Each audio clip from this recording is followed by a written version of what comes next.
In the backyard of the Gao family, snowflakes danced gently as they fell, imbuing the atmosphere with a subtle chill that penetrated to the depths of one's being. Servants busied themselves with various tasks, their hurried movements starkly contrasting with the stillness of a particular room. At the window, a youth of 16 or 17 sat in a wheelchair, emaciated and pallid, as if afflicted by a grave illness. His frail form indicated that movement was a considerable challenge for him, yet his eyes betrayed a peculiar intensity. How on earth did I end up like this? Gao Dashuai lamented in frustration. He had never belonged to this world. His previous life as a sewage worker had taken a disastrous turn when he misstepped and fell into a pit, leading to an abrupt end. Suddenly, amidst his turmoil, a strange sound resonated in his mind. Connecting to the main body, countdown, 5-4. A cold female voice echoed in Gao Dashuai's consciousness, as if the cosmos itself were being crammed into his mind, causing his wheelchair-bound body to twitch slightly. 3, 2, 1. Connection complete. Wasteful Son System fully stabilizing the main body. The voice rang out once more, allowing Gao Dashuai to regain a modicum of control over his body, which had felt as though it were being manipulated by an unseen force, leaving him bewildered. What is this wasteful Son System? Gao Dashuai found himself in a state of bewilderment, his mind suddenly filled with these perplexing concepts. It felt as if he had leaped into a peculiar realm of understanding. Name, Gao Dashuai. Strength, 10. Intelligence, 80. Endurance, 12. Reaction, 11. Physiological function, 5. At that moment, Gao Dashuai's eyes widened in astonishment, and he nearly cursed out loud. Attention! You must squander 10,000 gold coins within 12 hours, otherwise your physical strength will be permanently reduced to 0. Upon completion, you will be rewarded with 20 attribute points. The icy voice left Gao Dashuai on the brink of fainting. Permanently reduced to 0. The reality of his situation began to drive him to madness as he realized just how frail the original owner's body truly was. Chapter 2. Matrimony. Upon hearing this, the tall and handsome man immediately perked up. Initially, he had hoped to live a tranquil life in this new world, but it seemed that such a desire had become unattainable. In his previous life, he was a pauper, yet in this existence, he had acquired the extravagant system of a spendthrift. It appeared he had no choice but to indulge in extravagance. Humph, let spending become my expertise, otherwise, it would be a pity to waste this system. The tall and handsome man chuckled to himself. In the Ling family's grand hall, a black tiger skin lay sprawled on the ground, measuring a full yard in length, with a fierce and menacing tiger head that exuded an intimidating aura. At the head of the table sat a middle-aged man, with black hair and beard, fair skin, and an elegant demeanor that radiated authority and righteousness. Fengge, must we truly proceed with this? Asked the middle-aged man. On the opposite side of the table sat a beautiful woman, her figure graceful and her visage enchanting. Her long tresses were elegantly coiled, and her eyes shimmered with a hint of unshed tears as she glanced at her daughter seated below. There is no choice. This was a promise I made long ago. Since I have pledged it, I must see it through. Ling Yifeng's dignified face revealed a trace of helplessness. Fully aware of the worries that plagued his wife, Su Jinwei, Ling Yifeng had previously promised the Gao family to become in-laws. And now that the Gao family had sent an invitation, it seemed he could not refuse. Ling Danxian's eyes sparkled with a peculiar light as she gazed out at the sky, where snowflakes danced gracefully. Father, mother, shall we go and see him? Her voice was soft, yet imbued with a gentle insistence. Ling Yifeng and Su Jinwei sighed softly, rising in unison. Very well, let us go. It has been many years. I imagine you have not seen each other in quite some time. Should the esteemed Gao Dashu become aware of this, he would undoubtedly be elated. Despite being from the same prestigious institution, Ling Danxian, as a member of the enforcement team, experiences a vastly different reality within the academy, basking in the adoration of many, while Gao Dashu remains a mere wastrel, accomplishing nothing of significance. The steed of the Gao family, its hooves entwined with white flames, came to a steady halt at the entrance. From the carriage emerged Ling Danxian and her parents. A handsome young man awaited them at the door, offering a gentle smile as he said, "The master and mistress are expecting you in the Hall of Longevity." Ling Yifeng felt a tremor in his heart upon hearing this. To be awaited in the Hall of Longevity signified the highest standard of hospitality. The trio ambled into the Gao residence, a place so resplendent it felt as though they had entered a realm akin to the mythical Penglai. Indeed, the disparity between ancient families and affluent clans is as vast as heaven and earth. Meanwhile, Gao Dashuai remained oblivious in his room, engaged in some undisclosed activity. Chapter 3. A Wife Found by Chance.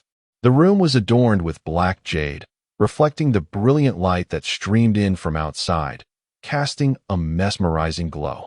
The bed, crafted from warm jade, provided warmth in winter without the need for blankets. An extravagant creation, indeed. It appeared the family possessed considerable wealth. Gao Dashuai gradually maneuvered his wheelchair to a mirror, trembling as he attempted to stand. His emaciated frame, little more than skin and bones, presented a ghastly sight, evoking an aura more terrifying than any horror film, even without any embellishment. Barely a few seconds after rising, Gao Dashuai felt a wave of dizziness wash over him, compelling him to collapse back into his wheelchair. Weakly, he lamented, "Oh heavens, how frail am I?" The prospect of fainting so soon after standing raised doubts in his mind about his future, particularly regarding the possibility of marrying. A fit of coughing suddenly seized him, and he instinctively retrieved a handkerchief from his sleeve, pressing it to his mouth. As he coughed, he tasted a metallic sweetness, and upon inspecting the handkerchief, he was nearly overwhelmed with horror. Vivid crimson blood stained the fabric, and he felt tears welling up. How utterly weakened must he be to find himself in such a state? A warning echoed in his mind. Caution! The subject's physical condition is exceedingly poor and may lead to fatality. Please refrain from engaging in strenuous activities. What constitutes strenuous activity? Gao Dashuai mused despondently. Suddenly, a series of knocks resounded from outside the door. He carefully replaced the handkerchief and called out softly, "What is it?" A gentle male voice responded, "Young master. The master and madam have sent me to escort you to the Hall of Longevity." Gao Dashuai, momentarily stunned by the realization of his own frailty, began to sift through his memories. He was indeed the sole heir of a wealthy family, possessing all one could desire, save for the unfortunate flaw of his fragile constitution. "Very well, please come in," he replied, not wishing to keep the visitor waiting for long. As the door swung open, a strikingly handsome young man entered, clad in a flowing blue robe that accentuated his tall, elegant frame and chiseled features, embodying the very essence of a refined gentleman. The handsome man spun gracefully, enveloped by a white fox fur that shielded his tall, striking figure from the biting winds and snow. Instantly, warmth enveloped him, and he managed a faint smile, saying, "Uncle Chitong, I am fine. Let us proceed." Stepping out of the chamber, he traversed the cold, elongated corridor, where delicate snowflakes danced and ancient pines stood tall, their verdant hues offering an unexpected warmth to his senses. His gaze began to wander outside, captivated by a wondrous sight. A staircase formed of ethereal clouds ascended towards a majestic palace, its grandeur reminiscent of a celestial abode, both awe-inspiring and unattainable. The swirling clouds created a spectacle he had never before encountered. "What place have I truly arrived at?" he murmured to himself. The Gao residence, the Hall of Eternal Life. Inside the hall, brilliance abounded, adorned with dragon and phoenix motifs that, while ancient, exuded an undeniable sense of authority, compelling one to bow their head. The aroma of tea wafted through the air, adding a distinct charm to the tranquility of the space, where two families sat across from each other, engaged in light conversation. A simple table held an elegant tea set, unassuming yet capable of astonishing with its value, enough to leave one breathless. The Ling family had come to discuss the marriage between their daughter and the handsome man from the Gao family. "Brother Feng, the union of our families has long been decided, yet I am aware of my son's situation. I ask for your understanding." Gao Yuan Feng sat resolutely, a mountain of strength, his inky black hair flowing lightly, embodying the essence of a loving father at that moment. No, no, I too wish to understand the current circumstances of my son. Ling Yifeng replied, gesturing persistently. He comprehended the chasm between the Ling and Gao families, as vast as the heavens and the earth. Yet, for the sake of his daughter's future happiness, he knew he must exert some effort. His heart ached, as if severed from the path of cultivation. A gentle, melancholic voice echoed, imbued with helplessness. It belonged to a stunning woman, adorned in a phoenix crown and radiant garments, whose beauty was unparalleled. Her skin was as smooth as cream, and with a sigh, she articulated the unutterable sorrow dwelling within her heart.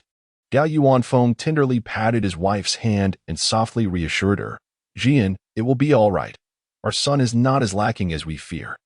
Zhou Jian inclined her head slightly, her gaze shifting to Ling Danxian, and she smiled, saying, Danxian, it has been a long time. You have truly become even more beautiful. Is there truly nothing he can do? Ling Danxian gracefully rose, greeting Gao Yuanfeng and Zhou Jian, her lips slightly biting as she whispered her inquiry. Before Ling Danxian could receive a response, the doors of the Changsheng Hall swung open, revealing the emaciated figure of Gao Dashuai sitting in a wooden wheelchair, accompanied by Zui Qingtong. Upon seeing their son, both Zhou Jian and Gao Yuanfeng displayed affectionate smiles, though sorrow lingered in their eyes. Father, mother, did you summon me for something? Gao Dashuai spoke, his words directed towards his parents, yet his gaze drifted toward Ling Danxian. Zui Qingtong had informed him en route that the Ling family had come to discuss a marriage proposal, which elated him. Was he to gain a wife without effort? Ling Danxian stood tall and alluring, her figure perfectly balanced, neither too plump nor too slender. The white cloak draped over her shoulders, and the black and red robe exuded an astonishing allure befitting a regal lady, the contours of her figure undeniably striking. Shuai, come here. Do you remember who she is? Zhou Zian gracefully advanced, her hands resting on the sturdy wheelchair, slowly guiding it towards Ling Danxian, and inquired with a charming smile. While beauty is indeed captivating, it is of little consequence. Mother and father, are you wealthy? Gao Dashuai earnestly scrutinized Ling Danxian and candidly articulated his thoughts. Upon hearing this, Ling Danxian felt an inexplicable flutter in her heart. Yet the subsequent statement caused everyone in the Changsheng Palace to widen their eyes in astonishment. Chapter 4. Contemplating extravagant ventures, Ling Yifeng and Su Jinwei stared wide-eyed at Gao Dashuai, nearly questioning their own hearing. Could it be that he truly uttered such words? Ling Danxian rolled her eyes gently, perplexed as to why such a crude topic had arisen so abruptly. Oh dear, what could our son possibly want with money? Do share with your parents, Zhou Zian remarked, not in the least bit angered, but rather crouching down slightly to caress Gao Dashuai's palm. A display of affection that left the Ling family somewhat bewildered. Isn't this about arranging a marriage? Gao Dashuai replied, I wish to purchase gifts for uncle and aunt, and for sister Xian. Despite his physical limitations, his intellect remained intact, and he responded with remarkable swiftness. Indeed, my son speaks wisely. This black card contains over 100,000 gold coins, which should suffice for your needs. Gao Yuanfeng thought only of bringing joy to his son, willing to grant any desire he expressed. With a flick of his fingers, the black card materialized. Gao Dashuai accepted the card, his face lighting up as if a flower had blossomed, and quickly tucked it into his sleeve, grinning broadly. Mother and father, I shall take Sister Xian out to buy gifts. Zhou Zian stood with a radiant smile, encouraging Ling Danxian to assist in pushing Gao Dashuai outside. Ling Danxian gazed intently at the tall and handsome Gao Dashuai, whose frail visage resembled skin stretched over bones, evoking a profound sense of sorrow. Under the watchful eyes of both families, Ling Danxian gently pushed Gao Dashuai away from the Changsheng Hall, thus marking the completion of their first step. Gao Yuanfeng's resolute countenance softened momentarily, revealing a hint of indulgence as he softly instructed, Qingtong, ensure their protection. Yes, sir, replied Zui Qingtong with a respectful smile before turning to depart. Ling Yifeng and Su Jinwei held a favorable impression of Gao Dashuai, particularly appreciating his intention to bring gifts for them. Yet, from their previous observations, he appeared akin to a dying insect. Is my son, Su Jinwei inquired with concern. Zhou Zian subtly shook his head, affirming, "We shall never allow our son to depart this world prematurely." In the front courtyard of the Gao residence, Ling Danxian emerged with Gao Dashuai from the Chongqing Hall, though a trace of resentment lingered within her, stemming from his childhood avoidance of her, which had led to their silence and an awkward atmosphere. "Are we to buy gifts?" Gao Dashuai inquired.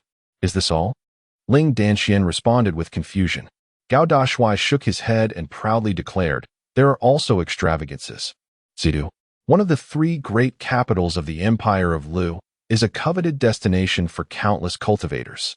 It boasts abundant resources, extensive connections, and a plethora of prestigious families, as well as hidden branches of ancient lineages, epitomizing a flourishing era.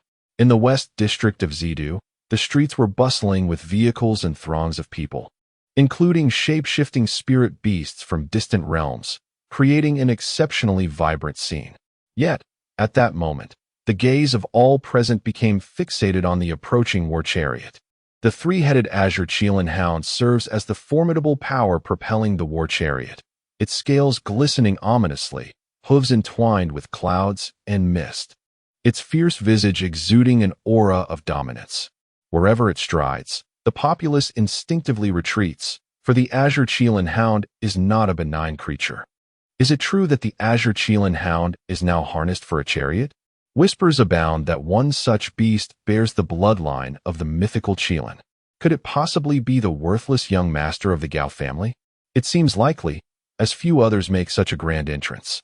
As the people along the road catch sight of the three-headed azure Qilin hound, they engage in fervent discussions. The war chariot comes to a halt before an establishment known as Jin Yao Gu. The servants, having heard the young master's voice, inquired from within, "Young master, do you have any commands?" "No, I was merely contemplating the best way to squander wealth," comes the perplexed reply of the tall and handsome master. The servants are rendered speechless. Does he truly need to elaborate? However, the master and mistress have instructed that the young master's happiness is paramount. Gambling is the quickest means to deplete one's fortune, one servant reminds. Within the chariot, Ling Danxian nearly kicked the servant away in frustration, exclaiming, "What a ridiculous suggestion." The tall and handsome master displayed a look of disdain and declared, "I abhor gambling. I am a man of noble character." The words squander and wasteful echoed incessantly in his mind. Having traversed into this world, he was merely a worker in a cesspool, earning a meager salary, subject to ridicule. How could he possibly comprehend the art of extravagance? The thought of ostentatious wealth, gold, Gao Dashuai, recalling certain terms from his previous life, felt a spark of inspiration. He gently pushed his wheelchair forward, peering out from behind the curtain, and inquired, "Do you know where one might procure a considerable amount of gold?" "My lord, we happen to be standing right in front of the Golden Radiance Pavilion, where the merchandise is predominantly related to gold," replied the servant, pointing towards the Golden Radiance Pavilion beside the chariot. Gao Dashuai assessed the establishment with approval. "Let us proceed. I have finally devised an excellent method for extravagant spending," he exclaimed, eager to disembark. The servant swiftly grasped him with one arm, effortlessly placing him on the ground. Ling Danxian also emerged from the chariot, her beauty captivating the attention of everyone on the street. Gao Dashuai slowly maneuvered his wheelchair inside, with Ling Danxian following closely behind while the servant remained by the chariot. Chapter 5. The Opulence of Gold. 3 towering stone horses, each standing 10 feet high, surged forth, symbolizing the relentless vigor of the Golden Radiance Pavilion. This was a source of great pride for the proprietor, who had commissioned renowned sculptors to create these masterpieces, each costing 2,000 gold coins. At that moment, the owner of the Golden Radiance Pavilion was leisurely enjoying a massage from his maid, reveling in the bliss of his life, when suddenly, a maid rushed in, exclaiming, "Boss, Gao Dashuai has arrived."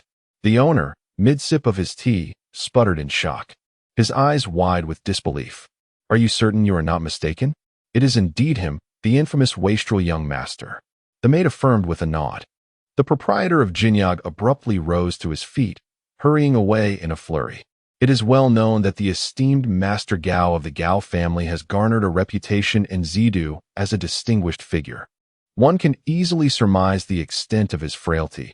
Should anything untoward happen to him within the confines of his establishment, the consequences would be dire. Jinyag is in a state of emergency, the owner bellowed. In an instant, his command reverberated throughout the establishment, causing all the maids and servants of Jinyag to adopt a grave demeanor. If Master Gao were to suffer a mishap while in their care, none would escape unscathed. At that moment, Ling Danxian wheeled Master Gao into the establishment. Other patrons present looked on in bewilderment, perplexed by the sudden display of deference. The owner of Jinyag approached with a genial smile, politely inquiring, "Young master, what may I assist you with?" "Greetings, uncle," Master Gao replied, feeling quite pleased with the exceptional service. Turning to Ling Danxian, he chuckled and said, "Sister Xian, do take a look around. If there's anything that catches your eye, let me know, and I shall procure it for you." Ling Danxuan's cool countenance was further enhanced by an air of elegance, as if her presence illuminated Jinyag. Onlookers, upon witnessing her pushing Master Gao, wore expressions of incredulity, for such a development seemed improbable. Ling Danxian, a member of the law enforcement team at Longfeng Academy, was indeed pushing Master Gao. What could their relationship possibly be? Whispers reached Ling Danxuan's ears, and with a slight furrow of her brows, she softly urged, "Feel free to purchase whatever you desire, but do not linger too long." The tall and handsome man shrugged, casting a glance at the proprietor of the Golden Pavilion, and lamented, "Uncle, my sister Xian is quite dissatisfied. Young master, whatever your request, we can customize it for you immediately." The proprietor of the Golden Pavilion replied with a cheerful demeanor. The tall man turned his head, rubbing his chin thoughtfully, and inquired, "Could you possibly melt down the gold for me?" Upon uttering these words, not only the proprietor, but also the patrons were left dumbfounded. "Melt the gold?" The proprietor asked cautiously, "May I inquire what you wish to do with it after it is melted?" "To gild it, of course. If the opportunity arises, I shall have a completely golden one made. And the war chariot outside, I want that transformed into gold as well." A warm smile graced the tall man's face. Those who overheard were left in disbelief, covering their faces in shock. Good heavens, what a spendthrift. The proprietor glanced at the tall man's wheelchair and then at the war chariot outside, nearly in tears. "Young master, please do not jest with us common folk. Your wheelchair is crafted from void wood, and the war chariot is made of celestial steel, each a priceless treasure." Ling Danxian slightly parted her red lips, a hint of confusion in her expression. Had he truly come out to squander wealth? Yet, the tall man resolutely waved his hand, stating, "Uncle, there is no need for pleasantries. Take this black card. If it's insufficient, just let me know, all right?" "Certainly, certainly. Whatever you say goes." The proprietor had no choice but to acquiesce to the young master's commands, especially since this was a business opportunity. What could not be earned? However, he had never heard of anyone coming to the Golden Pavilion to melt gold. The tall man rubbed his hands together, finally feeling like a figure of opulence with his golden steed on the horizon. The onlookers beheld the war chariot being unloaded, carried inside by dozens of robust men, its weight beyond imagination, while the wheelchair of the tall gentleman remained remarkably light. "Young master, allow us to assist you," two strong men offered, supporting the tall and handsome figure as they guided him towards a nearby chair. Ling Danxian followed closely behind, vigilant to prevent any mishap. Though her demeanor remained cold as she remarked, "You truly have a knack for tinkering, gilding your war chariot and wheelchair with molten gold. All is well. We shall discuss it once completed," the tall gentleman replied with a light cough, waving his hand dismissively, his gaze drifting towards the wares of the Jinyao Pavilion. Eager to discover something intriguing, his eyes landed upon a robe woven from golden threads. "Uncle," he called out. In an instant, the proprietor of the Jinyao Pavilion appeared. Bowing respectfully, "Young master, the gilding process is underway. Please wait a moment." "No, I wish to examine that golden threaded garment," the tall gentleman insisted, rising from his seat, only to stumble immediately. "Be careful," Ling Danxian exclaimed, quick to catch him. The crowd, though startled, avoided a scene of utter chaos. Had he fallen? The consequences would have been dire. Ling Danshuan's brows furrowed as she scolded. Are you unaware of your frail condition? How can you act so recklessly? With a hint of helplessness, the tall gentleman murmured, I thought that garment would suit you splendidly, and I simply wished for them to bring it over for you to try. Inwardly, Ling Danshuan's heart fluttered as she sharply retorted, sit still and refrain from unnecessary movements.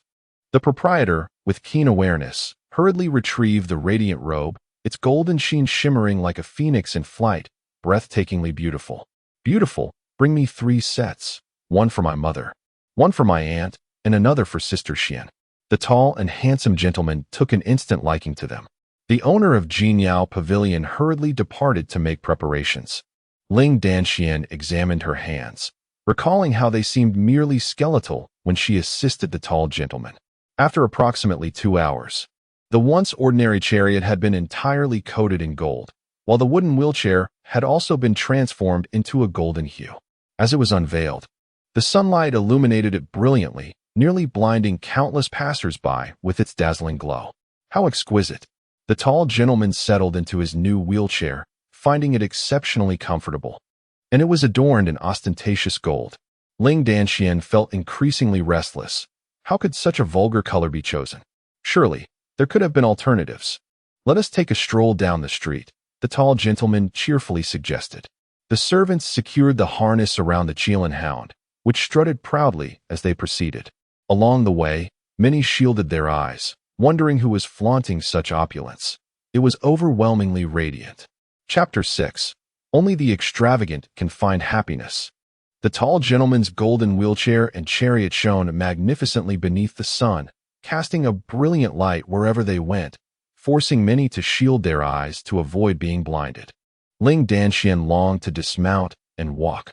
Why choose such a garish color? The tall gentleman, brimming with pride, declared, it must be this bright, otherwise, it cannot reflect my status. The other servants nodded fervently in agreement, exclaiming, yes, yes, whatever the young master says must be followed. We must avoid any mishaps.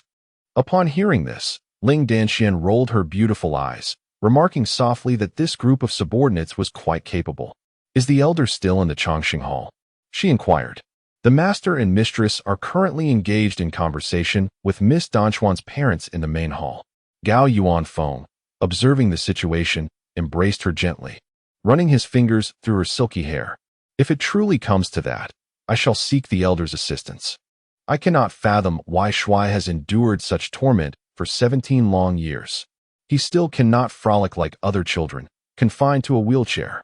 In the courtyard, the conversation between the parents was inaudible to Gao Dashuai. Lying on a bed crafted from warm jade, he felt no chill despite the winter's grasp. His earlier declaration of wanting to sleep had been feigned, though he did feel a hint of drowsiness. The system's icy voice resonated in Gao Dashuai's mind. Mission accomplished.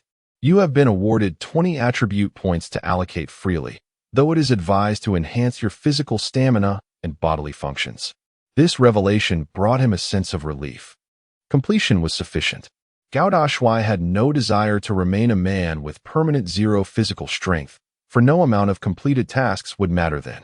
Now, he faced 2 choices. Should he invest in stamina or bodily functions? Ultimately, he decided to prioritize stamina, reasoning that if he were to perish, augmenting bodily functions would be of no consequence. Obediently, Gao Dashuai allocated all 20 attribute points to stamina, as if an invisible energy surged through his being. His cells, marrow, and blood underwent remarkable transformations with each passing moment. Tall and handsome, he could faintly hear the thunderous sound of blood coursing through his veins. An indescribable sensation of exhilaration and beauty. Once it subsided, he exhaled softly, feeling a wave of satisfaction wash over him. A smile crept across his face, and the weariness that had previously enveloped him vanished. Although his physical capability of 32 seemed to pale in comparison to that of a child, it nonetheless illuminated a glimmer of hope within him, suggesting that he too could rise like an ordinary person. After traversing into this new world, the fusion of his 2 lifetimes had created a singular essence, allowing him to grasp the depth of his parents' affection and indulgence. This clarity warmed his heart. a stark contrast to his previous existence where he had lived like a stray dog. For the sake of his parents and for Xianjia, he resolutely decided to embrace extravagance, believing that only through this could he attain true happiness. Clenching his fists tightly, he embraced the notion of extravagance as his guiding principle. A vocation, indeed, a lifelong aspiration. In the Ling household, 3 family members gathered around the dining table, sharing a meal. Su Jinwei observed her daughter, who appeared somewhat distracted, and gently inquired, "My dear, what do you think of Shuai's health?" Ling Danxian set down her utensils with a sigh and replied, "He resembles nothing more than a mere skeleton, devoid of flesh, merely skin." Upon hearing this, Ling Yifeng and Su Jinwei exchanged worried glances, their brows furrowing. If this continued, it was feared that tall and handsome might not live to see his 20th year. The heartache of severing his path to cultivation, enduring ridicule and scorn, and facing a life confined to a wheelchair. Who could bear such a burden? The weight of expectation and pressure resting upon tall and handsome far exceeded that of anyone else. Chapter 7. Young Master, let us not cause a stir. In the early morning, as all life began to awaken, tall and handsome, he lay in bed, deep in slumber. Last night, he had been engrossed in studying the Prodigal Son System, but fatigue had overtaken him, leading him to succumb to sleep. His physical condition had improved somewhat. He was no longer in a state where a fall would leave him as a mere heap of flesh, though he could still suffer fractures. Please squander 1,000,000 gold coins within 3 days. Successful completion will grant you 20 attribute points. Failure will result in a deduction of 10 intelligence points. The system's cold voice abruptly roused him from his dreams, instantly erasing any remnants of drowsiness. What? A direct deduction of 10 intelligence points? He felt a surge of frustration. Could one not enjoy a peaceful sleep anymore? He had been assigned such a daunting task early in the morning, with a penalty that loomed ominously over him. System, tell me, what will I become with a 10-point reduction in intelligence? A student at the Longfeng Academy? He blinked in disbelief, nearly leaping from his bed. It dawned on him that he was indeed enrolled at a place called Longfeng Academy, where his parents had sent him to enjoy a fulfilling life, only to find themselves confronted with unexpected challenges. Someone is plotting against me, huh? Well, since I am here, do not mistake me for a fool. Understood, dear mother, he chuckled carefreely, unwilling to witness the sorrow in his parents' eyes. Yet, his smile appeared strained to them. Gao Yuanfeng placed a black hat, slightly fuzzy, upon his son's head. "Father, mother, I am off now," he said, being gently nudged along by Xiao Yezi. Zhu Zian looked on affectionately at his retreating figure. Gao Yuanfeng, on the other hand, felt a flicker of excitement. "Zian, did you see our son's demeanor? He seems much more cheerful." Zhou Zian gradually widened his eyes. In the city of Zidu, on Chongping Street, the azure Qilin hound pulled a golden chariot, captivating the attention of all who beheld it. The imposing figure seated within the chariot pondered deeply. Since there were those who sought to undermine him, he must retaliate decisively, lest they perceive him as a mere soft target. Xiao Yezi nearly tumbled from the chariot, exclaiming in shock, "Young master, is it truly worth purchasing everything?" "Fear not," he replied, "though these items may not possess great value, I vow to embrace the role of a spendthrift, spending extravagantly at every opportunity." The imposing figure chuckled heartily, seemingly oblivious to the gravity of the situation. Xiao Yezi felt tears welling up. It was not merely a matter of value, but rather the unprecedented sight of someone commanding a Qilin hound to procure such trinkets. She found herself compelled to indulge the young master's whims. With a gentle command, the azure Qilin hound conjured clouds of mist, elevating the golden chariot into the air. This extraordinary creature was indeed a marvel, possessing a modicum of innate talent. Upon witnessing this spectacle, the imposing figure was elated, exclaiming, "Xiao Yezi, is the Qilin hound delectable? Young master, let us not jest." Xiao Yezi cautioned, fully aware that each Qilin hound was an invaluable treasure. Only Gao Yuanfeng would dare to procure such a creature for his son's chariot, as others would have long since expressed their gratitude to their ancestors for such a fortune. It was indeed a solitary pursuit. It was rumored that he had gilded both his wheelchair and chariot. Was this not sheer prodigality? How could we mere mortals ever comprehend the ways of ancient families?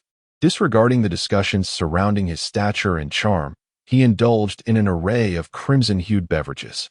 The blood crystal tea, sweet yet slightly astringent, bore a striking resemblance to the color of blood, which delighted him immensely. This was precisely the effect he desired. In Zidu, the Dragon Peak Academy stood as an imposing edifice of ancient architecture, stretching into the depths with its majestic halls and towers, exuding a rich historical ambience. A faint violet mist enveloped the academy, a harbinger of auspiciousness, as the ethereal purple haze drifted from the east. Renowned as one of the most prestigious academies in the Imperial Land, the Dragon Peak Academy excelled in numerous aspects, with the elite law enforcement team being the pinnacle. Reputed to comprise the Academy's most formidable young talents tasked with maintaining order in Zidu, as the Golden War chariot came to a gentle halt. The Chelan Hound swayed its body lightly. Students of the Dragon Peak Academy glanced over, witnessing the tall and handsome figure being assisted out of the chariot by Xiaoya, instantly drawing the attention of countless onlookers. "Ah, it's truly magnificent here. What a splendid place," he mused, casting a satisfied glance at the Academy's exterior and nodding appreciatively. A discordant voice echoed from behind. "Ha! The waste finally dares to show himself in his own territory." Chapter 8. Shall we stew it? On the meticulously paved ground before the Dragon Peak Academy, the sound of black hooves echoed, capturing the attention of the students as they turned to see a strikingly handsome young man. He sat regally atop a warhorse, its sleek black mane glistening like silk. The powerful steed, robust in build, snorted lightly, releasing a fiery breath that melted the surrounding snow into water, exuding an aura of formidable majesty. Zhu Ning from the Zhu family seems intent on causing trouble for the tall and handsome individual, perhaps because he perceives that the latter lacks protection within the academy. However, the exquisite Jiuyan horse he possesses is immensely valuable, rumored to require a fourth-grade elixir for exchange. Other students, upon witnessing this striking figure, engaged in hushed discussions.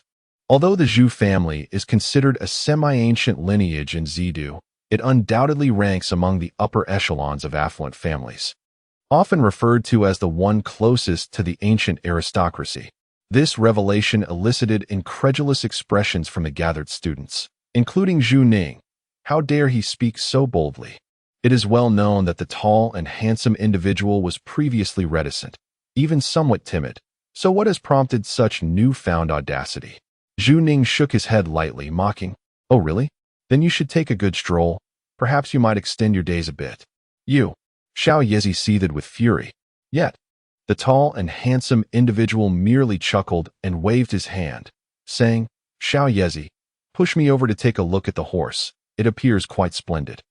Xiao Yezi shot a fierce glare at Zhu Ning before pushing her young master forward. In comparison to the Qinglin Hound, the Jiuyan horse is indeed a creature of a vastly superior caliber, exuding an impressive aura. Zhu Ning taunted, "Be careful, young master. If my Jiuyan horse happens to step on you, don't come looking for me later." "Ah, very nice, quite handsome," the tall and handsome individual remarked after a prolonged observation, nodding his head, yet he sighed, adding, "It's merely unfortunate that it is with the wrong owner." "What did you say?" Zhu Ning furrowed his brow and retorted sharply, "Nothing. I simply feel that such a magnificent horse is being wasted." The tall and handsome figure slightly lifted his eyelids, but it was regrettable. The aspiring scholars, yet to enter the academy, stood dumbfounded. How could the tall and handsome dare to mock Zhu Ning without fear of ridicule in return? Had he grown so accustomed to being unpunished that his skin had grown itchy from neglect? With a cold sneer, Zhu Ning abruptly raised his fist. In the next moment, however, the tall and handsome man spat a mouthful of fresh blood, which splattered directly onto Zhu Ning's attire, leaving him sprawled on the wheelchair like a despondent fish. An eerie silence enveloped the front of Longfeng Academy. The vivid crimson blood stained Zhu Ning's white robe, a sight so jarring that the students stood frozen in shock. Not only were they aghast, But even Zhu Ning felt a chill run through him. He was merely a young master of the Zhu family, his status incomparable to that of the tall and handsome. Should anything untoward befall him, the entire Zhu family would undoubtedly suffer the consequences. Overwhelmed with fear, he cried out, "Young master, please do not frighten me. Such a formidable strike, it has shattered my very insides. My heart's pulse severed. Truly magnificent." The tall and handsome man struggled to open his eyes, giving Zhu Ning a thumbs up before his head lolled to the side, unconscious. The other students gasped in horror, glancing at Zhu Ning, astonished at the apparent power he wielded. Had he truly become so formidable? The young master had just been injured by him. It seemed hopeless. Xiao Yezi's voice quivered with a hint of tears. The tall and handsome man silently raised his thumb, displaying an acting prowess of the highest caliber. "Young master, can you still speak?" asked Zhuo Qingtong cautiously. The entire assembly was captivated by the tall and handsome man's every movement, and suddenly he let out a breath, awakening with a start, nearly startling everyone into oblivion. "Uncle Qingtong, my heart's pulse has been shattered by Zhu Ning. He is exceedingly formidable," Gao Dashuai murmured weakly. Zhu Ning hastily rose to his feet, fearful of speaking too loudly lest he alarm Gao Dashuai, and trembled as he said, "Young master, let us not speak recklessly. When have I ever laid a hand on you?" Xiao Yezi and Zhuo Qingtong shared a silent mirth, their expressions grave, effectively intimidating Zhu Ning. Gao Dashuai found it laborious to merely open his eyelids and remarked, "Is that so? It is quite possible I have misremembered. However, I now desire to walk on my own. What a bother this is. I shall gift you my Jiuyan horse. Do as you please with it." Zhu Ning swiftly retreated a few steps, eager to distance himself from Gao Dashuai, instructing the servants to bring forth the Jiuyan horse, a magnificent steed that would captivate any man. "I greatly appreciate Zhu Ning's kind gesture, Uncle Qingtong. I suddenly feel invigorated." Gao Dashuai slightly lifted himself from the golden wheelchair, stretched a bit, and glanced at Zhuo Qingtong, nodding in affirmation. "As long as all is well." Zhuo Qingtong recognized the pretense, but felt a sense of relief nonetheless. Xiao Yezi gazed at the proud Jiuyan horse and inquired, "Young master, what shall we do with Zhu Ning's young master Jiuyan horse?" "Uncle Qingtong, I am hungry. Shall we not stew this horse?" Gao Dashuai turned his attention to the Jiuyan horse, which regarded him with disdain, yet he then turned to Zhuo Qingtong with a playful grin. The atmosphere once again fell into a profound silence, all eyes fixated on Gao Dashuai, particularly Zhu Ning, whose eyes nearly bulged in disbelief. He had never before encountered someone daring enough to consider consuming a Jiuyan horse, an authentic spirit beast. "Indeed, young master," Zhuo Qingtong, under the command of the imposing Gao Dashuai, entwined his arm with azure radiance, which transformed into a cauldron shape, ignited by flickering azure flames reminiscent of the fires from the nether realms. The Jiuyan horse had paid the ultimate price of being devoured, nearly at the behest of a glance. Before long, a pot of rich broth simmered, infused with the aroma of horse meat that made one's mouth water. In Zhuo Qingtong's hands, the Jiuyan horse was instantly transformed into a culinary delight. Gao Dashuai beckoned to Zhu Ning with a playful grin, saying, "Young master Zhu Ning, come join us for a meal." Zhu Ning, seething with rage, could hardly contain himself. That was his steed, now reduced to a meal for Gao Dashuai. He swirled away in indignation. Chapter 9. A prodigal can also protect you. Today, the one who often bullied Gao Dashuai, Zhu Ning, found himself outwitted, reduced to merely words without action. Should anything befall Gao Dashuai, Zhuo Qingtong would undoubtedly deliver Zhu Ning's demise. Amidst a flurry of snowflakes, Gao Dashuai, Xiao Yezi, and Zhuo Qingtong gathered around the pot, feasting on the Jiuyan horse's meat. The broth was exceptionally fragrant, wafting through the air, leaving many instructors and students in awe. The Jiuyan horse, invaluable even for fourth-grade elixirs, was brazenly slaughtered at Gao Dashuai's command. Countless students felt their hearts ache. They would have relished the chance to ride such a magnificent creature, only to see it wasted in this manner. "Dear classmates, come taste a sip of the broth," Gao Dashuai called out, gnawing on a piece of horse leg meat, prompting bewildered students to hurry into the academy, shaking their heads in disbelief. "Instructors, have a taste of the meat," Gao Dashuai shouted again, only to see the instructors cover their faces and flee in embarrassment. It was simply too disgraceful. The tall and handsome figure continued to call out, "Master, come out and enjoy the horse meat. There is also soup to savor." He shielded his eyes from the sun and remarked, "Such speed, what a true man." His gaze drifted towards the side, where he beheld the radiant little Yezi, glowing with a lustrous brilliance, reminiscent of exquisitely carved jade, which startled him momentarily. "What is wrong with you? Why do you look like this?" he inquired. "Young master, the nine-flame horse is a spiritual beast, and its flesh is rich in essence," little Yezi explained with a smile. The tall figure responded with an "oh." As understanding dawned upon him, just as he was about to speak, he felt a coolness beneath his nose. Upon wiping it, he discovered it was dripping crimson. "Young master, there is no one else around, so why continue pretending?" little Yezi observed, glancing around and whispering. The tall figure widened his eyes and exclaimed, "Little Yezi, I am not pretending. I am truly bleeding." At Longfeng Academy, within the upper spring pavilion, the tall figure reclined on a soft bed while little Yezi sat nearby in meditation, refining the essence of the nine-flame horse's flesh. His flowing black hair and serious demeanor suggested he was deeply engrossed in his cultivation, his heart at peace. "My body truly feels weak," the tall figure lamented, turning his head. The essence of the nine-flame horse was overwhelmingly potent for him. Having consumed just a piece, he found himself bleeding from the nose. Had he indulged further, he feared he might succumb on the spot. The thought alone sent shivers down his spine. The upper spring pavilion was dedicated to treating any ailments suffered by the students of Longfeng Academy, but with his nosebleed preventing him from attending the mentor's guidance, he decided to linger here for a while, as it mattered little whether he went or stayed. During this relatively leisurely time, Gao Dashuai found himself contemplating how to squander wealth. If he were to waste 1,000,000 gold coins within 3 days, it would result in a decline of his intellect, a fate he could scarcely endure. Without his wits, he would be reduced to a fool. Would he still have the inclination to squander? Just as he was deep in thought, a melodious female voice interrupted him. Ling Danxian entered the Shanchuan pavilion, having heard that Gao Dashuai had suffered a setback, and hurried over. "Hello, Xianjia, have you eaten breakfast?" Gao Dashuai greeted her with a cheerful smile, surprised by her visit. Upon seeing him safe and sound, Ling Danxian felt a sense of relief, though her demeanor remained somewhat aloof.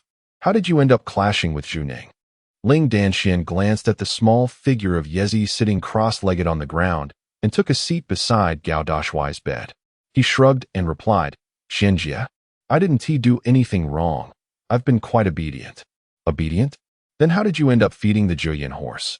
Ling Danxian questioned, her delicate fingers gesturing in disbelief.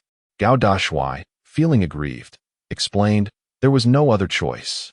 It looked down on me, and since I couldn't ride it, I had no option but to stew it. By the way, would you like to try some?" Ling Danxian nearly burst into laughter at Gao Dashuai's reasoning, incredulous that he had resorted to such a drastic measure for that reason. She let out a soft hum and said, "I won't eat it." The nine-flame horse is a spiritual beast.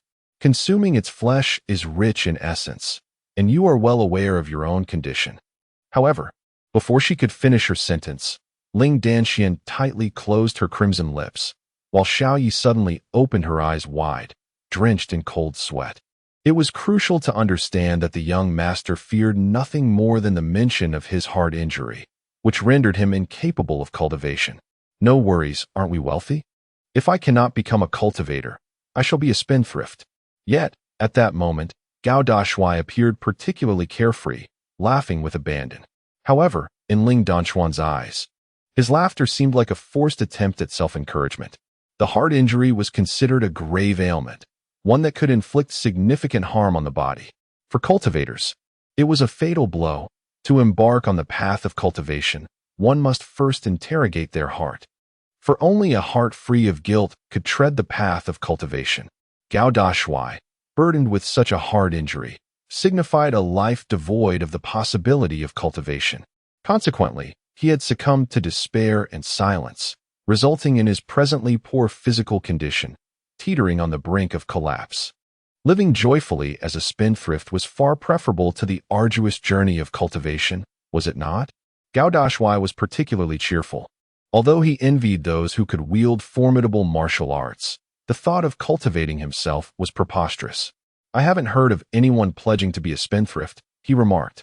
Ling Danxian cast a faint glance at Gao Dashuai, who then raised his thumb and declared, Sister Xian, rest assured, even as a spendthrift, I can protect you. Who needs your protection? Just make sure you don't leave me behind. Ling Danshuan's snow-white visage was graced by a hint of crimson, an unparalleled beauty. Rising gracefully, she paid no heed to the tall and handsome individual lying in bed, for he was utterly mesmerized by her presence. Chapter 10. Is it worth spending money? At Longfeng Academy, on the martial arts platform, the rugged cliffs bore the imprints of sages who had meditated there, with cascading springs and flying waterfalls creating a spectacle of sparkling droplets that were truly exquisite. The students gathered to heed their mentor's teachings, ensuring they did not stray from the path of cultivation. However, among the students stood Zhu Ning, his countenance marred by discontent, even revealing a hint of gloom. Apart from a few companions, none dared approach him, while others regarded him with veiled mockery. That good-for-nothing Gao Dashuai. Zhu Ning clenched his fists tightly, harboring intense resentment, yet felt powerless against Gao Dashuai.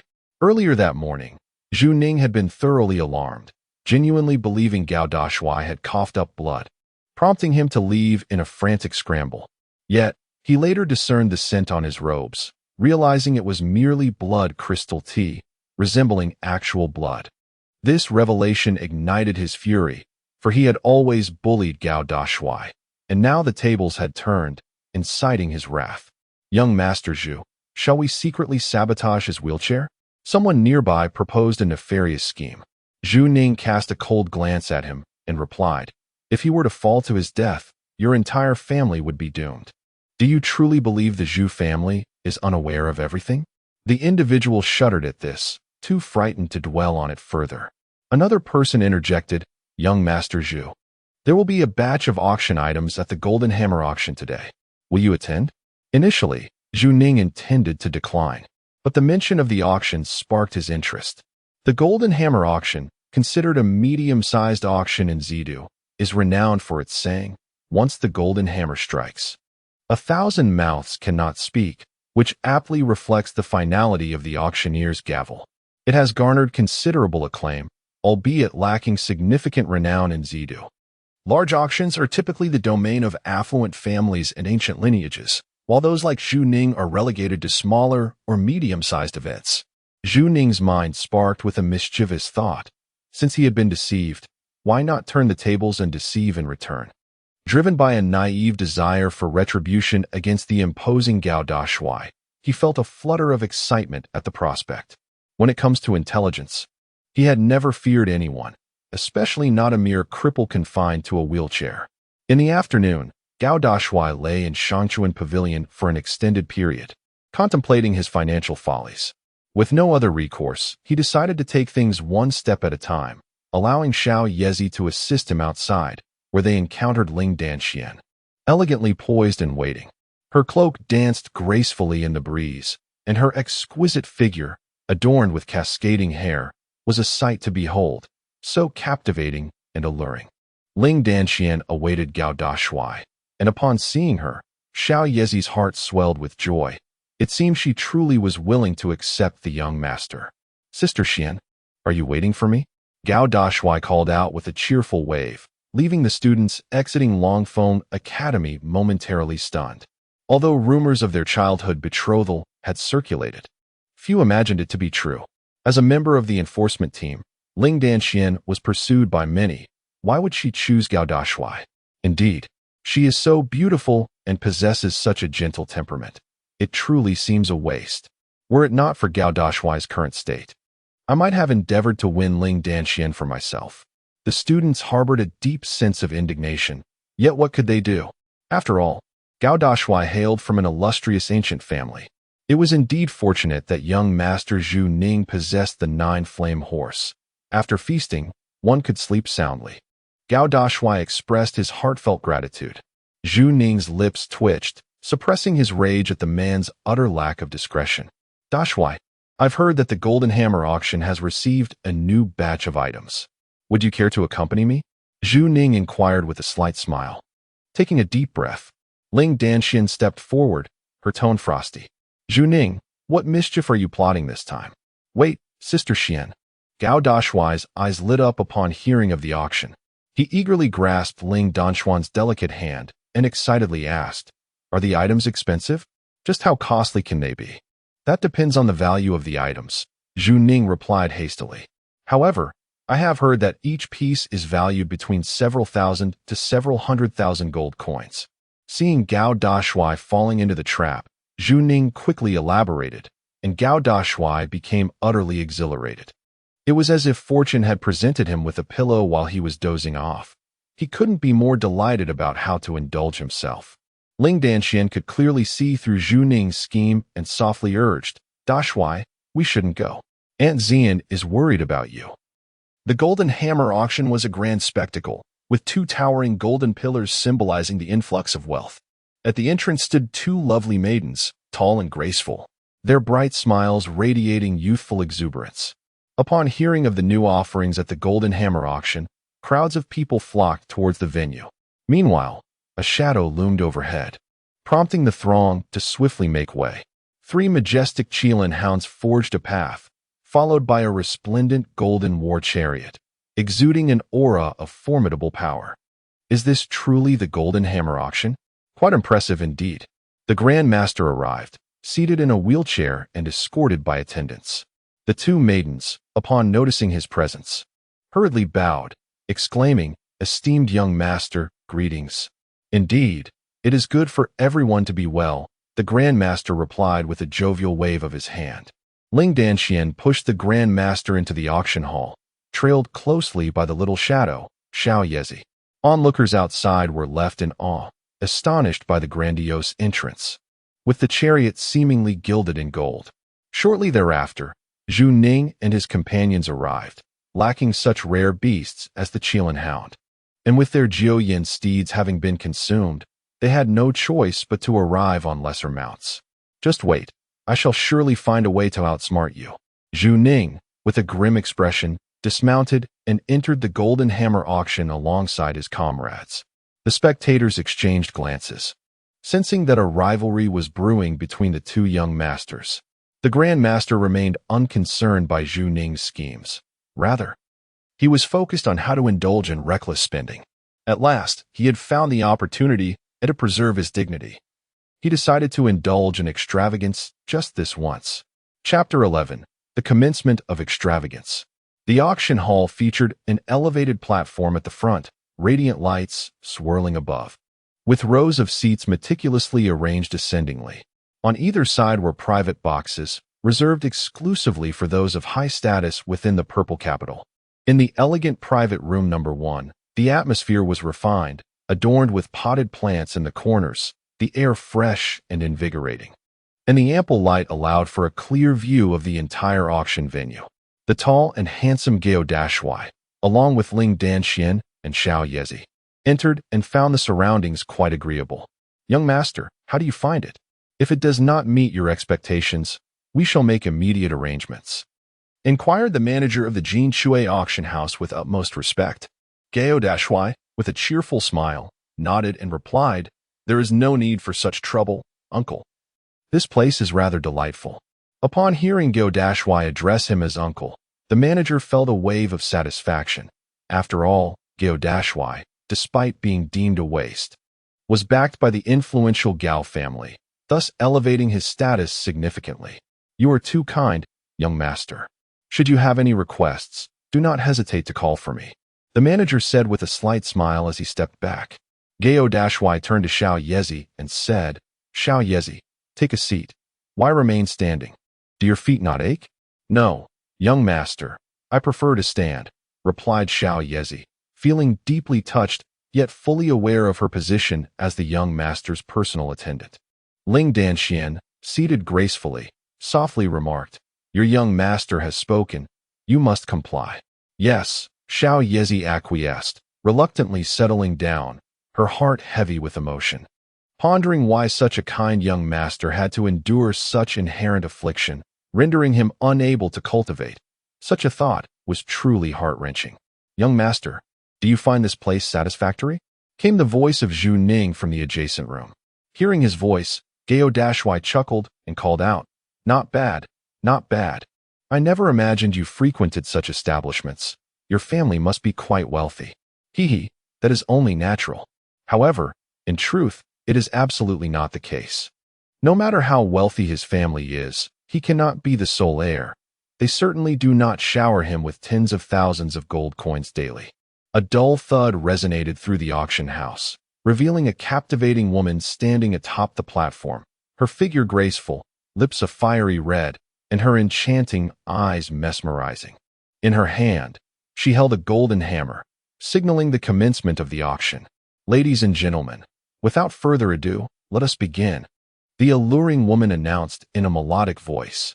A maid ascended the platform, holding a silver tray draped with red cloth, concealing the items for sale.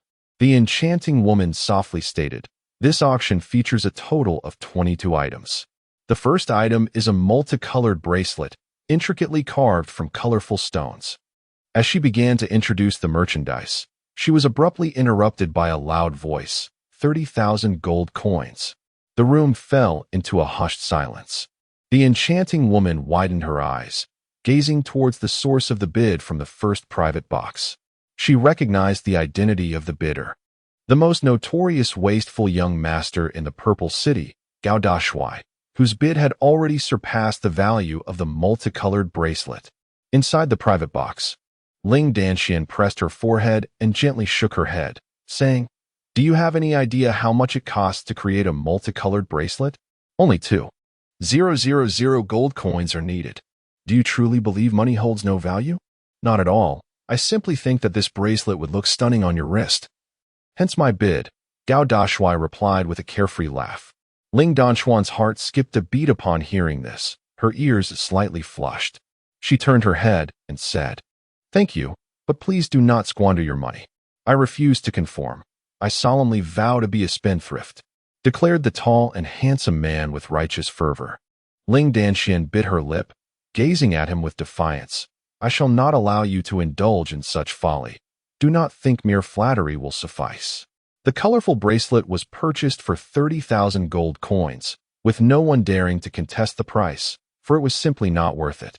In the adjacent elegant chamber, Zhu Ning and others erupted into raucous laughter, exclaiming, "This waste actually spent 30,000 gold coins on a worthless trinket?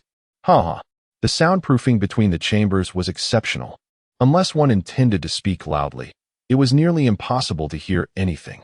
The tall man paid no heed to the mockery around him. He took a delicate box from the hand of a maid, grinning mischievously. "Thank you, lovely lady, for this gift." The maid blushed and departed, and he opened the box to reveal the colorful bracelet, its hues shimmering alluringly. He turned his gaze to Ling Danxian, chuckling softly, "Sister Xian, allow me to adorn you. Please remain still." As he gently lifted her hand to place the bracelet upon her wrist, Ling Danxian distinctly felt his hand tremble, a noticeable quiver that stirred a faint blush across her cheeks. "Ah, jewelry complements beauty. Sister Xian is truly stunning." The tall man nodded in satisfaction. Xiao Yezi, sitting beside them, eagerly chimed in, Yes, it looks splendid on the hands of the young mistress." The title of young mistress sent a shiver through Ling Danxian as she raised her delicate arm, and they both settled into their seats. The enchanting woman on the high platform regained her composure and murmured, "I never expected such extravagance. Something worth mere thousands of gold coins was purchased for 30,000? The enchanting woman dared only to speak in hushed tones, but in the next moment, her countenance radiated with vitality as she declared, "Let us unveil the next item." The silver platter was spacious, covered by a crimson cloth. As the captivating woman lifted the fabric, it revealed a dagger, its spine thick and as dark as the night, yet reflecting a chilling glimmer under the light, adorned with intricate leopard and phoenix engravings, truly remarkable. This was the Yuan magnetic blade. with an opening bid set at 50,000 gold coins. I encourage everyone to place their bids, the enchanting woman smiled. In the second private room, Zhu Ning let out a sinister chuckle, only to hear the tall and handsome figure shout, 100,000. Those who initially harbored intentions of purchasing were abruptly silenced. Who could anticipate that this young scion of ill repute would spend money as effortlessly as tearing paper? It seemed he would be the one to acquire it once again. But Zhu Ning interjected, 150,000. The crowd turned their gaze towards the second private room, astonished that someone dared to compete with the tall and handsome figure. In the next instant, he bellowed, 200,000. Ling Danxian found herself at a loss, unable to impede his lavish spending. With a mere utterance, 200,000 had vanished. Sister Xian, you wouldn't strike me, would you? The tall and handsome figure pleaded pitifully. Ling Danxian lightly stamped her foot, exclaiming, I truly wish to silence you. Little Yezi chuckled inwardly. Despite Miss Danxuan's words, she still refrained from taking action, feeling the sting of her own heart. Chapter 12. Reveling in the process of extravagance upon unveiling, the cold gleam danced as the yuan magnetic blade lay within. Although the tall and handsome figure lacked expertise in this realm, he could discern that it was indeed a treasure. Little Yezi, do you know how to wield a blade? He asked, feeling more pitiful than a mere scholar as he handed the yuan magnetic blade to little Yezi. The attendees at the auction were left in utter disbelief, having spent 200,000 only to acquire a mere servant. Young master, I am not particularly skilled with weapons, little Leaf remarked, scratching his head. The tall and handsome figure responded with a cheerful grin, no matter, just accept it. I have no affinity for it. I merely revel in the extravagance of this splurge. At this proclamation, a multitude of spectators inadvertently sprayed their tea, their hearts collectively shattered. Inwardly, Zhu Ning lamented. The enchanting woman on the elevated platform clutched her fair chest, feeling her worldview slightly shift, yet she maintained her composure. Ladies and gentlemen, allow me to present the third item, crafted by the hand of Ouyang Gui. The alluring woman continued her introduction, though a sense of unease brewed within her, fearing that the prodigal young master above would stir trouble once more. A silver platter presented a freely adjustable silk garment, resting elegantly upon it. Upon the crowd's realization that it was forged by Ouyang Gui, gasps of astonishment filled the air. In the private chamber, the tall and handsome figure turned to Ling Danxian and inquired, Sister Xian, who is this Ouyang Gui? He is a renowned craftsman from the Ouyang family, quite famous indeed. Each of his creations fetches a high price. The entire assembly gazed in silent disbelief at the first private room, questioning whether the game could proceed in good spirits. 250,000. Zhu Ning called out with a light chuckle from the adjacent chamber. Ling Danxian furrowed her brows upon hearing this. It was evident that this individual was attempting to ensnare the young master. No wonder he had been invited. Seeing the tall figure poised to bid again, she quickly covered his mouth. Do not call out. Zhu Ning is trying to trap you, Ling Danxian cautioned. Tall and handsome, he widened his eyes and secretly gestured to Xiao Yezi. In a bid to please the young master, Xiao Yezi reluctantly stated, 300,000. Ling Danxian raised her eyebrows in irritation, stamping her foot as she exclaimed, even you are aiding your young master in his extravagance. The tall and handsome man chuckled, while Xiao Yezi offered a weary smile, acknowledging her lack of choice. The young master's words were commands that must be obeyed. Without reason, 300,000 was squandered, leaving many with hearts that could scarcely endure the shock. Zhu Ning, on the other hand, found amusement in the situation. The prospect of undermining the tall and handsome man brought her a peculiar delight. Let us proceed to the fourth item, the fifth, the sixth, the seventh. Sold. 100,000. This one seems rather appealing. Yes, it appears quite lovely on me. The entire auction hall seemed to revolve around the tall and handsome man, as others remained silent, not daring to utter a word. In total, 20 items fell into his hands, with the total value exceeding 900,000 gold coins, a true display of extravagance. Ling Danxian lay helplessly on her chair, feeling utterly humiliated, while the tall and handsome man gleefully surveyed the treasures scattered around him. He finally understood why women enjoyed shopping. It was indeed a thrilling experience. With just one last 100,000 gold coins needed, he was on the verge of completing his task. The tall and handsome man's apparent recklessness was merely a facade. As he was, in fact, fulfilling a mission, he was no fool, and he was well aware of Zhu Ning's bidding. On the high platform, the enchanting woman took a sip of ginseng tea to steady her nerves, for this was the highest amount she had ever encountered since assuming the role of auctioneer. While she felt a surge of joy, there was also a sense of helplessness, as her auctioneering skills had yet to be utilized.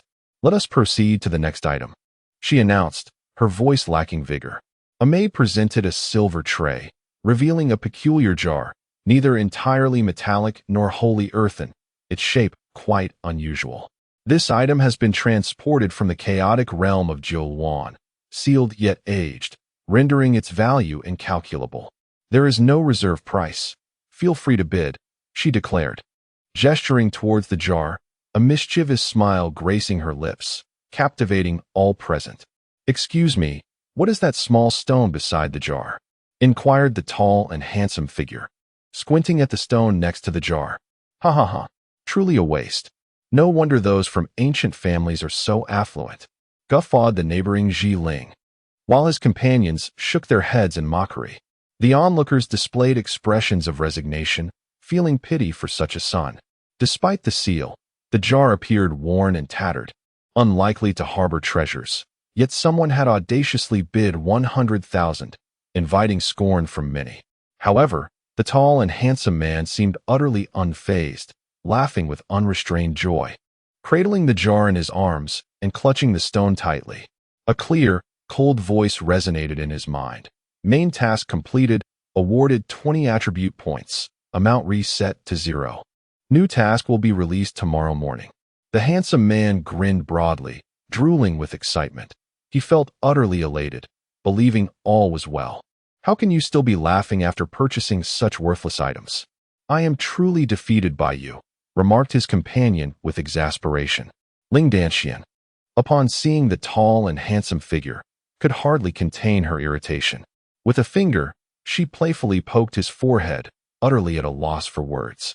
"Humph, my family is quite affluent.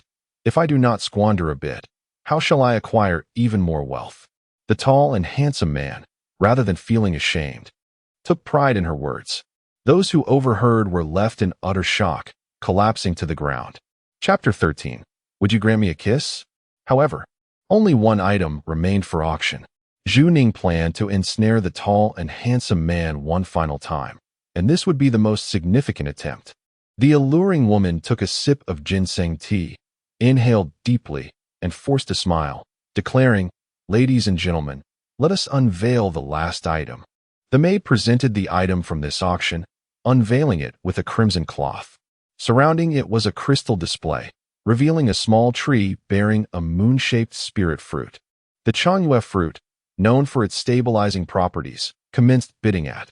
As the enchanting woman continued her introduction, she, along with the audience, turned their gazes towards the first elegant booth, curious about how the spendthrift young master would squander his wealth this time. Starting bid, 50,000 gold coins. The enchanting woman bit her lip and proclaimed, catching everyone off guard before they could respond. The tall and handsome man reappeared, murmuring, "Ah, it seems quite appealing." This phrase had been uttered countless times that evening. Whenever he spoke those words, it signaled a sure high purchase. Next door, Zhu Ning let out a cold laugh and shouted, 800,000. The crowd erupted in astonishment. 800,000 for a Changyue fruit. This was an even greater extravagance than the tall and handsome man himself. Surely, Zhu Ning must have lost his mind. No, he was merely baiting the tall and handsome man. Quite cunning indeed. I felt it just now. This fellow persistently leads Gao Dashuai to bid exorbitantly. How can the Zhu family compare to the Gao family? A jest for the younger generation. The crowd began to murmur, while Zhu Ning wore a cold smile, anticipating Gao Dashuai's bid. That fellow is utterly foolish and will undoubtedly follow suit. Silence, an oppressive silence. Especially in the second elegant room, Zhu Ning's smile froze entirely, and his companions looked utterly dazed. Not only them, but even the crowd and the enchanting women on stage were left speechless. The decision was made without the slightest hesitation. 800,000. Juning had barely scraped together 1,000 gold coins in his own little treasury, originally intending to deceive Gao Dashuai. He never expected to be the one deceived. He was on the verge of losing his temper, his face pale and trembling. Uncle, Aunt, I fear my parents might worry. Perhaps it's better to let it go. Ling Danxian understood their good intentions, yet their identities remained somewhat sensitive. Perhaps there would be other methods in the future. Sister Xian, come with me to the backyard to take a look at these treasures, Gao Dashuai chuckled. Ling Danxian revealed a hint of exasperation. I truly concede to you. You squandered so much money just to acquire these items. Sister Xian, do you fancy any of them? Gao Dashuai asked, glancing at the spoils strewn about. Ling Danxian glanced at the colorful bracelet in her hand and turned away, stating, No, I do not like any of these things on the ground. Oh, dear little leaf. Do take a look and see if there is anything you fancy. If not, the tall and handsome one pondered for a moment, recalling a certain novel from a past life where two renowned weapons clashed to reveal treasures of greater worth. His eyes suddenly brightened. If there is nothing of interest, then let us engage in a duel, he exclaimed with enthusiasm. Little Leaf's eyes widened in surprise. Ling Danxian abruptly turned her head, exclaiming, after purchasing so many items, Is this how you intend to waste them? Young master, are you truly going to proceed with this? Little Leaf swallowed hard. The tall and handsome one replied with dissatisfaction. I shan't hold you accountable, so go ahead and strike. Are you not a fool for spending so many gold coins? Ling Danxian, exasperated, tapped the young master's head in frustration. Hee, Sister Xian, perhaps there are even better treasures hidden within, the tall one chuckled carelessly. Ling Danxian rolled her beautiful eyes and muttered, I hardly believe these items could harbor any treasures. If they do, will you grant me a kiss? The young man blinked innocently. Ling Danxuan's ears turned slightly red at his words, and she bit her silver teeth in response, saying, Let us see if you can uncover anything first. Otherwise, you shall accompany me to apologize to uncle and aunt. All right, little leaf, let us begin. The tall one nodded eagerly, seeing the young master and young mistress engaged in a wager. Little Leaf had no choice but to grasp the yuan magnetic blade in one hand and the gentleman's sword in the other. As the blade met the sword, sparks flew, illuminating the air. One weapon after another shattered, and Little Leaf felt a pang of heartache. Ling Danxian shared her sentiments, while the tall and handsome one clenched his fists, truly believing that there might be a martial arts manual concealed within, yet ultimately, they encountered a sealed jar. Once again, it was Zhuo Qingtong who made her entrance, unsealing the jar only to find it utterly empty. Nothing at all. Come with me to apologize. Though Ling Danxian felt a pang of regret, she unusually let out an endearing sound. The tall and handsome figure waved his hand slightly and said, What about that stone? Xiaoye? Break it open. Could there be treasures within that small stone? The crowd expressed their confusion, and Xiaoye could only comply, striking down with her blade. Suddenly, a resounding clang echoed as she struck something solid. Chapter 14. The Recipe for a 7th Rank Pill. The tall and handsome man instructed Xiaoye to smash all the items he had purchased, drawing the attention of the servants, who watched in dismay. Each item, if sold, could provide them with a lifetime of comfort. However, as Xiaoye continued to break the remaining items, she struck the small stone, and to everyone's astonishment, it produced a sound of impact, revealing something within. Zhuo Qingtong cleared away the shattered fragments to uncover a red jade ring. This was a mi stone. No wonder it appeared so unremarkable and concealed its treasures so well. Zhuo Qingtong was taken aback, and those who heard this exchanged glances with the tall and handsome man, wondering if he had truly been deceived. Uncle Qingtong, what is inside? The tall man inquired eagerly. Zhuo Qingtong rotated her palm, emitting a green radiance akin to a dragon or tiger, shattering the constraints of the red jade ring and retrieving a scroll from within. The scroll displayed a mesmerizing interplay of black and white, shimmering gently, with a conspicuous character emblazoned at its center, Pill. As Zhuo Qingtong unfurled it, a brilliant light erupted, soaring skyward, showcasing the traces of spiritual herbs flourishing within the luminous radiance. The scene unfolded in an instant, as Zui Qingtong summoned forth a scroll, leaving those around her utterly astonished by the sheer force of her action. Gao Yuanfeng, intrigued, took the scroll and unfurled it. This time, no radiant light emanated from it. Yet the contents became visible. His expression transformed from astonishment to elation, culminating in a hearty laugh. Ha ha ha, truly worthy of being my son. To have produced a formula for a 7th grade elixir. The gravity of his words plunged the courtyard into silence, punctuated only by the collective intake of breath. A 7th grade elixir, a treasure of immense rarity, could only be concocted by a revered alchemist, possessing the power to manipulate the very fabric of creation. Ling Danxian was rendered speechless. Could it be that a mere formula worth 1,000,000 gold coins could be so casually acquired? Gao Dashuai wore a perplexed expression as he turned to his father, inquiring, "Father, is this item truly valuable?" "My foolish child," Gao Yuanfeng replied. "The formula for a 7th grade elixir transcends mere monetary worth. It is a matter of utmost rarity."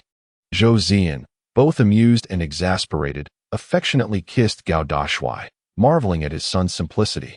"Oh, I see. If any of you wish to take it, please do." Gao Dashuai, initially confused, dismissed it as uninteresting. To him, anything without practical use or potential for extravagance held no value. "Young master, that is a 7th grade elixir." "A 7th grade elixir?" Xiao Yezi exclaimed, nearly in tears. Gao Dashuai shrugged dismissively. "So what? I have no need for it, and I am not interested in formulas." What a prodigal son! A collective lament echoed in the hearts of the onlookers. However, Gao Yuanfeng and Zhou Zian gazed indulgently at Gao Dashuai, regardless of their son's actions. They believed them to be inherently right, for as long as he found joy, nothing else held significance. "Allow me to keep this for you, my dear. You may retrieve it later when it proves useful." Gao Yuanfeng chuckled as he stored it within his ring. Zhou Zian smiled sweetly. "Please tidy up a bit. We wouldn't want these fragments to harm my son." "Madam, should we dispose of all these items?" The servants hesitated to inquire as they began to clean. Zhou Zian replied gently, "As long as my son is happy, that is sufficient. If any of you desires something, feel free to take it. Otherwise, simply discard it. But do be careful not to injure yourselves." "Yes, madam." The servants cheered, realizing that even the shards could be sold for a tidy sum. They truly ought to express their gratitude to the young master. Without him, they would not have access to such treasures. Once the servants had departed, Gao Yuanfeng and the other elders shared a knowing smile before leaving as well. In the entire courtyard, only Gao Dashuai and Ling Danxian remained. Yet, she was still somewhat incredulous that a mere pebble could conceal the recipe for a 7th-tier elixir. It became evident that the true treasure lay not in the jar, but rather in the stone beside it. Ling Danxian pondered a profound question. What one perceives may not always be the best, for there might be something even more valuable lurking right beneath one's nose, simply overlooked. As she glanced down, she saw Gao Dashuai seated in his golden wheelchair, his cheeks slightly flushed. Could this be an omen? Gao Dashuai turned his head. Grinning mischievously, "Sister Xian, did you promise me something just now?" The words of the tall and handsome man left Ling Danchuan's earlobes tinged with pink. She turned her head and said, "Then close your eyes." Upon hearing this, the tall and handsome man chuckled and obediently shut his eyes. Ling Danxian leaned down, gently lifting his dark hair, and placed a soft kiss upon his forehead. "So this is what a kiss feels like?" The tall and handsome man found his forehead cool and tender, yet it brought an overwhelming sense of sweetness and warmth to his heart. Ling Danchuan's complexion had become thoroughly flushed, her beauty unparalleled. Such elegance and gentleness radiated from her. "Remember, do not squander your money. And take care of your health." Her delicate voice floated into the tall and handsome man's ears. He swallowed hard. As soon as the words left his lips, he felt as though his body were immersed in a hot spring, enveloped in warmth. His bones, tendons, cells, and blood surged with vitality, continuously strengthening. His bones felt robust, and his blood surged with vigor. After several breaths, The tall and handsome man opened his eyes and broke into a broad smile. He distinctly sensed an improvement in his physical condition. Although he remained as thin as a rake, he knew that with ample nourishment, he could gain weight. Chapter 15. I truly am united with the sun. In the ancestral hall of the Zhu family in Zidu, incense was lit, and white smoke curled gracefully in the air. Within this solemn hall stood the ancestral tablets of the Zhu family, each representing an ancestor who had made significant contributions to the family. Kneeling before the tablets on a mat was Zhu Ling, his hands clasped around his earlobes. Beside him sat Zhu Yanyu, the highest authority within the Zhu family. Casting a disapproving gaze at Zhu Ling, "You spent 800,000 gold coins on a useless person." Zhu Yanyu was seething with frustration, wishing to slap him for his folly. "Master of the house, I was wrong," Zhu Ling admitted, remorse evident in his tone. Zhu Ning understood that further explanations were futile. It was better to humbly acknowledge his mistakes. If he were to admit that he had followed Gao Dashuai out of spite, the consequences would undoubtedly be particularly satisfying. A sentiment Zhu Ning was already familiar with. "Humph, I heard you invited Gao Dashuai to the auction and incessantly raised the bids." A cold snort from a woman echoed from outside the ancestral hall.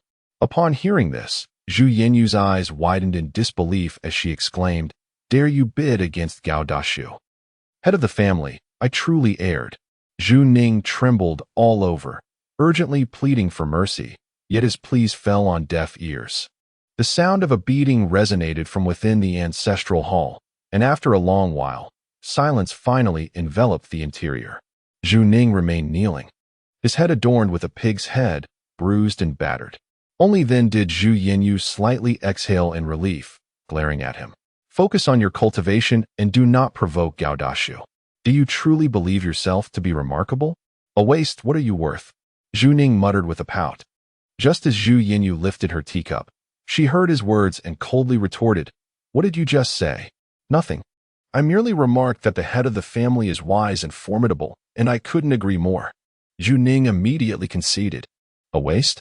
I just heard that Gao Dashuai purchased those discarded items and managed to acquire a 7th-grade pill recipe from them." The woman's voice sounded again. "Uft." Zhu Yanyu, caught off guard, sprayed a mouthful of strong tea onto Zhu Ning's face, drenching him thoroughly. A 7th-grade pill. Zhu Ning was left dumbfounded. Zhu Yanyu, holding her teacup, was at a loss for words. A man who vowed to squander his family's wealth, purchasing worthless items, could unexpectedly yield such a magnificent treasure. "I advise you to refrain from provoking the tall and handsome gentleman. Even the most unassuming individuals may one day awaken to their potential." On a crisp morning, delicate snowflakes danced through the air, casting an ethereal chill across the landscape. The main task requires one to squander a staggering 1.5 million gold coins within a span of 7 days, thereby bestowing an additional 20 attribute points. Failure to do so will result in the automatic nullification of one's strength, intelligence, stamina, reflexes, or bodily functions. Once again, the tall and handsome gentleman found himself roused from slumber by the incessant demands of the system, particularly vexed by the stringent conditions for failure. He felt on the verge of madness. "System, I am truly wedded to the sun. Must you persist in tormenting me?" The repercussions of failing the first task would lead to a permanent reduction of masculine vitality to 0. The second failure would diminish his intellect, and the third, even more absurd, would result in the complete eradication of one attribute. The tall and handsome gentleman was close to tears. Alas, not only must he squander wealth, but he must do so with flair. It truly is an unparalleled skill. He shook his head in self-deprecation while secretly clenching his fists. He comprehended that his fate was inextricably linked to extravagance. Though he was indeed a spendthrift, he was no fool. He would not recklessly squander his parents' hard-earned money. As for the prescription for the 7th-grade elixir from yesterday, its value was beyond measure, a fortune that could not be relied upon day after day. "Knock, knock, knock. Young master, we are here to assist you with your morning routine." The butler rapped at the door, and the tall and handsome gentleman lay languidly in bed, allowing a bevy of exquisite maidens to attend to him, dressing him, washing his face, and brushing his teeth, as if he were incapacitated. Thank you, dear butler, for your unwavering care over the years. Upon noticing the steward discreetly wiping away tears, a reaction to his physical condition, Gao Dashuai earnestly clasped the steward's frail, aged hand, expressing his gratitude with a cheerful demeanor. Following this, Xiao Yezi escorted Gao Dashuai to the main hall. The steward, still feeling the lingering warmth in his palm, murmured with misty eyes, "As long as the young master is well, nothing else matters." In the main hall, Gao Dashuai shared breakfast with his parents, observing their affection towards him, particularly the deeply concealed sorrow. This sight further solidified Gao Dashuai's resolve to restore his health to its optimal state, aiming to surprise his parents in due course. "Zian, did you see that?" Gao Yuanfeng, witnessing his son consume an additional bowl compared to the previous day, albeit merely a bowl of porridge, secretly tugged at Zhou Zian's sleeve in excitement. She, too, stared wide-eyed. Her heart stirred. With the tasks associated with being a prodigal son looming large, neglecting them would be tantamount to courting death, leaving Gao Dashuai with little time for cultivation, a perfectly legitimate excuse in his eyes. However, others remained unaware of this, casting peculiar glances his way. How could this individual possibly devise a 7th-grade medicinal formula? Young Master Zhu Ning, I extend my sincere gratitude for your assistance yesterday. Let us embark on a shared journey of extravagance in the future. Gao Dashuai, spotting Zhu Ning amidst the crowd, proclaimed loudly. The gazes of the students shifted towards Zhu Ning, now tinged with mockery. Zhu Ning promptly retreated into the shadows, his face ashen, yet powerless to act, as he had been instructed by the young lady of his household to avoid provoking Gao Dashuai.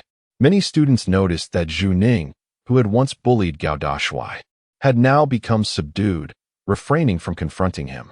With a charming smile, the tall and handsome young man said, "Wait until you come to find me. We shall go out and enjoy ourselves." He politely waved goodbye to the mentors, who nodded tearfully in agreement, saying, "Yes, we consent. Just remember to take your time and not rush." Under the gentle encouragement of Xiao Yezi, he departed from the martial arts platform, highlighting the stark contrasts among individuals. Chapter 16. I want at Longfeng Academy, one of the most prestigious institutions in the Empire of Lu, is a place many aspire to enter but few have the opportunity. Yet, the tall and handsome young man seemed utterly unconcerned, boldly proclaiming his intention to rest in the spring pavilion, a request that the mentors surprisingly approved. Such is the privilege of being from an ancient family.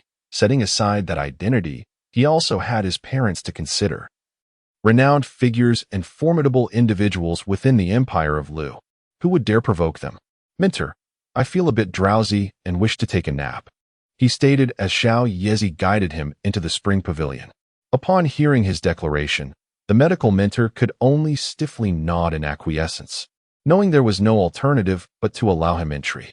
As he settled in for a nap, the tall and handsome young man began to explore the Prodigal Son System, hoping to uncover some potential.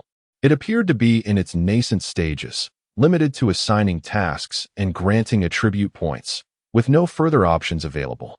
"Xiao Yezi, please fetch the finest dishes from Longfeng Academy to satisfy the appetites of the mentors in the spring pavilion," he yawned, giving his command. "Yes, young master." Xiao Yezi promptly responded before departing. The medical mentors at Shanchuan Pavilion exchanged glances upon hearing this and chorused, "We are grateful to you, esteemed young lord." "It's nothing. I often find myself sleeping on your side, which makes me feel rather embarrassed," responded the tall lord with a chuckle. Inside Shanchuan Pavilion, a delightful aroma wafted through the air, with a splendid array of dishes showcasing the chef's artistry. When Ling Danxian entered, she was nearly taken aback by the sight. Was this a banquet or something? There were so many dishes. "Sister Xian, come and have lunch. You must be hungry." The tall lord beckoned to Ling Danxian, serving her a generous portion of vegetables and meats, a clear testament to a master chef's skill. "You've gone and wasted money again, haven't you?" Ling Danxian remarked, savoring a bite, and, with a playful glare, tapped the tall lord's forehead. With a sheepish grin, he obediently held his bowl and exclaimed, "Eat. Don't be shy. We must not waste food." Indeed, esteemed young lord, echoed the medical mentors in unison. Witnessing this scene, Ling Danxian felt that the tall lord was not so different from ordinary people. They shared the same table, her eyes reflecting a gentle warmth. After lunch, Ling Danxian and the tall lord naturally departed from Longfeng Academy. Little Yezi skillfully maneuvered the Azure Linhu along the bustling streets. As the tall lord found little enjoyment or opportunities for indulgence within the confines of the academy. In Zidu, at Xiaoyao Tower, the ambience was adorned with ancient decor, featuring rustic tables and chairs, while the fragrance of tea permeated the space. Exquisite pastries graced the plates, creating a delightful tableau for tea tasting and pastry sampling. Truly, the most leisurely time of the afternoon. From the second floor, they gazed down upon the bustling street below, alive with the ebb and flow of traffic. A splendid scene of prosperity. At the window of the leisurely pavilion, the tall and handsome man was enjoying tea with Ling Danxian. The array of teas presented varied in color, taste, and origin, each offering a distinct flavor that reflected the essence of its mountainous birthplace. To his surprise, Ling Danxian expressed an interest in tea tasting as well, draped in a snow-white robe that accentuated her graceful figure. She sat poised like a shy snow lotus ready to bloom, her beautiful eyes lifting gently as she smiled. With a sense of pride, the tall man declared, "Of course, I am a connoisseur of taste, affluent, and undeniably charming." Ling Danxian rolled her eyes, amused by his self-aggrandizing demeanor, knowing his words inevitably led to his extravagant nature. Behind them, a servant named Xiao Yezi beamed with delight, for when the young master was cheerful, those in service shared in the joy. Alas, the leisurely pavilion has been struggling lately. I am considering selling it, the owner lamented. Is that so? Have you thought about whom you might sell it to? Asked one of the two middle-aged men seated at a nearby table, both adorned in exquisite robes embroidered with soaring swallows, symbolizing freedom. Upon hearing this, the tall man's eyes sparkled with intrigue. Someone intended to part with this leisurely pavilion? He quickly turned to listen intently, indifferent to the financial gain it might bring, but rather thrilled by the prospect of indulgence. Old Ding, you have managed this pavilion for nearly 40 years, haven't you? Xueqing inquired, a hint of nostalgia in his voice. Ding Yishan took a delicate sip of tea, his fingers tracing the rim of his cup as he gazed out the window. Longing reflected in his eyes. Indeed, it has been 40 years, yet what I cherish most is simply spending time with my wife. She often expresses a desire to take a stroll outside, content with her son's achievements and her daughter marrying a good husband. Ding Yishan softly remarked, feeling that he had few regrets in life. As for the carefree mansion, let it drift away with the wind. Uncle, how much do you want for this carefree mansion? I will take it. Xueqing lamented alongside Ding Yishan when Gao Dashuai, with his frail hands, pushed his golden wheelchair over, grinning as he spoke. Gao Dashuai, the renowned figure of Zidu. Who in Zidu would not recognize him, the infamous idler, even vowing to squander his family's fortune? Ling Danxian, upon seeing Gao Dashuai approach, could only smile wryly, wondering how he could so easily make his way over. Young Master Dashuai, do you truly desire this carefree mansion? Ding Yishan inquired, aware that the Gao family was not lacking in wealth, yet still feeling perplexed. Gao Dashuai flashed a charming smile and proudly declared, 250,000. I shall have this carefree mansion. Hand it over. Upon hearing this, Ding Yishan immediately blushed and agreed. The crowd erupted in laughter. Just like that, the straightforward Gao Dashuai acquired the carefree mansion, the land transfer complete, and everything pertaining to the mansion fell under his dominion. Once all the paperwork was arranged, so simple in this otherworldly realm, merely a signature required, and a legitimate transaction, with money exchanged for goods, devoid of any sordid dealings. Uncle Ding, could you share your upcoming plans with me? Gao Dashuai cheerfully instructed Xiao Yezi to secure the contract, turning to Ding Yishan with curiosity. Chapter 17, Comics from Another World. Just as he finished speaking, Ling Danxian gently flicked his forehead, exasperated by his simplicity. Do you know where this place is? Phoenix Street in the Purple Capital, where a tea house has thrived for 40 years. Such endurance is indeed commendable. and you have even purchased it." Ling Danxian scolded the tall and handsome man, believing he should not squander his money. Phoenix Street, named after the character, signifies femininity, in essence. It is a haven for young ladies and women, filled with shops offering their favorite attire, decorations, and more. 20 years ago, a tea house might have sufficed. But times have changed. What does it matter? I have no expectations of the tea house yielding profits, the tall man mumbled. Ling Danxian bit her lip in frustration. This fool truly intended to squander his wealth as a future path, inviting nothing but ridicule. Moreover, I do not wish to confine this place to merely being a tea house. I aspire to transform it into an art house. Seeing Ling Danxuan's irritation, the tall man felt compelled to indulge his extravagance for the sake of his well-being, a playful grin on his face. What? An art house? Ling Danxian was taken aback. The tall man appeared exhilarated. How could he have forgotten? Having arrived in this alternate realm, one must create something extraordinary, lest this journey be in vain. Yes, an art house, but not one showcasing traditional landscape paintings. Rather, I envision a comic art house, he declared joyfully. Ling Danxian looked bewildered, and even Xiao Yezi shared a similar expression of confusion, for no one truly understood what comics were.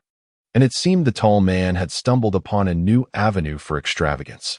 The tools of a comic artist, pens, paper, and such, would indeed be a lavish expenditure.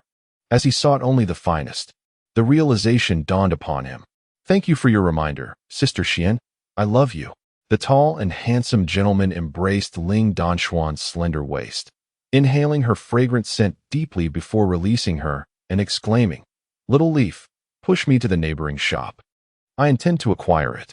The master and servant swiftly departed, leaving Ling Danxian sitting in her chair, dazed, until she eventually regained her senses. The tall gentleman, eager to introduce comics into another realm, began purchasing the shops adjacent to the carefree pavilion. The area was primarily populated with tailor shops, showcasing exquisite and beautiful garments that undoubtedly attracted the admiration of many young ladies. "Young master, may I inquire if you have any instructions?" The owner of the shop, named Qingyi, asked obsequiously upon seeing the tall gentleman's arrival. He clapped his hands, and Little Leaf produced a black card. The tall gentleman slapped it onto the table, declaring, 150,000. I shall take your shop. Deal. The owner, elated, accepted the black card, and a contract was promptly drafted and handed to Little Leaf. As they departed, the owner spread a red cloth on the ground, welcoming the tall gentleman's exit as if he were walking down a red carpet. In less than the time it takes to brew a cup of tea, the tall gentleman had acquired the shops flanking the carefree pavilion. Naturally, he did not press those unwilling to sell, as there were other options available, and spending the money brought him great satisfaction. "Little Leaf, how much have we spent?" he inquired as he placed 10 gold coins on the vendor's stall, taking a bowl of dragon grass tea for himself and another for Ling Danxian. Little Leaf began counting on her fingers and replied, "Master, the total expenditure amounts to 950,000. Well, it is acceptable. Do you know who the finest conjurer in Arzidu is?" Gao Dashuai took a delicate sip of Longqiao tea. Ling Danxian was already somewhat numb, having spent 95,000 gold coins in such a brief span of time. With a weary tone, she inquired, "What is it that you wish to do now?" "I intend to connect all these shops together and create a magnificent art gallery." Gao Dashui's voice resonated through the street with pride and authority, causing all eyes to turn towards him, filled with subtle intrigue. Ling Danxian, both anxious and exasperated, stamped her foot in frustration. In the Xieyao building, on the second floor, the atmosphere was serene and fragrant with the scent of tea. Opposite Gao Dashuai sat a robust man, clad in long sleeves, seemingly unfazed by the cold. With pronounced brows and large eyes, his thick beard resembled steel needles, giving him an exceptionally fierce appearance. Pang Han expressed his confusion regarding Gao Dashui's summons, feeling rather perplexed, yet he still made his way there. Gao Dashuai chuckled and said, "Uncle Pang, I have a grand project I would like you to undertake. Would that be agreeable?" "Of course, if it is the young master's command. Our Pang family shall certainly fulfill it," Pang Han replied confidently, patting his chest. Gao Dashuai, brimming with excitement, continued. I wish to elevate the shops surrounding the Xie Yao building and connect them. Peng Han, who had been sipping tea, promptly sputtered at this revelation. Ling Danxian secretly nodded, recalling her similar reaction at the time. Little Yezi displayed a hint of disdain, thinking, my young master's extravagant talents have yet to be unveiled. Young master, since you have voiced your intentions, we shall proceed accordingly, but what format do you envision? Peng Han, Xiao Yezi, and Ling Danxian exchanged peculiar glances. The tall and handsome gentleman, feeling somewhat perplexed, inquired, what is the matter? Have mushrooms sprouted on me? The young master, Peng Han replied, I just checked. It can be completed in 3 days. Uft. The tall gentleman was taken aback, incredulous that such a massive undertaking could be accomplished in merely 3 days. However, he quickly reconsidered. This was a different realm, where the understanding of reality diverged from that of his previous life. They were cultivators, after all. Peng uncle, your family is truly remarkable. Could you design a few mechanisms for me? The tall gentleman, grinning, felt liberated from his former knowledge. Peng Han, with a composed demeanor, replied, of course, how could I disregard the words of the young master? Chapter 18. The World's Painting Pavilion in pursuit of his vision for a comic in this alternate realm. The tall gentleman was investing substantial resources into constructing a magnificent art pavilion, which he aptly named the World's Painting Pavilion. His ambition extended beyond mere landscapes. He envisioned a fusion of artistic forms, particularly comics. Hence, he summoned Peng Han, the finest craftsman in mechanisms, to realize his dream. Peng Han was understandably astonished, for he had yet to encounter a child so audacious. Peng uncle, do you have any blueprints to share? The tall gentleman inquired. Peng Han nodded slightly. How could a master of mechanisms not possess some schematics? With a flick of his wrist, he produced them. If you wish to establish a harmonious connection in the future, these blueprints should align with the young master's vision. Peng Han meticulously selected several blueprints, and upon receiving them, Gao Dashuai was immediately captivated by the architectural style steeped in ancient charm. Uncle Peng, let us construct it according to this design, he declared, having spent considerable time deliberating. As he lacked the leisure to create his own, he pointed to the most imposing blueprint. Peng Han, upon observing this, nodded slightly and remarked, young master, this design necessitates 400,000 gold coins. Too little. Make it 600,000 gold coins and ensure it is of the finest quality. Gao Dashuai responded with a cheerful wave of his hand. Ling Danxian, who was nearby, covered her cheeks in disbelief. Others adhered to conventional pricing, yet he had willingly offered an additional 200,000. Peng Han, clutching his heart, finally comprehended the veracity of the rumors circulating in Zidu. Gao Dashuai's declaration of wanting to be a spendthrift, which Peng Han had previously dismissed, was now confirmed by his own eyes and ears. Then I shall commence work tomorrow and complete it within 3 days. Rest assured, young master, Peng Han stated with a deep breath. Gao Dashuai, brimming with excitement, asked, Uncle Peng, may I observe the construction when the time comes? You may watch, but I hope you keep your distance to avoid any mishaps. Peng Han replied after a moment of contemplation. Gao Dashuai was elated, yearning to witness the intricate craftsmanship of the Peng family's mechanisms. Sister Xian, shall we make a wager? Gao Dashuai inquired playfully. What shall we wager on? Ling Danxian replied coolly. If I manage to produce those comics for you to see, and you utter a single good, then you must accompany me in my extravagance. What do you say? Gao Dashuai teased. Ling Danxuan's delicate eyebrows danced playfully, her beautiful visage revealing a hint of cunning. Very well, but as long as your comics do not earn my approval, you must heed my words. All right, Sister Xian, let us entwine our pinky fingers. The tall and handsome man extended his pinky, and Ling Danxian reciprocated. Meanwhile, in the Gao family's Longxing Palace, Gao Yuanfeng sat cross-legged on a meditation cushion, his black hair swirling around him, surrounded by a swirling mist of demonic energy. The energy transformed into an azure dragon and a white tiger, embodying the essence of the 4 symbols, as if he were a sovereign of the universe. Poised to conquer the heavens, Zhuo Qingtong entered quietly, standing still, not out of fear, but rather an inability to approach. Several breaths passed. Gao Yuanfeng opened his eyes, his imposing figure rising, and with a smile, he inquired, "Qingtong, is there something on your mind?" "Master."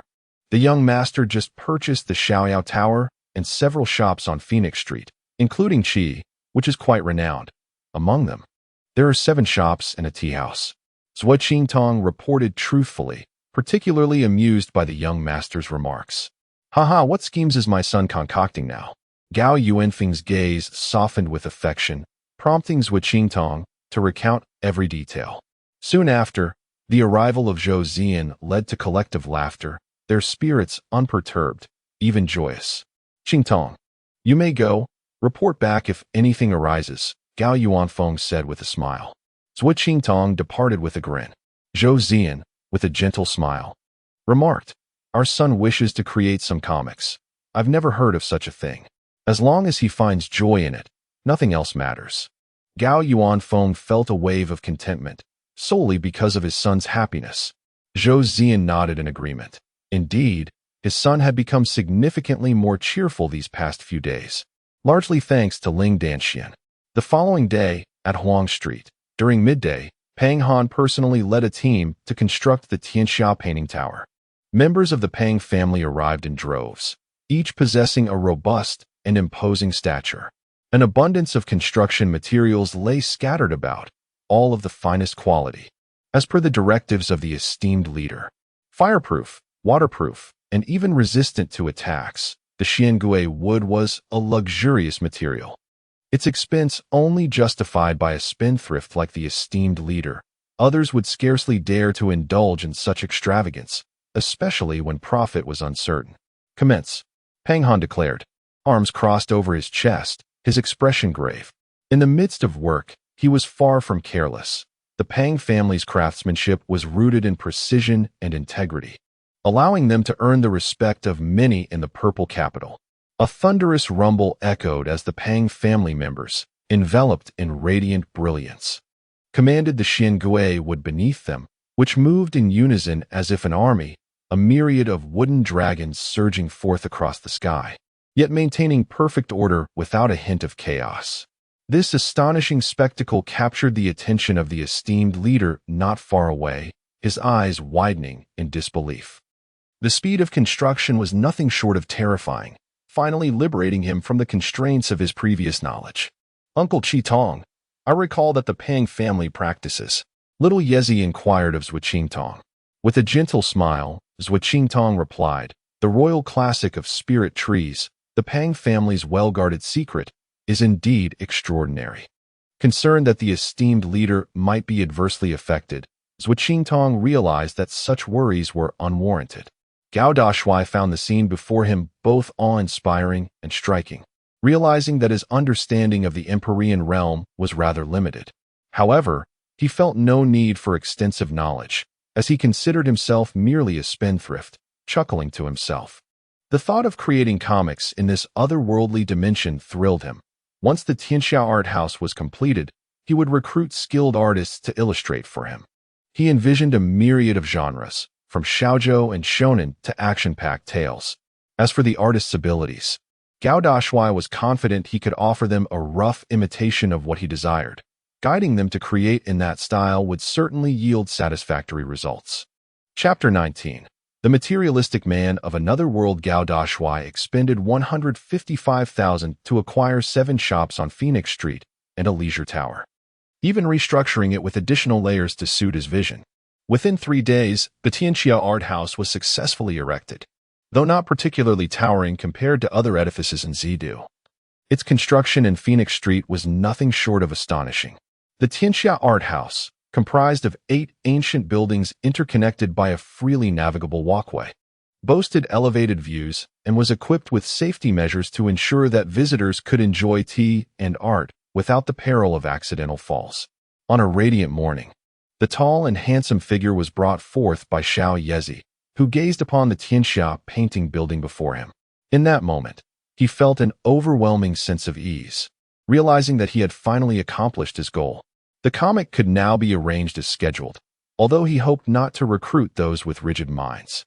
Naturally, the number of visitors to Huang Street was increasing, pointing and discussing the Tianxia painting building. With a gentle clap of his hands, all eyes on the street turned towards him, curious about what this extravagant young master intended to do next. Well, through your words. The essence of Tianxia painting building lies in savoring tea and appreciating art. Starting today, for the next month, everything will be free of charge. But please keep your voices down, if you would be so kind. The tall and handsome man cheerfully raised a finger to the crowd. Such grandeur. You are truly a hero in our hearts, they exclaimed, filled with joy at the prospect of complimentary tea tasting.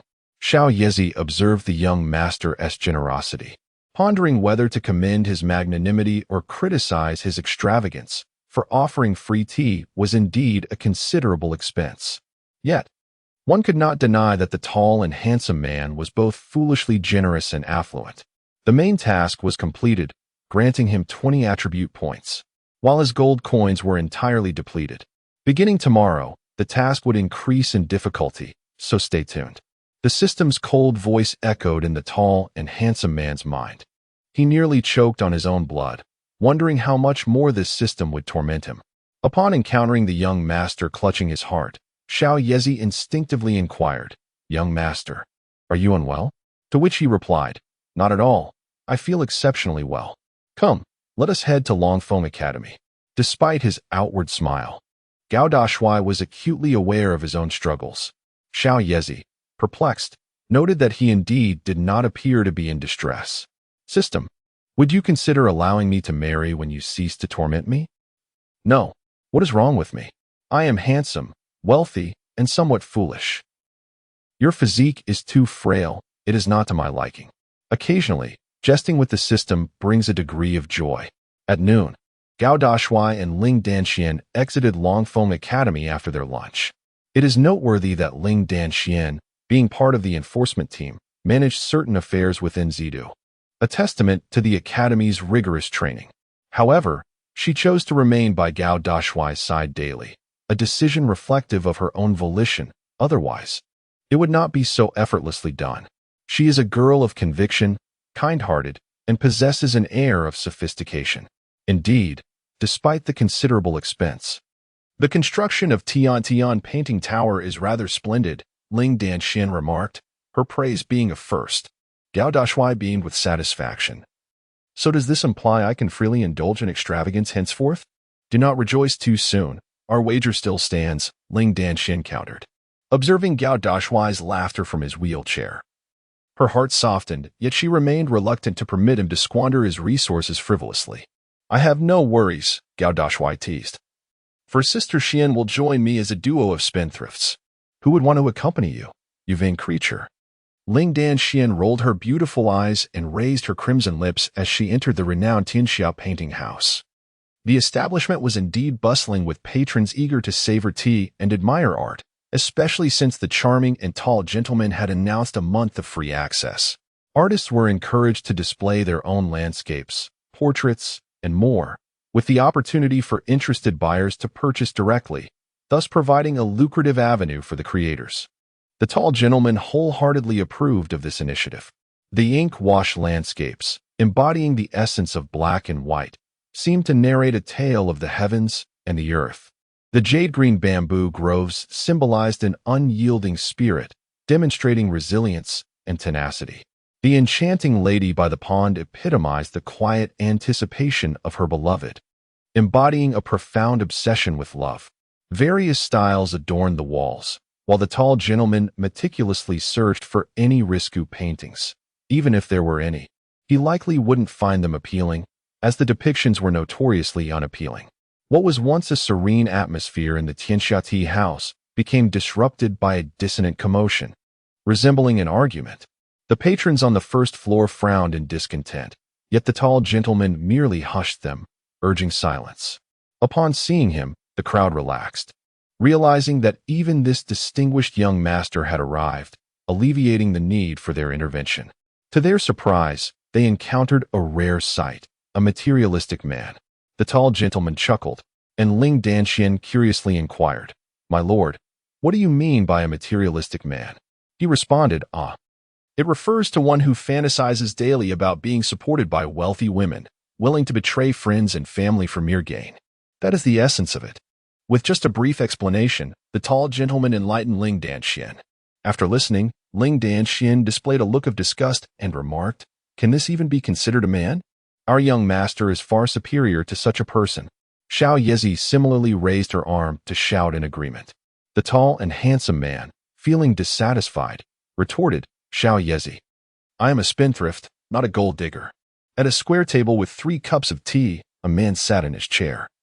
Severing ties with the gentle woman before him, he harshly declared, "Do not bother me any longer. You are nothing but a jinx, causing my every business venture to fail. Aling is my true love." Embracing the woman beside him, who, adorned with makeup, appeared decent, he coldly ordered, "Leave at once. Do not think that your pitiful demeanor can seduce my man. Do you wish to make it impossible for yourself and Zidu?" Hua Xiu, with tear-filled eyes, donned a simple yet beautiful attire, her natural beauty unmarred by powder. Her lustrous black hair framed her gentle and lovely visage. To abandon her would indeed invite divine retribution. "Ah Chung," Hua Xiu softly called. The wealthy woman exhibited a vicious expression, slamming the table in anger, and exclaimed, "How dare you call my man? You little wretch." Hua Xiu, frightened by the woman's outburst, turned pale and silently wept. Chapter 20. Throw them out. The once serene Tianxiao painting house erupted into a quarrel, disturbing the tranquility of many patrons. Though silent witnesses, they expressed disdain for the man named Ah Chong, who shamelessly played the role of a kept man. Hua Xiu could not fathom why the man she cherished would betray her. She had exerted tremendous effort in her pursuit of financial stability. Yet he found himself enamored with a wealthier woman. In the end, not only did he fail to assist her, but he also aided that affluent lady in ridiculing her. "You may leave, but I implore you to return the bracelet," she pleaded. Tears streamed down Hua Xiu's face, yet she desperately forced a smile, oscillating between laughter and sorrow. The wealthy woman, Ailing, noticed a bracelet adorned with multicolored stones on Aiching's wrist and abruptly snatched it away. In her forceful grasp, the thread snapped, sending the stones tumbling to the ground, each one echoing like a drop of sorrow. Hua Xiu's heart shattered like stone, but she resolved to remain a strong girl. Aiching, however, wore a disdainful expression. "What a worthless bracelet. Do you see that? You could never earn 100 gold coins, even if you painted your entire life away." Ailing scoffed as she withdrew gold coins from her ring and hurled them at Hua Xiu. The impact painful, yet the true agony lay within her heart. Ling Danxian, witnessing this scene, trembled with rage, her demeanor icy, exclaiming, "This is intolerable." The tall and handsome man gently patted Xianjie's hand and softly said, "Xiao Yezi, push me over. I have something to convey." Obediently, Xiao Yezi pushed him forward, and the patrons of Tianxia Tea House wore grim expressions. However, upon the entrance of the tall and handsome man, there was nothing ostentatious about his arrival. He sat in a golden wheelchair, bending down to gather the colorful stones. "Sister, one must safeguard their precious belongings and not entrust them to others," he cheerfully remarked as he presented the collected stones before Hua Xiu. How could a distinguished young master stoop to pick up stones? Originally poised for an argument, Ailing and Aiching stood in dumbfounded silence, taken aback by the tall and handsome figure before them. The delicate beauty of his features, reminiscent of rain-kissed blossoms, left them momentarily stunned, as they had not anticipated such a sight from a young master of his stature. A sense of foreboding washed over Ailing and Aiching as they called out to him. But the tall young master paid them no mind. He clapped his hands and addressed the assembly, saying, "Ladies and gentlemen, I possess 10,000 gold coins. Might I trouble you to use this wealth to expel them from my sight?" With that, a young attendant retrieved the gold coins from a black card, stacking them neatly on the ground. Their lustrous yellow gleamed enticingly, captivating the attention of numerous patrons gathered for tea. They rose, grinning, and exclaimed, "Young master, behold, you cannot." The faces of the exquisite couple shifted dramatically, but before they could finish their protest, the coins were seized by the patrons of the tea house, and hurled mercilessly at them. Such is the allure of wealth, inflicting pain while simultaneously providing delight. The exquisite couple has been forcibly driven away by the gold. Onlookers on Huang Street gaped at the spectacle, astonished that the tea house had amassed enough wealth to use it as a weapon. As the coins clattered to the ground, a throng surged forward, eager to claim their share. Ha ha ha, what a relief. I was just about to lose my temper with them, exclaimed Ling Danxian, covering her mouth with a light laugh, experiencing such exhilaration for the first time. The tall young master, however, remained indifferent. To him, they were less than human, and he had no interest in the spectacle of such unsightly individuals. Hua Shiyu was perplexed as to why the tall, handsome gentleman would assist her. Yet she softly expressed her gratitude. Thank you, young master. With a cheerful smile, the handsome gentleman picked up the assorted stones before him and requested that Xiao Yezi bring him a piece of string to rethread them. Sister, let us consider this a misstep and start anew, shall we? He gently adorned Hua Shiyu with the inexpensive and seemingly useless bracelet, offering tender comfort to the wounded girl. Hua Shiyu was deeply moved to see the young master, often labeled as useless and a spendthrift, personally placing a bracelet on her wrist. Their statuses could not have been more disparate, akin to heaven and earth, yet their extraordinary encounter stirred her emotions, prompting her to nod in agreement. Sister, I will grant you 5,000 gold coins per month to paint in my realm, the Tianxia painting house. Would you accept? The handsome gentleman adopted his usual carefree demeanor. In the moment he uttered those words, numerous onlookers nearly choked on their tea in disbelief. 5,000 gold coins a month to paint at the Tianxia painting house. Such a generous offer was utterly unparalleled in the entire Zidu, for no one would ever spend such an exorbitant sum to hire an artist, as it was simply unnecessary. I would be willing. Hua Shiyu gently wiped away her tears and accepted. The handsome gentleman had just overheard a pair of exceptional individuals discussing Hua Shiyu's artistic talents, which delighted him immensely. A beautiful girl who could paint was simply a beauty squared. However, I do not wish for you to create traditional landscapes or the like, but rather comics. The handsome gentleman proudly lifted his chin, while Hua Shiyu displayed a hint of innocence. Comics?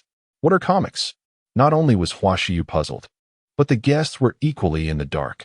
You may perceive it as an alternative form of artistic expression. The tall and handsome gentleman briefly elucidated to the gathering, then grasped the delicate hand of Hua Shiyu with joy, exclaiming, Sister, Xinjia, let us ascend to the upper floor. Hua Shiyu cast a glance at Ling Danxian and offered a warm smile.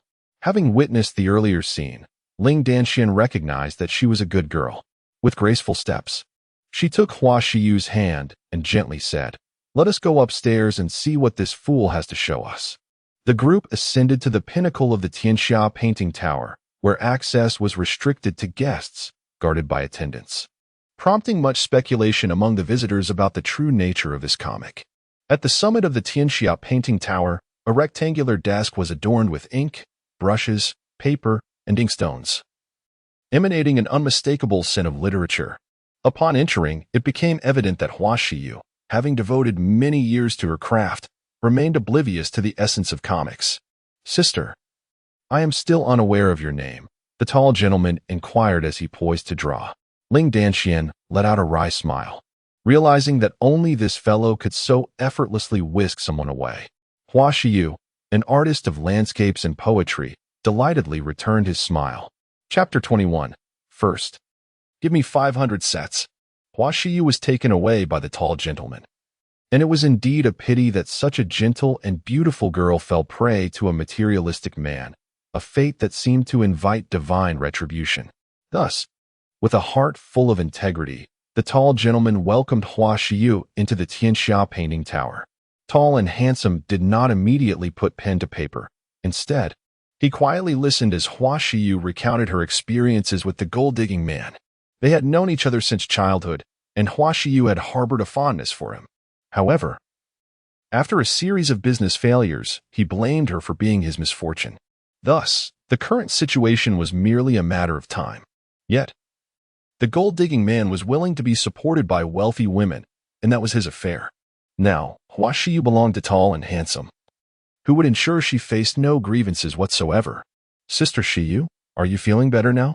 Tall and handsome expressed concern for this elder sister, acknowledging that a woman's greatest suffering in life often stemmed from encounters with worthless men. Hua Shiyu gently shook her head and sighed. That was his choice. Let him be. Such men are best left behind. Ling Danxian spoke with a cool demeanor. Now, as she looked at tall and handsome, she found him to be 1,000 times more admirable than that gold-digging man, for he would never do anything to hurt a girl. Unpleasant experiences will eventually pass. Now, I shall teach you the art of comics. Tall and handsome clapped his hands, and for reasons unbeknownst to them, both Hua Shiyu and Ling Danxian revealed smiles, genuinely curious to see what comics were all about. Xiao Yezi prepared the ink and paper for the young master. Tall and handsome still felt unaccustomed to using a brush, so he decided to have Xiao Yezi order a set of specialized tools for comic artists, along with colors for dyeing. Otherwise, it would be quite unseemly. He sketched a very modern portrait based on his memories. While it could not be said to be an exact likeness, it was close enough, as he had once taken on any job to earn a living, including selling illustrations of anime characters. On the paper is depicted a charming little girl, exuding cuteness with her petite frame, adorned with 2 adorable cat ears that amplify her appeal. Her eyes, crescent-shaped, sparkle with delight, revealing a playful smile accented by a delightful little fawn, with her hands propped under her chin. This enchanting sight is something one could scarcely encounter in the realm of the Empire. It seems my skills have not waned after all. The tall and handsome artist, satisfied with his work, flexes his muscular arms. He gestures towards Shiryu and Ling Danxian, playfully inquiring, "What do you think?" They have undoubtedly observed every detail of his creation, and upon the completion of the artwork, a look of genuine astonishment graces their faces. They have never witnessed such a unique artistic approach, particularly in the portrayal of a character that appears both ethereal and endearing. Is this what one calls a comic? This little girl is indeed adorable. Shiryu, being an artist herself, naturally possesses a distinct perspective. Ling Danxian at last perceives a slight shift in her understanding of the term comic as articulated by the tall artist. What do you think, Xianjia? Is she not cute? What is your opinion? He asked with a grin. Ling Danxian, aware that he is referencing their wager, purses her lips slightly. She is quite cute, but I still refuse to acknowledge that it could be a commercial success. Who said I aimed for it to be a bestseller? I merely indulge in extravagance for the pleasure of having comics to enjoy, he retorts, shaking his finger dismissively. Ling Danxian is left speechless, feeling disinclined to engage further with this fellow whose mind seems solely occupied with frivolity. Sister Shiryu, allow me to teach you now. In pursuit of realizing his vision for an otherworldly comic, the illustrious Gao Dashuai was determined to impart all his knowledge to Hua Shiyu, who was genuinely intrigued by this novel artistic style. Comics transcended the confines of a singular illustration, evolving into 4-panel formats, short stories, and lengthy narratives that intricately wove together the threads of cause and consequence. Gao Dashuai devoted himself wholeheartedly to instructing Hua Shiyu, not merely in theory but through hands-on guidance.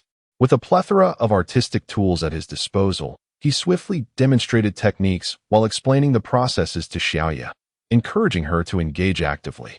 At that moment, the Tianxia painting pavilion was still incomplete, with only a solitary comic artist, a situation Gao Dashuai deemed far too scant. Xiaoya, clutching her heart, stepped outside, reflecting on the exorbitant cost of 2,000 gold coins. It was crucial to note that within the mercenary guild, each mercenary earned a mere fraction of that sum for their arduous tasks. 1 gold coin was sufficient to sustain an ordinary family for an entire year. The disparity was striking. Mercenaries and disciples from various sects would surely be left aghast, perhaps even bleeding from the shock, realizing that their relentless toil paled in comparison to the few illustrations produced by others.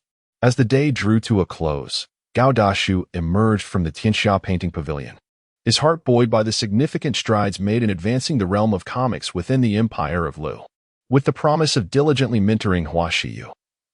The first chapter of the girl's comic was within reach. How can your mind conjure such a multitude of ideas? Ling Danxian teased.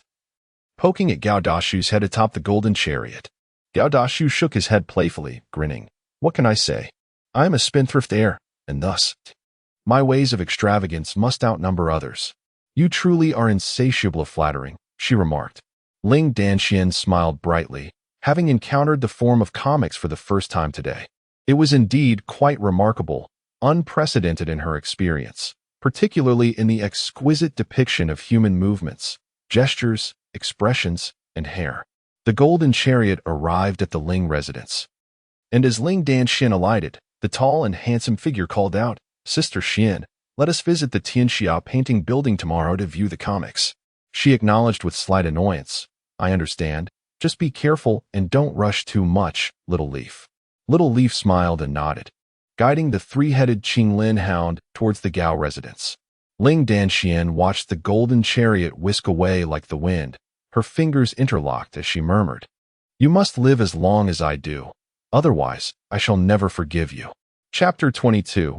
Defeat with Style, Defeat with Rhythm. Inside the room, Gao Dashuai was utterly exhilarated. He could distinctly feel a transformation within his body. In the past, merely standing for a few seconds would leave him dizzy, and even coughing would result in blood.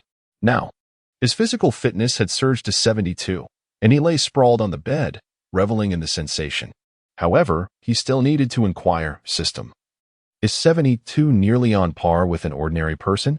The issue was that despite this newfound vigor, if he were to visit a brothel, the allure of even the most breathtaking women would be futile without that final spark of stimulation.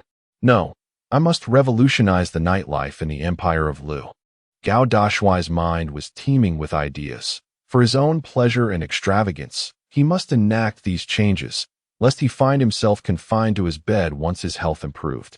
In a month, the objective is to frivolously spend 3 million gold coins, successfully granting 20 attribute points. Should the spending evaluation fall below 50, 10 attribute points will be deducted. If it exceeds 50, 5 attribute points will be awarded, and a perfect score of 100 will yield an additional 10 attribute points.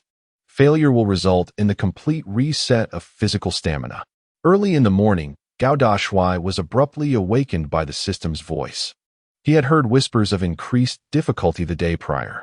Although somewhat mentally prepared, upon fully comprehending the situation, he felt a trickle of blood emerge from the corner of his mouth. System, why not just end my life? This is utterly cruel, Gao Dashuai lamented internally. This time, not only would attribute points be deducted, but failure would also lead to a total depletion of stamina. Gao Dashuai felt as though he was destined to be eternally devoted to the sun. The crux of the matter lay in the necessity to squander 3 million within a month. Gao Dashuai resolved to tackle the task head-on. Failure was not an option. For the prospect of losing all his hard-earned stamina was unbearable. He believed it far better to meet an untimely end than to face such a fate at home. Thus, he resolved to obediently heed the system's directives, as following its guidance ensured sustenance and comfort. This was the essence of Gao Dashuai's mindset. At noon, Gao Dashuai and Ling Danxian arrived at the Tianxia painting tower, continuing their lessons with Hua Shiyu. She was exceptionally astute, grasping concepts with remarkable speed. Thus, today marked Gao Dashuai's final lesson before she would begin to create her own comic illustrations. Sister Shiyu, I'm here, he called out as he reached the top floor, designated as the workspace for Hua Shiyu. It was strictly off-limits to others. However, upon entering, he found the space eerily vacant and desolate. Rumors had circulated widely, yet the absence of its inhabitant was palpable. The tall and handsome man nodded slightly and said, Well said, reward them with 500 gold coins. The two immediately knelt on the ground. Receiving 500 gold coins for just 2 sentences was remarkably advantageous. Ling Danxuan's gaze flickered with a chilling intensity as she softly remarked, The Zhao family aims to swallow the 10th Flow district to reconstruct their estate. I have heard of this. I do not care about anyone else. Those who bully me shall not go unchallenged. Xiaoya, do we have any allies? The tall man turned to Xiaoya and inquired. Xiaoya grinned, Young master, no matter how many people you need, I will gather them for you. In Huang Street, within the 10th Flow district, the gentle trickle of water and the worn paths bore the marks of time. Hoof prints and wool tracks were remnants of life in this divine city. Yet, the residents here were being driven away by the steward and servants of the Gao family. The Gao family servants were already vandalizing the homes of the residents, one after another collapsing under the onslaught, dust swirling up to the heavens. The cries of countless children echoed, each sound a poignant reminder of their plight. Within a small house, Hua Shiyu was attempting to carry her mother out, but how could a frail woman manage such a burden? The neighbors, witnessing the continual collapse of the houses adjacent to Hua Shiyu's, urgently called out, "Shiyu, hurry out. It's about to collapse." Her mother, Su, whispered tearfully, "Daughter, you must go. Do not worry about me. All these years, I have been the one to burden you." Hua Shiyu fell to her knees, unable to hold on any longer, releasing her mother to embrace her, crying, "Mother, if you must die, I shall die with you." "Foolish child," her mother murmured through her tears, "in the next life, I will ensure you have a good family." With tears streaming down her face, Su felt an overwhelming sense of injustice as her most cherished daughter endured relentless suffering. The swirling smoke and thundering sounds resembled a merciless beast devouring Hua Shiyu and her mother. Countless souls yearned to rush to their aid, their eyes wide with desperation. But it was already too late. "Qingtong, uncle." A voice, neither loud nor soft, echoed through the chaos, followed by a radiant azure glow that illuminated the sky. The azure dragon soared majestically, stretching for dozens of yards, its tail thrashing and shattering the collapsed buildings. The sudden appearance of the colossal dragon brought an eerie silence to the residents of the 10th Stream District. A cacophony of hurried footsteps emerged from behind, and as the crowd turned, their pupils contracted in horror, as though they had witnessed a dreadful spectacle. Chapter 23. Sister. Let us put in more effort. The inhabitants of the 10th Stream District cast their gazes towards the rear, where a golden war chariot was being drawn by 3 azure Qilin hounds. Surrounding the chariot was a throng of armored cultivators, exuding an overwhelming aura, their murderous intent palpable, akin to an ominous thundercloud looming overhead. Upon witnessing this sight, it became evident to all who stood there who had arrived, the prodigal son of the purple capital, the imposing and handsome Gao Dashuai. For in all of the purple capital, only his war chariot was gilded in gold, instantly recognizable for its flamboyance. The Zhao family trembled in fear, questioning how they had unintentionally provoked such a formidable presence. Zhao Ganqiang, as the young master of the Zhao family, felt utterly insignificant compared to the towering Gao Dashuai, yet they were fortunate to have the backing of an ancient clan. As the smoke cleared and the azure dragon faded away, Hua Shiyu and her mother remained unharmed, embracing each other tightly, devoid of even the slightest trace of harm. The bond between mother and daughter needs no elaboration, yet as the sunlight cascaded upon them, its warmth gently coaxed their eyes open. "Yuer, it seems we are still alive," murmured Su. Hua Shiyu surveyed her surroundings. Everything had been reduced to flatness, and only they remained unscathed, hearing strange sounds. Turning her head, she beheld the tall, handsome figure being assisted down, and tears welled up in her eyes. "Sister Shiyu, I've been searching for you for quite a while. Are you all right?" The tall gentleman, under the watchful gaze of the crowd, was playfully pushed by Ling Danxian towards Hua Shiyu. The onlookers gasped in disbelief. How could a distinguished young master create such a spectacle merely for a woman of humble means? The Zhao family sensed something amiss, particularly Zhao Ganqiang, who glanced at the group of armored cultivators by the golden war chariot, his voice thick with apprehension. The Mountain Guardian Legion of the Gao family. This legion was composed of those who had once stood by Gao Yuanfeng's side. It was said that when the Mountain Guardian Legion mobilized in full force, they could conquer the entire realm. Whether this was true remained untested by anyone. The mere fact that the legion had been dispatched indicated the gravity of the situation. "Young master." Upon witnessing the multitude that the tall gentleman had brought for her sake, Hua Shiyu felt a surge of emotion, her lovely face marred by tear stains. The tall gentleman, equally pained, reached out to wipe away her tears, assuring her, "It's all right, come with me." He then turned to the Zhao family, casually commanding, "You have demolished this place. rebuild it, and ensure it is of the finest quality. With a glance at the Zhao family, he issued the order, for he had far more pressing matters to attend to, namely the illustrated works of the Tianxia painting pavilion.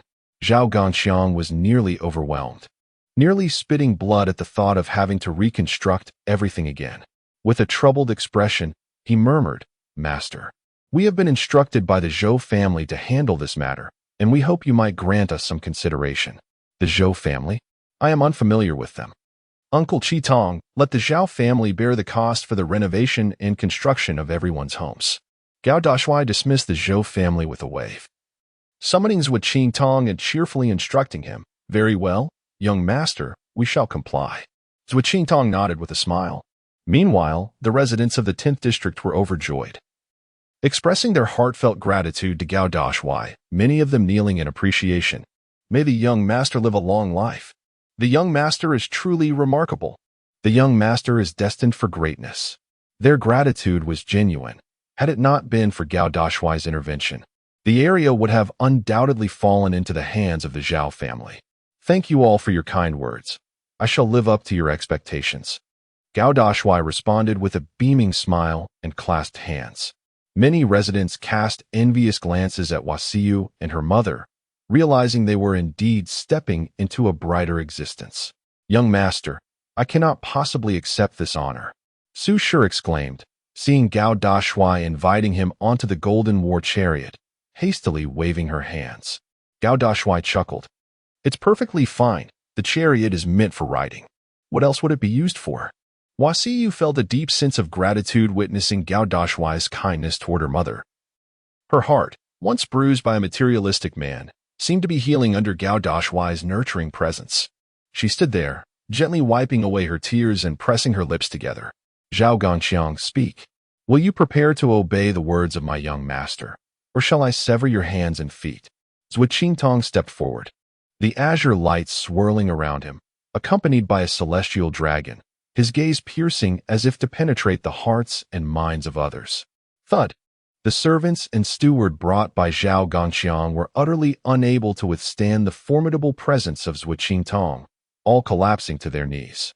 Zhao Gongxiang wept, declaring, "We are willing to comply with the commands of the esteemed young master and rebuild this place." Zhuo Qingtong replied indifferently, "You have half a month. If you fail, the Zhou family shall be of no aid to you." With a graceful flourish of his robe, he turned and departed. The Mountain Guardian Legion remained silent, having made no move throughout the encounter. Yet should they choose to act, this place would be utterly reduced to rubble. The residents whose homes had been toppled could temporarily seek refuge elsewhere. While they harbored great disdain for Zhao Gongxiang and his ilk, they regarded the tall and imposing figure of the esteemed master, who was also a notorious spendthrift, as a kind-hearted individual. At the top floor of the illustrious Huajia building, Wasiu's mother, Madame Su, had been settled into a luxurious mansion by the esteemed master, which would henceforth serve as Wasiu's home. Attended by maids and servants who kept a watchful eye on the elderly lady, unperturbed by any potential issues. "Ah, how could I have forgotten such a splendid matter?" exclaimed the esteemed master, who had been imparting knowledge of comics to Wasiu, as he suddenly struck the table. Ling Danxian, fearing something was amiss, hurriedly inquired, "Master, do not frighten me. What pains you?" Wasiu, equally anxious and concerned, gazed at the esteemed master. He stiffly turned his head and, with great difficulty, uttered, "Just now. If I had secured that project, I could have squandered again." Amidst the chaos, this fellow remains preoccupied with such trivial matters. "No, I absolutely refuse to indulge in extravagance." Ling Danxian expressed her frustration with each word punctuated by disappointment. The tall and handsome man chuckled, "Sister Xian, you haven't yet seen Sister Shiyu's comics. Once you've had the chance to appreciate them, you will surely succumb to my extravagant ways. I have complete faith in Sister Shiyu. But I must first see for myself," Ling Danxian retorted with a huff. The tall man turned to the artist Shiyu and said, "Sister, could we put forth a little more effort?" "Very well. I promise to create the comic that embodies the essence of your youthful dreams." The artist Shiyu responded with a gentle smile, her beauty captivating. Chapter 24. The genesis of the comic. To speak candidly, the tall man did not frequently indulge in reading shoujo manga, not because it is unsuitable for men, but rather due to a tendency among males to gravitate towards more exhilarating genres such as martial arts or fantastical narratives. Such themes tend to resonate more profoundly with their sensibilities. However, girls possess an innate ability to navigate emotions and atmospheres, making them particularly adept at creating shoujo manga. Boys, on the other hand, are inclined to craft passionate tales because they excel in envisioning dynamic and fervent scenes. Therefore, the tall man did not impose unrealistic expectations on Shiyu. He sought merely to savor the nostalgic flavors of past comics, which would suffice to satisfy him. Naturally, he had also recruited other artists for this endeavor. Little Yezi had arranged for a variety of specialized tools for comic artists to be delivered, and the tall man personally guided Shiyu in their usage. After all, he had dabbled in this realm in his earlier days, and by lineage, he could be considered the progenitor of comics in the realm of dialects. Hua Shiyu has experienced the events of both today and yesterday, gradually developing a tender affection for the young master. Perhaps she is acutely aware of her humble status, realizing that she cannot compare to his towering elegance, yet she yearns to remain by his side, and that alone suffices. Thus, in order to bring joy to the esteemed young master, Hua Shiyu must thoughtfully contemplate how to create a captivating manga for young girls, considering the plot, dialogues, and vivid scene depictions, all of which she aspires to illustrate stroke by stroke, her imagination flowing seamlessly to her fingertips. In the purple capital, Zhou Yihui sits poised in his chair, his raven hair flowing freely, sipping tea leisurely from a delicate cup. Before him kneels Zhao Ganqiang, his complexion pale and trembling, too fearful to speak. "Oh, did that wasteful tall figure appear when you demolished those houses?" Zhou Yihui inquires casually, a faint smile gracing his lips. Zhao Ganqiang hurriedly nods, exclaiming, Yes, he instructed us to renovate and rebuild there." Upon hearing this, Zhou Yihui lightly rubs his index finger, pondering why a mere resident of the community would necessitate the personal involvement of such a distinguished figure. A smile spreads across his face as he murmurs, "It seems this fellow is not merely an ordinary wastrel." Zhou Yihui suspects that the tall figure is aware of the Zhou family's covert support, which is why he has chosen to disrupt their affairs. If he were to be informed, he would likely scratch his head and exclaim, "I merely squander my resources. Do not involve me in your intrigues. Young Master Yihui, I implore you, please assist us and do not let us bear this financial burden." Zhao Ganqiang, witnessing Zhou Yihui's musings, helplessly pleads for aid. Since the esteemed General Gao has permitted the Zhao family to reconstruct the Shirlu district, Zhou Yihui decided to turn the situation to his advantage, investing a bit more to enhance the reputation of the Zhou family in the eyes of the residents, ensuring they do not fall into disrepute, especially considering the Zhou family's ventures in the mercenary guild and the liquor business. "Thank you, young Master Yihui," Zhao Ganqiang exclaimed joyfully. Bowing fervently, Zhou Yihui merely gestured lightly for him to rise, and Zhao Ganqiang promptly departed from the Zhou residence. Seated comfortably, Zhou Yihui rubbed his fingers thoughtfully and murmured, "He does not strike me as a mere wastrel."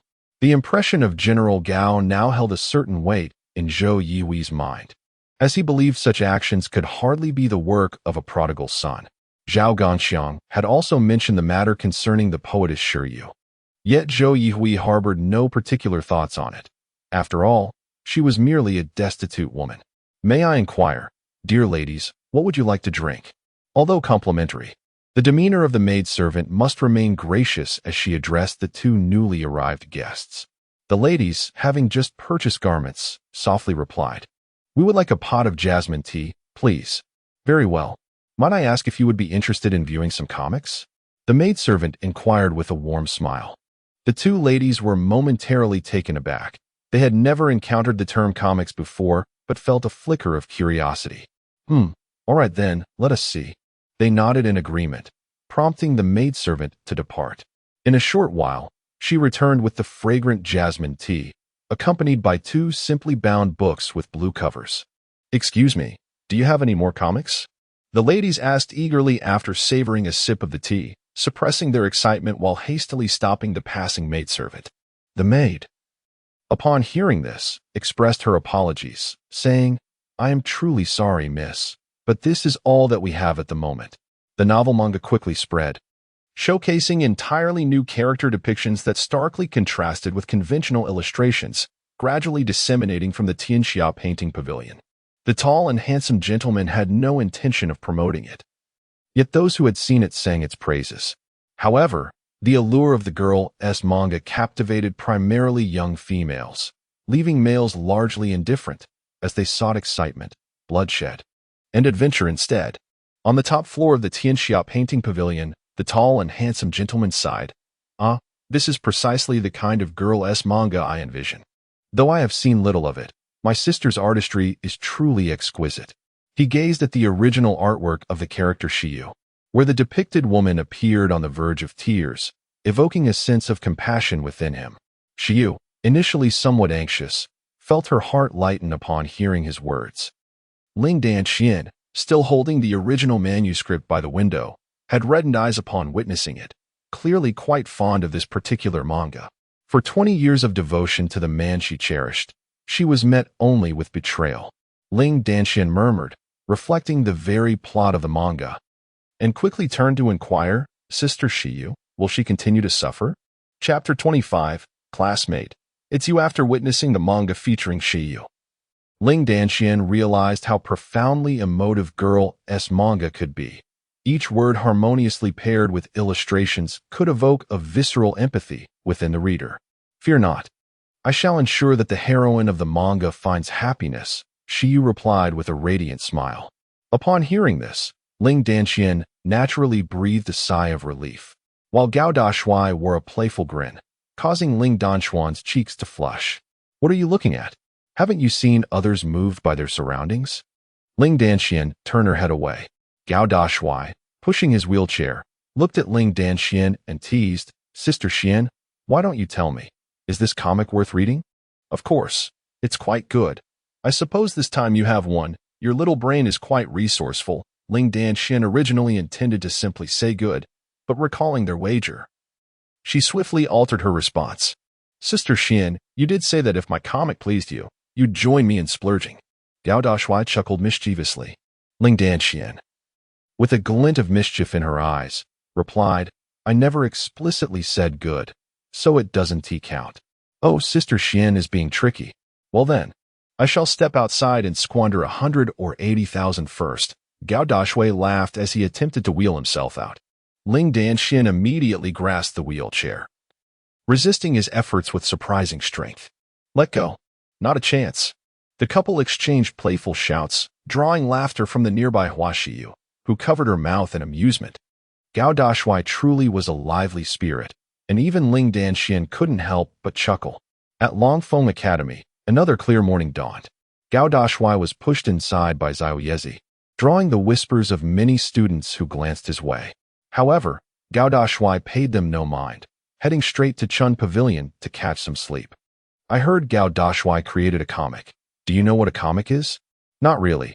It's just some random scribbles, I suppose. It is said that girls find him quite popular." "Heh, the good-for-nothing, if not for his family's support, would have long been lost."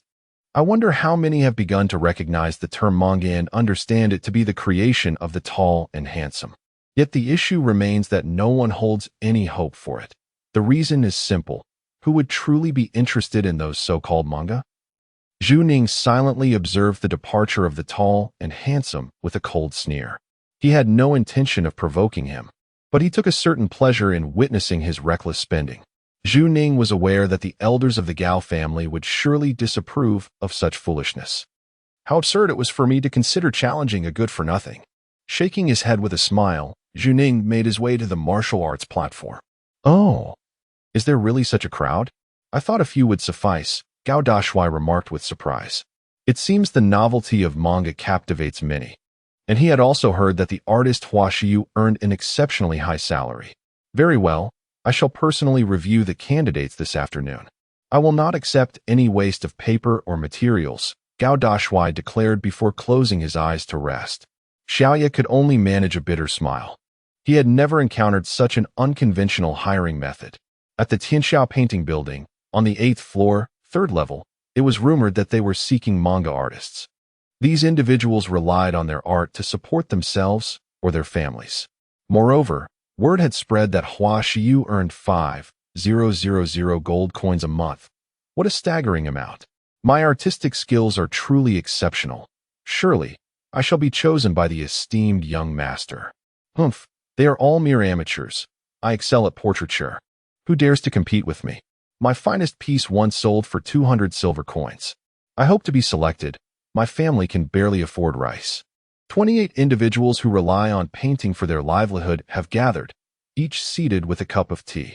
Some wear haughty expressions, others appear indifferent, while some are visibly anxious. Their mental states vary, yet they all await the arrival of the esteemed young master.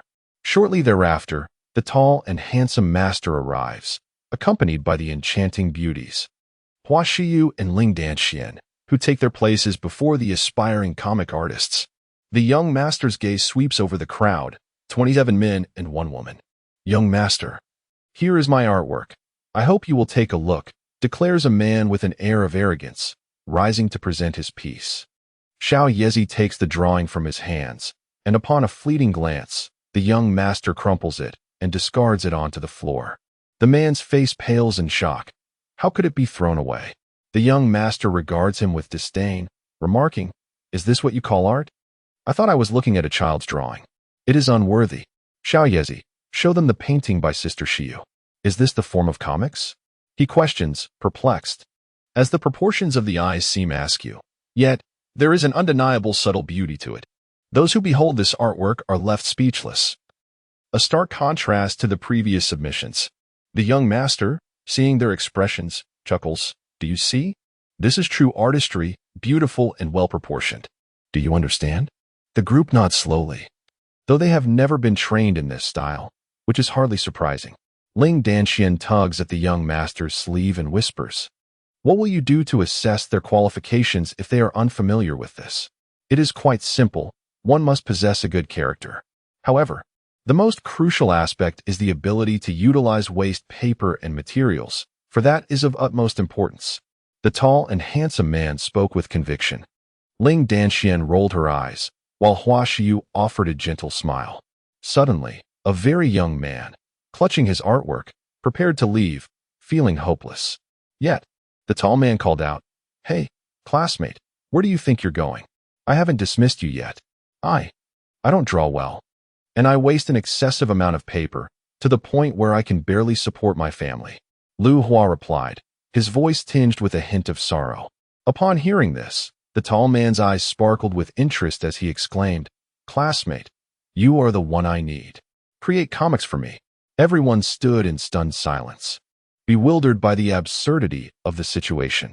Lu Hua himself was taken aback, unable to comprehend how he had been chosen so unexpectedly.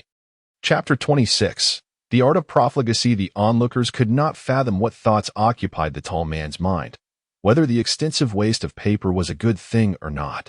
It is essential to recognize that a single sheet of quality paper holds considerable value, and those lacking resources must resort to inferior materials. Lu Hua felt as though he had been struck on the head by a falling pie from the heavens, utterly dazed. With a playful grin, the tall man declared, "Xiao Yezi, reward him with 1,000 gold coins." At this proclamation, the eyes of others turned red with envy. "Fear not, our young master will not shortchange anyone." Xiao Yezi placed the coins into Lu Hua's hands, who remained in a state of bewilderment. Observing his astonishment, the tall man waved his hand and said, "Classmate, will you join me? I won't force you."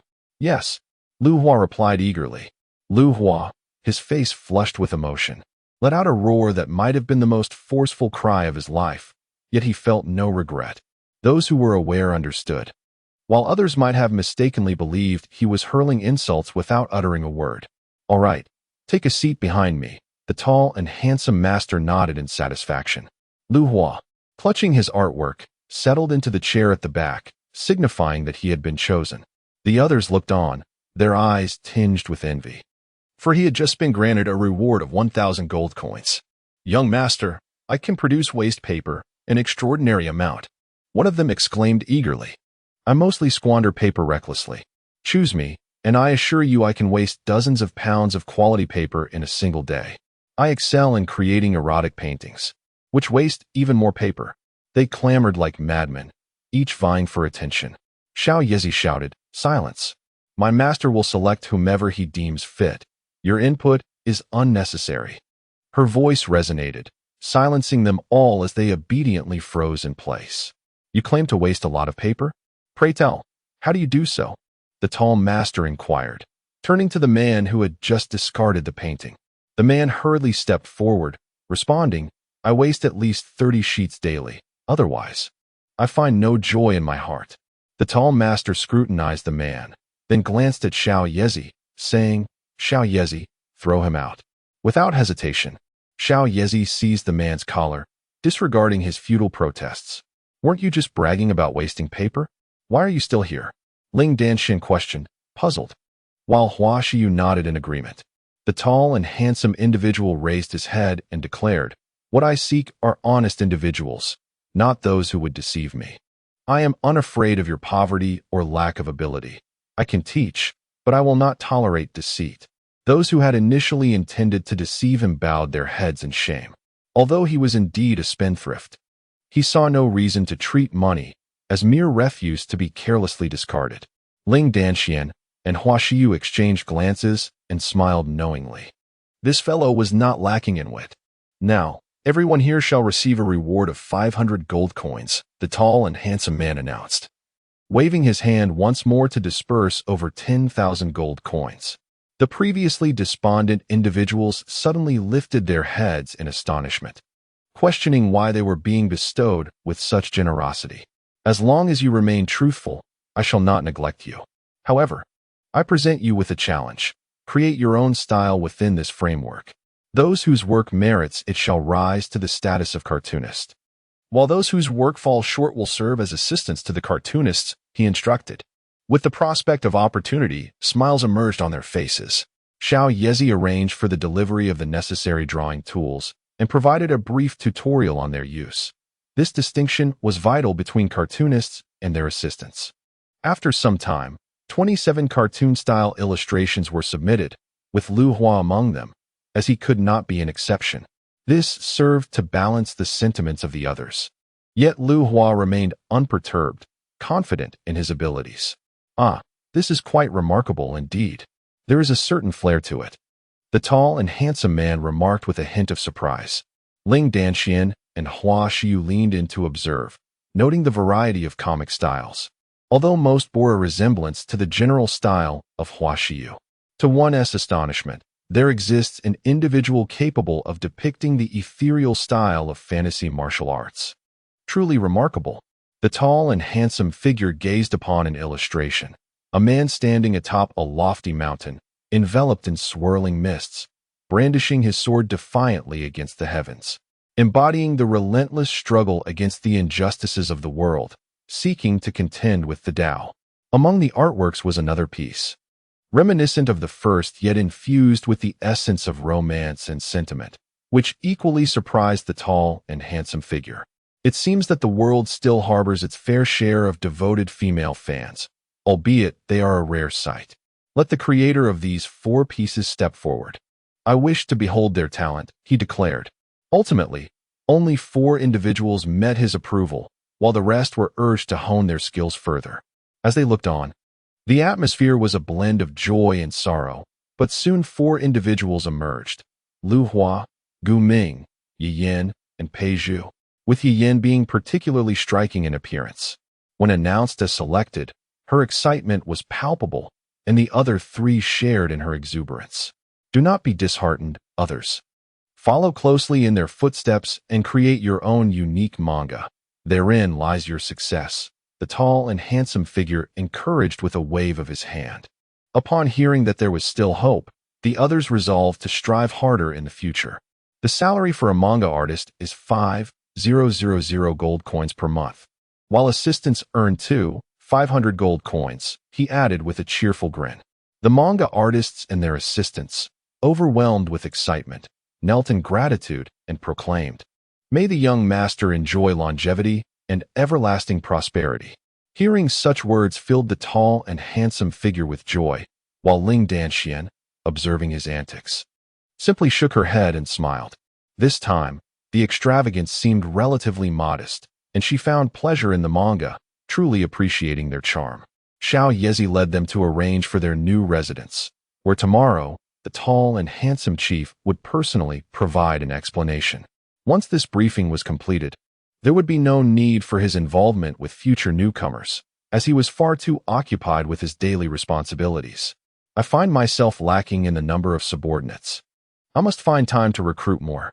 The tall and handsome chief, observing the moment Xiao Yezi distributed money, felt that additional manpower was necessary.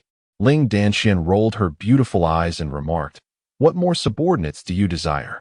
A lack of subordinates fails to showcase my extravagant persona when dispensing money.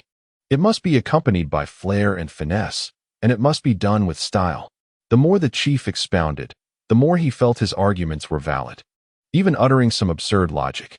Young master cannot attend to every single matter himself. Hua Shiyu smiled gently. Ling Danxian, with a playful twist of her red lips, replied, "Indeed. But I have never heard of an extravagant persona that requires both money and a display of action. Therefore, you lack the qualifications of a spendthrift. Being extravagant is a unique skill. Not everyone can master it," the tall chief declared with pride. This statement elicited laughter from Hua Shiyu, while Ling Danxian also covered her mouth, chuckling lightly. "I have yet to hear of the skill of extravagance. You amuse me to no end. I have made my decision. I shall seek my subordinates while indulging in extravagance, and they must all be female," the chief proclaimed emphatically, as a new journey of extravagance commenced. Chapter 27. Good. Beautiful. Delightful. Due to the oppression from the Zhao family, the 10th district has suffered considerable devastation, with many houses being demolished. Fortunately, only a portion was destroyed. Had it all been razed, the Zhao family would likely have faced utter financial ruin. However, the Zhao family enjoys the backing of the Zhou family, who seized this opportunity to enhance their own reputation. Although the Zhou family is already renowned throughout Zidu, their primary concern lies in business matters. A high profile naturally attracts more clientele, especially since the Zhou family controls two significant economic sectors in Zidu, the liquor industry and the mercenary guild. This has endeared them to many. Originally, Zhuo Qingtong had granted the Zhao family a fortnight to reconstruct the 10th district, yet after a week of efforts, the area was revitalized, with the demolished houses rebuilt sturdier than before, bringing immense joy to the residents. "Oh, we are truly grateful to the esteemed young master. Without him, our once dilapidated home could never have become so beautiful. Now my son can finally find a bride, thanks to this new house." The residents of the 10th district burned incense to pray for the tall young master, showering him with praise. Hearing their words, Zhao Gongxiang felt his brow twitch in frustration. After all, it was their funds alongside the Zhou families that facilitated these improvements. "Ladies and gentlemen, we sincerely apologize for our previous shortcomings. This time, all the funding has been provided by the young master Zhou Yihui from the Zhou family," Zhao Gongxiang declared loudly, taking a deep breath as he addressed the residents of the 10th district. This left the residents of the 10th Stream district in a state of bewilderment. "Young master Zhou Yihui?" The eyes of several girls instantly sparkled like blooming peach blossoms. Zhou Yihui was the epitome of male beauty in Zidu, the prince charming in the hearts of young ladies. Zhao Gongxiang finally revealed a faint smile, saying, "Indeed, Zhou Yihui scolded me. But then he generously offered to rebuild your homes. So, the Zhou family is truly benevolent. This can be considered a pardon for you all. Let us also pay our respects to young master Zhou Yihui with a fragrant offering. How wonderful it would be to marry him." Upon hearing their words, Zhao Gongxiang felt a sense of relief. He had finally dispelled the animosity of the people, and a cold smile crept upon his lips. The tall and handsome waste of space could never match young master Zhou Yihui.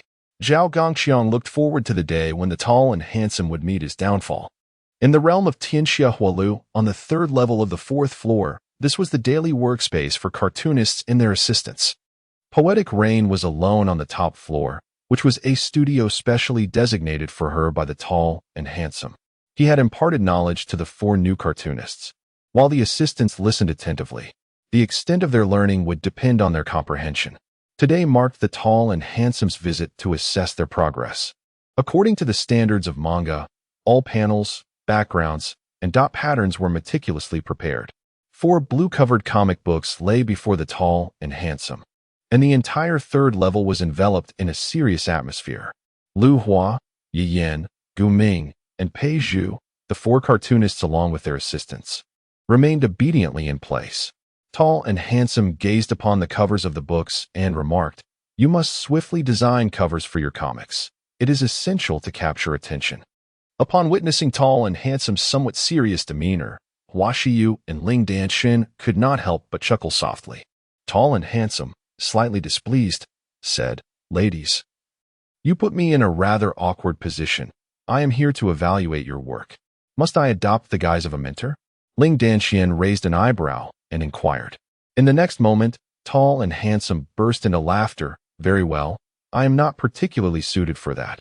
Everyone, sit down." "Why so serious? Let me take a look." The cartoonists and their assistants smiled knowingly, recognizing that the young master was not one to be overly serious. The atmosphere lightened considerably, yet they remained curious about Tall and Handsome's impressions of their 4 comics. Utilizing mercenaries to unveil the world is an intriguing concept. This is an adventure genre comic with great potential. As he flipped through a comic titled My Mercenary Legend, he found it quite impressive. This possesses elements of fantasy, treasure hunting, and murder. Splendid. My overbearing young master. The artistry is exquisite, and the plot is well crafted. Delightful. Abyss Emperor. A fantasy comic that exudes confidence. Exhilarating. After finishing the 4 comics, Tall and Handsome took a deep breath, sipped his tea, and said, "Students, your work." His pause rendered not only the cartoonists anxious, but also caused Ling Danxian and Hua Shiyu to hold their breaths. "It is outstanding. Continue onward. I understand that creating art is no easy task, yet I hope you will submit your work weekly." The tall and handsome figure raised his thumb in approval, as the cartoonists and their assistants erupted in joyous exclamations, embracing one another in a display of elation at their newfound recognition. It is worth noting that the landscape paintings they once created could scarcely fetch a handful of copper coins. Yet now they were deemed extraordinary in the eyes of the young master. A single word of encouragement was enough to inspire them to wholeheartedly follow the tall figure with fervor. "You must adopt pen names and design your own covers. Henceforth, I bestow upon each of you 1,000 gold coins." The tall figure, too, was filled with joy, for in this alternate world, the creation of comics would ensure that his life would be devoid of loneliness. Long live the young master. Hail to your might. In the grand and spacious hall of the 1,000 Purple Mercenary Guild, mercenaries awaited assignments, their robust figures indulging in laughter and drink. Yet one individual sat absorbed in a borrowed comic, his focus unwavering. "Ertuzi, what are you reading?" a friend inquired. Upon hearing the question, the mercenary bellowed, "Excellent. This is the life of a mercenary." His exclamation drew a throng of mercenaries around him. Moments later, "How exhilarating. Our mercenary lives are so thrilling. The tension of adventure, encountering foes along the way. It's all so vividly realistic." "What is this? Please tell us." "Comics. The Tianxia Painting House can be rented, or you can view them directly." With a resounding commotion, a group of mercenaries departed to the Dragon Peak Academy. During a moment of respite at the martial arts platform, a student retrieved a borrowed comic titled The Quest for Magic Across 3,000 Worlds. As he immersed himself in its pages, he felt an expansive sense of fulfillment, akin to the vastness of the sky. "What are you reading? You may peruse it yourself." Other students gathered around, their heads huddled together, captivated by the comic, their spirits ignited as if an inexhaustible force surged from within them. The boundless world depicted within unfolded grand scenes and sweeping narratives. "Where did you acquire this?" "I rented it from the Tianxia Painting Pavilion." Tianxia Painting Pavilion, such a familiar name. Isn't that the elegant tea house? Let us convene there this afternoon to enjoy some comics. Absolutely. A wave of otherworldly comic culture is set to sweep across the purple capital. Chapter 28. Reward Mechanisms. The profession of comic artist has thoroughly captured the attention of the masses, all engaged in the art of illustration. However, these creations depart significantly from the traditional landscape and ink wash paintings, showcasing intricate plots and character portrayals, hence the term comic. The comic from mortal to phoenix, crafted by the artist Shiyu, has become a topic of fervent discussion and delight among countless young women. The first girls' comic in the Empire's realm. It has quickly gained popularity since its recent release at the Tianxia Painting Pavilion. Alongside it, titles such as The Quest for Magic Across 3,000 Worlds, My Overbearing Young Master, My Mercenary Legend, and The Abyssal Emperor have drawn numerous visitors who indulge in tea while perusing the comics, a veritable enjoyment. The world of Tianxia Hulu consists of a total of 8 exquisite towers. Except for the comic artist studio, the other spaces are entirely filled with patrons indulging in tea. One might argue that savoring tea is a mere pretense, while the act of viewing comics holds true substance. Renting a space incurs a fee, and the enjoyment of comics also comes at a cost, albeit a modest one. Comics have taken the entire Zidu by storm, attracting scholars from the academies, young ladies from esteemed families, and mercenaries from the guild, all flocking to Tianxia Hulu. It seems that it won't be long before this phenomenon extends beyond the boundaries of Zidu. On the top floor of the first tower, Gao Dashuai remains indifferent to the current fervor surrounding Tianxia Hulu. Such matters are of no concern to him. His only pursuit is to squander wealth and to be among the first to experience these comics. Uncle Pang, have you finished making those little items I requested? Gao Dashuai inquired with a cheerful smile. Pang Han, who was engrossed in flipping through the comic My Mercenary Legend, struggled to lift his head and replied, Master, they are ready. Pang Han initially thought that Gao Dashuai's endeavor in establishing Tianxia Hulu was merely an act of extravagance.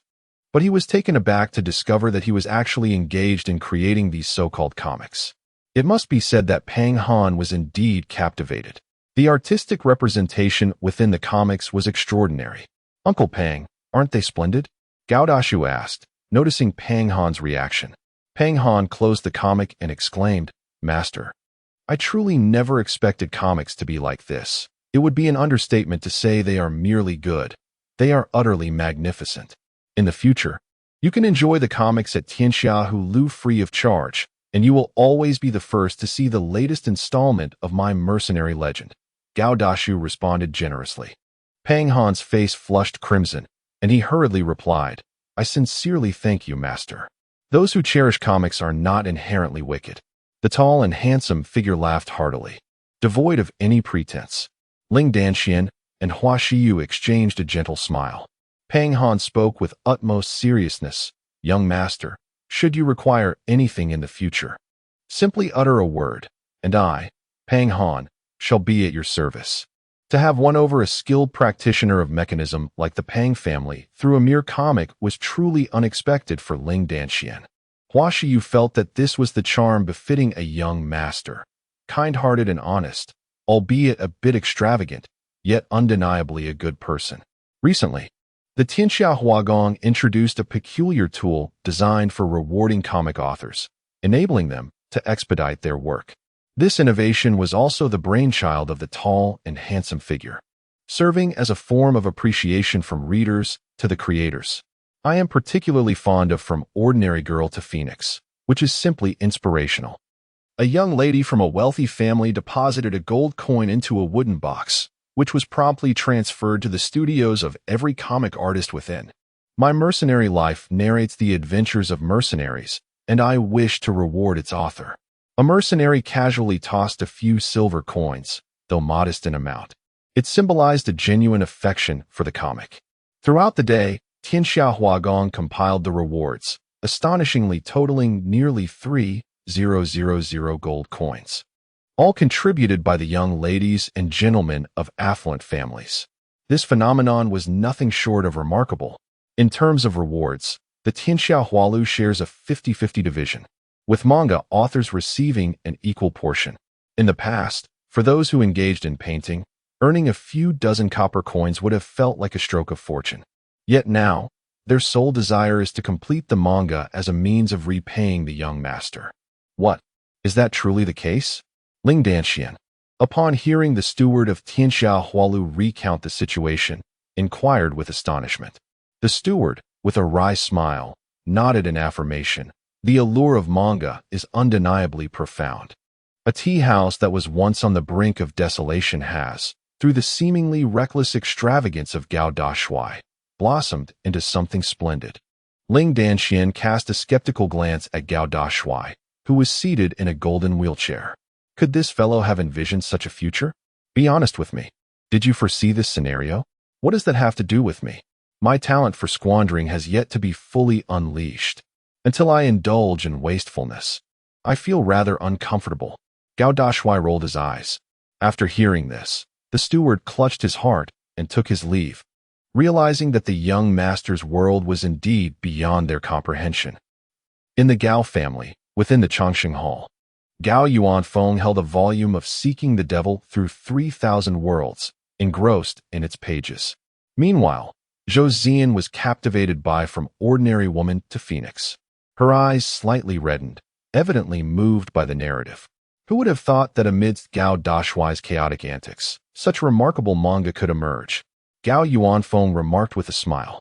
Zhou Zian, beaming, nodded in agreement. Indeed, this From Ordinary Woman to Phoenix is just as captivating as my overbearing young master. Ha ha, as long as he is happy, his health will naturally improve.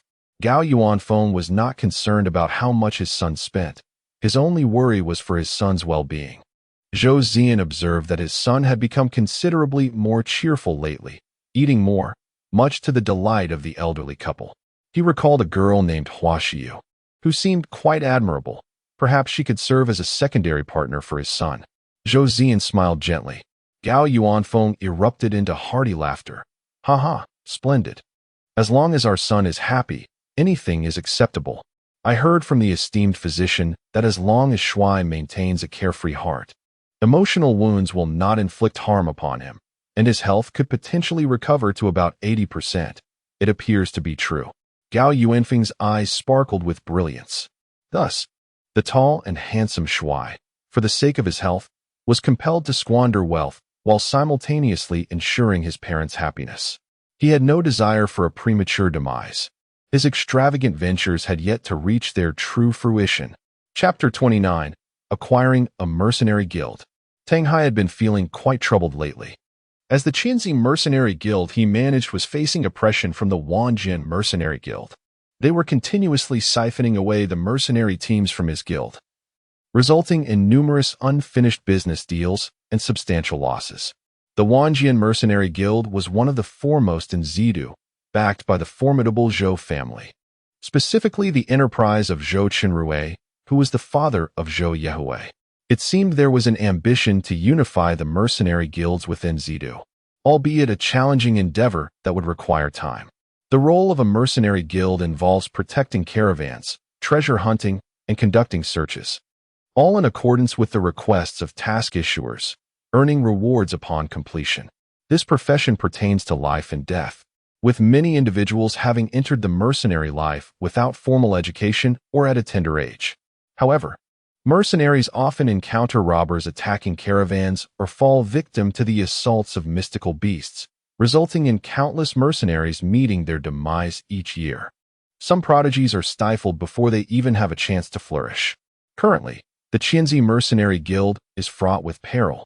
A single misstep could lead to being bribed by the Zhou family, whose oppression is exceedingly severe. This predicament leaves Tang Hai at a loss, as many mercenary groups have been poached, and those that remain are relatively weak. With a sigh, Tang Hai decides to take a stroll outside and, upon entering the guild's hall, he observes numerous mercenaries engrossed in their reading. Tang Hai is taken aback. Comics, a recent sensation in Zidu, have surprisingly made their way to the Mercenary Guild. There is a silver lining, as those illiterate mercenaries might be encouraged to learn to read. Is that so? The Tianxia painting tower has arrived? I shall go take a look, he mused, having overheard the mercenaries. He promptly turned and exited the Qinzi Mercenary Guild.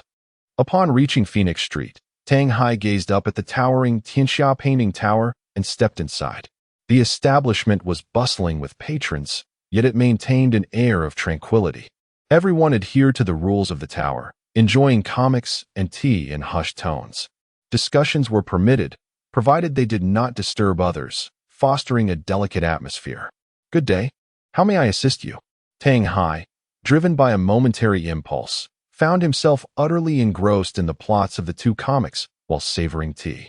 He was so absorbed that he completely disregarded the presence of others nearby, repeatedly exclaiming in astonishment. Upon finishing, he felt a sense of exhilaration and mused, "If only my mercenary guild could experience such joy." Ling Danxian, puzzled, approached him. Recognizing Tang Hai, she was slightly taken aback. She had encountered prominent figures from the Qianzi Mercenary Guild during her time with the law enforcement team, which allowed her to identify him. "Sir, these two comics are quite captivating, aren't they?"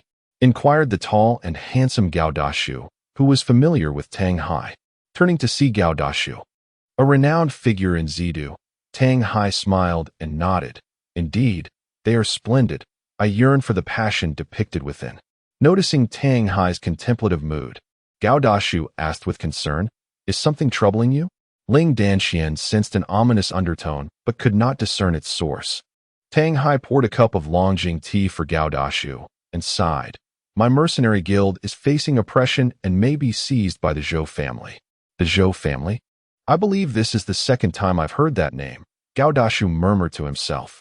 Behind him, Xiao Yezi quietly explained, "Young master, the disturbances in the 10th district are being supported by the Zhou family." "Oh, that Zhou family. What is their motive for suppressing you?" Gao Dashuai inquired, intrigued. "The Wanjiang Mercenary Guild of the Zhou family seeks to gradually assimilate the Zidu Mercenary Guild," Ling Danxian stated coolly. Tang Hai cast a glance at Ling Danxian, nodding earnestly as he remarked, "Indeed, the ambitions of the Zhou family are quite formidable, especially considering that Zhou Qinrui regards your father as a rival." "My father? There are grievances from the previous generation involved, aren't there?" Gao Dashuai inquired, puzzled. Tang Hai sighed softly. "Your father surpasses Zhou Qinrui in both business acumen and cultivation. However, Zhou Qinrui aspires to outmaneuver your father in commerce, which cannot merely be termed as a grudge." "Oh, so it is merely a matter of mutual competition. I had thought it was something more significant. That does not concern me," Gao Dashuai swiftly comprehended, surprised to learn of his father's prowess. While elders would naturally refrain from engaging in conflict with their juniors, Zhou Yewei, the son of Zhou Qinrui, was formidable, possessing both exceptional cultivation skills and a sharp business mind. Tang Hai observed Gao Dashuai with a hint of melancholy, reflecting on the adage that a tiger begets no dog. The disparity between Gao Dashuai and Zhou Yewei was indeed vast. Yet Gao Dashuai chuckled and said, "I don't care about others. I simply wish to ask, Uncle Hai, what would it take for me to acquire the Qianzi Mercenary Guild?" Upon hearing this, Tang Hai, Ling Danxian, and Xiao Yezi were rendered speechless, bewildered by his intentions. After some contemplation, Tang Hai recognized the formidable backing Gao Dashuai had in the form of the influential couple, Gao Yuanfeng and Zhou Zian. "Sell it," he declared, slamming his hand decisively on the table. Gao Dashuai grinned playfully. "Uncle Hai, you are so generous." Ling Danxian, wishing to intervene, found it too late. She covered her face with her hands and murmured, "Oh my heavens, this is extravagance at its finest. 260,000 for a guild on the verge of collapse." And Gao Dashuai was still laughing. Chapter 30. Constructing a public restroom with expenditure. Tall and handsome arrived to inspect the 1,000 Purple Mercenary Guild, noting its vast expanse. The lobby on the first floor could comfortably accommodate hundreds, yet it was eerily quiet, with only a few hundred individuals present, mainly engaged in tasks or lingering about. Encouraged by Ling Danxian, tall and handsome meandered through the 1,000 Purple Mercenary Guild, contemplating potential renovations. Ling Danxian, exasperated, inquired, "My lord, what compels you to spend 2.6 million on this place? Such extravagance. I feel ill at ease unless I indulge in some reckless spending." Tall and handsome bluntly responded. Ling Danxian rolled her eyes. struggling to comprehend the folly of his reasoning. Any rational person would recognize this as an imprudent purchase. My lord, what brings you here? The comics from the Heavenly Painting Tower are truly delightful. When shall the next issue be released? Were it not for your presence, my funds would have been depleted by now, but thankfully, I still have some left. The mercenaries of the guild recognized Tall and Handsome immediately, offering warm greetings. He reciprocated with a cheerful nod. Tang Hai cleared his throat and announced, "From today onward, the 1,000 Purple Mercenary Guild shall be under the stewardship of our esteemed lord." The mercenaries widened their eyes in disbelief. How could a mere outing result in such a drastic change in leadership? Tall and Handsome reassured them, "Fear not, everyone. Uncle Hai will remain the president. I have merely acquired this establishment for enjoyment, indulging in my whims." Ling Danxian blushed at his words. The mercenaries were on the verge of spitting out a mouthful of old blood, even though they were currently being suppressed by others. The Qianzi Mercenary Guild was undoubtedly worth over $1 million, yet it was dismissed by the Tall and Handsome man as merely a toy. Tang Hai felt his heart could barely withstand the pressure and hurriedly called for the Tall man and others to ascend and resolve the contract issues. The Tall man followed with a grin, but as they passed the outhouse, he found it exceedingly unpleasant. In the world of the Empire, there was no such thing as public restrooms. Only outhouses sufficed. A few thatched huts to shield from the wind and rain were adequate. What need was there for extravagance? Moreover, the most crucial point was the absence of distinction between genders. Xiao Yezi, please summon Uncle Pang for me. I have a new project to assign him. The tall man instructed Xiao Yezi. She promptly set off, while Ling Danxian, feeling weak, inquired, "What are you planning to do now?" "The outhouse. I find this place terribly inadequate and insist on a redesign," the tall man declared with righteous fervor. Tang Hai felt as though his worldview was shattering. Calling upon Pang Han from the Pang family for the sake of an outhouse was quite absurd. "Let us proceed upstairs first," Tang Hai said with a wry smile. After everyone ascended, the Qianzi Mercenary Guild was transferred under the command of the tall man. If the Zhou family wished to exert pressure, they would need to consider who they were truly dealing with. Soon after, Pang Han arrived, smiling, "Young master." He turned to Tang Hai and nodded. "It has been a long time, Tang Hai. No need for pleasantries. I too am now working under the tall young master." Tang Hai replied with a shake of his head and a smile.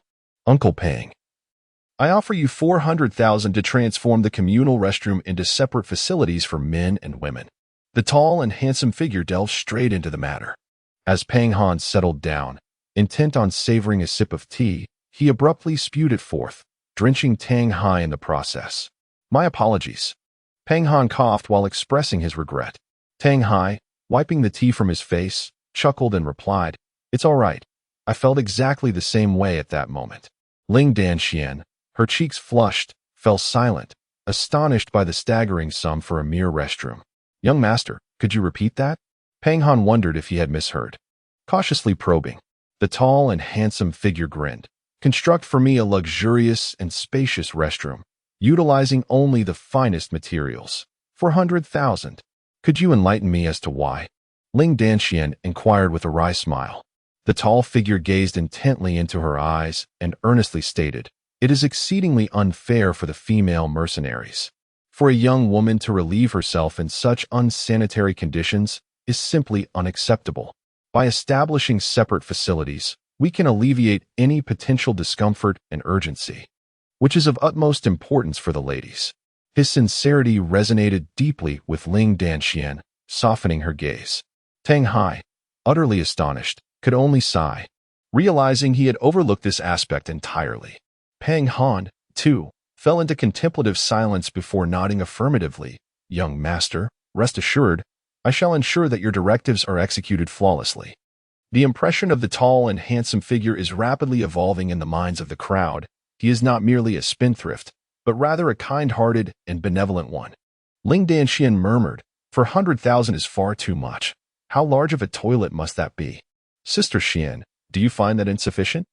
Then let us raise it to 500. Tall and handsome exclaimed. Ling Danxian hastily covered his mouth, glancing at Uncle Pang, and said, "Uncle Pang, please prepare accordingly. For 100,000 it is." Understood, young madam, young master, Pang Han replied with a faint smile as he departed from the Qianzi Mercenary Guild.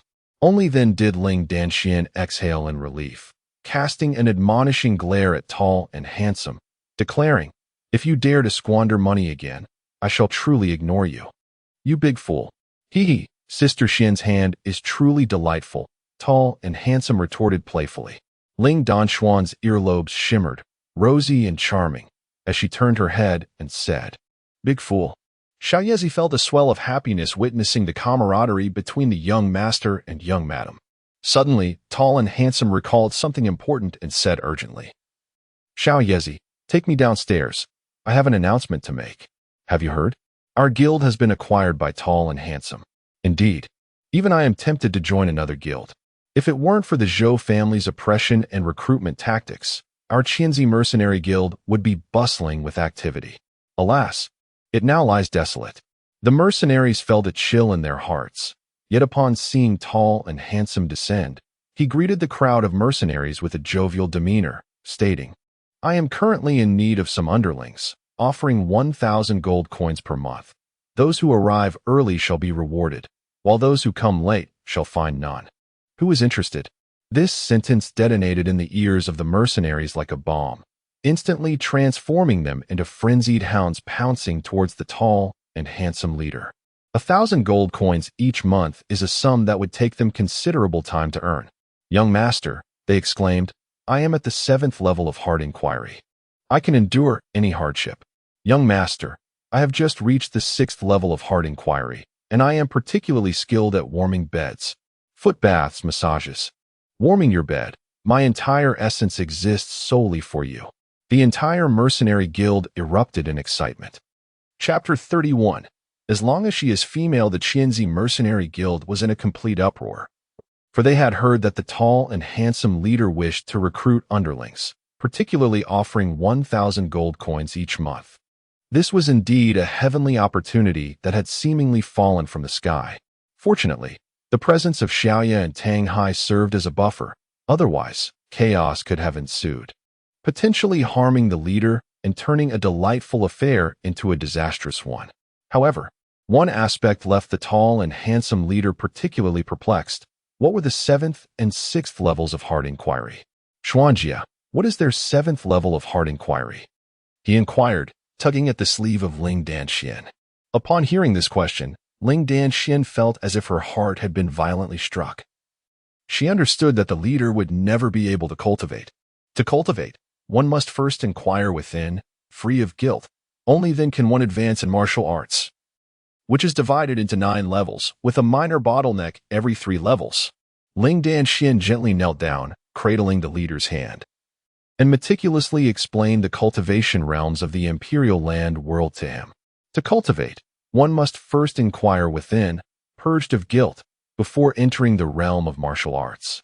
True sincerity in martial arts leads to ascension, akin to an ancient cauldron enduring within the cosmos, seizing the essence of creation from the 4 elements.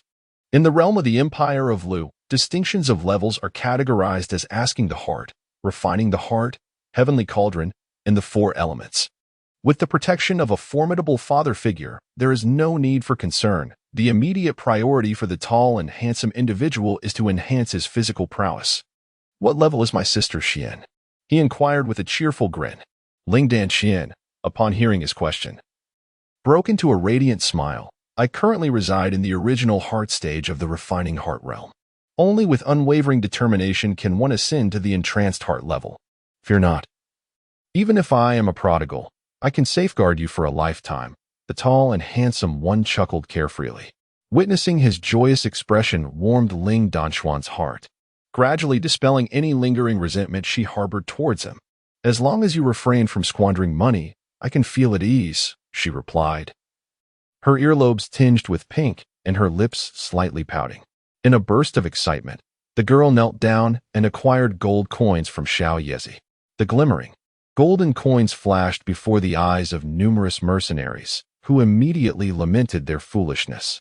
Soon after, several female mercenaries began to flatter Ling Danxian, eagerly massaging her legs and shoulders, serving tea and water with extraordinary diligence. Ha ha ha, splendid. You six shall remain by my side, and Xiao Yezi, you will specifically guide them. The tall and handsome one bellowed with laughter, wrapping his arm around Ling Danshuan's delicate arm, resembling a landowner and his lady. Thank you, young master. Thank you, young mistress. The 6 female mercenaries knelt in gratitude, pledging their loyalty as dedicated companions from that day forth. Ling Danshuan observed his antics with a smirk. As long as he was happy, that was all that mattered. The other mercenaries displayed pitiful expressions as the tall and handsome leader waved grandly, announcing a reward of 200 gold coins to each mercenary present, urging them to strive further. Xiao Yezi, accompanied by 6 female subordinates, promptly distributed the coins. Each mercenary gazed at the gold in their hands, overwhelmed with excitement. May the young master live for eternity and enjoy longevity. From this day forth, you shall be my deity. Although the other mercenaries were not selected, they could not contain their exhilaration and erupted in cheers. Tang Hai observed the once desolate mercenary guild beginning to regain its former fervor. Perhaps entrusting it to the esteemed young master was indeed the right decision, he mused inwardly. Now, he too had become a vassal of the Gao family, aiding the tall leader in managing the mercenary guild. Today, the tall leader had spent 3 million gold coins to acquire the Qinzi Mercenary Guild, with 400,000 of that sum allocated for the construction of a restroom. This news, when disseminated, became a source of mockery for many in Zidu, as it was truly a case of having more money than one knew how to spend. However, the first public restroom in the Empire's land was soon to emerge. Within a mere half-day, a grand lavatory was erected behind the Qinzi Mercenary Guild, featuring silver-embellished exterior walls, with a mere scratch costing dozens of coins. To the left was the men's restroom, and to the right, the women's. Upon entering, one would find a gleaming, pristine floor and wash basins for hand-washing, all redesigned according to the tall leader's vision. Everything could be adapted, except when it came to the needs of women. It was essential to remember, when marked for men, only men should enter, when designated for women, only women should enter. Should this order be reversed, a reprimanding would ensue. For girls ought to treat themselves with greater consideration. Tall and handsome sat in his wheelchair, gazing at the modern restroom before him, softly uttering his thoughts. The mercenaries of the Qinzi Mercenary Guild were moved, their eyes glistening with emotion. Only the young master showed them such tender care. They were resolute in their determination to rejuvenate the Qinzi Mercenary Guild, a goal that required the collective effort of all. The system's cold voice echoed in Tall and Handsome's mind. Task completed, awarded 20 attribute points. Commencing evaluation. In that instant, he clenched his fists in silence, hoping for a perfect score of 100, which would grant him 30 attribute points. Having spent 2.6 million to acquire the Qinzi Mercenary Guild and 400,000 to construct a public restroom, he awaited the verdict. 100. Upon hearing this, Tall and Handsome's excitement surged, and he raised his arms in triumph, astonished that he had indeed achieved a perfect score. Ah, our young master is still so mischievous, even recruiting underlings. Gao Yuanfeng chuckled as he listened to Zhu Qingtong report on Tall and Handsome's activities for the day, a smile of indulgence spreading across his face. Indeed, with only Xiaoya by his side, what if he needs more hands? Having more people is certainly beneficial. By the way, have those 6 young ladies come over. I have something to discuss. Chapter 32. Transform me according to the white, thick, and long. Zhou Zian emerged from the hall, her heart warmed by the sight of her son's joyful face. Gao Yuanfeng, standing behind her, felt an irresistible urge to smile. As long as their son was happy, no expense was too great. Good, good, good. Did you enjoy yourself today? Zhou Zian gently pushed Tall and Handsome's golden wheelchair, her voice tender with inquiry. Tall and Handsome. He nodded repeatedly. Indeed, not only did I acquire the Mercenary Guild, but I also constructed a grand lavatory. Suddenly, Zhou Zian was taken aback for a moment, then couldn't help but chuckle, cupping her son's face and planting a kiss on his cheek, playfully scolding. How could you be such a silly boy, building merely a lavatory? Truly mischievous. You really know how to create a stir. Gao Yuanfeng shook his head with a smile. That is quite reasonable. One cannot expect male and female mercenaries to share a lavatory, he stated earnestly. Upon hearing this, both Zhou Ziyan and Gao Yuanfeng secretly nodded in agreement. Recognizing their son's inherent kindness, Gao Dashuai joined his parents for a meal, while the 6 female subordinates followed closely behind Xiao Yezi. The butler approached and softly said, "From today onward, you will reside in the Gao residence, but you must understand the etiquette of being a servant. Soon, the lady of the house will wish to meet you." Xiao Yezi quietly explained to the 6 of them, "This is the butler, from now on. You shall address him as Grandpa Butler." They quickly bowed and greeted, "Grandpa Butler." The butler nodded slightly, signaling Xiao Yezi to lead them to the dining area. In the Gao residence, within the Tranquility Pavilion, the 6 female subordinates followed the butler to an ancient building adorned with a plaque inscribed with the words Tranquility Pavilion. Upon entering, they were enveloped by an enchanting aura that instilled a sense of peace, accompanied by the gentle waft of sandalwood incense.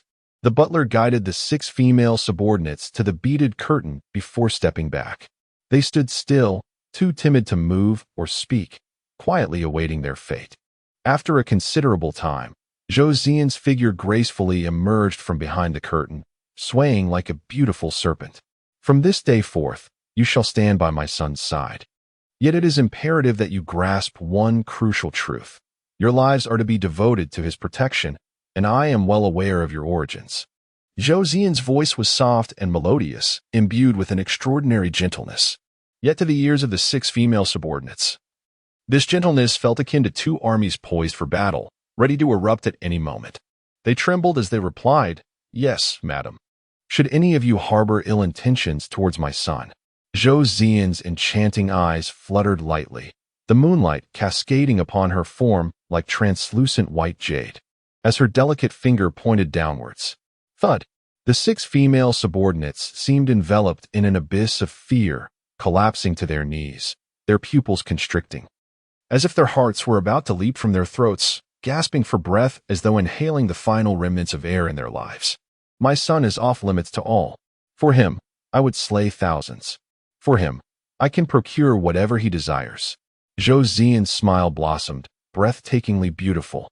Yet her words resonated with an unwavering conviction, unalterable.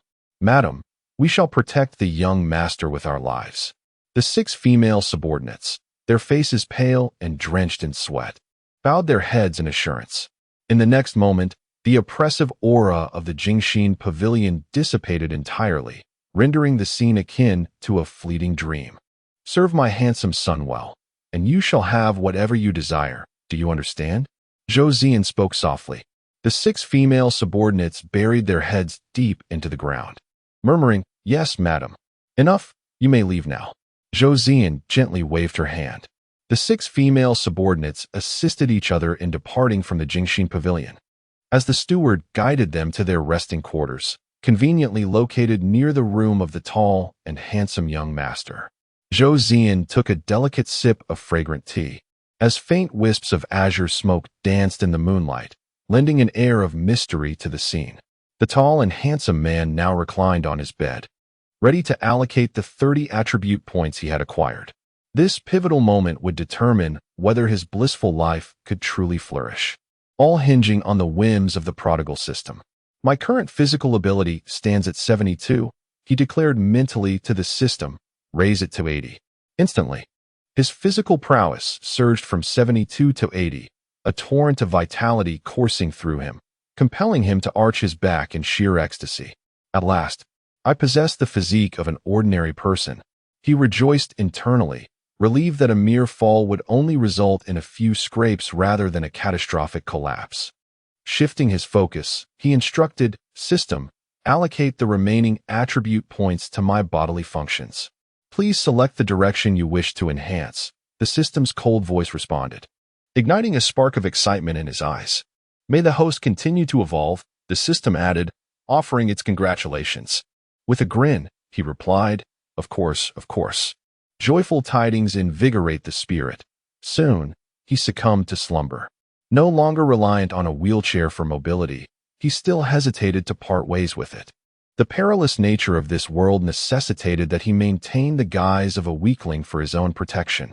Perhaps, once he felt sufficiently prepared, he would discard the wheelchair, bolstered by the confidence instilled by the system's transformations. Yet, he is certainly not a fool. Rather, he is a spendthrift. Chapter 33.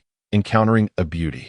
As winter gives way to spring, life awakens, greenery emerges, and sunlight cascades into the room.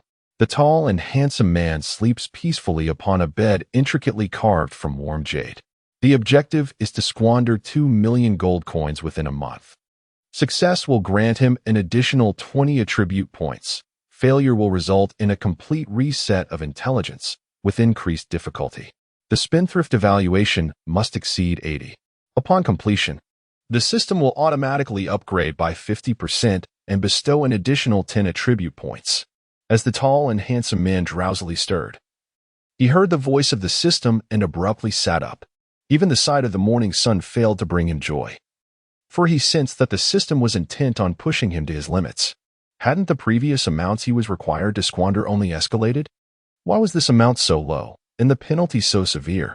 Excitement surged through him. He had previously been uncertain about how to upgrade the system. Yet now, he realized he could complete tasks to achieve this, albeit in multiple stages. This prospect filled him with delight.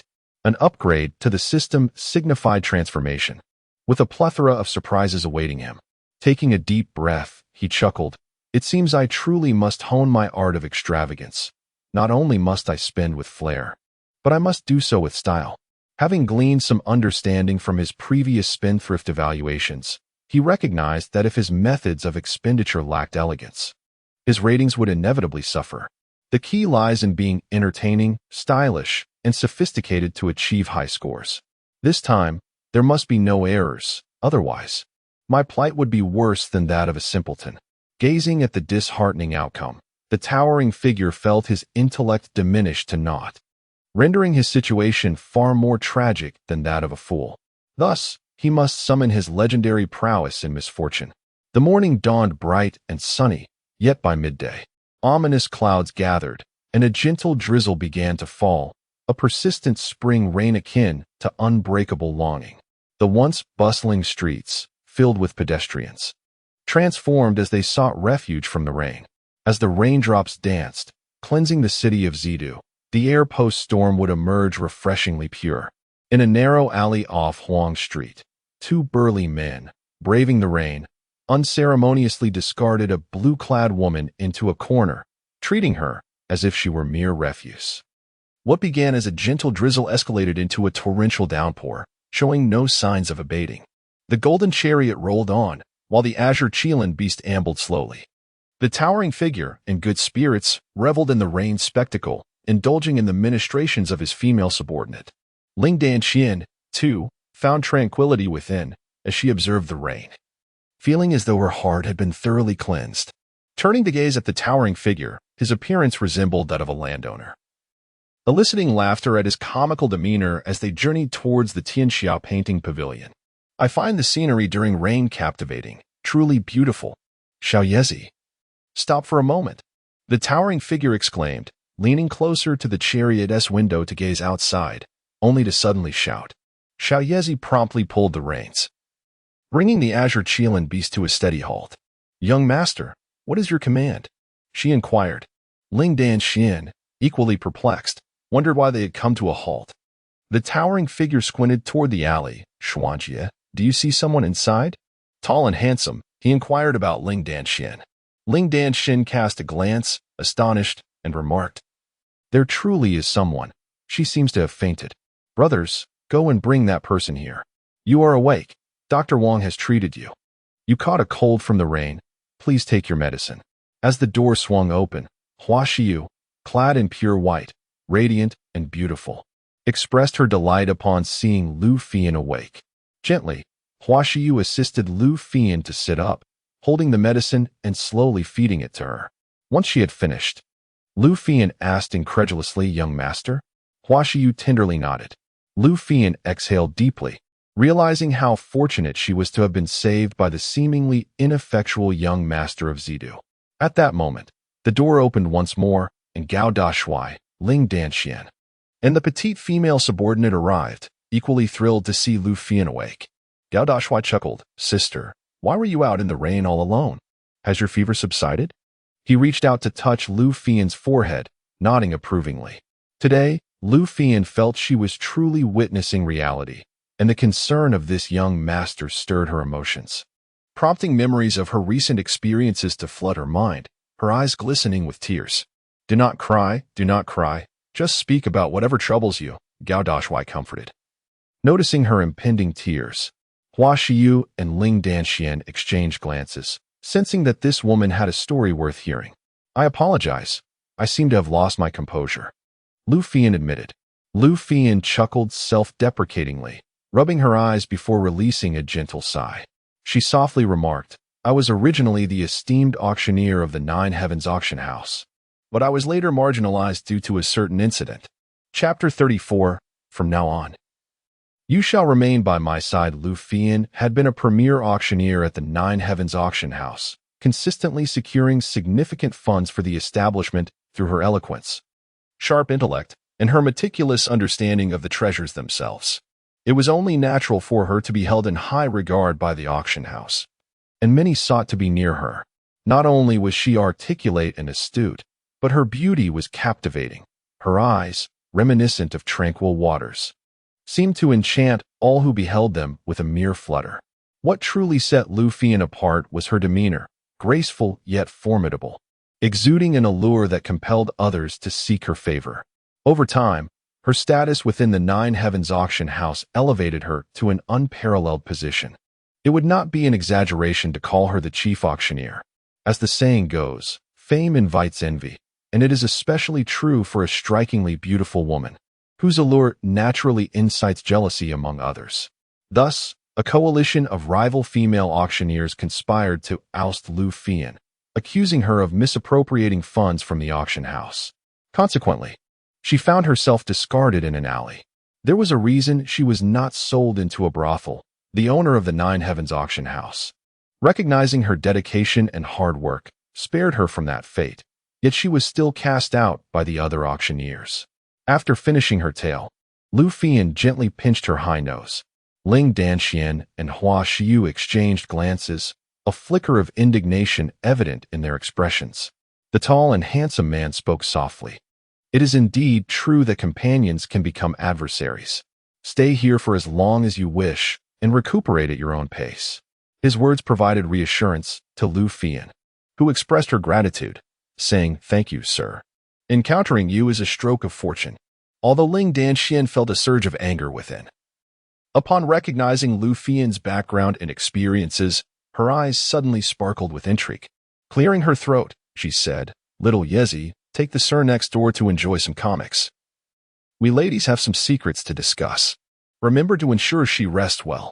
The tall man, without further consideration, offered a brief reminder before little Yezi ushered him into the adjacent room. Ling Danxian settled on the edge of the bed, gently arranging Lu Fian's blanket to prevent her from catching a chill again. No, please don't, Lu Fian exclaimed, feeling better after taking her medicine. Noticing Ling Danxuan's actions, she hurriedly protested. Ling Danxian gently shook her head, pressing her back down softly. Sister Fian, what are your aspirations for the future? A sigh escaped Lu Fian as she replied, Alas, they will surely slander me. Even if I leap forth, I cannot clear my name. I shall take it one step at a time. Ling Danxuan's expression softened into a gentle smile. Why not remain by the sir's side? This suggestion left both Lu Fian and Hua Xiyu momentarily stunned. Yet, Lu Fian's cheeks flushed the next moment as she whispered, Does the sir truly desire me? Not at all, Ling Danxian clarified. I wish for you to offer him some counsel. He has a penchant for squandering resources, and your assistance would be invaluable. Lu Fian let out a sigh of relief, glad that the situation was different from her expectations, though a hint of doubt lingered as she inquired. Will the general keep me by his side? It's all right. As long as I speak to him, there's nothing to worry about, replied Ling Danxian with a bright smile. This idea of yours is splendid, Xianxian. The young master has a penchant for extravagance. You must help him discover the correct path and refrain from frivolous spending, added Hua Xiyu, echoing Ling Danxuan's sentiment. Upon hearing the two women's encouragement, Lu Fian could only nod in agreement, albeit still feeling somewhat dazed. Having been wronged and lost her job, only to be fortuitously rescued by the esteemed general. And now being invited by the young mistress and Hua Xiu to become a part of the general's entourage felt utterly surreal. Very well, from now on. You shall remain by my side to assist me in devising extravagant schemes, Ling Danxian declared to the tall general. He cheerfully acquiesced. And as Lu Fian observed his easy acceptance, she hesitated, saying, Young master, my identity. I have no doubts regarding your identity. By my side. You shall not suffer, he assured her. Sister Fian, it seems you have nearly recovered. Why not go downstairs for a cup of tea and indulge in some comics to ease your mind? The tall general suggested playfully. Lu Fian had heard of comics recently and was eager to appreciate them. Meanwhile, the general intended to evaluate the creations of his assistants. If their work was commendable, they would instantly transition from assistants to comic artists, receiving a salary increase. If not, they would continue in their current roles. The general had a profound fondness for comics. The renowned painting building, the first floor, second level.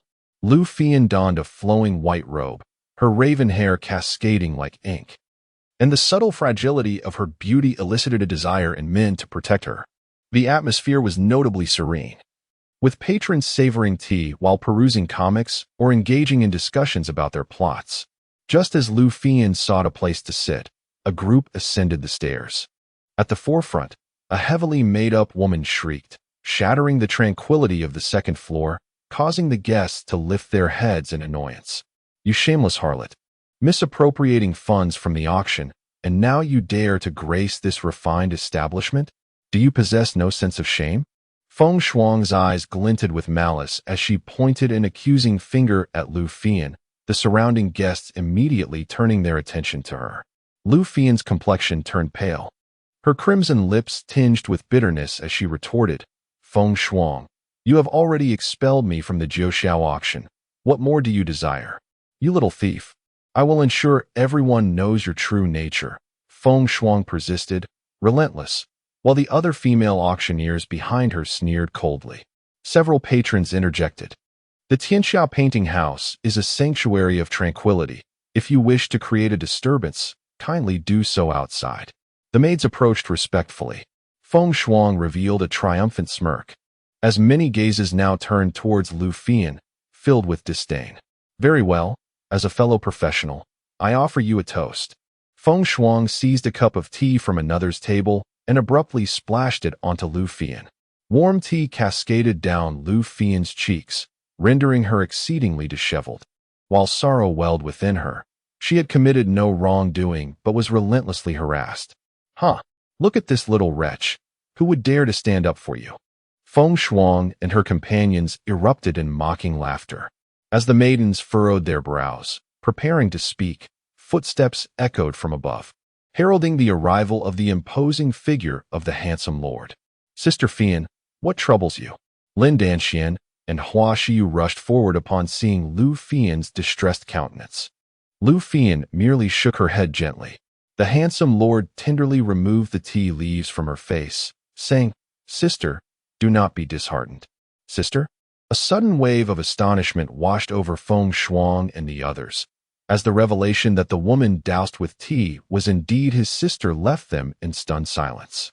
Lu Fian felt the weight of her companions' unwillingness to release her, as they continued to tarnish her reputation, filling her heart with profound sorrow. Young master, she is someone expelled from our Jiuxiao auction house for misappropriation. Feng Shuang's complexion paled, yet she persisted in her futile defense. Lin Danchuan's demeanor turned frigid.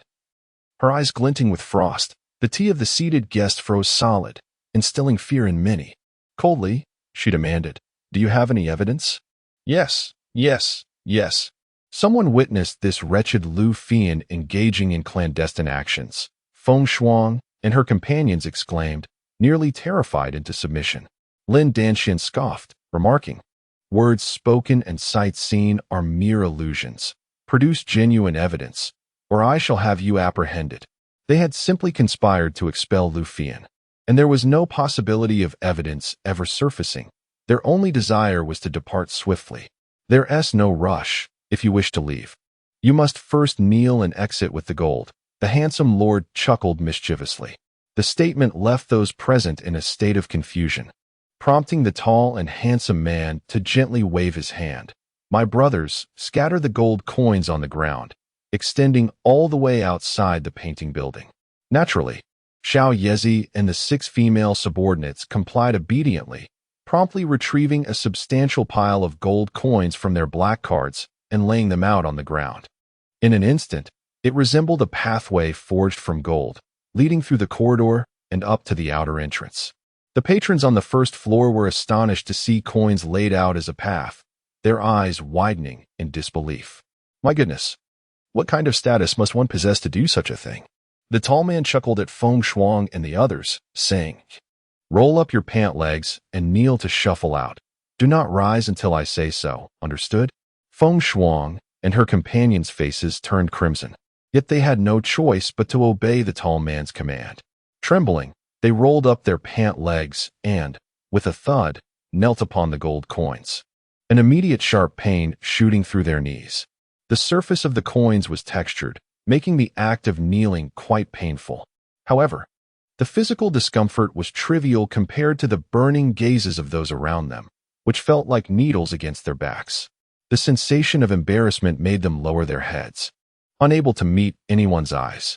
Ling Danxian and Hua Shiyu, who had initially been furious, found themselves feeling a sense of relief upon witnessing the tall man's peculiar method of punishment. Lu Fian's sorrow began to dissipate, replaced by a strange lightness from the young master's unconventional approach. The 3 women could not help but stifle their laughter, and upon seeing their amusement, the tall man grinned and teased, "Sisters, how do you feel now? Still upset?" Lu Fian, hearing his words, chuckled as she rubbed her eyes, wiping away the remnants of her tears, and shook her head in response. In the present moment, Lu Fian feels an extraordinary warmth in her heart, for she knows that the young master places immense trust in her. Otherwise, he would not have acted in such a manner.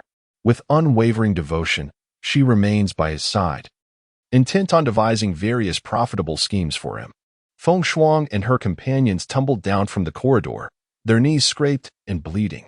Upon reaching the first floor, the guests could not help but grin at the sight, recalling a previous incident when troublemakers had come here and hurled the young master's gold coins about.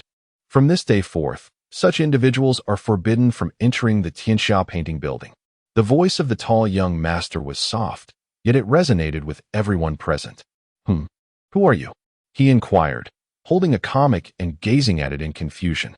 Lu Fian, upon seeing her former superior, noted the lack of expression on his face. Her loyalty now lies solely with the young master, as he believes in her. Regarding the matter of the Jiuxiao auction house and Fian, it was my oversight. I will certainly rectify the slander against her by Feng Shuang and the others, Yun Feng asserted, fearing that the tall young master would refuse to forgive him.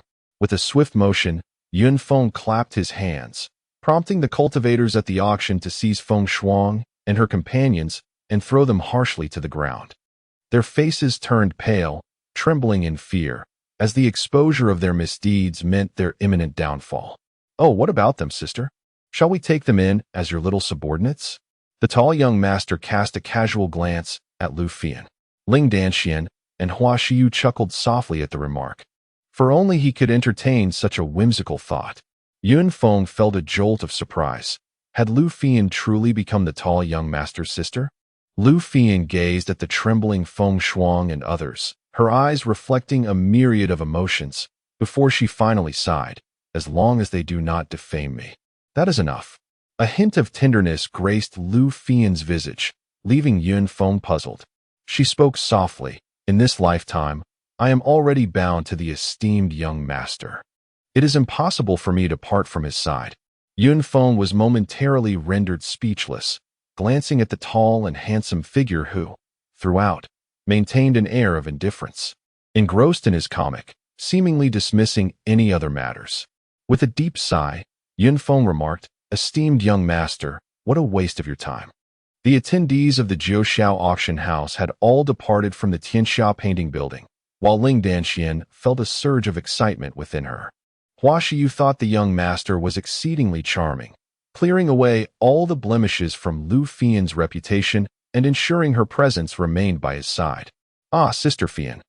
From now on, you shall be my extravagant advisor," the tall and handsome young master declared cheerfully as he closed the comic titled My Mercenary Legend.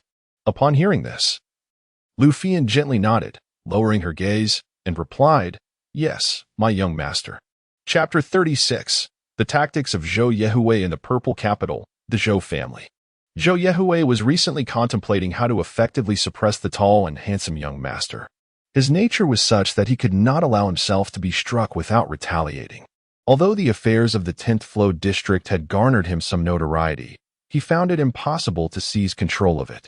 Zhou Yehui believed that the tall and handsome young master sought to thwart the Zhou family's plans, and thus he could not remain passive.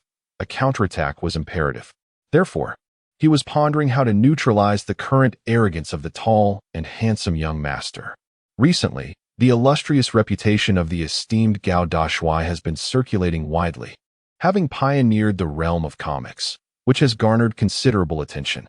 It has become something that is accessible to all, primarily due to its affordability, allowing even the most impoverished individuals to partake. While some may deem it a frivolous endeavor, the intellect behind it is undeniably astute. Zhou Yehui sat gracefully in his chair, delicately sipping his fragrant tea, a smile playing on his lips as he pondered. Given Gao Dashuai's remarkable achievements in the world of painting, it presented an opportune moment for him to undermine this venture. "Summon Baisho for me. I have matters to discuss," Zhou Yehui quietly decreed. Having devised a plan in his mind, the servant outside promptly acknowledged and departed. When it came to business, Zhou Yehui possessed the capability to outmaneuver Gao Dashuai effortlessly. Shortly thereafter, a man clad in white entered, standing respectfully before him. "Young Master Yehui, how may I assist you?" he inquired. "Baisho, have you heard about the recent phenomenon of comics from the Tianxia painting house?" Zhou Yehui inquired with a subtle smile. "Indeed, young master.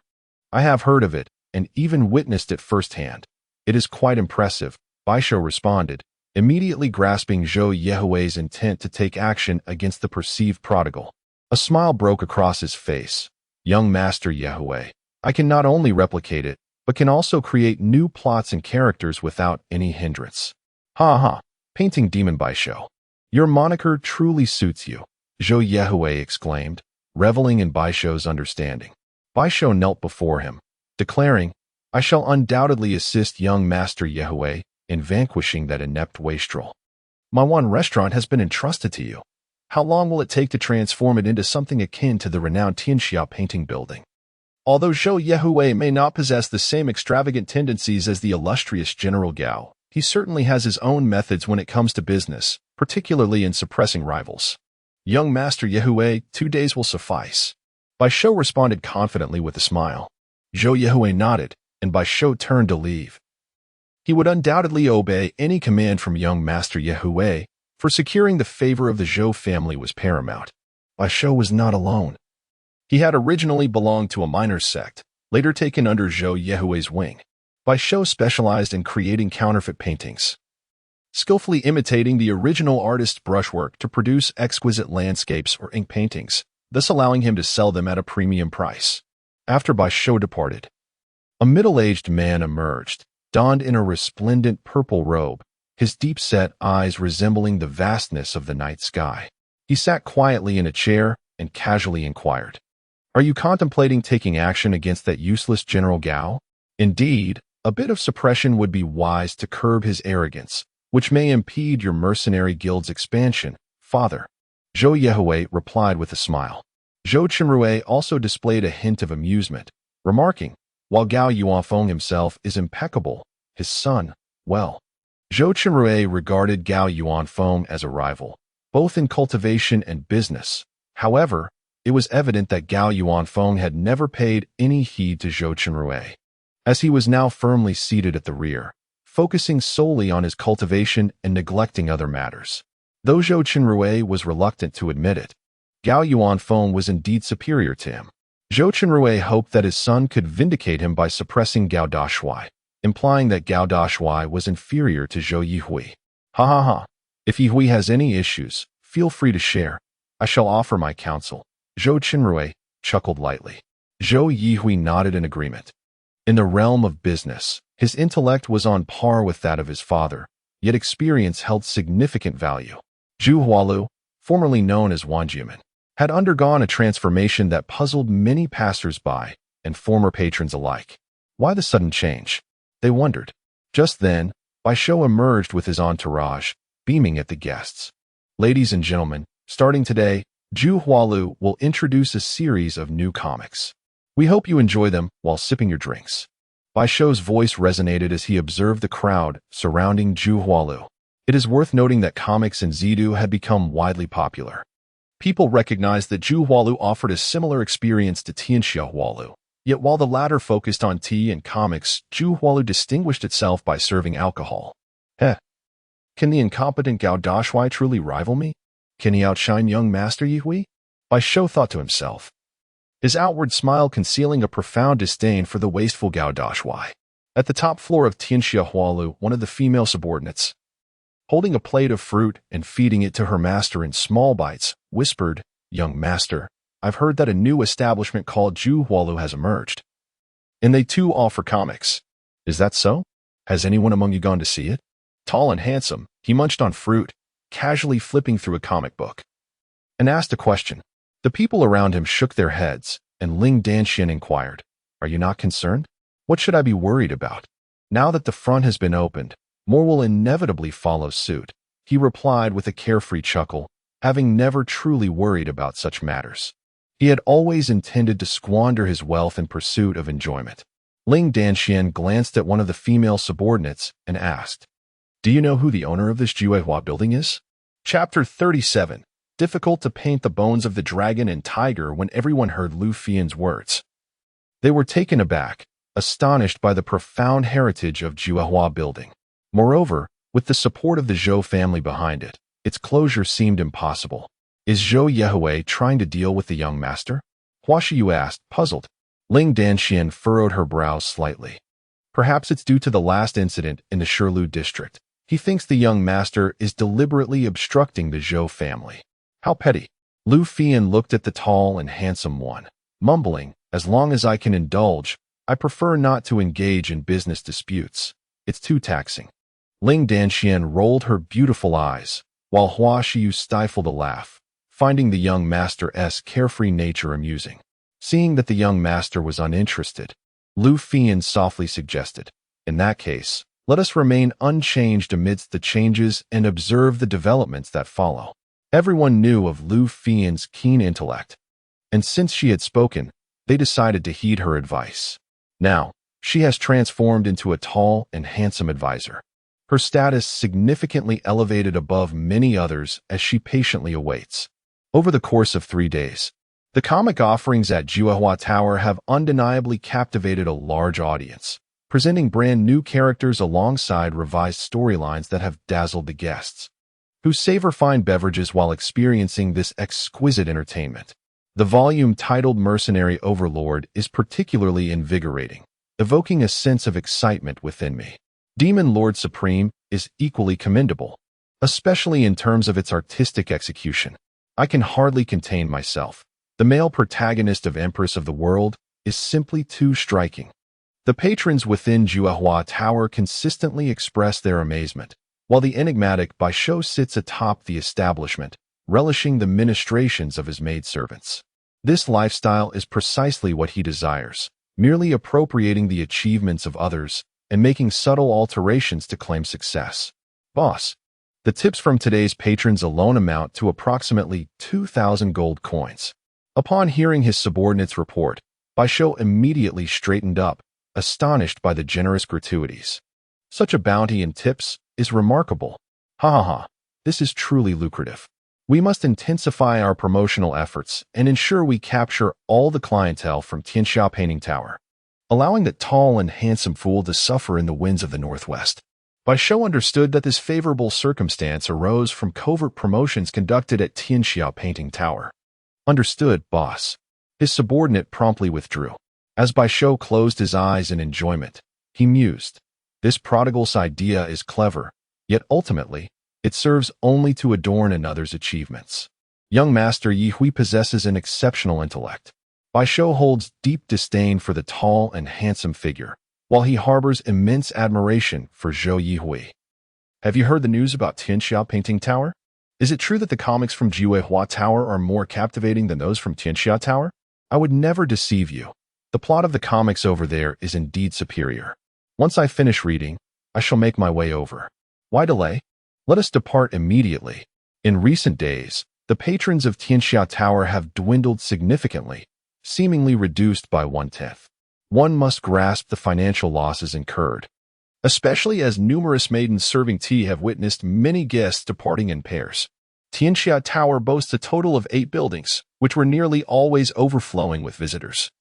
Yet now the crowds have shifted to Jiuehua Tower. Fortunately, Tianxia Tower currently offers complimentary tea. Otherwise, even more patrons might have left, given the greater preference for alcoholic beverages. On the top floor, as Gao Dashuai and others listened to the steward recount recent events, Ling Danquan's demeanor remained icy. Baishou has indeed devised a clever strategy by promoting his own comics, while successfully luring away a considerable number of guests. Baishou appears utterly oblivious to the nuances of commerce. It is likely that Zhou Yihui is orchestrating matters behind the scenes. Lu Fian remarked calmly, arms crossed, accentuating her formidable presence, yet she had anticipated this outcome. Little brother, could you fetch me a copy to peruse? Gao Dashuai turned to one of the female subordinates. She promptly retrieved a volume of Mercenary Overlord from her ring and handed it to the young master for his inspection. Despite the unfolding circumstances at Tianxia Tower, Gao Dashuai remained nonchalant as he indulged in the comic, much to Ling Danquan's amusement and frustration. However, Gao Dashuai then produced my mercenary legend, contrasting it with Mercenary Overlord. Plagiarism, altering the backdrop and changing the characters, yet the plot remains fundamentally similar. The tall and handsome figure glanced at the Mercenary Overlord and lost interest entirely, for it was merely a poorly executed adaptation of my mercenary legend. As the saying goes, it is far more challenging to depict the essence than to render the surface. Relentless imitation will never lead to lasting success, as it fails to capture the unique charm and atmosphere of the original work. Each stroke is imbued with the creator's very soul, which is the essence of a comic's triumph. Master, have you perhaps thought of something? Ling Danxian inquired softly, observing the tall figure flipping through the comic. He turned his head with a playful smile, replying, "Not at all. I was merely pondering what delightful extravagances to indulge in." The others fell to the ground in exasperation. In the Zhou household, Baishou approached Zhou Yihui to report on the aftermath of the grand opening, smiling as he said, "Young Master Yihui, the Jiuehua building is now thriving, earning gold by the day, wine, comics, and generous tips. At its peak, we amassed 3,500 gold coins in a single day. Is it truly so high?" Zhou Yihui exclaimed in astonishment, unable to fathom the current popularity of the comics. Baishou nodded with a smile, explaining, "Indeed, the clientele at Tianxia Painting House has dwindled significantly, and their complimentary tea service has led to considerable losses." Ha ha ha, splendid. Baishou, you have performed exceptionally well. I shall continue to support you in expanding the Jiuehua building, Zhou Yihui declared with a hearty laugh. Initially, he had anticipated a counterattack from the tall figure, only to find him preoccupied with comics or wandering aimlessly. "Thank you, young master." Baishou expressed his gratitude, kneeling. Zhou Yihui waved his hand, saying, "I shall not neglect those who contribute. Go forth." With unwavering determination, the departure was agreed upon. As long as there was the support of the Zhou family behind him, the Jiuehua Tower would undoubtedly surpass all others. I had anticipated a counterattack from you, yet it appears I have overestimated him. Zhou Yihui rose and gazed at the sunlight outside, shaking his head with a smile. The saying, "A tiger father does not beget a dog son," holds true, yet there are instances where cowardice may emerge. Jiuehua Tower, backed by Zhou Yihui's investment of nearly 300,000 gold coins, erected 2 taverns that increasingly resembled the renowned Tianxia Huagong. However, the influx of patrons continued to grow, drawn by the pleasures of drinking and enjoying comics. Chapter 38. The onslaught of figurines at the Gao residence, in the Chongqing Hall. Zhou Zian was well aware that the young scion of the Zhou family was currently undermining her son. Fortunately, the losses incurred by Tianxia Huagong were not substantial. But the pivotal issue was that this mother was beginning to feel incensed. No one could bully her son. This was a principle Zhou Zian had firmly stated. Since Zhou Yehui dared to act in such a manner towards her son, she, too, could bring about the total ruin of Zhou Yehui's enterprises. Let our handsome son do as he pleases. It is not for us, as adults, to interfere, Gao Yuanfeng remarked with a calm smile. Zhou Zian turned to her husband, her expression radiant. Indeed, it is unwise to take action, but he must not be allowed to act with impunity. Naturally, if he truly dares to overstep, I could dismantle the enterprises of that young rascal Zhou Yehui, Gao Yuanfeng asserted with a commanding presence, exuding an aura of dominance. Zhou Zian, upon hearing this, smiled gently and inquired, "Are you not concerned for our handsome son? It seems I have never suggested that our handsome son would be outmatched by Zhou Yehui." Gao Yuanfeng replied with a fond smile. Zhou Zian leaned against Gao Yuanfeng's sturdy arm, lowering her gaze and murmuring, "As long as he is happy. It matters not if he squanders money."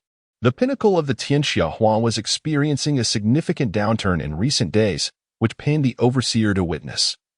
The painstakingly established comic platform had sadly transformed into a mere cash cow for others. What should be done now? Ling Danxian was already feeling a bit anxious. Gao Dashuai continued to indulge in his enjoyment of comics, which only served to exacerbate her frustration. Ling Danxian poked Gao Dashuai on the head and huffed. "What if the Tianxia Hua collapses?" Gao Dashuai, perplexed by Ling Danchuan's urgency, replied, "I initially built the Tianxia Hua simply to squander money and to have those cartoonists create works for my enjoyment." To him, discussions always circled back to the theme of extravagance. "Young master, do you have any thoughts on the matter?"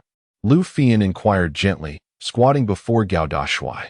All eyes were fixed on him as he shuffled several comic books in his hands, flipping through them absently. The meaning behind his actions eluded everyone.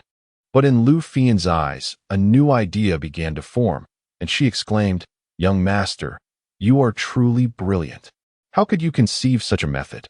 Her words left everyone momentarily stunned. Even Gao Dashuai looked somewhat bewildered, scratching his head in confusion. "What have I done?" Noticing the lack of understanding among the others, Lu Fian quickly added, "We could launch a collection of comics. It is akin to an entire volume of comics containing a multitude of stories, offering individuals a broader array of choices." Lu Fian continued to elucidate. The crowd began to grasp the concept. It was essentially the amalgamation of several comics into one volume for sale. "A combined edition?" Gao Dashu murmured. "What do you mean by a combined edition?" Ling Danxian inquired upon overhearing. Gao Dashu was taken aback by Lu Fian's innovative notion of a combined edition, considering that currently, comics are published as single issues, a rather straightforward format. He proceeded to explain the concept of a combined edition, which was fundamentally similar to what Lu Fian had described, albeit with different terminology that flowed more smoothly, illuminating their minds with its potential. A combined edition? Does that not imply merchandise related to the comics? Gao Dashu's mind raced. When discussing comic merchandise, one envisions figurines, posters, models, and other such items. Gao Dashu's eyes sparkled with newfound excitement. "Young master, do you mean clay figurines?" Xiao Yezi said, wiping the sweat from her forehead. Gao Dashu nodded vigorously. Xiao Yezi sighed, "Young master, it's virtually impossible for anyone to gain fame from crafting clay figurines. Perhaps in the alleyways, it might be feasible.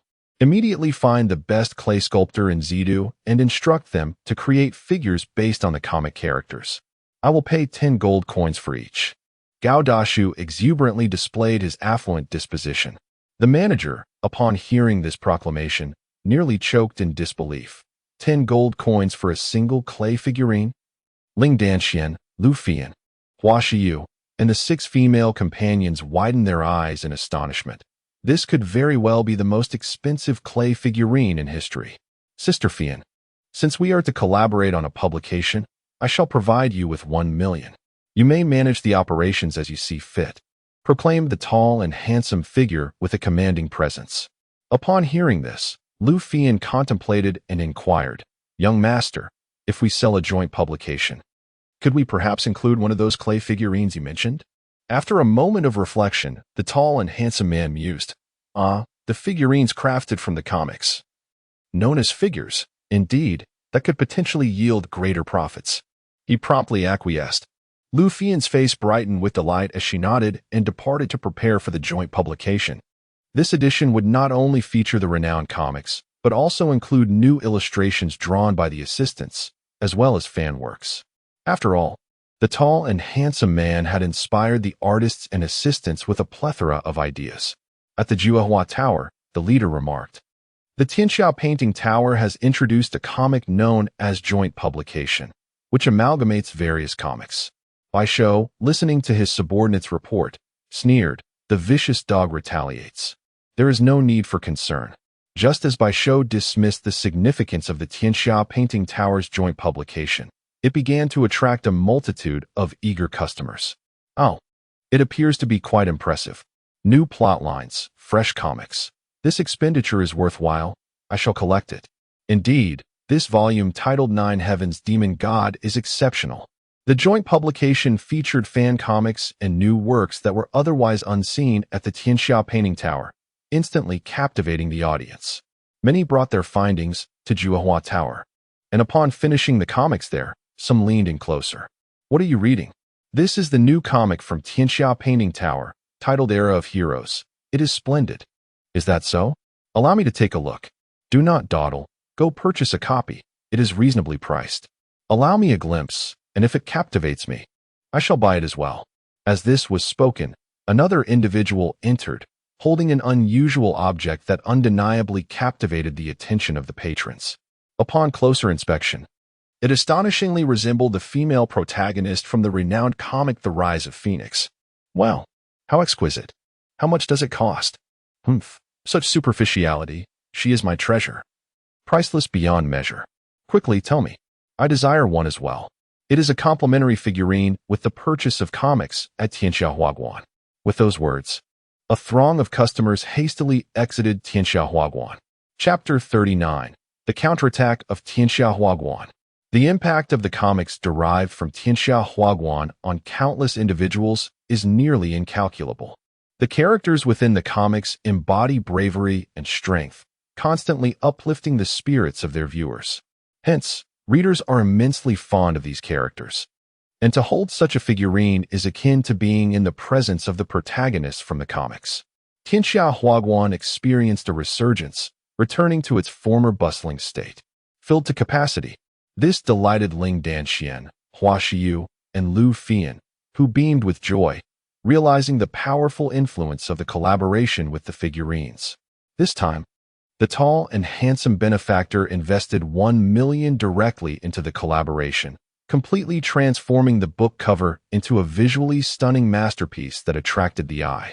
The content was rich, but most notably, the paper was crafted from a material known as Jingxiangmu. The paper made from Jingxiangmu was as tender as a maiden's skin, cool to the touch, and utterly irresistible. This is undoubtedly one of the most extravagant practices in the realm of the empire, yet it is immensely favored by guests. The subtle and refreshing fragrance it exudes brings a sense of tranquility to the mind. With the purchase of each comic anthology, one is entitled to draw a figurine at random. It is worth noting that the city of Zidu has never been short of affluent individuals. Particularly, those wealthy young ladies and gentlemen often buy several volumes for the sake of their beloved character figurines. When the drawing tower launched its counteroffensive, Gao Dashuai remained indifferent, for he was presently engaged in the newly established figurine pavilion. He had also invested 1 million to acquire this place, which was constructed with the finest materials. Concurrently, he spent a fortune on a rare type of soil known as eternal soil, reputedly designed for the arrangement of intricate patterns, implying that items crafted from it would endure for ages. However, the conundrum lay in the fact that it was originally intended for pattern arrangement. "Grandfather Qi Shui, how's the figurine I requested coming along?" Gao Dashuai eagerly inquired of an elderly man seated in the pavilion. With a smile, Qing Shui replied, "Young master, with your command, how could I possibly delay?" He then produced a large-headed figurine. It was adorably charming, with cascading black hair and large, expressive eyes that seemed capable of melting hearts. Dressed in simple attire and donning tiger head shoes, it displayed a bright smile revealing snow-white teeth, exuding cuteness in every aspect, its large head and small body creating a delightful contrast. Hee, I wonder if I might end up cultivating a legion of otaku from another world? Gao Dashuai mused, cradling the clay figurine in his hands, finding amusement in the thought, as some individuals were far more inclined to immerse themselves in the illusory world of comics. Qing Shui was originally an elderly man who made a living by crafting clay figurines in the alleyways. However, he was later invited by the tall and handsome master to join them. The front of the first puppet workshop served as their workplace, while the spacious area behind provided comfortable accommodations for those skilled in the art of clay modeling. "Thank you, Grandpa Qing Shui, but do not overexert yourself. Allow the younger generation to take on the tasks, and instead, teach them." The tall master gestured as he had Xiao Yi push him away from the pavilion, heading towards the other clay artisans at the first puppet workshop. Upon hearing the master's words, Qing Shui was overwhelmed with emotion, tears welling in his eyes. He had initially feared that such craftsmanship would fade away into the annals of history, yet he never anticipated that it would be revived by the master, who generously offered them such high wages and provided them with splendid living conditions. Engaging in virtuous deeds, Qing Shui fervently hoped that the master would enjoy a long and prosperous life, his hands clasped in gratitude. In a small room within the first puppet workshop, the tall master observed a young man mysteriously unveiling a figurine. Xiaoye's face flushed crimson upon witnessing the scene, while the master chuckled heartily. For the figurine revealed was a beautiful maiden, adorned in sheer fabric that accentuated her alluring figure. "Child, you have a bright future ahead. I have long recognized your talent for this craft," the tall master remarked, caressing the figurine in his hand. Its supple texture akin to that of a living being, an advantage of using eternal clay. "Thank you, master, for saving my sister. My life belongs to you," the young man declared, respectfully kneeling before him. Chapter 40. The evaluation of extravagance in less than half a month since its inception. The Juehua building had fallen into utter disrepair. Zhou Yehui pondered how to mitigate the losses, realizing that his own lack of understanding regarding the essence of comics was at the heart of the matter. Comics did not originally belong to the realm of the empire, which was precisely why Gao Dashuai remained unconcerned. At this juncture, only he grasped the allure of comics, which could captivate patrons solely on account of their intrinsic nature. Even if Baisho had 99 subordinates adept at imitation, they would never replicate the genuine essence of comics. The counterfeit would always remain false, while the authentic would eternally shine through. This was an immutable truth, and his failure had long been foretold. "Withdraw everyone from the Juehua building.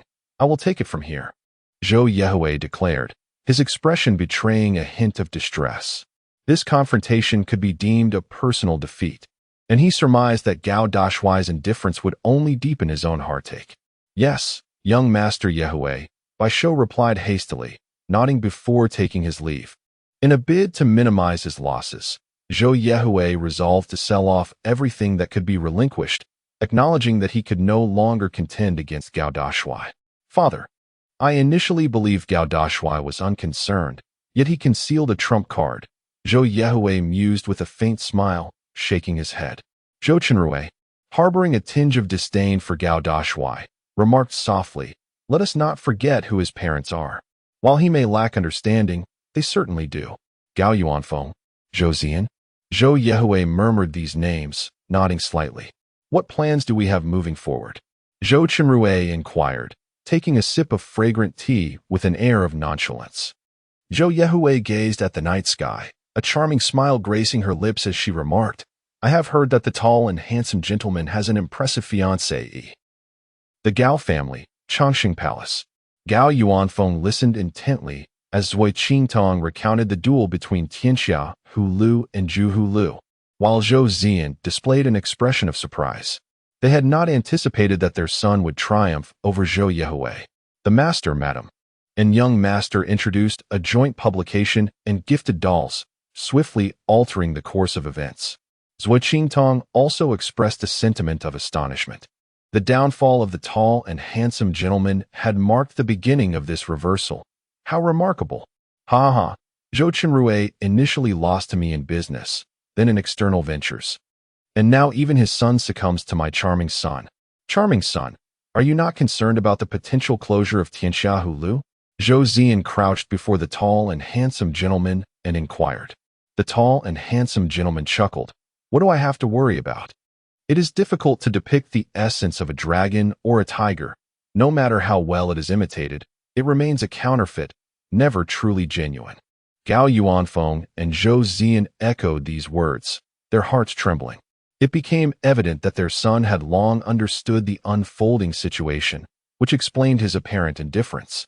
The two elders felt a genuine happiness at their son's demeanor, though he still had a penchant for extravagance. As long as he was content, that was all that mattered.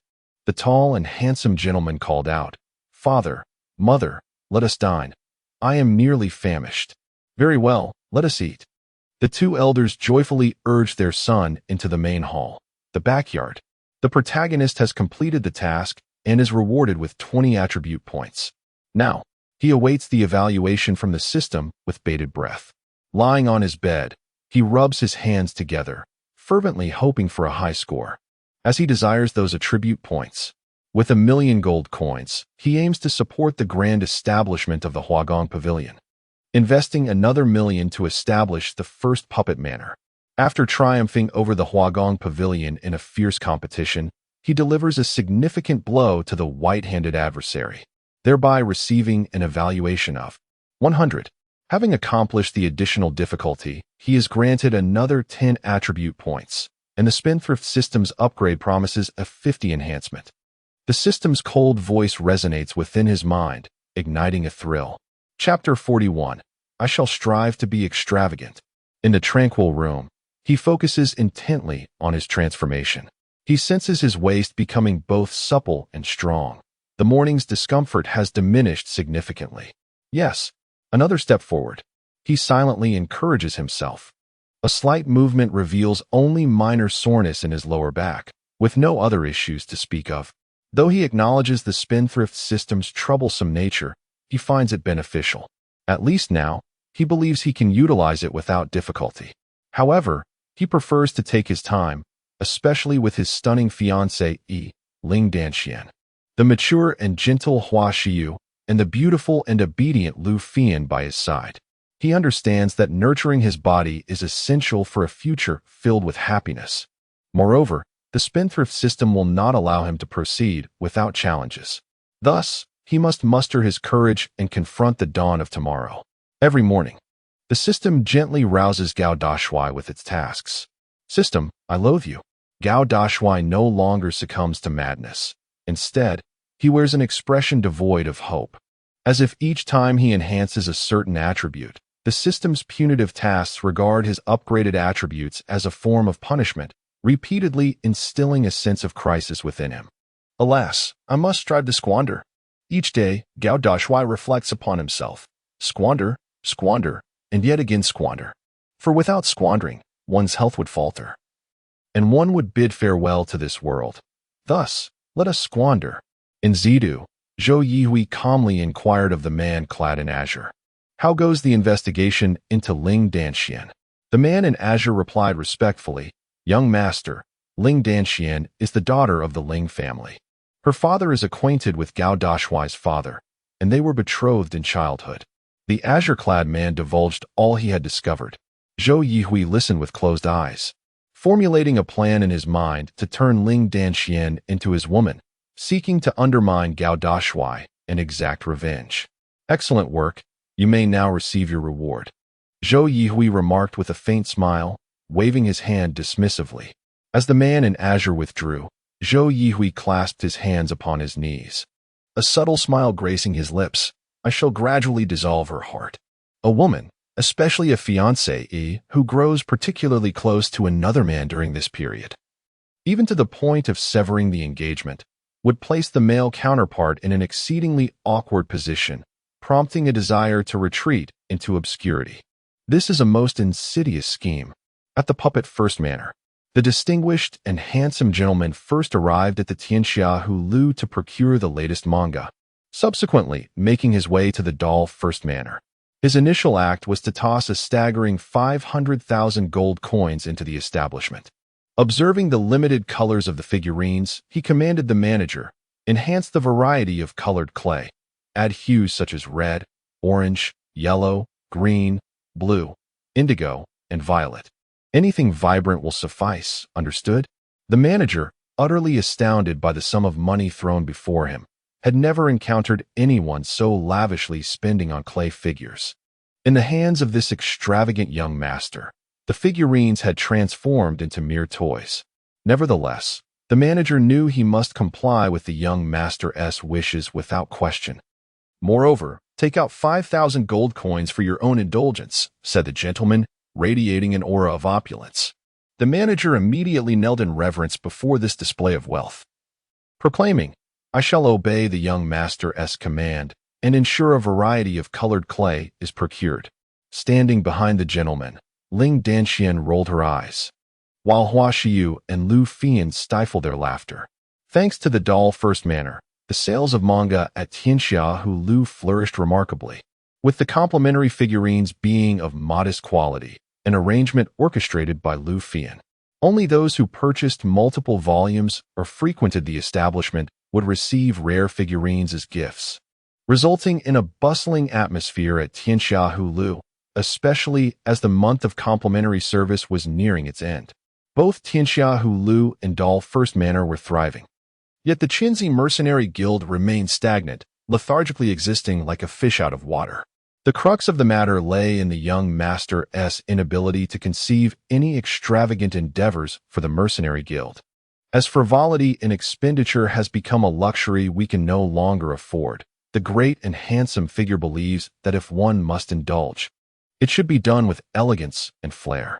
In this manner, one can navigate through life unscathed. He remains observant. Great one. The law enforcement team has a gathering this afternoon. I must attend. You must behave, do you understand? Said Ling Danxian, with a hint of authority. The great and handsome one, with a serious expression, raised his thumb and replied playfully, I shall heed Sister Xian's words. Ling Danxian then cast a skeptical glance at Hua Xiu and Lu Fian, smiling as she said, Sister Xiu, Sister Fian, please keep a close watch on him and prevent him from spending excessively. Of course, young mistress. Rest assured, Hua Xiu and Lu Fian replied with gentle smiles. Sister Xian, where will your law enforcement team be gathering? The great and handsome one inquired casually while fiddling with a figurine. Ling Danxian, resting her chin on one hand, replied softly. At Tianyue Restaurant. It is a monthly affair. How many men and women are there in the law enforcement team? He continued to ask. Ling Danxian glanced at him, noting, 12 women and 15 men, plus substitutes. It's around 30 in total. Little Leaf, go fetch some figurines for Sister Xian as gifts for the law enforcement team, he said with a cheerful grin. Ling Danxian felt his thoughtful gesture and playfully flicked his forehead, calling him a big fool. Chapter 42. What of it if it is me? Ling Danxian arrived at Longfeng Academy ahead of time, though it was still before noon. She had no desire to be late. The tall and handsome leader had offered to have Xiaoya drive her in the Golden War chariot, but she politely declined. In this day and age, there are few girls who do not fancy gold. My sister Xian is indeed exceptional, sighed the tall leader. Wasiu and the others exchanged discreet smiles, perhaps because Ling Danxian disdained such a commonplace hue. The first doll manor is currently thriving. The older clay artisans craft large-headed figurines that are quite popular among young ladies due to their adorable and charming nature. Meanwhile, the younger artisans, following the tall leader's requests, create exhilarating figurines of young maidens. All right, let us proceed to the Qinzi Mercenary Guild for a stroll. Before long, they arrived at the Qinzi Mercenary Guild, which remained unchanged, showing no signs of improvement. Nevertheless, some merchant groups were still willing to hire mercenaries, drawn by the affordable rates and relatively short distances, though the place felt rather desolate and forlorn. Young master, what brings you here? Upon hearing the announcement of the young master's arrival, Tang Hai hurried to appear before the tall leader. The tall leader chuckled. Uncle Hai, I merely came for a leisurely walk. There is no need for such commotion. Could Tang Hai refrain from worrying? The entire Qianzi mercenary guild now belonged to the tall leader, and as the one managing this establishment, Tang Hai felt a deep sense of responsibility to devise a method to alter the current situation, for he truly felt a pang of sympathy. Indeed, supported by the Gao family, the Qianzi mercenary guild is unlikely to be acquired or to falter. However, in the face of continuous losses, who would wish to bear witness to such a decline? Thus, Tang Hai has pulled out quite a few strands of hair these past few days. Pray tell, what do you, a drunken wretch, do here every day? Like a sloth, do you think our Qianzi mercenary guild is easy to bully? Do not presume we are unaware of your origins from the Wanjing mercenary guild. Suddenly, the raucous shouts of mercenaries erupted from a corner of the hall, capturing the attention of the tall and imposing figure. He turned to Tang Hai and inquired, Uncle Hai, what is happening over there? A filthy mercenary has arrived. Drinking every day without engaging in any other activities, Tang Hai replied with a wry smile. The entire mercenary guild is in disarray. Even such a mercenary can gain entry. Yet, the tall figure found it amusing and called out, Little Yezi, let us go over there and take a look. The crowd moved together toward the commotion. Young master has arrived. It stinks here. You should not come near. The mercenaries, upon seeing the tall figure, greeted him with joy while simultaneously worrying that the filthy mercenary might soil the young master's garments, an expense they could not afford. At last, they beheld the disheveled appearance of the dirty mercenary, clad in tattered armor caked with mud and grass. A wine gourd hung at his waist, his unkempt black hair obscuring his face as he slept with his eyes tightly shut. Hearing the commotion, the dirty mercenary slowly opened his eyes and mumbled, It is quiet here, and no one bothers me while I sleep and drink. Are you looking for a fight? Upon hearing the proclamation, the mercenaries of the Qianzi mercenary guild were filled with indignation. Tang Hai, equally perplexed, furrowed his brow at the peculiarity of the individual before him. Tall and handsome. The man nodded in agreement, remarking that indeed, the attendance was sparse, but it was likely that the atmosphere would soon become lively. He scratched his head, then turned to his 6 female subordinates, instructing them to procure some wine. The mercenaries in the hall were taken aback. The young master was treating them to drinks? The filthy mercenary sprawled on the ground cast a few glances at the tall man, muttering, The saying that life is filled with disappointments at 19 rings true. Hua Xiu and Lu Fian observed the departure of the female subordinates and noted that while the cost of the drinks was minimal, they still felt compelled to caution. Young master, you mustn't indulge in alcohol. Indeed, the liquor is quite potent, echoed Xiao Yezi with concern. The tall man chuckled, No worries. I shall simply watch them drink. Before long, the 6 female subordinates returned bearing a significant quantity of fine wine, the aroma wafting through the entirety of the mercenary guild as they unsealed the jars. For mercenaries, alcohol was an indispensable companion, serving as a means to forget many burdens. Drink to your heart's content. Let us revel today and cast aside all unpleasant memories. The tall man exclaimed, raising his arm in exuberance. The mercenaries, moved by his generosity, expressed their gratitude in unison. Thank you, young master. We shall not disappoint you. Many of the mercenaries had never tasted such exquisite wines before, and this occasion brought them extraordinary joy. The tall man requested a barrel of Qi Exine wine, a type of strong liquor that burned with intensity. The filthy mercenary, upon seeing this, was taken aback. Was he truly offering it to him? Are you not afraid I am a spy sent by the Wanjing mercenary guild? The filthy mercenary chuckled mockingly, to which the tall and handsome man, devoid of any care or concern, replied with a carefree laugh, What does it matter to me? In the face of wine, all are equal. There are no identities, so drink as you please. This statement left even Tang Hai momentarily speechless, while Hua Xiu and the others gazed in astonishment, realizing that the young master possessed such unwavering integrity. The filthy mercenary, shedding his previous languor, erupted into hearty laughter, exclaiming, Ha ha ha, very well. I, Qin Bufan, shall drink from this jar of wine and honor you as young master. Qin Bufan, Lu Fian, having encountered many individuals in the Purple City, widened her eyes in disbelief upon hearing the name. Is that the one who single-handedly annihilated the Jiulong sect?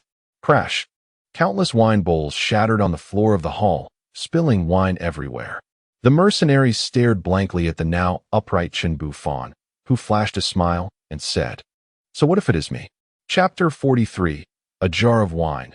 A powerful ally. The Jiulong sect was once a renowned faction within the Nine Turmoil domain, notorious for harboring countless unforgivable individuals. This region, rife with chaos and lacking oversight, had become akin to a den of thieves. However, while the Nine Turmoil domain was indeed tumultuous, it did not imply that all factions were inclined towards thievery and savagery. The crux of the matter lay in the fact that several months prior, the Jiulong sect was eradicated by a youth named Chen Bufan. With sheer strength alone, he brought the entire Jiulong sect to its knees. To suggest that this individual had lost his sanity would be an understatement. Such an act was truly extraordinary. No one could fathom the reasons behind his actions. Since that incident, Chen Bufan has vanished without a trace. What is truly unbelievable is that the filthy mercenary seated before the imposing figure is, in fact, the renowned Chen Bufan from months prior. It is indeed hard to fathom. The mercenaries who once hurled insults at Chen Bufan now feel a chilling dread coursing through their spines. Had Chen Bufan chosen to act just moments ago, it is likely that the entire Qinzi mercenary guild would have crumbled, leaving no survivors. "Brother, I didn't expect you to be so famous," the tall man remarked with a grin upon seeing Chen Bufan.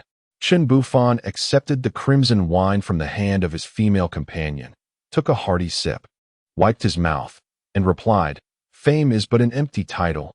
I would rather forego it. I invite you to enjoy fine wine with me. How about you stay by my side and protect me?" The tall man chuckled and responded, "Sounds good." Chen Bufan's eyes, concealed beneath his dark hair, sparkled like mirrors, curving into crescent moons as he said, "All right, you treat me to wine, and I shall protect you." Originally, Chen Bufan was but a child from a small village in the Jiulwan region. However, the disciples of the Nine Dragons sect emerged, wreaking havoc, slaughtering the villagers. And leaving him orphaned, his brother met a tragic end at home. Had he not been mischievous and ventured up the mountain, he might have perished as well. The chaos of the Jiulwan region is well known throughout the imperial land, yet none are willing to rectify it, for it is too vast. A tangled web of dragons and snakes. Each land nurtures its own people, making the current state of affairs in the Jiulwan region a rather ordinary occurrence. Subsequently, I encountered a robust man who took me on an extensive journey, imparting his knowledge of assassination and cultivation. It may seem peculiar, but after the loss of my family, I regarded him as a father figure, though he eventually departed due to unforeseen circumstances. "What impressions do you hold of this man?" the young master inquired softly. With a raised head and a smile, the man replied, "He was immensely strong. His silhouette resembled an unyielding bulwark, and his chest bore a draconic tattoo, with the dragon's form appearing somewhat fractured. Unbeknownst to them, the person in the shadows, upon hearing these words, displayed an exceedingly peculiar countenance. The martial tattoo could potentially stem from the cultivation of specific techniques, indicative of mastery, but the fractured dragon form was familiar to him. Could it be such a coincidence? That would indeed be amusing, he muttered to himself, perplexed. However, the man's candid disclosure suggested that he was likely not a suspect. Nevertheless, the person in the shadows was still obligated to safeguard the young master. Within the mercenary guild, the man had concluded his narrative and was now without companionship. The young master jested, "Remain by my side, and I shall assuredly not mistreat you. Once my health improves, I shall join you in libations." The man rose to his feet and responded with a smile, "Very well, young master, I shall await that day. Now then, attendants, escort the man to the bathhouse, and furnish him with an attire that exudes a captivating and commanding aura, the kind that enthralls women upon setting foot in the streets." The young master promptly instructed his female attendants. "Uncle Hai, we shall take our leave for now." Tall and handsome, along with a large entourage, departed from the Qianzi mercenary guild with a resounding clamor. Yet, within the hall, the mercenaries and Tang Hai stood in a daze. for some speculated that Qin Bufan had reached the realm of Tianding. At the Tianwei Tavern, during the afternoon, the students of the law enforcement team from Longfeng Academy gathered to deliberate on recent matters concerning the Zidu, aiming to better manage certain affairs. Excellent. After this event, let the Tianwei Tavern bear our Zhou family's name, Zhou Yehui remarked with satisfaction as a glimmer of surprise illuminated Chu Guan's features. Aligning with the mighty Shou family would indeed facilitate their endeavors. On the third floor of the Tianwei Tavern, in a private room, the entire law enforcement team of Longfeng Academy took their seats, while the substitutes stood nearby. Upon noticing that most had arrived, Ling Danxian waved her arm lightly, causing a collection of small, exquisite figurines to land on the table. These are gifts from me and the tall one, Ling Danxian said with a radiant smile. The girls, seeing such adorable figurines, displayed expressions of delight, while the boys admired the more dashing male figurines, equally enchanted. Sister Xian, these figurines are so cute. Indeed, they seem different from ordinary figurines. These are finely crafted figurines made from eternal soil by the tall one. Wow, eternal soil. How extravagant, truly befitting of the tall one. Exclamations of wonder filled the air. Although Ling Danxian felt it was quite extravagant, she took pride in presenting such rare gifts, signifying their immense value. Chapter 44. Disturbance within the elegant chamber. Ling Danxian, as the captain of the entire enforcement team, was naturally required to stay informed about recent developments. Her absence from the enforcement team posed no issues, as her colleagues managed to execute their tasks flawlessly. As others stood to report, Ling Danxian approached every matter with utmost seriousness. Meanwhile, Tian Chaixian felt a sense of unease, anxiously contemplating whether Chu Guan might unexpectedly appear to demand repayment for his debts. The enforcement team, renowned in Zidu for addressing matters others could not handle, was held in high esteem. Should it come to light that a student from the enforcement team had incurred debts at Tianwei restaurant, it would severely tarnish the team's reputation and could potentially implicate Longfeng Academy. Suddenly, a series of knocks echoed from outside. The members of the enforcement team furrowed their brows. They had explicitly instructed that unless there was an urgent matter, they were not to be disturbed. Tian Chaixian promptly stood up. I shall inquire, he volunteered, moving towards the door. Upon opening it, he was met by the accountant from Tianwei restaurant. The two exchanged glances, and Tian Chaixian quietly inquired, Is there something you need? If not, please leave us be. The accountant, showing no regard for Tian Chaixian's position as a student of the enforcement team, retorted disdainfully. Do not assume that just because you are affiliated with the enforcement team, you can delay your debts at Tianwei restaurant for months. When do you intend to settle your account? Tian Chaixian's complexion paled significantly, and he hastily replied, I will pay in a few days. Please do not cause a scene here. After much delay, it is imperative that the enforcement team provides me with an answer today. Otherwise, I shall cause a disturbance at Longfeng Academy, the accountant proclaimed haughtily. At this point, even if Ling Danxian and the others wished to avoid listening, it was impossible. They understood the situation clearly from just a few words. Tian Chaixian had dined and drunk at Tianwei restaurant without settling the bill, a matter that could escalate significantly. Had payment been rendered, there would be no issue. If there is a problem, let it be addressed directly, Ling Danxian stated. Tian Chaixian had no choice but to lower his head and allow the accountant to enter. Patience is key. This is merely the first matter at hand. The accountant did not accept any money. Instead, he surveyed those present with his arms crossed, sneering. Ling Danxuan's expression betrayed a hint of anger as she admonished, Tian Chaixian, what other troubles have you stirred? In a flustered tone, Tian Chaixian replied, Sister Xian, aside from this matter, there is nothing else. Do not wrongfully accuse me. The accountant let out a cold laugh as a henchman produced a document, which read Tian Chaixian treats all guests at Tianwei restaurant. The signature was undoubtedly Tian Chaixian's. Upon witnessing this scene, his eyes bulged in disbelief as he cried out in agony, I have never written this name. Sister Xian, and everyone, you must believe me. Yet, the evidence was starkly inscribed before them, the handwriting unmistakably identical, leaving no room for denial. The enforcement team members cast glances at Tianche Xian, their expressions filled with disdain. Ling Danchuan's gaze turned icy as she inquired softly, "How much is the total?" The banquet included an ancient golden crocodile, valued at over 300,000. And with other expenses, it nearly amounted to 500,000. The accountant, with his arms crossed and a cold smile, spoke up. 500,000 gold coins, he declared, the figure striking the minds of the crowd like a sledgehammer, leaving them bewildered. Tianche Xian, have you lost your mind? Inviting the ancient golden crocodile? Do you truly wish to sever ties with Longfeng Academy? Though we are destined to part ways, is this truly the appropriate course of action? Lacking funds? Then drag him away. The members of the law enforcement team were incensed, their ire directed squarely at Tianche Xian. Tianche Xian's countenance turned pale, his legs buckling as he nearly collapsed. The guests outside, intrigued by the commotion, gathered to witness the unfolding drama, engaging in hushed debates. Could you grant us a moment? We assure you it will be repaid, Ling Danxian, who had spent the past few days beside the tall and handsome figure, asked with a hint of resignation. Having become immune to the notion of wealth, the accountant's eyes gleamed with a chilling intensity as he retorted, "Miss Ling, I am extending you courtesy. Produce the sum on the spot, or I shall escalate this matter to Longfeng Academy. Furthermore, as the captain of the law enforcement team, your indulgence of such behavior among your subordinates renders you unworthy of your position, leaving many who support the team disheartened." Each word from the accountant pierced like a dagger, delivered with righteous indignation. Upon hearing this, Ling Danchuan's complexion drained of color.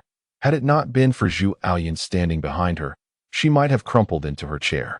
Zhu Aoyun's eyes glinted with an icy disdain, causing the accountant to tremble slightly. Yet he gritted his teeth and glared defiantly, saying, "What? Does the law enforcement team intend to resort to violence? I had thought the law enforcement team was commendable, but this is quite the revelation.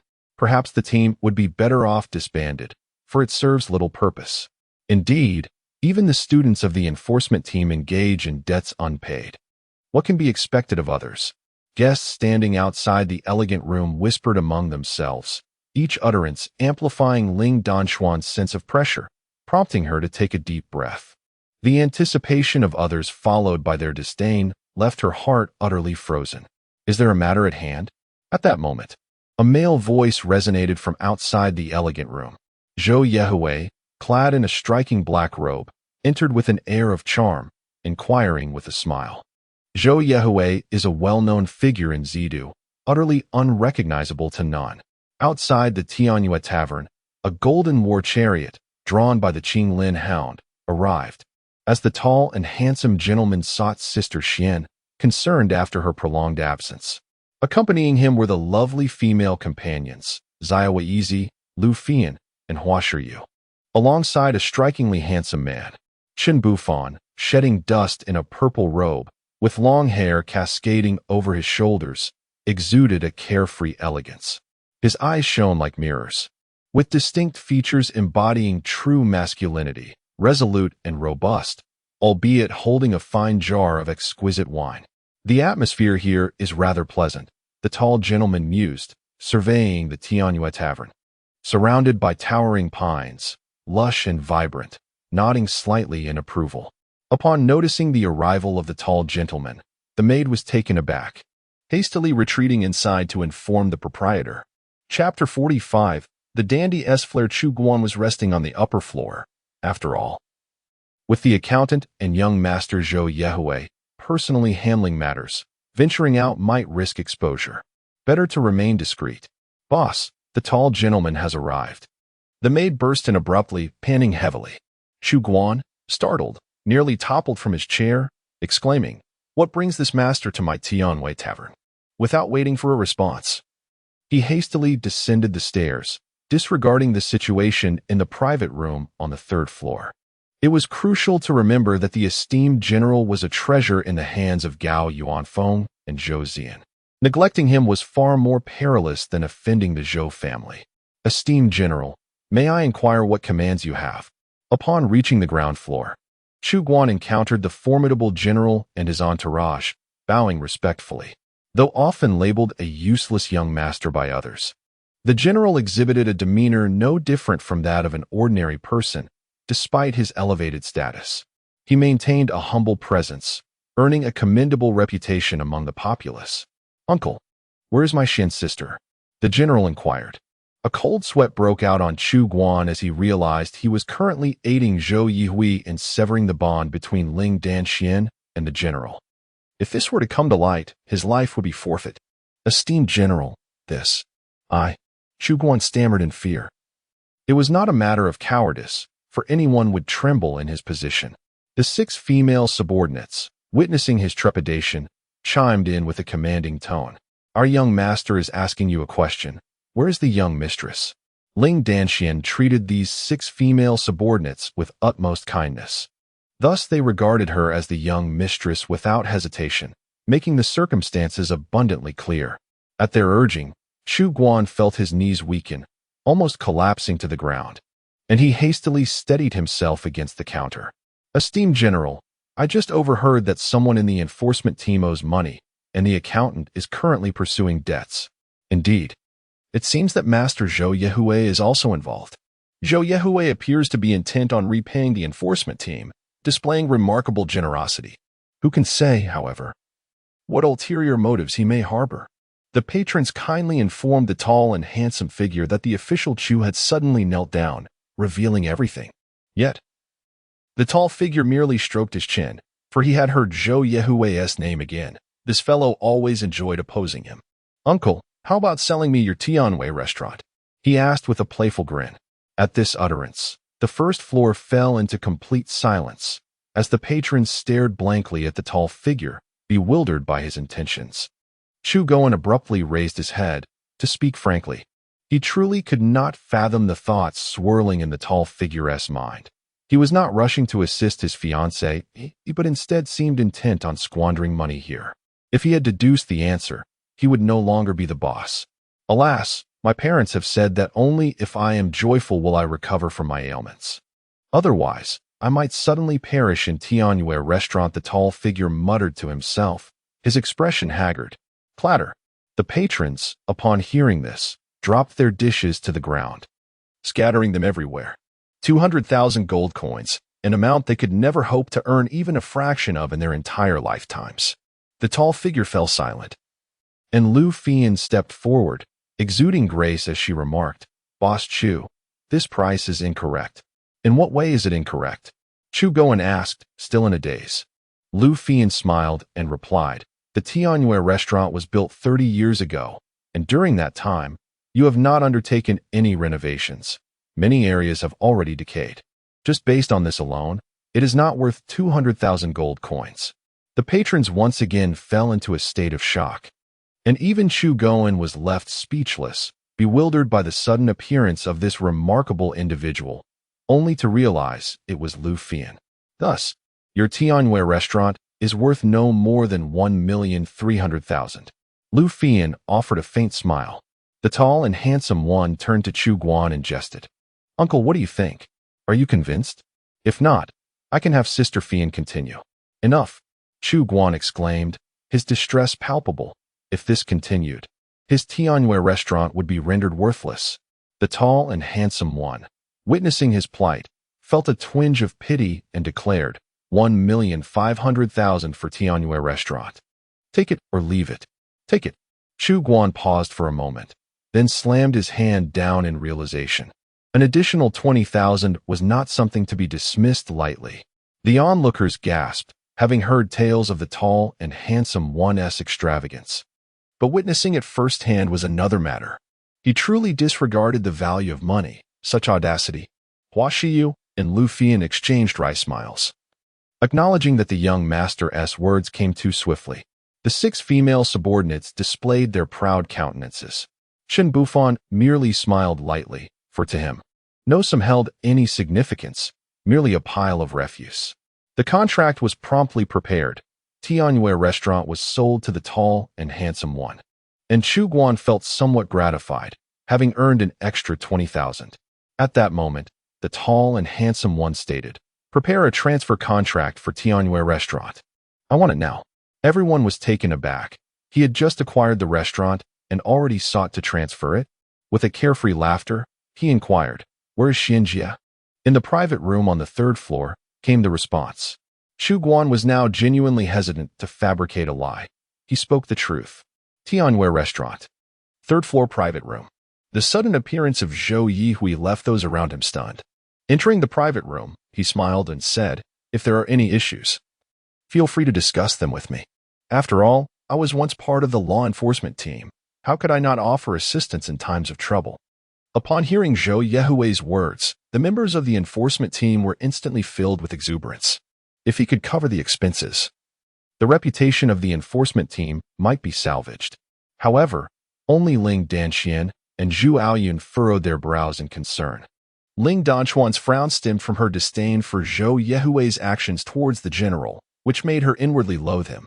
Zhu Aoyun, on the other hand, perceived the situation as a trap, one that awaited their unwitting fall. She suspected that Zhou Yihui was the architect of this scheme. "No need, young Master Zhou. We can resolve our matters ourselves," Ling Danxian replied coldly. The accountant's gaze turned icy as he retorted, "Then settle all accounts with me at once, quickly. Otherwise, I shall escalate this to Longfeng Academy." In Chapter 46, Civilized Individuals Speak, within the private chamber, the accountant was undeniably aggressive, demanding immediate payment from the enforcement team. Should they fail to comply, he threatened to bring the matter directly to Longfeng Academy. A prospect that filled the enforcement team with anxiety as they turned their pleading eyes towards Ling Danxian. None of them wished to bring shame upon the enforcement team, nor did they desire the situation to escalate to Longfeng Academy, for their reputations would suffer greatly.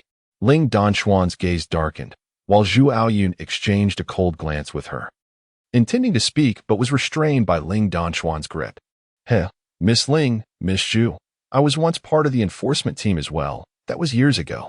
Surely, you do not wish to amplify this issue. Allow me to assist you by covering the costs," Zhou Yihui said with a light chuckle, gazing earnestly at Ling Danxian. "Sister Xian, the enforcement team cannot afford any blemish on its record. Indeed, since young Master Zhou wishes to assist us, it is a kind gesture. Young Master Zhou is exceedingly handsome. Perhaps we should solicit his assistance. Indeed, we should not disregard the goodwill of others." The students of the law enforcement team nodded in agreement. Zhu Aoyun raised her eyebrows and coldly remarked, "Are you all too foolish to perceive the underlying motives?" The students frowned and replied, "Aoyun, that's not fair. Young Master Zhou is genuinely trying to help us." "Enough of this bickering," Ling Danxian said, her hope for the students dwindling as she waved her hand dismissively. She glanced at Zhou Yihui, her meaning clear. This favor would be counted as a debt. Zhou Yihui wore a faint smile, yet inwardly he scoffed. As long as there existed a debt between them, separating Ling Danxian from the tall, handsome figure would be effortless. After all, Zhou Yihui was certainly capable of such cunning. Ling Danxian felt a profound sadness. As the captain of the law enforcement team, she was unable to ensure her peers upheld their duties, and now, for the sake of the team's reputation, she found herself yielding to the dangerous Zhou Yihui. Her eyes reddened, but she resolutely refused to weep. "The debts of the law enforcement team would be repaid by me." Zhou Yihui turned to the accountant. The man's face blossomed with a smile, flattering. "Of course, young Master Zhou. With you here, such matters will surely be resolved." Zhou Yihui produced a golden card, a symbol of status even more prestigious than a black card, and presented it to the accountant under the watchful gazes of Ling Danxian and the others. Tian Chaixian let out a heavy sigh of relief, finally able to resolve the situation. "Wait a moment." Just as the accountant was about to take the golden card, a delicate voice echoed through the air. A young woman sprinted up from the corridor, leaving the onlookers momentarily stunned by her unexpected appearance. "Madam, the young master has asked me to deliver this piece of paper to you." The newcomer was one of the 6 female subordinates, who navigated through the crowd to stand before Ling Danxian, unfurling the contract in her hand. It was the transfer agreement, designating the Tianyue Tavern to be bestowed upon Ling Danxian. The Tianyue Tavern transfer agreement? Zhu Aoyun, standing behind Ling Danxian, uttered in astonishment. The patrons on the third floor, including the law enforcement students in the private room, were rendered speechless, gazing blankly at the document. The expressions of the accountant and several thugs shifted from sycophancy to shock, then to a daze, ultimately paling to a ghostly hue. Zhou Yehui's countenance also darkened significantly, resembling one who had ingested a foul insect. "Sister Xian, how have you been at the Tianwei Tavern for so long?" A tall and handsome figure appeared, playfully pushed forward by Xiao Yezi. With the main character now present, Zhou Yehui's gaze fixed intently on the tall and handsome man, utterly perplexed as to how he continually thwarted his plans. Ling Danshuan's heart swelled with emotion, her eyes glistening with joyful tears. Initially, she had felt a profound sadness. Yet the only person who genuinely cared for her was this tall man, who had even gone so far as to purchase the entire Tianwei Tavern and graciously gifted it to her. "Have you been frivolously spending my money again?" Ling Danshan exclaimed, her eyes narrowing as she marched toward the tall man, playfully tapping his forehead. The tall and handsome man chuckled. "You are my fiancée. It is only natural for me to buy things for you." Initially, it was supposed to be the enforcement team, failing to repay their debts, with the accountant being aggressive. However, the situation has transformed, and Ling Danshan has become the proprietress of the entire Tianwei restaurant. Therefore, she can invite as many guests as she desires without any issue. The significance has changed entirely. A gift? The patrons instinctively clutched their chests, exclaiming, "My goodness." To give away an entire restaurant casually must be worth at least $1 million or $2. Chu Guan followed behind the tall and handsome man, shaking his head with a wry smile, indicating his helplessness. The students of the enforcement team looked at the tall and handsome man, equally incredulous. Zhu Aoyun surveyed him. Despite his penchant for extravagance, he was exceptionally generous to his own people. He may be wasteful, yet he was not malevolent. "Young Master Dasha, I believe this is our first encounter," Zhou Yehui remarked, his smile lacking genuine warmth as he regarded the tall and handsome man. The latter glanced at him, then clapped his hand against the armrest of his wheelchair, declaring grandly, "This gentleman has a commendable appearance. I shall reward him with 10 gold coins." A profound silence ensued.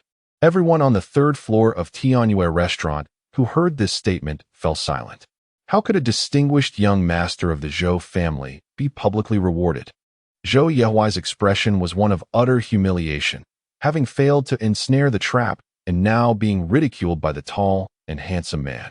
High and mighty, Zhou Yehui, despite his efforts to maintain composure, began to show signs of unraveling as he bellowed, his voice resonating like a tiger's roar. He was genuinely furious. Yet, at that moment, Chen Bufan stepped forward from behind the tall and handsome man, placing a hand on his shoulder. Gently pushing him aside, Chen Bufan smiled lightly, stating, "Now it is much quieter." Silence. Utter silence.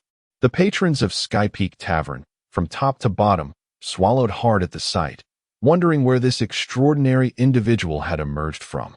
Zhou Yehui felt utterly humiliated today and yearned to obliterate the towering figure before him, Gao Dashuai, yet the repercussions would be dire. Gao Dashuai, sensing the imminent altercation, clapped his hands and said, Now, let's keep this verbal. We're civilized people, let's use our words." Zhou Yehui inhaled deeply, his face as cold as frost, and turned to leave without uttering a word. "If you think it's too little, just say so. It's not like I won't give it to you," Gao Dashuai muttered. Zhou Yehui, upon hearing this as he descended the stairs, nearly stumbled.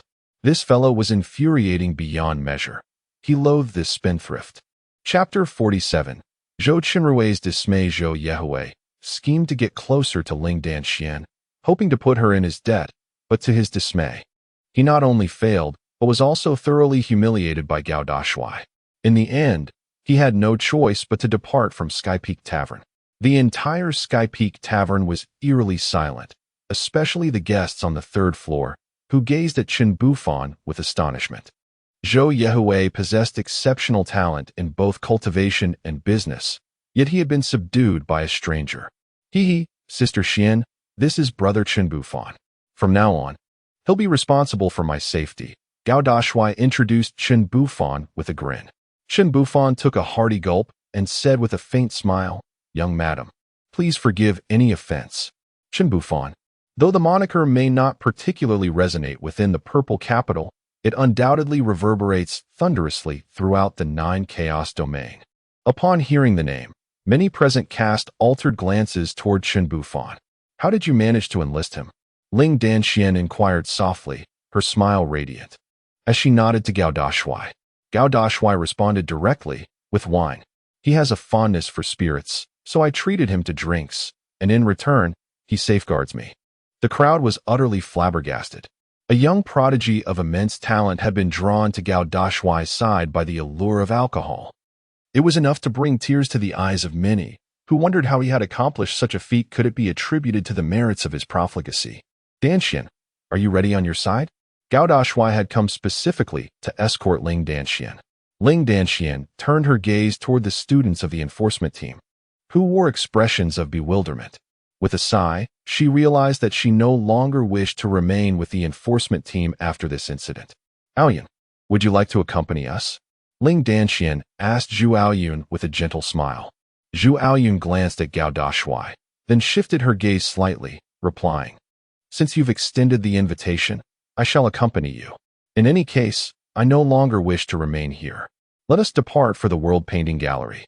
Gao Dashuai exclaimed with a cheerful shout. The group departed from Sky Restaurant aboard the Golden Chariot, leaving behind a multitude of individuals unsure of how to react. As for the accountant and several henchmen, their bodies trembled. Now that Ling Danxian had become the proprietor, their earlier boisterous and overbearing demeanor would surely be remembered with resentment. What choice did they have but to flee? Zhou Qinrui, witnessing the scene, furrowed his brow deeply and inquired, What has transpired? Such intense fury? The tall and handsome figure. How brazen.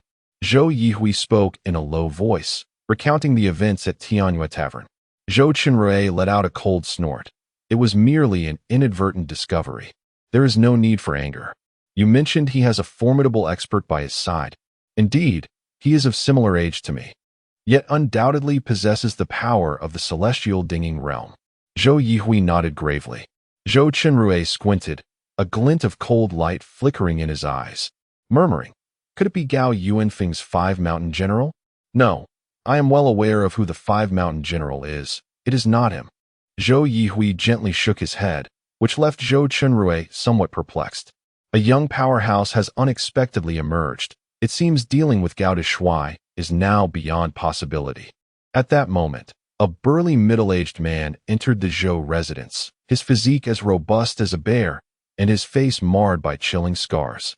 He was Tan Wang, a member of the Wanjing Mercenary Guild, and in Zhou Qinrui's absence, he was responsible for all matters. Tan Wang, what brings you here? Zhou Qinrui inquired with a hint of curiosity upon seeing Tan Wang. Tan Wang's expression was somewhat grim as he sighed. Master, do you recall the filthy mercenary you expelled from the guild the day before yesterday? Yes, I have a vague memory. Why? Has he returned? Zhou Qinrui slightly nodded, then frowned and asked. Tan Wang hesitated for a moment before finally speaking. That individual is Chinbufan. He has joined the Qianzi Mercenary Guild and has since been recruited by Gao Dashuai. Both Zhou Qinrui and Zhou Yihui were not simpletons. Otherwise, they would not possess such intricate thoughts.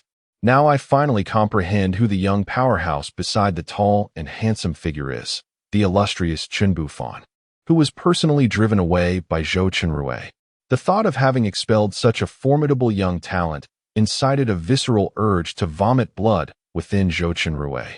Zhou Yihui's countenance was indeed a spectacle, reflecting the frustration of what should have belonged to them, now relinquished so easily. At the pinnacle of the Tianxia painting tower, one can only imagine the depths of despair the Zhou family must be experiencing. Yet, the tall and handsome figure had no interest in their plight.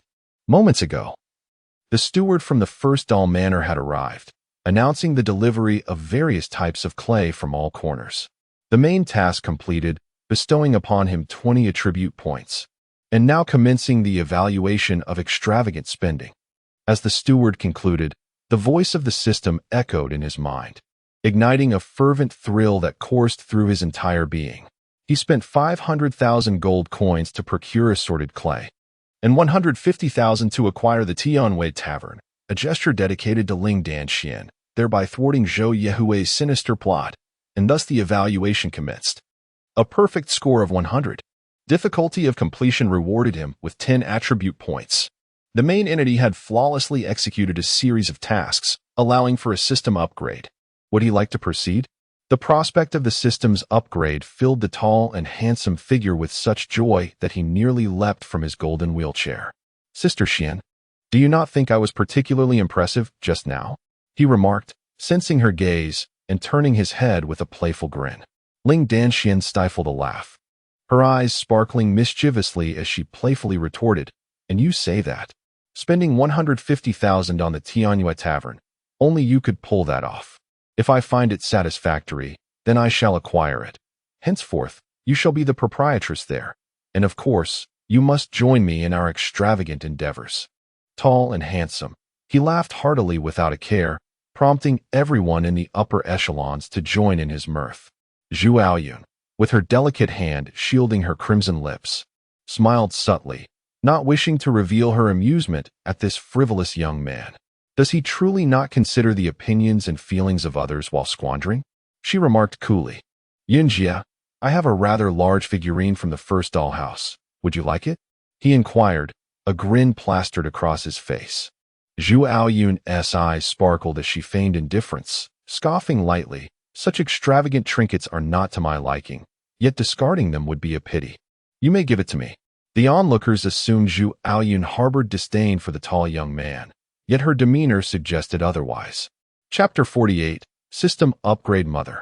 Today I purchased an entire tavern for Xianjia, spending 1.5 million. Is that extravagant enough? He proclaimed with pride. His parents chuckled lightly at his words, affirming, well done, it's only natural to buy gifts for one's spouse. Were these words to reach the ears of outsiders, they would surely be astonished. For 1.5 million was but a trifle to him, tossed away without a second thought. The tall young man summoned Xiao Yezi to retrieve 2 adorable figurines from his ring, which bore an uncanny resemblance to Gao Yuanfeng and Zhou Zian. Father, mother, I crafted these for you. Admittedly, they are not my best work, but please accept them, he said, a hint of worry in his voice. Upon seeing the handmade gifts from their son, his parents' hearts swelled with joy. His filial piety outweighed any treasure of the earth. Ling family, Great Hall. As Ling Danxian was savoring her dinner, she recounted the events of the day to her parents. Ling Yifeng nodded in satisfaction, remarking, that rascal of a boy, Dashuai, is quite the troublemaker, giving away an entire Tianyue restaurant, haha. His tone, however, conveyed a sense of delight. Dashuai had done well by protecting our daughter from harm. Su Jinwei now extolled Dashuai's virtues. Although she found his penchant for extravagance somewhat objectionable, his treatment of their daughter earned her admiration. Ling Danxian huffed in response. He only knows how to squander money. I must put a stop to it, or at least curtail his spending. Ling Yifeng and Su Jinwei exchanged knowing smiles. Having never seen such a spirited side of their daughter, it appeared their relationship was thriving. My dear, how is Dashuai's health these days? Su Jinwei posed a crucial question, one that weighed heavily on both families, who wished for Dashuai to enjoy a long life. Practitioners could live for centuries, even millennia, and more. Speaking of which, Dashuai had not coughed recently, despite still relying on a wheelchair. System, initiate an upgrade. Dashuai called forth the Prodigal Son System in his mind, exhilarated. Complying with the host's command, commencing system upgrade. A cool female voice responded, as the upgrade module burst forth in a dazzling display of light. If the Prodigal Son System had previously been confined to a room, he was now flinging open the doors to a boundless expanse, allowing him to soar freely. The upgrade will take some time. The host may enjoy a cup of tea and take a moment to rest. A gentle reminder from the system prompts Gao Dashuai, who is unable to find solace in sleep as the system upgrade looms ahead. He observes the process with measured anticipation, yet his physical state is evidently lacking. And by midnight, he succumbs to slumber, his head tilting as he drifts off. The wasteful system gradually progresses through its upgrade. 20, 30, 50, 80, 100. The system has successfully completed its upgrade, Yet Gao Dashuai is oblivious to this moment of triumph. Otherwise, he would be too exhilarated to sleep. All falls into a serene quietude, the vast darkness of night prompting deep contemplation among many. As dawn breaks, the main system announces the completion of the upgrade. Gao Dashuai had intended to indulge in a leisurely slumber, but the system's voice invigorates him, causing him to sit upright in bed. After a long night, the upgrade is finally finished. He eagerly calls upon the wasteful system, inquiring about the new features of this upgrade. The status bar reveals no significant changes, however. An additional category labeled Wasteful Points appears beneath his physical capabilities. Name: Gao Dashuai, generally healthy, strength, 10 intelligence, 80 stamina, 80 reaction, 11 physical ability, 57 Wasteful Points, 0. This is the current baseline data for Gao Dashuai, with 30 attribute points yet to be allocated, but he remains unhurried. This upgrade has introduced new features for redeeming items, achievements, and wasteful points. As explicitly conveyed by the system, Gao Dashuai's eyes light up with excitement at the prospect of redeemable items. What wonders might he exchange for? He eagerly anticipates, as the categories of redeemable items are divided into 3 types: items, antiques, and technology, all available for exchange as long as he possesses sufficient wasteful points. Achievements come with a requisite progress to be fulfilled, yet they necessitate a triggering condition, waiting for the subject to activate it. Are we speaking of items, artifacts, technology? Gao Dashuai mused upon these 3 novel terms, and upon reaching the final one, technology, he was so exhilarated that he nearly tumbled from his bed. Could this imply the possibility of exchanging for a laser cannon or perhaps a plasma weapon? Achievements? They seem akin to conditions that must be met for completion. Alas, the path of extravagance is indeed a long and arduous one. Gao Dashuai rubbed his chin, meticulously examining the upgraded system, and could not help but exclaim, "What a formidable task this is!" Currently, his greatest anticipation lay with the exchange list, which he promptly summoned. Upon viewing it, he was rendered speechless by the sheer abundance of options before him. Chapter 49: The Degree of Luxury. Gao Dashuai stared blankly at the exchange list, his mouth agape in astonishment. He had never anticipated that the System's upgrade would bestow upon him such a delightful surprise. The items available for exchange were entirely beyond what one could encounter in the realm of the Empire. A hemostatic syringe? It could staunch bleeding within 10 seconds and restore wounds. The exchange cost was merely 100 points. Gao Dashuai's eyes widened in disbelief. It is important to note that mercenaries outside engaged in combat, if injured, must refine medicinal pills to effect healing. However, the hemostatic syringe required no such process. A major hemostatic syringe? A super hemostatic syringe? A recipe for the hemostatic syringe? Gao Dashuai pondered the subsequent series of hemostatic syringe-related items. Indeed, these were treasures that could only be procured through the system. To halt bleeding and mend wounds, medicinal pills would undoubtedly be exorbitantly priced. Tall and Handsome stared at the rectangular items within the props category, clutching his heart. Each item required hundreds, thousands, or even tens of thousands of points for redemption. Merely gazing at them without the ability to exchange felt more torturous than 1,000 needles, yet it also ignited a sense of exhilaration within him.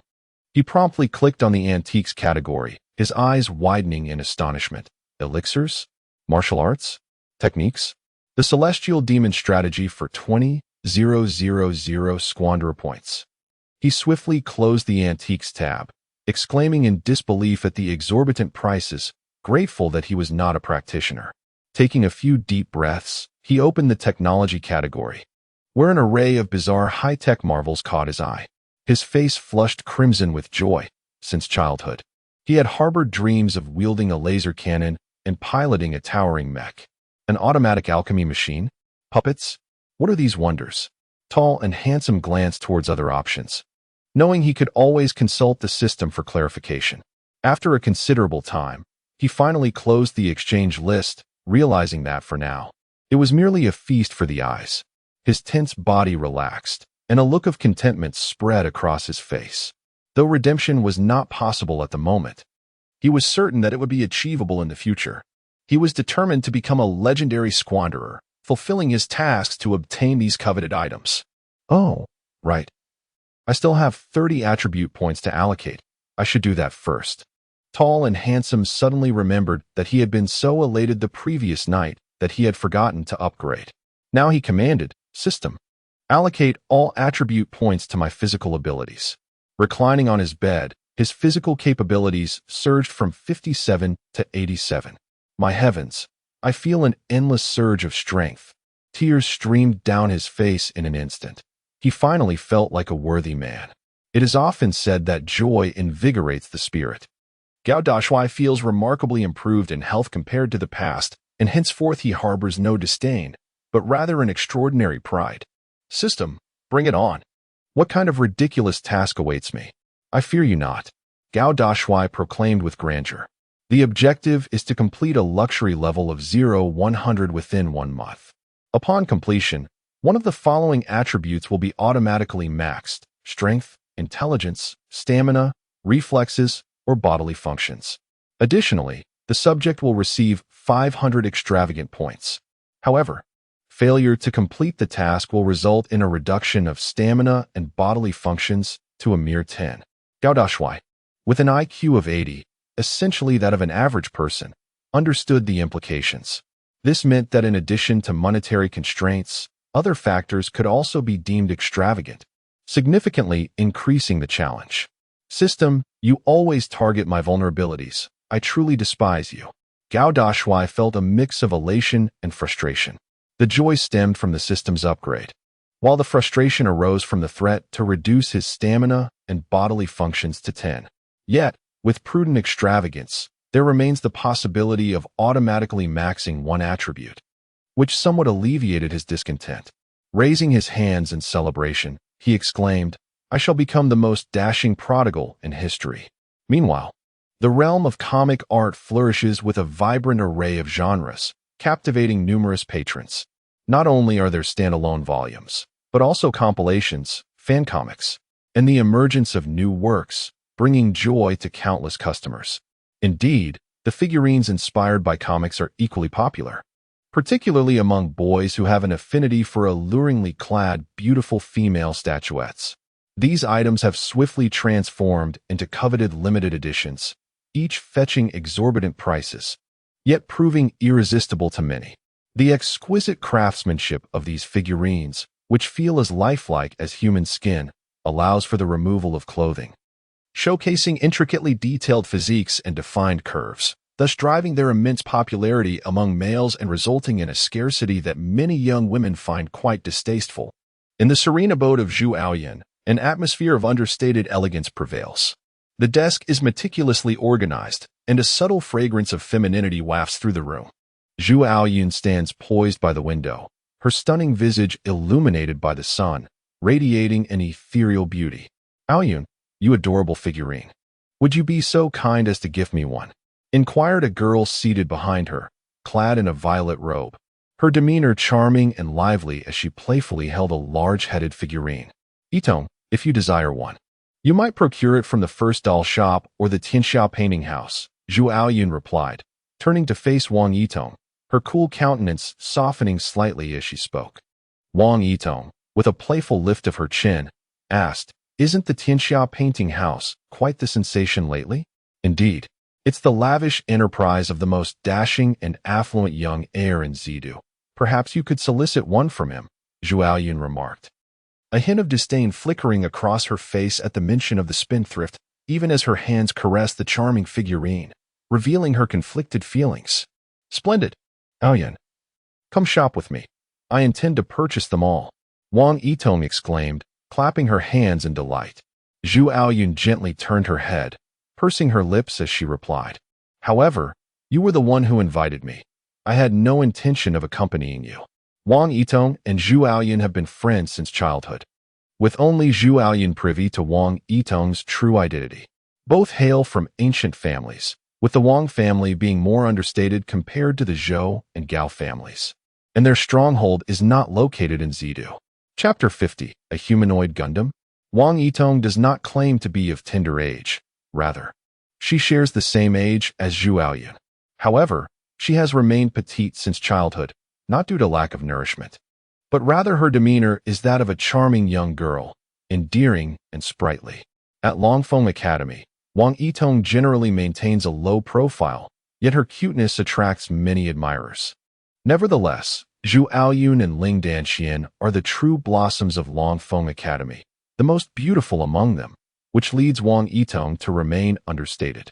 Upon visiting Zhu Aoyun's home and encountering an array of figurines, she could not contain her excitement. These delightful trinkets are her favorites, and their tactile nature brings her immense joy, melting her heart with their adorableness. Let us not waste time. Let us go to Tianxiao Huagong to peruse comics and purchase clay figurines. Wang Yitong exclaimed as she sprang from her chair, tugging Zhu Aoyun out the door. Zhu Aoyun called after her, "Yitong, slow down. Tianxiao Huagong isn't going anywhere." Upon their arrival at Tianxiao Huagong, they found the first floor filled with figurines for sale, though the quality appeared rather mediocre. To acquire superior items, one would need to purchase compilations or individual volumes, which also offered opportunities for a lottery. However, the daily influx of customers had long since cleared the shelves of any quality figurines, leaving none behind. Wang Yitong gazed at the remaining subpar figurines, her delicate brows furrowing as she inquired, "Is there nothing of better quality?" "Apologies, Mississippi. They have all been sold out. We are quite helpless in this matter," the maid replied with a sincere smile. Wang Yitong pouted, her demeanor tinged with disappointment. "Very well, I cannot blame you. They are simply too adorable. So it is only natural they sold out." The passing patrons, upon witnessing the enchanting duo of Wang Yitong and Zhu Aoyun, a captivating beauty paired with a charming lowly, found their hearts quite enthralled. Observing Wang Yitong's crestfallen expression, one kindly offered, "I shall give you mine." "No, I wish to purchase my own," Wang Yitong retorted stubbornly. "Then you must head to the first doll mansion. Otherwise, it will be quite some time before limited editions become available," the patrons advised kindly. A spark ignited in Wang Yitong's eyes as she seized Zhu Aoyun's hand, hastily departing from Tianxiao Hualu, their visit brief yet brisk. Not long after their departure, a golden chariot came to a halt, drawn by a majestic Qilin hound. With such an impressive mount and vehicle, no other in the entire purple capital could rival the tall and handsome figure of Gao Dashuai. The sunlight shimmered off the chariot, nearly blinding the pedestrians on the street. "Sir, Miss Zhu Aoyun was accompanied by a young girl yesterday," the maid informed Gao Dashuai. Ling Danxian inquired curiously, "Was Aoyun with a little girl? Was she wearing a purple robe, and did she have a penchant for pouting?" "Madam, how do you know this?" The maid was taken aback.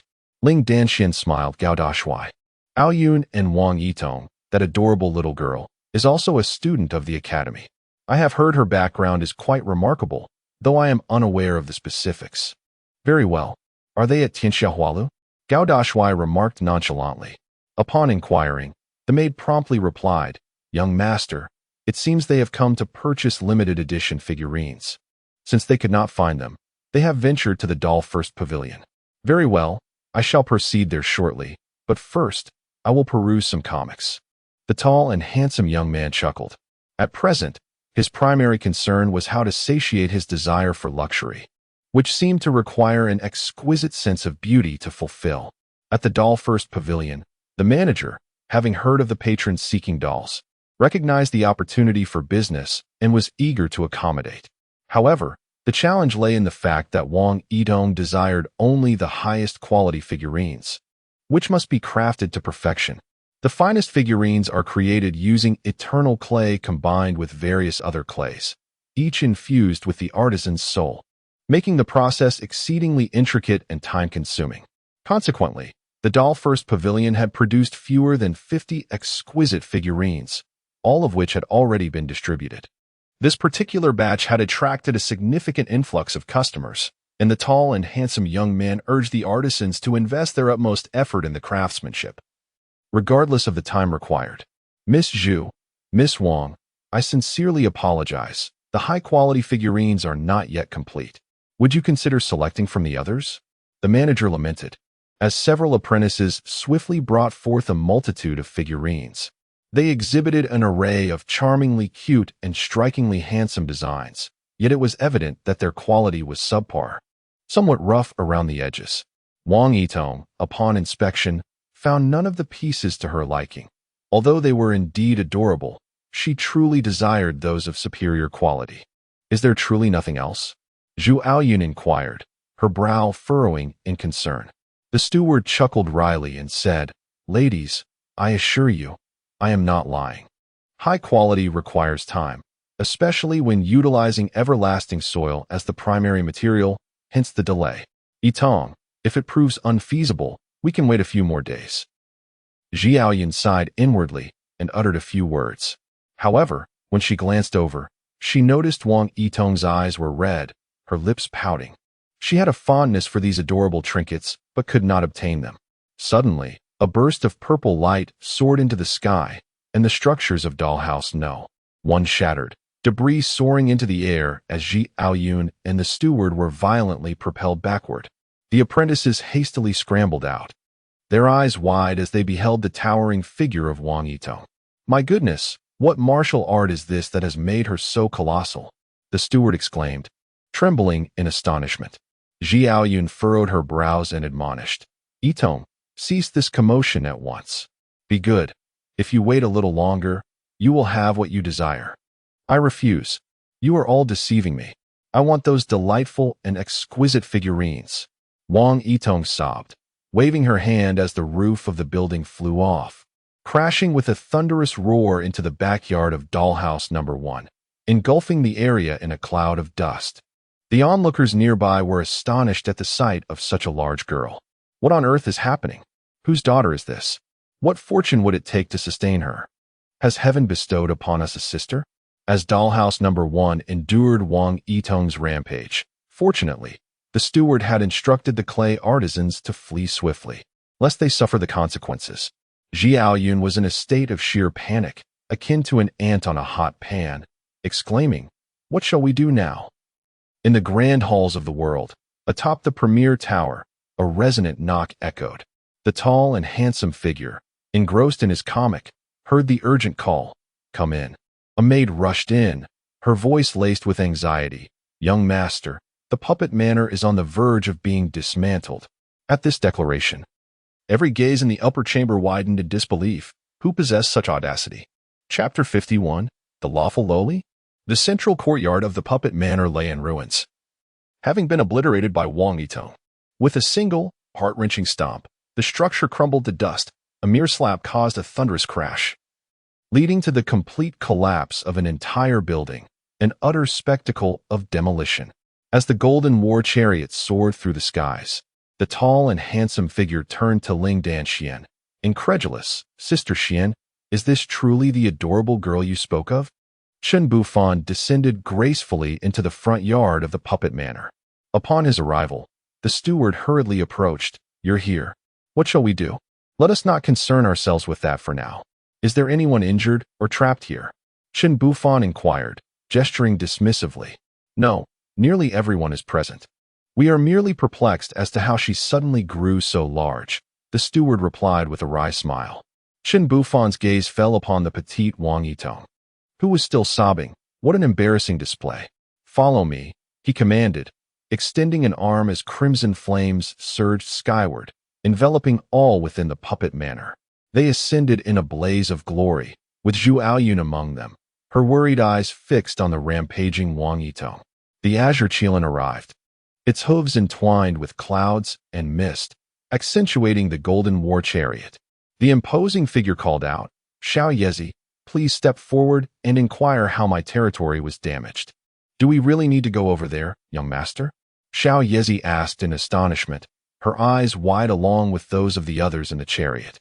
Yet, unable to defy her master's command, she approached Wang Yitong under the watchful gaze of numerous onlookers. In the shadows, Zui Qingtong was poised to act, ready to protect the young master from any potential harm by Wang Yitong. "Woo woo woo, you all deceived me. I want those adorable figurines," Wang Yitong cried on the ground, resembling a distressed little girl. At that moment, a male voice interrupted. "Hey, Gundam girl, why did you dismantle my dollhouse?" Upon hearing the voice, Wang Yitong, her eyes red, looked over to find the golden war chariot and the azure Qilin. Recognizing the imposing figure, she pouted and said, "I'm sorry, I didn't mean to. I just wanted those figurines, but they tricked me into waiting for a long time. Is that reason enough for you to dismantle my dollhouse?" Not only the imposing figure, but everyone else also stared in disbelief, realizing she had made a mistake. Wang Yitong entwined her fingers and was on the verge of tears, apologizing. "I truly didn't mean it." Onlookers began to murmur about the scene. Yet the imposing figure felt relieved to see the sculptor and apprentices of the dollhouse safe. As the golden war chariot descended, the steward approached with a wry smile, saying, "Young master, it's all right, it's not your fault. We can just renovate it," the imposing figure replied, descending from his wheelchair with a cheerful wave. The instigator, Wang Yitong, sat on the ground, appearing quite embarrassed. She had ceased her tears but was restlessly fidgeting with her little fingers. "Yitong, how are you?" Zhu Aoyun rushed over, inspecting Wang Yitong from head to toe. Wang Yitong shook her head and pouted, saying, "I'm fine, don't worry about me. I just got a bit anxious when those adorable things were not given to me." The crowd exchanged wry smiles, pondering the perilous nature of her predicament. Wang Yitong turned to the tall and handsome figure, stammering, "Tall and handsome. I'm sorry. I will help you fix this place. Please don't refuse to sell me the figurines." Her charming demeanor resembled that of a wronged kitten, captivating many hearts. Ling Danshin murmured, "Big boss, just forgive her." Hua Shiyu added, "Yes, young master, she didn't mean any harm. She has apologized. Please don't be angry." Lu Fian encouraged. The group collectively advocated for Wang Yitong. And even Zhu Aoyun's expression transformed, embodying a delicate beauty akin to the melting of ice. She softly implored, "Tall and handsome, I brought Yitong here. The responsibility lies primarily with me, so do not blame her. If there is to be blame, let it be directed at me. No way. If I make a mistake, I must face the consequences." Wang Yitong insisted with a glint of defiance in her eyes. The tall and handsome figure's head spun like a spinning top at the barrage of requests, leaving him perplexed as he inquired, "Did I ever say I would do anything to this little girl?"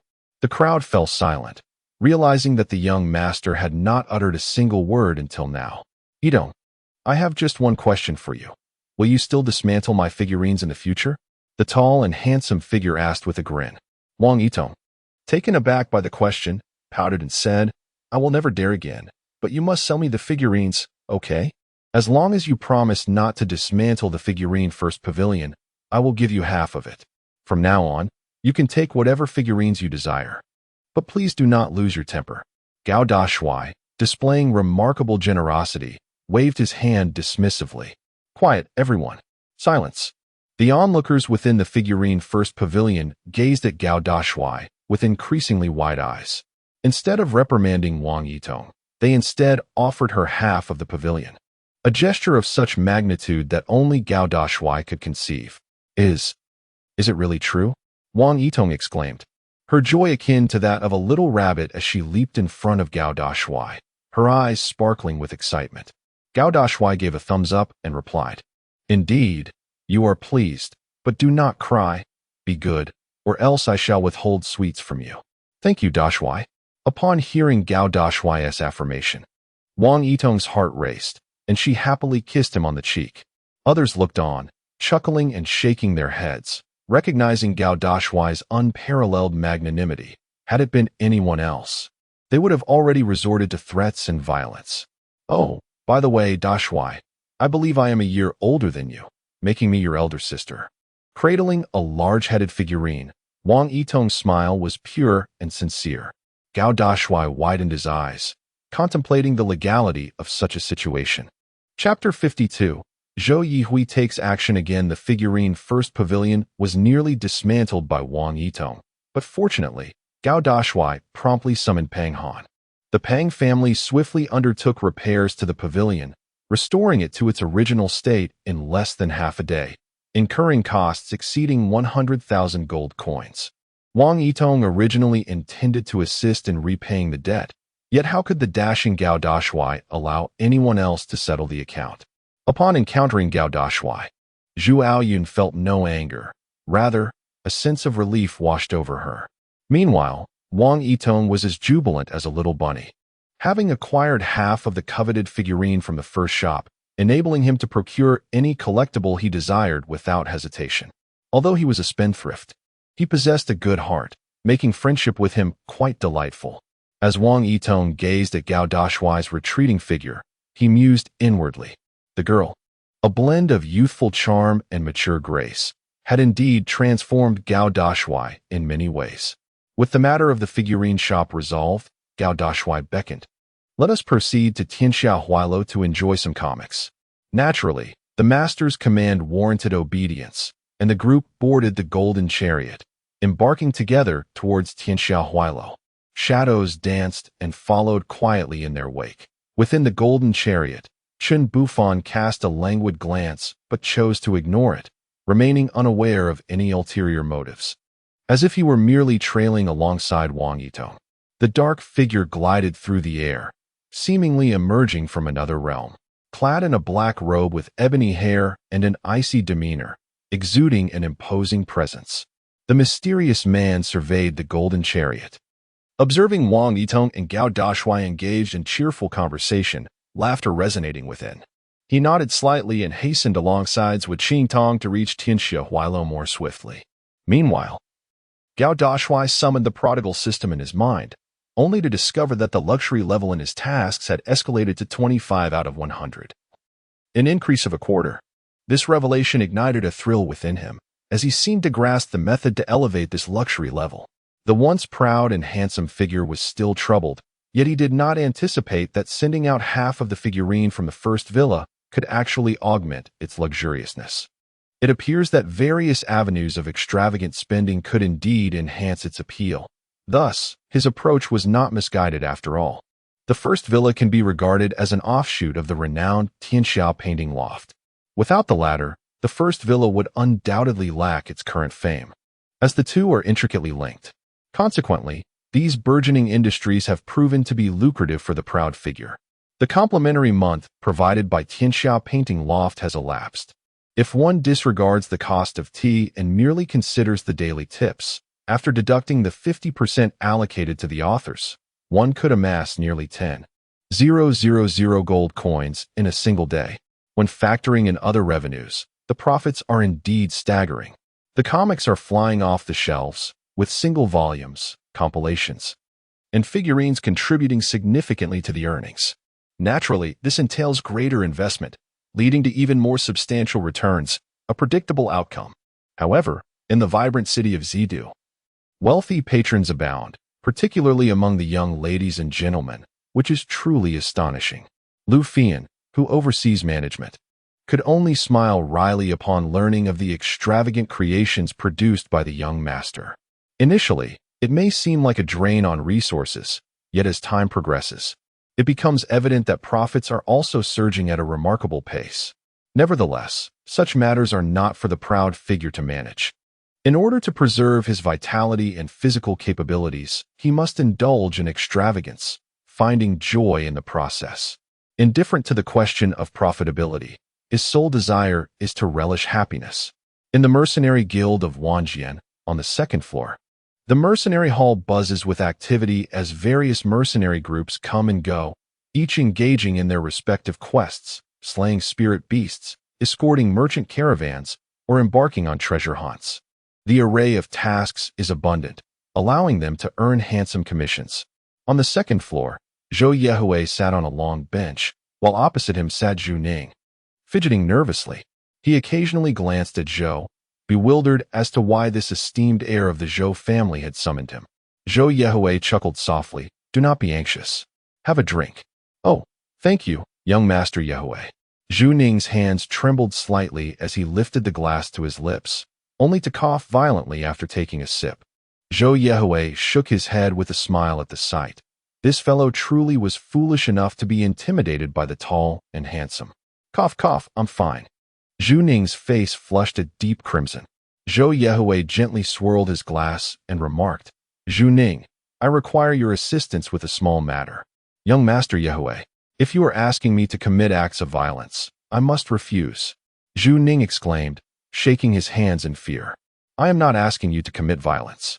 Rather, I wish you to undertake a task for me, and in return, I shall teach you the abyssal melody, Zhou Yehui said softly, placing a contract on the table with a flourish. Upon hearing of such an enticing prospect, Zhu Ning's eyes widened in astonishment. The abyssal melody was said to rival the martial arts of the ascendant level, a skill Zhou Yehui had once wielded to vanquish a band of robbers. Zhu Ning swallowed hard, knowing that he had only mastered martial arts of the ordinary level. Thus, acquiring the abyssal melody was a necessity for him. The Water Spirit Pavilion was once my domain.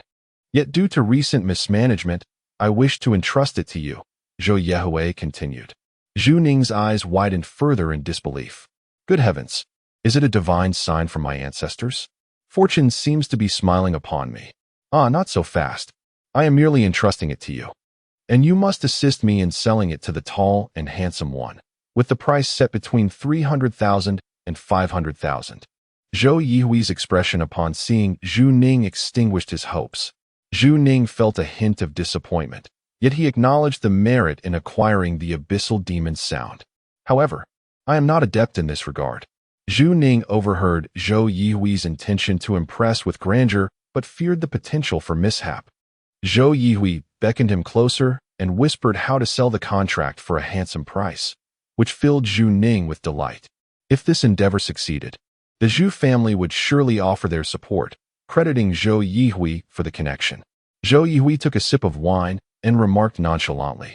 Zhu Ning, ecstatic, thought of how pleased his family would be upon learning this news. Yes, thank you, young Master Yihui. Zhu Ning picked up the contract from the table, tucked it into his ring, and promptly exited the Wanjiang Mercenary Guild. Zhou Yihui did not spare him a glance, muttering to himself, As for you, grand and handsome, I shall refrain from competing for now, but my father and I must take action. The Wanjiang Mercenary Guild was already preparing to make its move. Chapter 53. Even in closure, I desire yesterday, grand and handsome encountered Wang Yitong, a charming little girl who inspired affection in many. Yet, Wang Yitong herself had a fondness for adorable things, leading to her sudden outburst of emotion, driven by urgency. However, in their interactions, Grand and Handsome found Wang Yitong quite amiable, her movements light and voice soft. Were it not for his still recovering physique, he would have been tempted to pursue her, though he mused that it might be better to pursue Sister Xian instead. Alas, how is a man to navigate such complexities? Currently, Grand and Handsome is attended by 6 female subordinates, trained under the housekeeper's guidance, primarily following the young master's commands.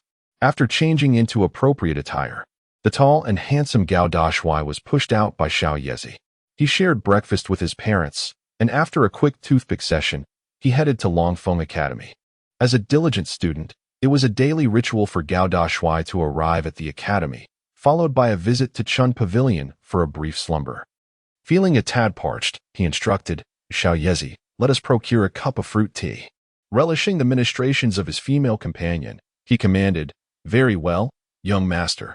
Xiao Yezi took the reins of the golden chariot, soaring into the distance to fetch several cups of fruit tea. That will suffice. No need for change, she declared, tossing a gold coin as she hurried away. The street vendor, bewildered, remarked to himself how the young master was indeed a generous soul. This display of generosity attracted a throng of customers, all believing that if the young master found it delightful, it must be exquisite. At Longfeng Academy, in Tianyi Pavilion, Ling Danxian arrived early and approached her mentor to express her desire to decline the position of captain of the enforcement team. The mentor, taken aback, exclaimed, Danxian, why would you make such an unexpected choice? No, I feel unfit for the role. Let someone else take it. Ling Danxian replied with a charming smile. The mentor, anxious, insisted, but you have performed admirably since taking on the captaincy. You are on the verge of graduating from Longfeng Academy. There is no need to rush. I have made my decision and lack the time to dwell on this matter, Ling Danxian responded, her mind drifting to the carefree smile of a certain fool, whom she feared would get into trouble without her. The mentor, resigned, slumped into his chair and sighed. You must at least provide me with a reason. Well, There's an imbecile who has a penchant for spending money. Without my presence, I fear he might cause a mishap, so he cannot do without me." Ling Danxian replied with a radiant smile before turning on her heel and departing. After much contemplation, the mentor murmured, "Is he truly so charming?" In the afternoon, Zhu Ning waited a considerable time at Longfeng Academy, yet failed to find an opportune moment to approach the illustrious Gao Dashuai. The presence of Zhu Aoyun among them filled him with trepidation. He feared that a word to the clan leader could spell disaster for him. Following discreetly, he arrived at the Tianxiao painting building. Although Zhu Ning harbored a fondness for comics, he begrudged the acclaim bestowed upon Gao Dashuai's creations. Nevertheless, he could not resist the thrilling narratives within the pages, though today was not a day for mere amusement. Upon seeing Wang Yitong, Zhu Aoyun, and Ling Danxian on the top floor, he called out urgently, "Young Master Dashuai." Gao Dashuai, preparing to ascend the stairs, turned at the sound of his name, realizing it was Zhu Ning. "Little Yezi, push him over," he instructed. "Zhu Ning, you enjoy comics as well?" Gao Dashuai inquired with a jovial smile. Zhu Ning, relieved that Zhu Aoyun had not descended, wore a haughty expression and replied, "Indeed, somewhat. However, I am here today to discuss business with you." The young ladies, Xiao Yezi, Lu Fian, and others, exchanged bewildered glances, questioning his sanity.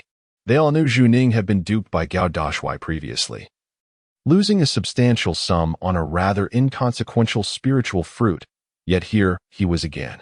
Chen Bufan observed silently, offering no commentary.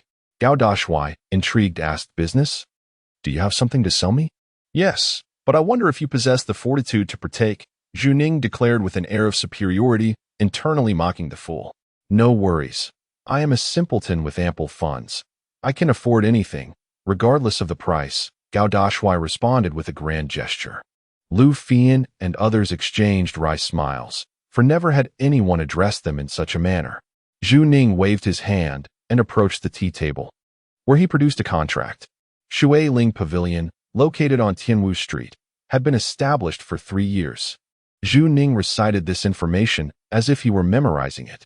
The tall and handsome figure immediately intervened, perplexed, and inquired, "What are you saying? Just tell me the price." 1 million. Zhu Ning found himself cornered, the words stuck in his throat, until he slammed the table and shouted. The tall man's eyes brightened, about to speak, when Lu Fian behind him picked up the contract and remarked, 1 million. "You dare to utter such a price?" Lu Fian smiled faintly. Zhu Ning let out a cold laugh. Just as he was about to respond, Lu Fian continued, "Shui Ling Pavilion specializes in the trade of various medicinal materials and elixirs, yet it is on the verge of collapsing. Selling a failing Shui Ling Pavilion for 1 million. Either you forgot to take your medicine before leaving, or you intend to swindle my young master." Lu Fian astutely uncovered Zhu Ning's intentions. A jolt of surprise coursed through Zhu Ning. He had not anticipated this woman's sharpness. "Oh, so you wish to deceive me? Then throw him out," the tall man said, dismissively waving his hand. Chen Bufan extended a hand towards Zhu Ning's head, and Zhu Ning was well aware of this man's prowess. Even young Master Zhou Yihui could not withstand a single move against him. Lu Fian furrowed her delicate brows, calculating. Zhu Ning's heart raced again. Zhou Yihui had stated that the minimum price should be 30 to 50,000. Yet 25,000 fell short by 5,000 gold coins. How could he navigate this predicament? The tall man, noticing Zhu Ning's anxiety, teased, "Don't be so nervous. I will make the purchase. Esteemed young master, could you possibly extend a little more generosity?" Zhu Ning, blushing profusely, dared to inquire. The tall and handsome figure, not one to be easily deceived, immediately sensed that the individual before him had influential backing. As for the identity of that support, it was all too apparent. With a nonchalant air, he replied, "Very well, 300,000, let us round it off."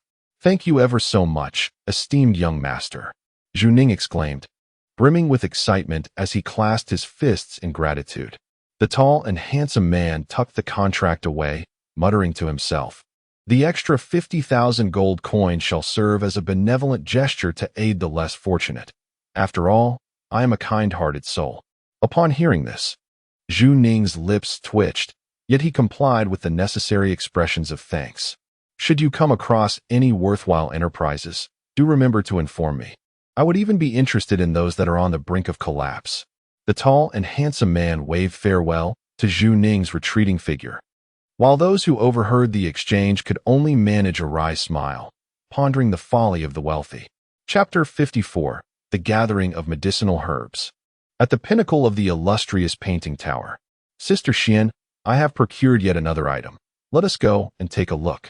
Upon hearing the exuberant voice of the tall and handsome man, Ling Danxian and her companions almost choked on their tea. Heavens! What has he purchased this time in the blink of an eye? Ling Danxian sighed, pressing her forehead in disbelief. Hua Shiyu smiled gently. What can we do? It is our own fault for not keeping a closer watch on him. Fortunately, Sister Fian is here to help mitigate the expenses. The tall and handsome man entered, brandishing the contract from the Water Spirit Pavilion with great pride. Ling Danxian, upon seeing him, playfully tapped his forehead and demanded, Now, tell me, what have you bought this time, and for how much? Hee, 300,000. It's something called the Water Spirit Pavilion, rumored to deal in medicinal herbs. He replied with a silly grin. Ling Danxian and the others widened their eyes in astonishment. The Water Spirit Pavilion? The profession of an alchemist is notoriously expensive, primarily due to the cost of medicinal materials. In order to concoct high-quality elixirs, one must possess premium and even rare ingredients, and success in alchemy is never guaranteed. A failure results in the complete destruction of the materials, leading to a substantial financial loss. Consequently, nurturing an alchemist requires not only financial resources, but also time, and, most critically, innate talent in the art of alchemy. Presently, the Water Spirit Pavilion is left with only a handful of maids and a few managers, who are preparing to pack their belongings in despair. It is disheartening to lose a job that was so hard to come by. Suddenly, a resplendent golden chariot arrives at the Water Spirit Pavilion, heralded by the imposing figure of the tall commander, followed by a throng of followers. The commander intends to have the materials incinerated, regardless of the quantity destroyed. What truly matters is the extravagance. The Water Spirit Pavilion spans an expansive area comprising 5 floors. The first 3 floors are dedicated to the sale of elixirs, while the 4th floor serves as the alchemical workshop. This floor contains 16 pristine rooms, permeated with the rich aroma of medicinal herbs, while the 5th floor is rather unremarkable. Ling Danxian, in a state of exasperation, exclaimed, Commander, we currently lack an alchemist. How can we commence operations? Surely, we cannot simply sell pre-made elixirs. The commander replied with pride, Of course, we must recruit an alchemist. Though I do not require an exceptional one, the key is their ability to incinerate the materials. The crowd, bewildered, inquired, Why must we incinerate the materials? That seems wasteful. The commander responded earnestly, How else can we squander? The assembly fainted in disbelief. After wandering around the Water Spirit Pavilion, Gao Dashuai and his companions descended, only to be met at the entrance by a frail voice. Excuse me, do you require an alchemist here? I'm afraid our young master has yet to respond. Perhaps you could wait a moment? Gao Dashuai replied. Please, assist him inside. It seems rather pitiful to leave him out here, he added. Yes, young master. The steward brought the young man in, clad in a black robe. After a few sips of water, the weary youth opened his eyes and, upon noticing the surrounding individuals, hastily rose and said, I truly apologize. I am utterly exhausted. No need for apologies. You claim to be an alchemist, correct? Gao Dashuai inquired, waving his hand dismissively, his eyes sparkling with interest. Indeed, but my skills in alchemy are lacking. I keep failing and was cast out, the young man lamented. Gao Dashuai exclaimed, You are precisely the one we need. Chapter 55. Triggering an achievement within the Water Spirit Pavilion, Gao Dashuai joyfully pointed at the black-robed youth, leaving not only him but also the others in a state of bewilderment. What do you mean, you are the one? The young man hesitated. Yes, we seek someone capable of preparing medicinal ingredients, like yourself. Gao Dashuai replied with a beaming smile and a thumbs up. Everyone else appeared dazed, as though they had heard this reasoning somewhere before. It's Lu Hua and the others, Huashi reminded them. Ling Danxian and the others quickly recalled that when they were recruiting for a comic artist, Gao Dashuai had expressed disinterest in artists who wasted paper and materials. And now he seemed to have extended this tradition of wastefulness to the Water Spirit Pavilion. However, the issue of the cartoonist's waste paper is rather trivial, especially considering that it is quite normal to crumple a sheet if one draws incorrectly or unsatisfactorily. Yet, the towering figure now entrusts the matter of burning medicinal materials to the young man in the black robe, which is nothing short of a squandering of resources. Upon hearing such an extraordinary statement, the young man in the black robe was momentarily taken aback, scrutinizing the imposing figure before him, and exclaimed in astonishment, "Are you the young master of the great general? Indeed. Have you heard of my reputation?" The towering figure replied proudly, pointing at himself. Ling Danxian behind him let out a derisive snort, and others laughed along. For who would desire the title of a spendthrift? Although the name was quite resounding, it certainly did not inspire emulation. You are the first alchemist of our Water Spirit Pavilion, and the entire 5th floor is yours. I shall grant you a monthly allowance of 5,000 gold coins to squander as you wish, but there is one stipulation. You must diligently burn the medicinal materials. Can you manage that? The towering figure dangled an enticing offer. The young man in the black robe flushed with excitement, bellowing, "Absolutely," given such favorable conditions laid before him. To refuse would be sheer folly. Although the towering figure was a spendthrift, his words were as solid as a rock. My heavens! These words resonated in the hearts of the onlookers, all of whom instinctively placed their hands on their foreheads. Only Chun Bufan smiled faintly, indifferent to the situation, viewing the young master's extravagance as a form of inner cultivation. Previously, the towering figure had been unsure how to trigger his achievement, yet unexpectedly, upon his initial foray into alchemy today, he had immediately unlocked it. This revelation prompted Gao Dashuai to reflect deeply.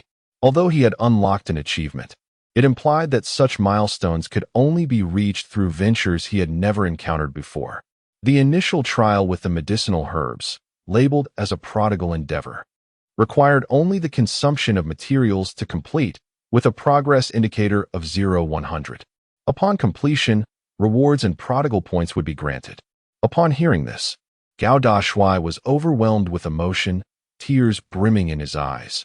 He realized that a day of such joy had finally arrived for him. Simultaneously, he noted that his extravagance level had surged to 45-100. He raised his arms high in exuberance, expressing his tremendous delight. What a wonderful surprise, one after another, truly. His ancestors had blessed him. Gao Dashuai's peculiar behavior aroused curiosity among others. They wondered why he was suddenly so elated. Ling Danxian, concerned for his well-being, hurriedly crouched down and inquired, "Dashuai, is something bothering you?" "Ha ha ha, Xianjie, I truly adore you," Gao Dashuai exclaimed, enveloping Ling Danxian in a tight embrace. Ling Danxian sensed the sincerity behind his gesture, not merely flirtatious but genuinely joyous, her cheeks flushing a rosy hue as she hurriedly replied, I know. Please let me go." Witnessing this scene, the others exchanged benevolent smiles, choosing to feign ignorance. "Pray tell, what has brought you such happiness?" Ling Danxian teased, her heart racing, while playfully tapping Gao Dashuai on the head. "Oh, nothing much. I simply realized that being a prodigal is a gift I was born with." Gao Dashuai chuckled. "What nonsense. A gift indeed," Ling Danxian retorted, momentarily taken aback before bursting into laughter. The entire Shui Ling Pavilion was soon enveloped in a symphony of joyous laughter, as Gao Dashuai's words dispelled any lingering gloom, revealing the extraordinary power he possessed. In the realm of the Zidu, the Zhou family thrived. When Shou Yehui confided his concerns to his father, Shou Chenrui, the latter erupted in hearty laughter. "Ha ha ha, splendid.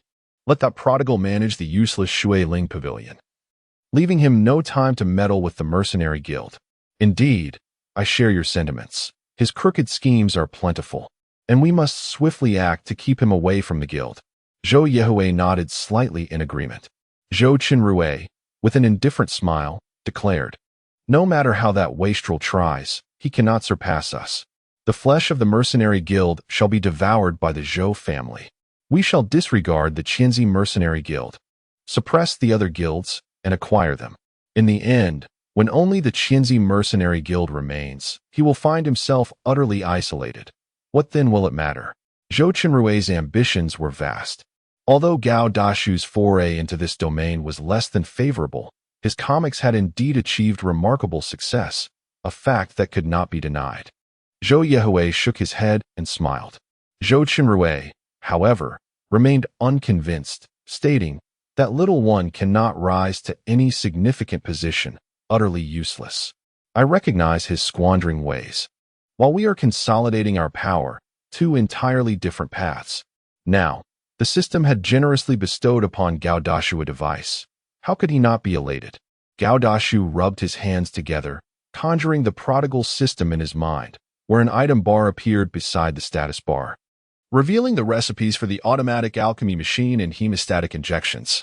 The automatic alchemy machine was substantial, occupying nearly a quarter of the room, its intriguing black exterior resembling a grand machine of imagination. Upon witnessing this automatic alchemy machine, Gao Dashui's face radiated sheer ecstasy. Chapter 56, Have You Lost Your Mind? Gao Dashuai had finally encountered the automatic alchemy machine and understood its operation. However, the dilemma was that he could not possibly guard the machine for a lifetime, as he bore the weight of a squandered enterprise. It seemed prudent to find a trustworthy individual to manage it, utilizing the machine to process medicinal herbs. Gao Dashuai pondered. If he did not employ the machine, it would merely become a waste. He decided to revisit the matter in a few days. Gao Dashuai placed the automatic alchemy machine into his inventory and obediently lay down on his bed, preparing to sleep. After all, his physical condition was still subpar, and he needed to enhance his stamina to 100. The nocturnal hours could not be solely devoted to indulgent pursuits. As he drifted into slumber, thoughts meandered through his mind until he succumbed to sleep. Before long, the door creaked open, and his parents entered to check if Gao Dashuai was properly covered by his blanket. The care of parents often manifests in ways their children remain unaware of, and by the time their offspring recognize it, many years may have passed. Such is the nature of parents, sharp-tongued yet tender-hearted. In Zidu, on Tianwu Street, within the Shui Ling Pavilion, 4 of the 5 alchemists were quite youthful, capable of easily concocting first-grade pills, though second-grade pills required a bit more effort. Among them was a slightly older individual, around 30 years of age, with an air of arrogance, named Gao Sun. Gao Sun was not particularly renowned in Zidu. His pride stemmed from the realization that none in the Shui Ling Pavilion could surpass his alchemical skills. He had achieved the ability to refine third-grade pills, albeit with a low success rate, yet he had succeeded nonetheless. In the realm of the imperial land, strength defines superiority. Those lacking power must navigate the world by observing the whims of others. Upon arriving at the Water Spirit Pavilion, Gao Sun set his sights on the coveted 5th level, aspiring to claim it as his own. Master Gao Sun, I must apologize. The 5th level has already been allocated to someone else, the steward gently advised. Chapter 57, Entrustment. Tall and handsome, the leader regarded Gao Sun with a peculiar expression, while Ling Dan Xian and others wore unfriendly visages. Shocked that he dared to target a child. Brother Bufin, incapacitate him and cast him out. None shall lay a hand on me, the leader declared nonchalantly. Gao Sun's eyes widened in disbelief as he exclaimed, Leader, you would defend a worthless alchemist against me? Our young master will not dirty his hands. Yet you will be rendered powerless, Chen Bufin replied, stepping forward with a calm smile. Before Gao Sun could comprehend, Chen Bufin unleashed a palm strike, shattering his hands and legs, stripping him of his cultivation, and unceremoniously casting him outside the Water Spirit Pavilion. Cries of agony echoed as passers-by turned to witness the spectacle. Finding Gao Sun sprawled on the ground like a lifeless dog, little Yezi, the female companion, and even Chen Bufin felt a sense of satisfaction. Who would not wish to follow a benevolent master? Witnessing such an event today, they felt their loyalty was well placed. You are here for the alchemist recruitment, correct? On the 4th level, choose your spots. Each of you will receive gold to spend freely each month, provided you diligently refine medicinal materials. Can you manage that? Chapter 58. I possess this item. The tall leader hastily picked up an object, still retaining a hint of warmth in his grasp, though it soon lost its heat. The hemostatic syringe measured approximately 10 centimeters in length and 3 centimeters in width, presenting a rather peculiar structure, particularly to the inhabitants of the Emperor's realm. However, even the tall and handsome individual found it somewhat strange, as it bore little resemblance to the syringes he was accustomed to. After a moment's hesitation, he pressed the syringe against his arm and activated the button. Instantly, a sharp sound echoed as the medication within the syringe was injected into his body, halting the bleeding from his forearm in a mere 10 seconds. The flesh gently writhed and swiftly healed, returning to its original state in no time. The tall figure moved slightly, noting no significant changes. Suddenly, he recalled the origin of the hemostatic syringe. Zidu, the Zhou family. Recently, the Wanjing Mercenary Guild had begun to take action, with Zhou Qinrui and his son Zhou Yehui suppressing other guilds and enticing their mercenary teams to join them. With no mercenaries left in the guilds, wouldn't they be left with nothing but a solitary commander? Yehui, how long do you estimate it will take to seize the first mercenary guild, the Qianzi Mercenary Guild? The mercenary scene in Zidu had become quite tumultuous as Tang Hai furrowed his brow, listening intently to the words of those around him. Aside from the Qianzi Mercenary Guild, all other guilds were under the oppressive thumb of the Zhou family. Zhou Qinrui seemed intent on subjugating the other guilds for his own benefit, ultimately seeking to engulf the Qianzi Mercenary Guild. Tang Hai pondered deeply. Zhou Qinrui's tactics of suppressing other guilds while poaching their members were undoubtedly lethal. Once upon a time, the Qianzi Mercenary Guild was a veritable treasure trove of talent, yet now, nearly all have been lured away, leaving behind a mere 100 mercenaries who exist in a state of limbo, akin to lifeless fish. Were it not for the Gao family, they would have been absorbed long ago. Here comes young Master Gao. The hall echoed with the voices of the mercenaries, and soon, the tall and imposing figure of Gao Dashuai was seen, being playfully pushed forward by Xiao Yezi, flanked by his loyal entourage. Uncle Tang, what brings you here all alone? Gao Dashuai inquired with a cheerful grin. Tang Hai, upon hearing this, revealed a hint of a wry smile as he succinctly recounted the recent happenings, hinting at significant movements within the Wanzhong Mercenary Guild. Sister Fian, do you have any solutions? Ling Danxian asked Lu Fian earnestly, genuinely wishing to prevent the downfall of their guild.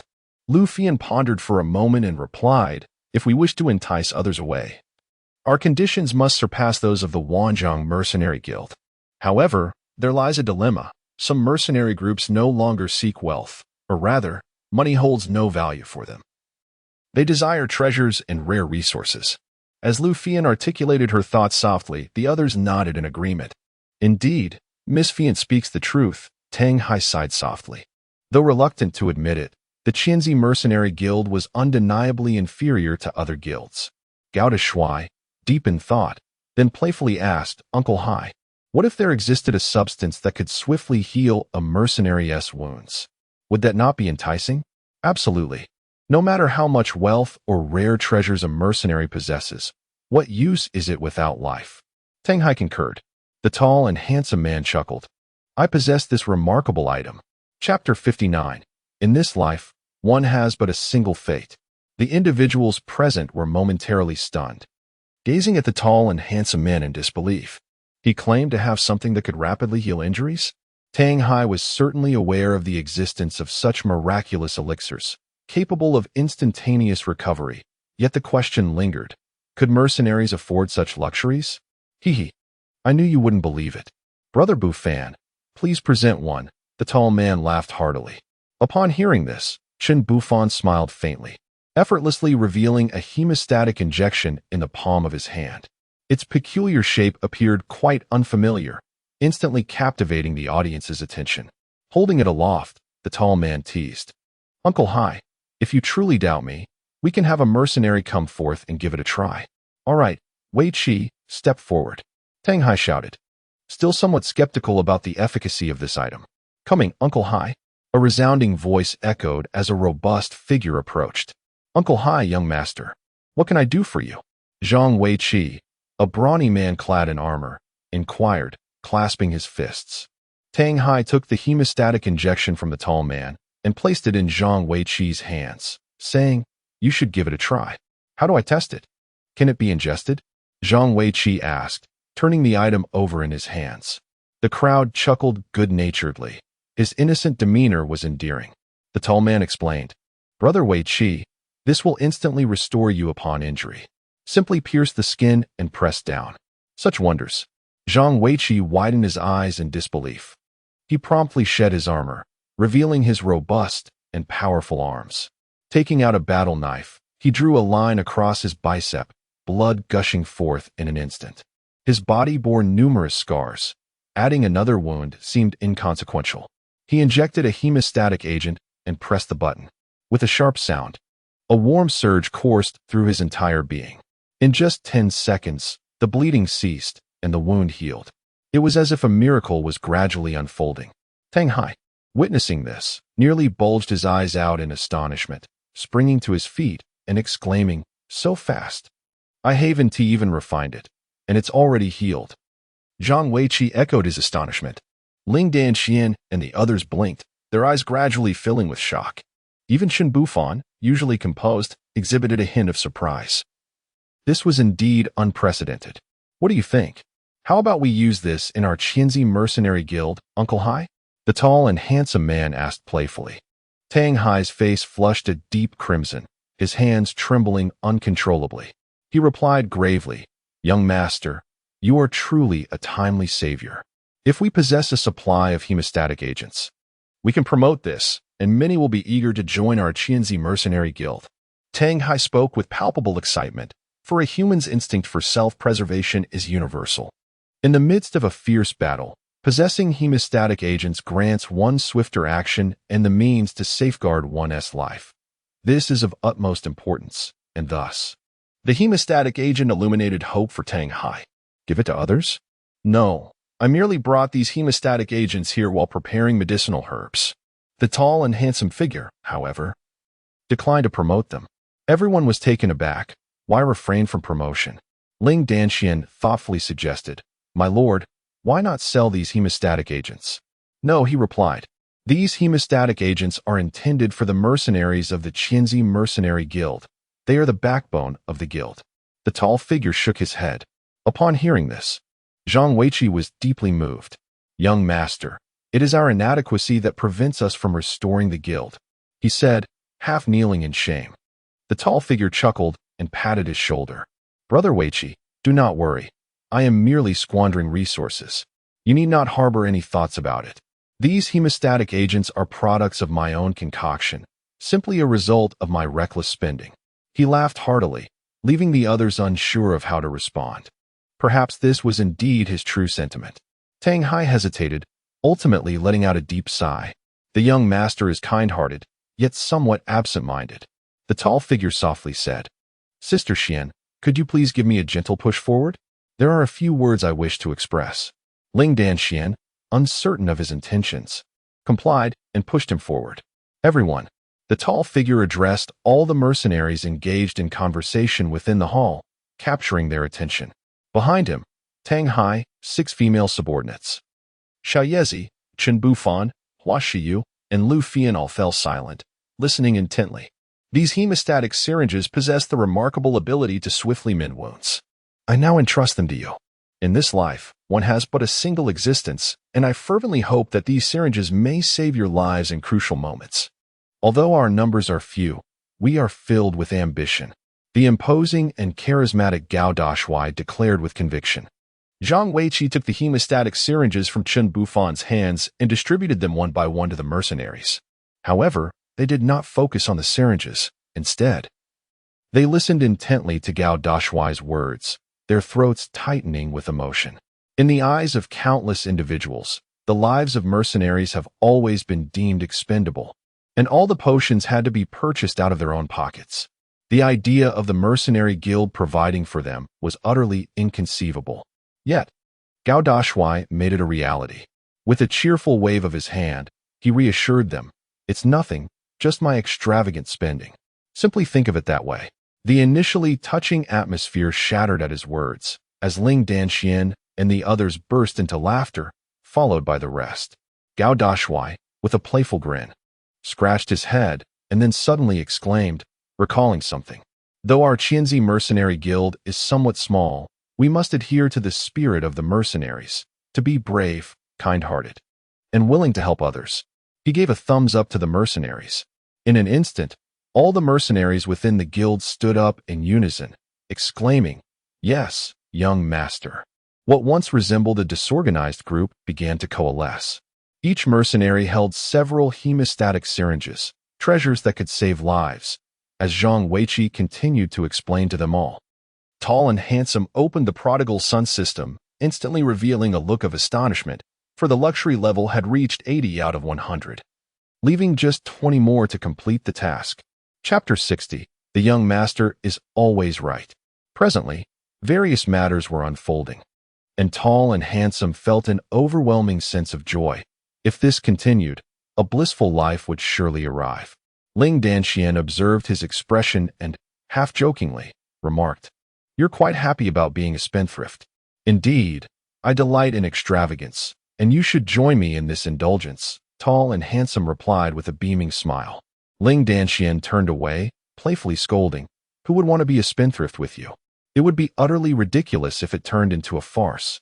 Those present, witnessing the couple's light-hearted banter, exchanged knowing smiles. The two were indeed quite compatible. Though it was unfortunate that Tall and Handsome's physical constitution had become a matter of concern for many. What a wonderful person he was, yet tragically short-lived.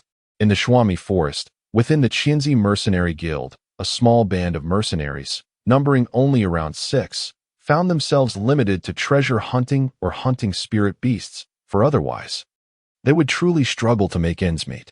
He Pao, considered an elder within the Qianzi Mercenary Guild, had remained for 2 primary reasons. First, no one sought to recruit him, and second, he genuinely enjoyed being part of Qianzi, which kept him there. Their current expedition aimed to procure a medicinal herb known as the fire scale fruit, which grew on cliff edges and was guarded by spirit beasts. While challenging to deal with, He Pao and his companions were equipped with the hemostatic needles entrusted to them by the young master, instilling them with considerable confidence. "Uncle Pao, look, it seems that Li Yong's mercenary group is under siege by spirit beasts over there." The 6 individuals hastened their pace, when suddenly one of them halted, pointing towards the mercenary group amidst the dense forest, exclaiming in a low voice. He Pao, clad in a black robe, his skin dark and emaciated, glanced at the distance, hearing the wails of despair while also detecting a heavy scent of blood carried by the wind, indicating severe casualties and a dire situation. A thunderous roar erupted from a massive stone, where a formidable black wolf stood, its cry reverberating through the air. As the pack relentlessly descended upon Li Yong and his companions, resulting in several fatalities, while the others were grievously injured from the onslaught. "Uncle Yong, what shall we do?" A young man shouted in panic, blood gushing from his arm. Li Yong had not anticipated encountering a wolf pack today. If they could only regain their strength, perhaps there would be a glimmer of hope, but that seemed unlikely. "Fight. If we do not retaliate, we are left with no option but death," Li Yong declared, surrounded by a violet radiance, gripping his battle knife tightly. The injured mercenaries, fueled by desperation, rose with fierce determination, their eyes ablaze with fury. When one reaches the pinnacle of fear, it transforms into boundless rage. The Wolf King raised its head high, its eyes cold and indifferent, exhibiting an unsettling intelligence akin to that of a human, a true testament to the terror of spirit beasts. "This is not our concern. Let us depart," He Pao stated calmly from a distance. Yet, Xiaozhu hesitated, saying, "Uncle Pao, the young master has instructed us to be helpful to others. If we leave now, wouldn't that contradict the young master's words?" They were once members of the Qianzi Mercenary Guild, but that is no longer the case. They are now part of the Wanjing Mercenary Guild. A flicker of struggle appeared in He Pao's eyes, yet he was torn by the thought of ruthlessly denying them. The 5 companions, Xiao Zhuzi and his crew, gazed longingly at Li Yong and his mercenaries in the distance, who had once been their comrades. Uncle Pao, I may be timid, but I understand that what the young master says is undoubtedly true.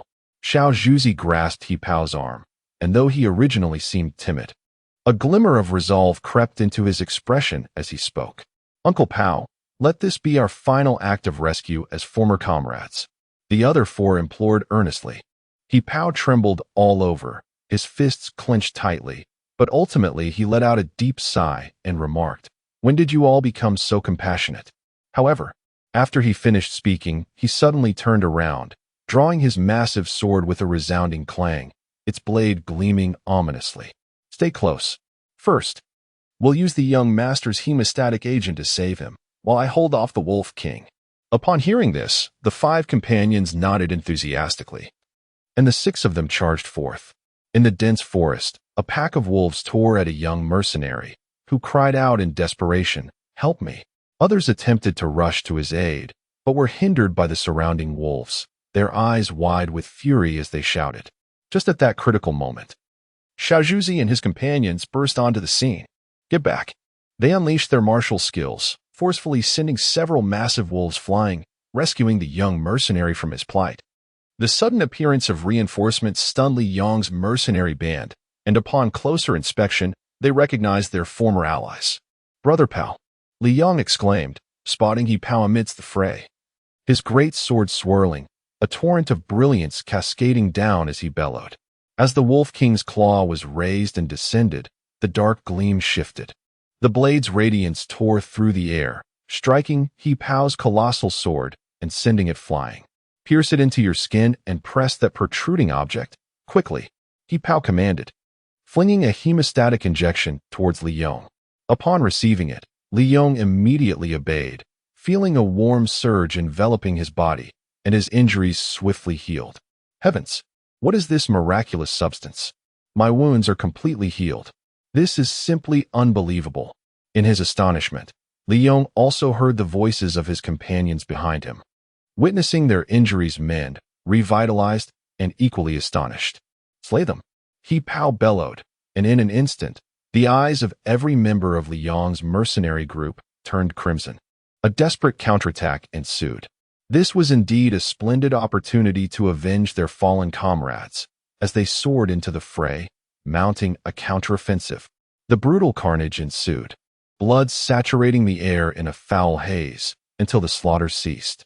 The ground lay strewn with the carcasses of wolves, and the Wolf King itself was ultimately slain by the combined might of Li Yong and He Pao, their heads severed, a prize of considerable worth.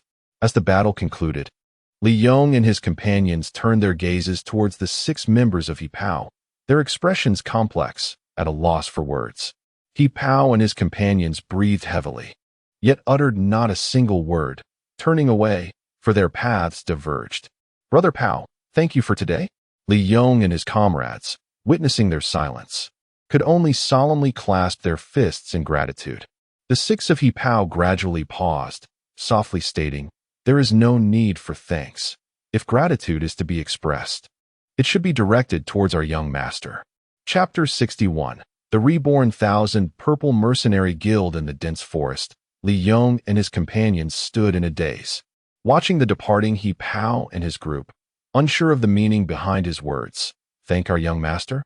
Li Yong pondered, murmuring to himself, "The current 1,000 Purple Mercenary Guild is indeed impressive. Their survival hinges upon that miraculous item from earlier." Picking up the hemostatic syringe from the ground, he marveled at this peculiar object that had saved their lives at a critical moment. Was it also bestowed by the formidable leader? He Pao and his comrades were following the directives of their esteemed leader, eager to assist, yet discerning about whom to aid. Extending a helping hand to past companions sufficed.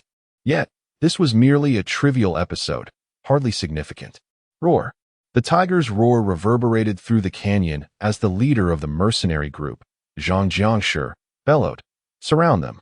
Immediately, 30 mercenaries encircled the merchant caravan, while the caravan's guards remained vigilant of their surroundings. The caravan owner, intending to take a shortcut, encountered a dilemma. "Brother, we seek passage through your esteemed territory. We hope for your leniency." You are not worthy to know, Zhang Jiangshi retorted, thrusting his iron spear and piercing the throat of the bandit leader. The bandits were utterly annihilated by the 1,000 Purple Mercenary Guild, thanks to the extraordinary restorative properties of the hemostatic syringes. The fierce tiger, Hu Jiao, lay gravely injured. Zhang Jiangshi approached, grasping its mane, and growled, "Become my steed, and I shall spare your life." The spirit of the tiger responded, nodding repeatedly, as Zhang Jiangshi mounted its back with an imposing presence, eliciting applause and cheers from the mercenaries. "Brother, we truly owe our salvation to the young master's hemostatic injection. Otherwise, alas," a mercenary lamented. Zhang Jiangshi dismounted from the tiger's claw, expressing his gratitude. "Indeed, had it not been for the young master, we would have perished here today." In the distance, the guards of the merchant caravan stood unharmed, frozen in astonishment, while the mercenaries appeared invigorated, as if fueled by adrenaline. The battle had unfolded swiftly and concluded just as rapidly. The caravan leader peered out from his cart, relief washing over him upon witnessing the demise of the bandits. "I cannot thank you enough, Jiashi. I had my doubts about the Qianzi Mercenary Guild, but now I am entirely convinced," he expressed gratefully. "You need not worry. Let us hasten our journey," Zhang Jiangshi replied with a faint smile, a compliment that also honored the young master. The caravan resumed its journey, confident that as long as they did not encounter particularly formidable bandits, they would face no significant troubles. The miraculous effects of the hemostatic injection seemed to be unfolding in a series of extraordinary events. In Zidu, at the Qianzi Mercenary Guild, Li Yong led his mercenary group inside. Once, they had been lured away by the Wanjian Mercenary Guild, but now their return to this place was met with disdain from former comrades. "Li Yong, what do you intend to do?" Tang Hai inquired coolly as he descended. He was indifferent to their departure, grateful for the trials they had shared.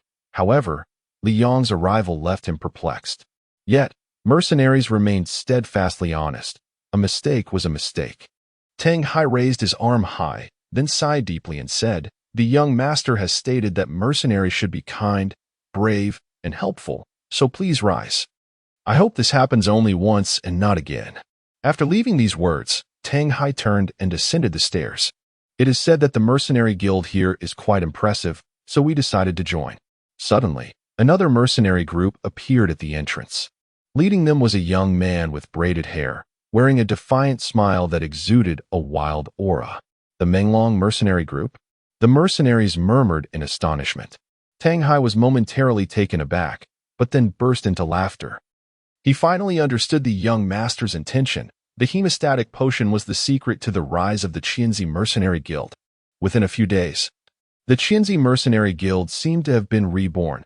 Originally with just over 100 mercenaries, it rapidly welcomed a multitude of new recruits, even entire mercenary groups, all drawn by the knowledge of the hemostatic potion's existence.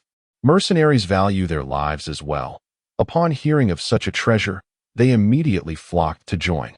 Naturally, Tang Hai was generous. After all, he had an abundance of hemostatic potions, as the young master had specifically instructed that anyone who wanted one could take it. Chapter 62. The Troubled Zhou Family. Indeed, the Qianzi Mercenary Guild had been thriving in recent days, garnering immense praise from numerous trading firms for its meticulous execution and its unwavering protection of their convoys, achieving widespread recognition. The once moribund Qianzi Mercenary Guild is gradually reviving, with both new mercenaries and entire groups joining its ranks, including those from other guilds. This influx, however, merely constitutes legitimate competition. The resurgence of the Qianzi Mercenary Guild has disrupted all of the Zhou family's plans. They had originally intended to suppress other guilds, but now, with the guild's rise, their influence has been significantly affected, resulting in a considerable shift in the balance of power. In just half a month, Tang Hai has witnessed every moment of this ascent, feeling as though his once dormant heart has been infused with fresh vitality, continuously rejuvenating. Selling the mercenary guild to the young master was indeed the right decision. "Young master, you have arrived. Thank you so much. Had it not been for you, my brother would have perished." "Young master, I shall say no more. I am off to complete my mission." Voices of greetings from mercenaries filled the hall. The imposing young master was ushered in by Xiao Yezi, and upon entering, the group was met with a scene of flourishing prosperity. Especially for Ling Danxian and her companions, satisfaction radiated from their hearts, while the young master appeared utterly bewildered, asking, "Is this truly my mercenary guild? You fool, did you really think your hemostatic agent was a sham?" Ling Danxian chided with a laugh. Initially, they had believed the young master was merely burning medicinal materials, unaware that his efforts had inadvertently produced a hemostatic agent, leading to the guild's remarkable resurgence. At that moment, a young man with long braids from the Menglong mercenary group approached and, standing before the young master, clasped his fists in gratitude, saying, "Young master, we are immensely grateful for your hemostatic agent. With it, our survival rate in the field has dramatically increased. No worries, your hairstyle is quite handsome. Keep up the good work." The tall and handsome gentleman chuckled, completely devoid of any airs of nobility, exuding a remarkably amiable presence that endeared him to countless mercenaries. Upon reaching the upper floor, he and his companions encountered Tang Hai, who appeared significantly improved compared to a few days prior, refreshed, with bright eyes that sparkled with an indescribable vitality, likely spurred by the rise of the mercenary guild. "Uncle Hai, how is the guild faring lately? Are the hemostatic agents sufficient?" the tall gentleman inquired playfully. Tang Hai nodded earnestly. "Young master, the guild is developing at an astonishing pace and will stabilize shortly. We have ample hemostatic agents."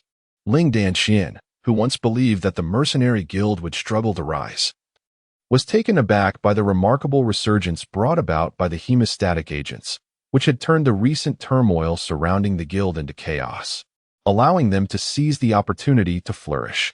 Observing the bustling mercenaries below, the tall gentleman pondered a new idea and asked, "Uncle Hai, are there any restrictions on the types of mercenaries or mercenary groups that can accept guild tasks?" "Not at all. Any available task can be undertaken. The completion rate for escorting merchant caravans has been exceptionally high, with nearly no failures. As for tasks involving the search for medicinal herbs or hunting, there has been improvement, albeit at a slower pace.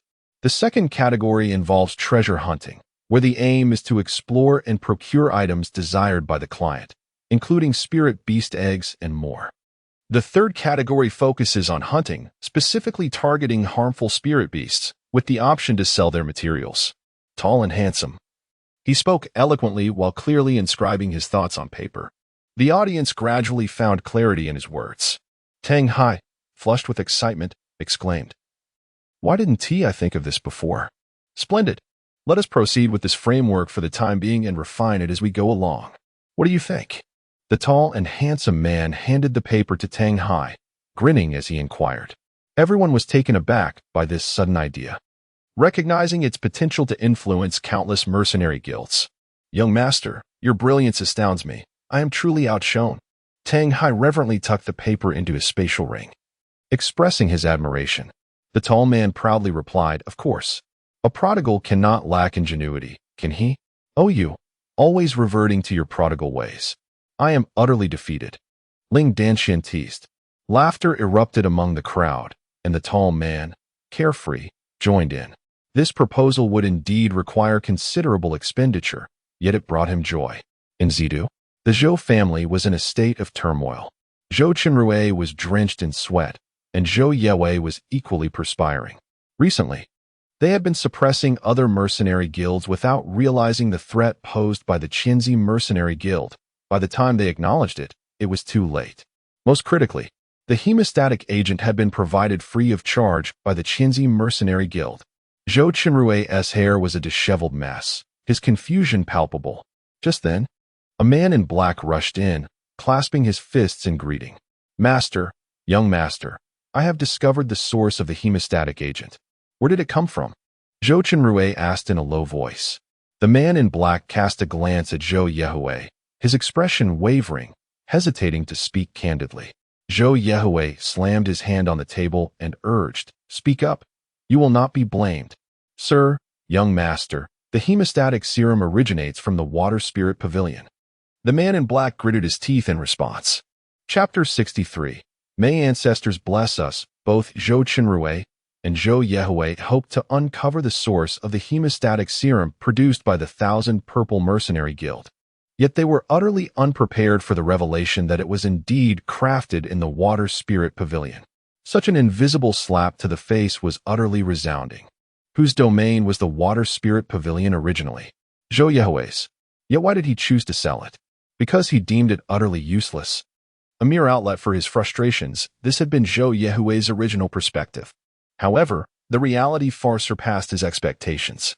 What did you say? This hemostatic serum is produced by the Water Spirit Pavilion. Zhou Yehui abruptly stood, his expression ashen, demanding an answer from the man in black. He could only grit his teeth and nod. Yes, young master, it is indeed from the Water Spirit Pavilion. In that instant, Zhou Yehui felt a wave of dizziness wash over him, nearly collapsing from the shock. That establishment had once been his own. He had regarded it as a worthless asset and sold it off, yet it now produced such extraordinary serums. His resentment was palpable. Do you know how this hemostatic serum is made?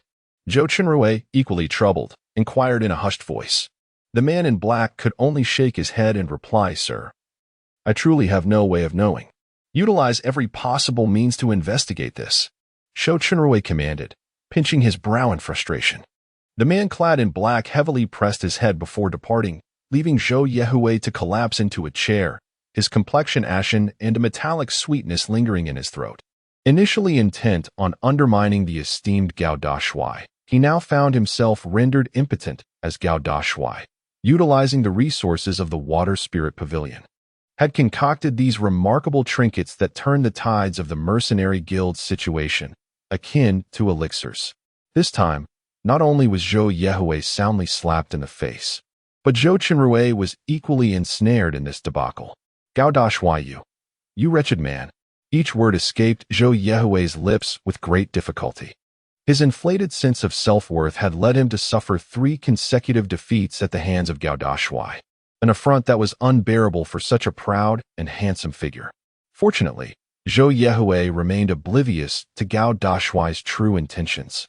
He had never aimed to alter the Mercenary Guild's dynamics, but merely sought to squander wealth and indulge in burning medicinal herbs, a motive so simple that had Zhou Yehui been aware, he might have bled from the mouth in shock. In the Gao household, within the Hall of Eternal Life, the master was informed of the recent exploits of his son. Zhou Qingtong recounted Gao Dashuai's actions in meticulous detail, though her expression bore an oddity. Gao Yuanfeng, holding a cup of tea untouched, sat in silence. With Zhou Zian beside him, her visage glazed over. The couple possessed astute business acumen, yet upon hearing that their son's extravagance had thwarted the Zhou family's plans, they found the situation rather amusing. Are you suggesting that this contraption was devised by my son? Gao Yuanfeng inquired, eyeing the hemostatic agent in Zhou Qingtong's possession.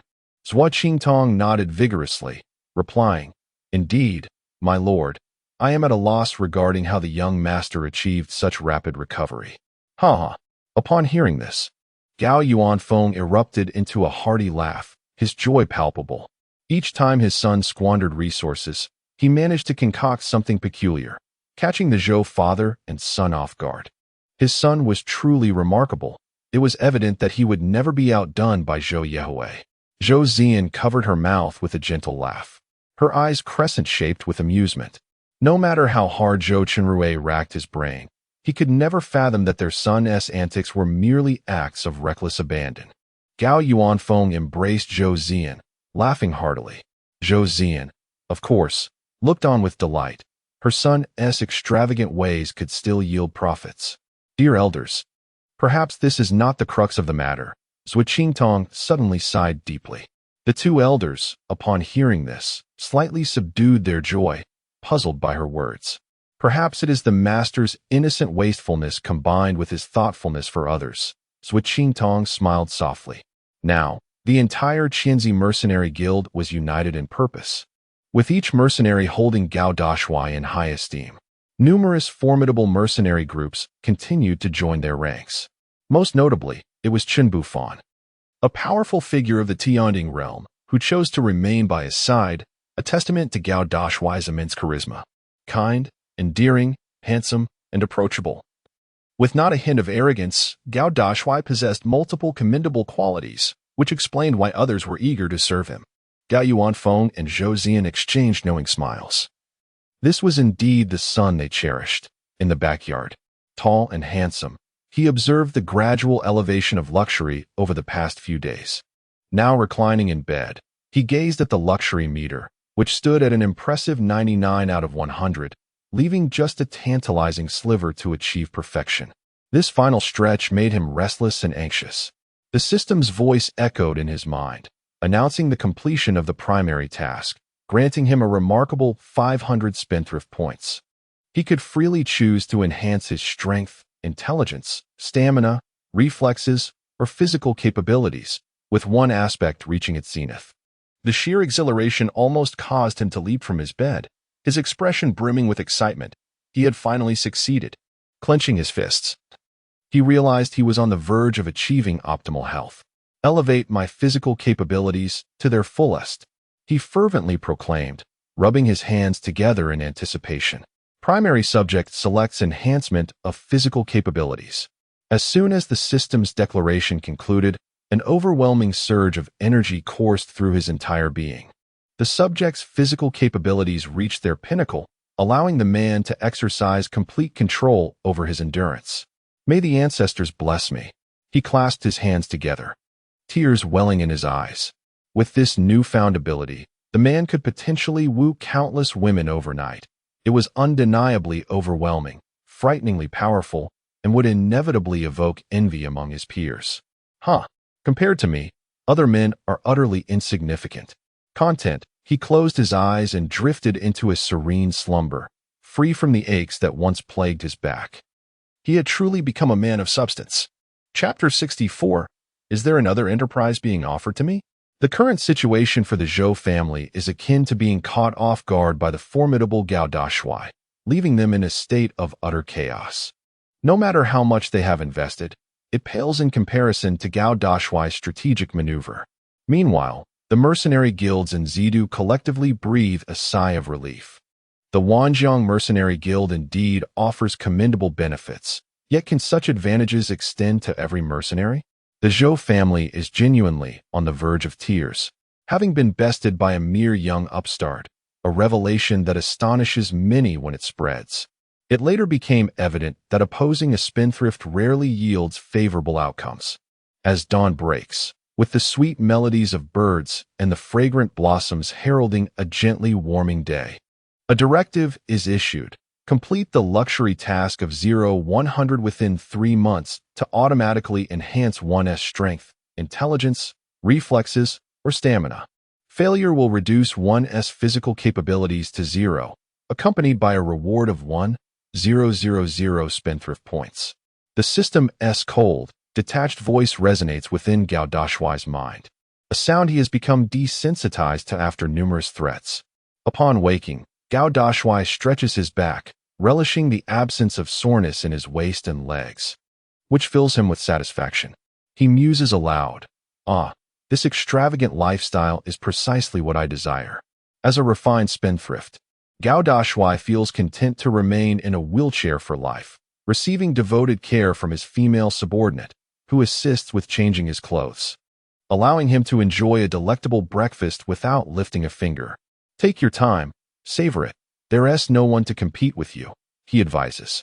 Zhou Ziyan, noticing her son's messy eating, playfully scolds him while wiping his mouth clean. Tall and handsome, Dashuai stuffed his mouth full and mumbled, "Mother, your cooking is truly delicious. I want to eat it all." "Very well, eat your fill to grow strong. If you wish to eat more, I shall prepare it for you again tonight," replied his mother. Zhou Ziyan felt a wave of sweetness in her heart. It brought her immense joy to know that both her husband and son relished her culinary creations. However, Gao Yuanfeng, sitting nearby, was taken aback. His son, who usually ate very little, had recently developed a voracious appetite, nearly akin to that of an ordinary person. The father felt an overwhelming joy. Being able to eat well signified a growth spurt. "Father, mother, I shall take my leave now," announced Dashuai after finishing his meal. waving his hand as Xiao Yezi pushed him away. Zhou Zian hurriedly called out, "Schweier, take care and don't fall. Your mother worries for you." "I know," replied Dashuai. Gao Yuanfeng felt a tinge of excitement. Zhou Zian recounted various meat buns, a platter of Tianjin chicken, 3 bowls of ginseng tea. As she counted, she suddenly covered her lips in realization.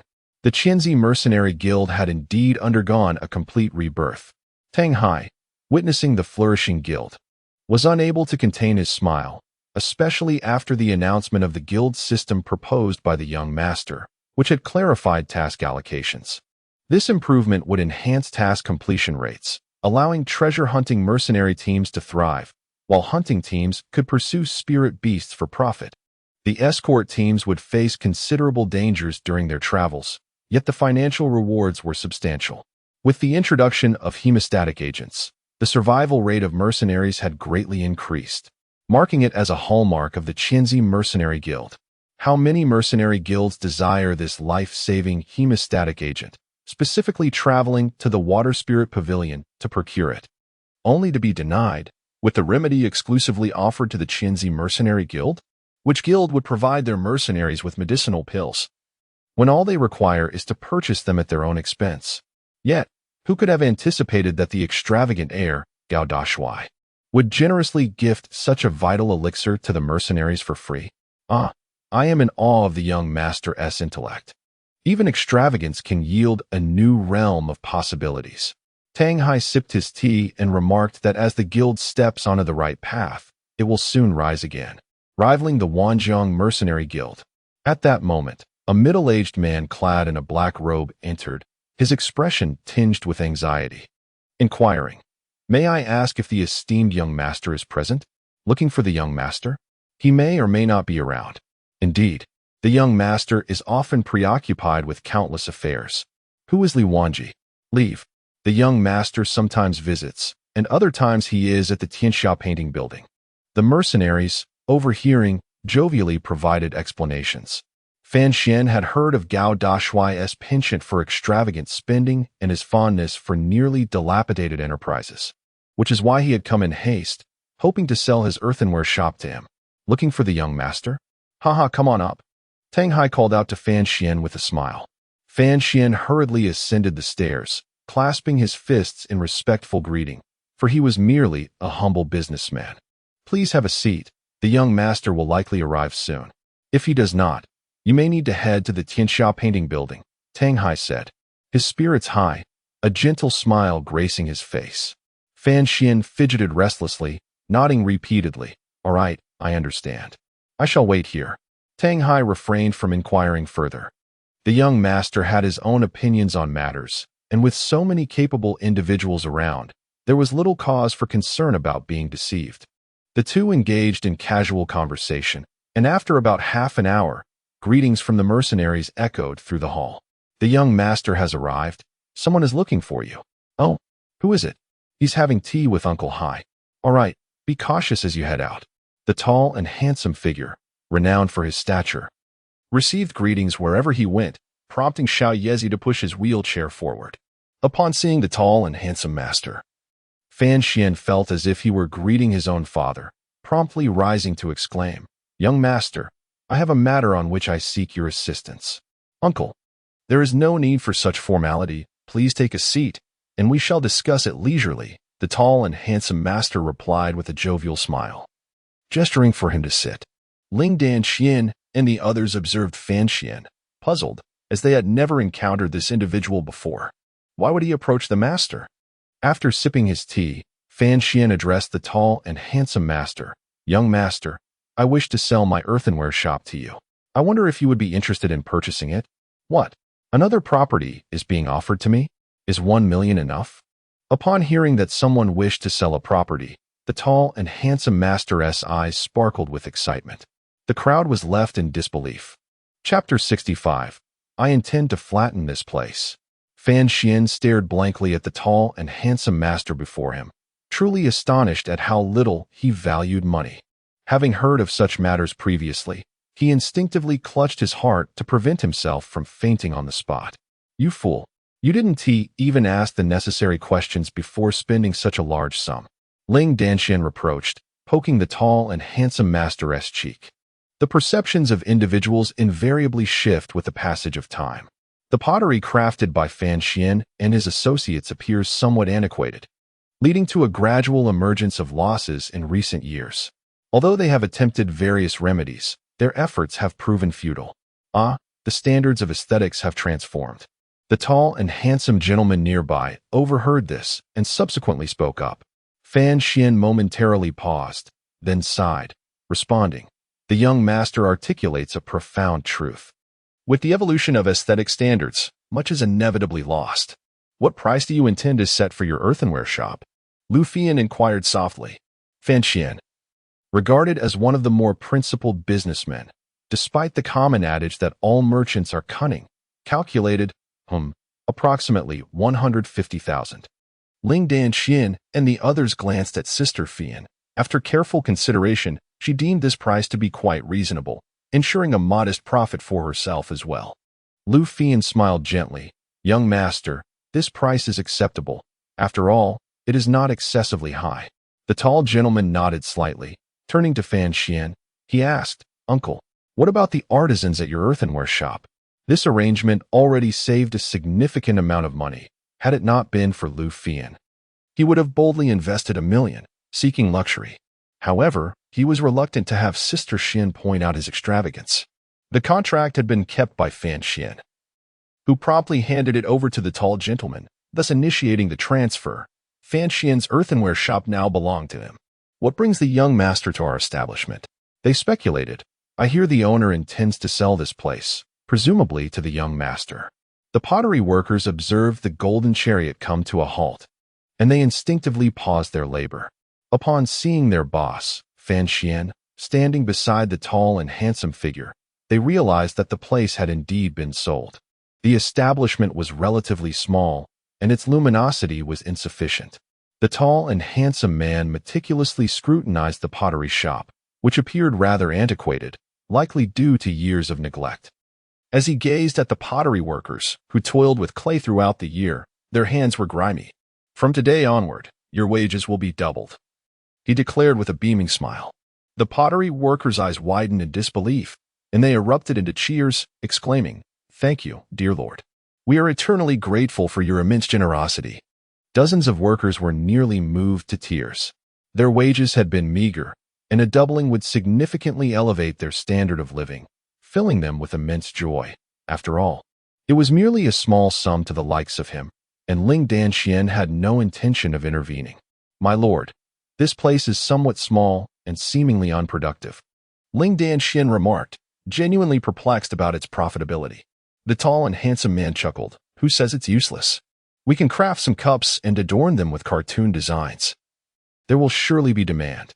The crowd instantly brightened, recognizing the brilliance of his idea.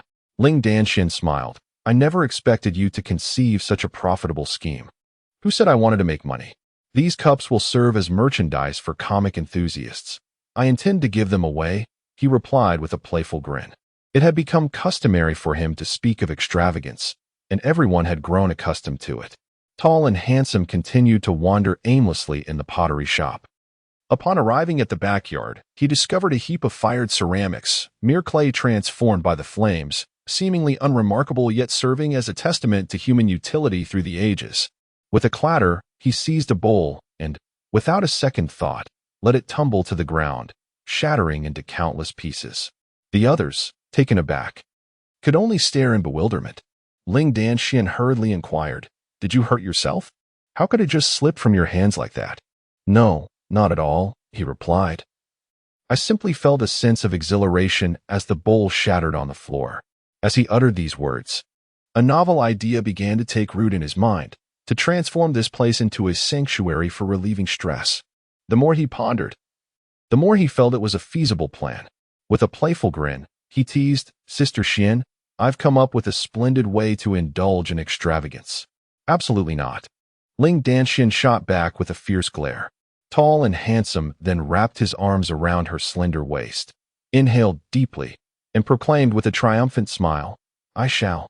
Upon witnessing his affectionate and endearing gesture, Ling Danxian was reminded of their childhood moments, and a flicker of tenderness emerged in her heart. Nevertheless, she huffed, "No way. I won't let you squander. You have to join me in this reckless spending," he countered with a playful smirk. "Who said that?" "I've completely forgotten," he jested. Ling Danxian, rarely blushing, felt a warmth rise to her cheeks. The onlookers chuckled at this scene. The young master and mistress were undeniably affectionate, with one eager to splurge while the other sought to restrain him. A perfect match indeed. "Let go of me." She lightly tapped his head and, with a hint of annoyance, inquired, "What mischief are you planning this time?" Everyone turned to the tall and handsome gentleman, who had a knack for concocting peculiar little inventions. "Hee. I intend to level this place." He chuckled. Chapter 66. Frivolous fun level it? The words fell upon the ears of others, leaving them in a state of bewilderment. "What on earth would you do that for?" Little Yi inquired, puzzled. "Young master, what will become of this place once it is leveled?" "We'll continue making earthenware, though the space is a tad limited. Let's see how it turns out first," the tall gentleman replied with a grin, nodding enthusiastically. Lu Fian, slightly perplexed, asked, "Young master, why do we need to level it to make earthenware? Wouldn't it be better to maintain the current state?" "Oh, I completely forgot to share my thoughts with you," the tall gentleman exclaimed, slapping his forehead and gesturing towards the backyard of the pottery shop.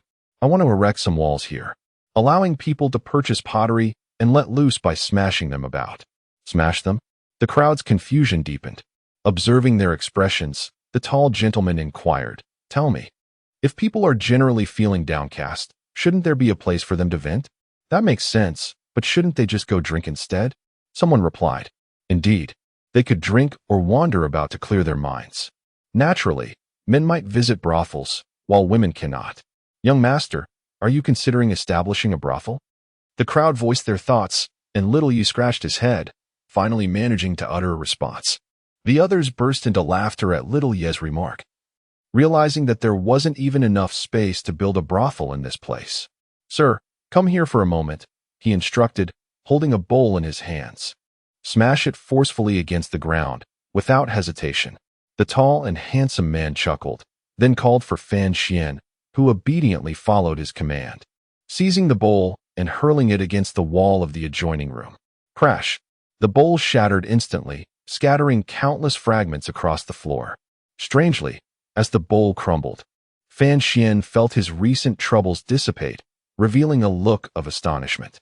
"What a brilliant idea!" he exclaimed. "How do you feel now?" the tall man inquired. Fan Xian twisted his neck in surprise and replied, "I must admit, after this little exercise, my mood has indeed improved significantly." My worries vanished along with the bowl. Others present exchanged curious glances, wondering if such a phenomenon could truly exist. "Indeed," the tall man laughed. "From this day forth, this place shall be renamed Shattered Joy, signifying a sanctuary where one can freely break things. When people are burdened by worries or discontent, they often feel the urge to smash something. Rather than unleash their frustrations upon their families at home, it is far better to come here. My reckless brain certainly has its merits," he concluded with a self-praising remark. It was undeniable that his words resonated with Ling Danxian and the others, who found great sense in this notion. Furthermore, the cultivation practices often left them feeling irritable. If what the tall man suggested held true, then a novel industry was indeed on the verge of emergence. How could such an absurd mind harbor so many peculiar ideas? Ling Danxian gazed at the tall and handsome figure, pondering the expense of the soil and the confined space, ultimately deciding to let him indulge. At the Gao family residence, the Chongqing Palace, Gao Yuanfeng exclaimed with generosity, "How could my son settle for such a small place? Let us purchase the surrounding shops and gift them to him for his amusement. You seem to merely follow your son into frivolity, but very well. If he wishes to play, let it be on a grander scale." Zhou Zian playfully scolded her husband before breaking into a smile, acquiescing to his suggestion. "Very well, my lord, my lady," Zui Qingtong said as she turned to depart. In a moment of exuberance from the couple, the nearby shops were acquired, of course. Only from those willing to sell. Those who were not inclined would remain untouched. The elderly couple did not concern themselves with how much their son earned. but rather with his increased appetite, which indicated good health and robust growth. As long as their son was pleased, the cost was of no consequence. At Tianwu Street, in the fragments of joy, what? Uncle and aunt actually bought all of this. Zui Qingtong visited to relay the news, prompting Ling Danxian to widen her eyes in disbelief.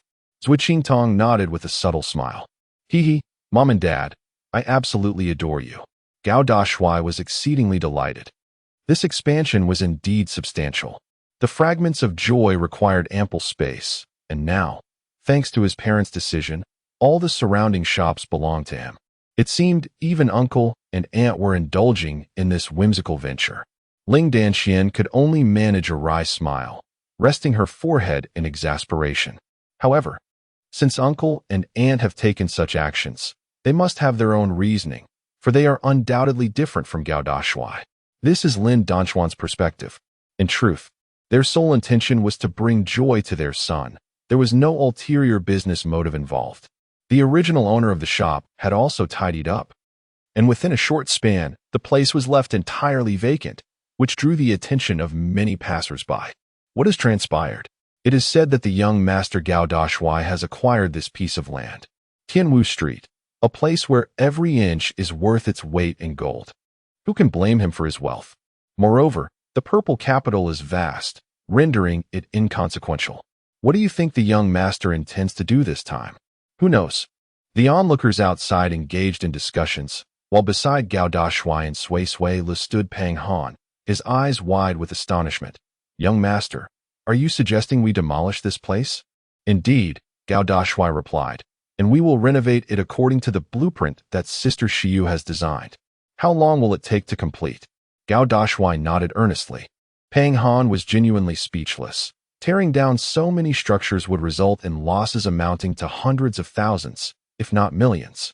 This was truly extravagant. Yet, since the young master had spoken, Pang Han had no choice but to acquiesce. If we dismantle the surrounding buildings, it could be completed by afternoon. As for the construction outlined in the blueprint, perhaps 2 days will suffice. Chapter 67. Visitors from the Wanshan domain. Sui Lu was originally not very large, but now, following the meddling of his parents, Gao Dashuai immediately set forth an expansion plan for Sui Lu, demolishing all the existing buildings and planning to rebuild, ensuring the use of only the finest materials. Fan Xian, tall and handsome, did not allow him to leave. Instead, he chose to retain his presence. He was already well versed in the intricacies of procuring soil, thus eliminating the need for the commander to summon others, thereby saving considerable trouble. Yes, the arrangements were essentially complete. We shall return in a couple of days. The commander nodded in satisfaction. Pang Han inquired, Commander, has my mercenary legend been updated yet? I am eagerly awaiting the new chapters. Yes, it has been updated long ago, the commander replied with a grin. The group boarded the Golden War chariot towards Tianxiahu Lu, and it was precisely because of the commander that life became so vibrant and colorful, adding hues to the lives of the people of Zidu. The Gao residence, once tranquil and harmonious, was suddenly enveloped in shadows. The butler's eyes transformed into sharp daggers as he stepped outside, hands clasped behind his back. Lifting his gaze, he beheld a black warship looming in the sky, its flags fluttering and snapping in the wind. The banner bore the character Gao, intricately embroidered and embellished with dragons and phoenixes, gradually coming to a halt. Passers-by halted in their tracks, eager to witness the warship, a truly rare sight. Could it be a vessel from the Gao family of the Wanshan domain? Who else, aside from ancient clans, could command such a grand display? What could their purpose be? Surely they were not here to seek the commander, whose reputation for extravagance was well known. The crowd buzzed with speculation, yet the true outcome remained shrouded in mystery. The warship descended with a thunderous roar, and a figure floated down, as if treading upon verdant leaves, exuding an air of tranquility, indifferent to the presence of others. Elder Gao Han, what brings you here on this occasion? Inquired the steward softly as he approached. With a gentle smile, Gao Han replied, Naturally, I am here concerning the youth assessment of the general's family. This matter cannot be easily articulated to you. Having watched the general grow since childhood, Gao Han noted the recent improvements in his fortunes, reflecting that should any unforeseen event occur, it would be too late for regrets. Calmly, he followed the steward, observing the intricate structures of the Gao family estate, ascending to stand before the Hall of Longevity. Before the steward could speak, the voice of Gao Yuanfeng echoed from within. Gao Han, I did not expect it to be you who has come. It is inevitable. The family places great importance on the youth assessment, compelling me to come in person. Gao Han stated as he stepped inside, unencumbered by hesitation. Upon hearing this, Gao Yuanfeng and Zhou Zian within the Hall of Longevity displayed expressions of surprise. The youth assessment signifies an evaluation of the younger generation's prowess, a crucial element that fosters mutual comparison and encourages diligent cultivation, paramount for the family's progress. However, there lies another concern. The youth assessment is, in essence, a display of martial prowess among the younger generation. Thus, upon hearing the mention of the youth assessment, Zhou Zian's gaze immediately turned frigid, causing the temperature within the hall to plummet sharply, chilling to the bone as if it were about to penetrate the very marrow. The moment Gao Han entered, he sensed this bone-chilling atmosphere, rendering him momentarily immobile. Zhou Zian rose to speak, but Gao Yuanfeng placed a hand upon her delicate shoulder, his imposing figure striding toward Gao Han like a formidable deity. Surely my father is aware of Shuai's current condition. What capability does he possess to participate? Gao Yuanfeng inquired, his gaze penetrating into Gao Han's eyes. Gao Han displayed a hint of exasperation. Yuanfeng, Zian, do not behave in such a manner. He understood that this situation was anticipated upon their arrival in Zidu, yet he continued to offer counsel. Zhou Zian remarked coldly, Oh, what purpose does it serve to send my son to the Wanshan domain, merely to be beaten?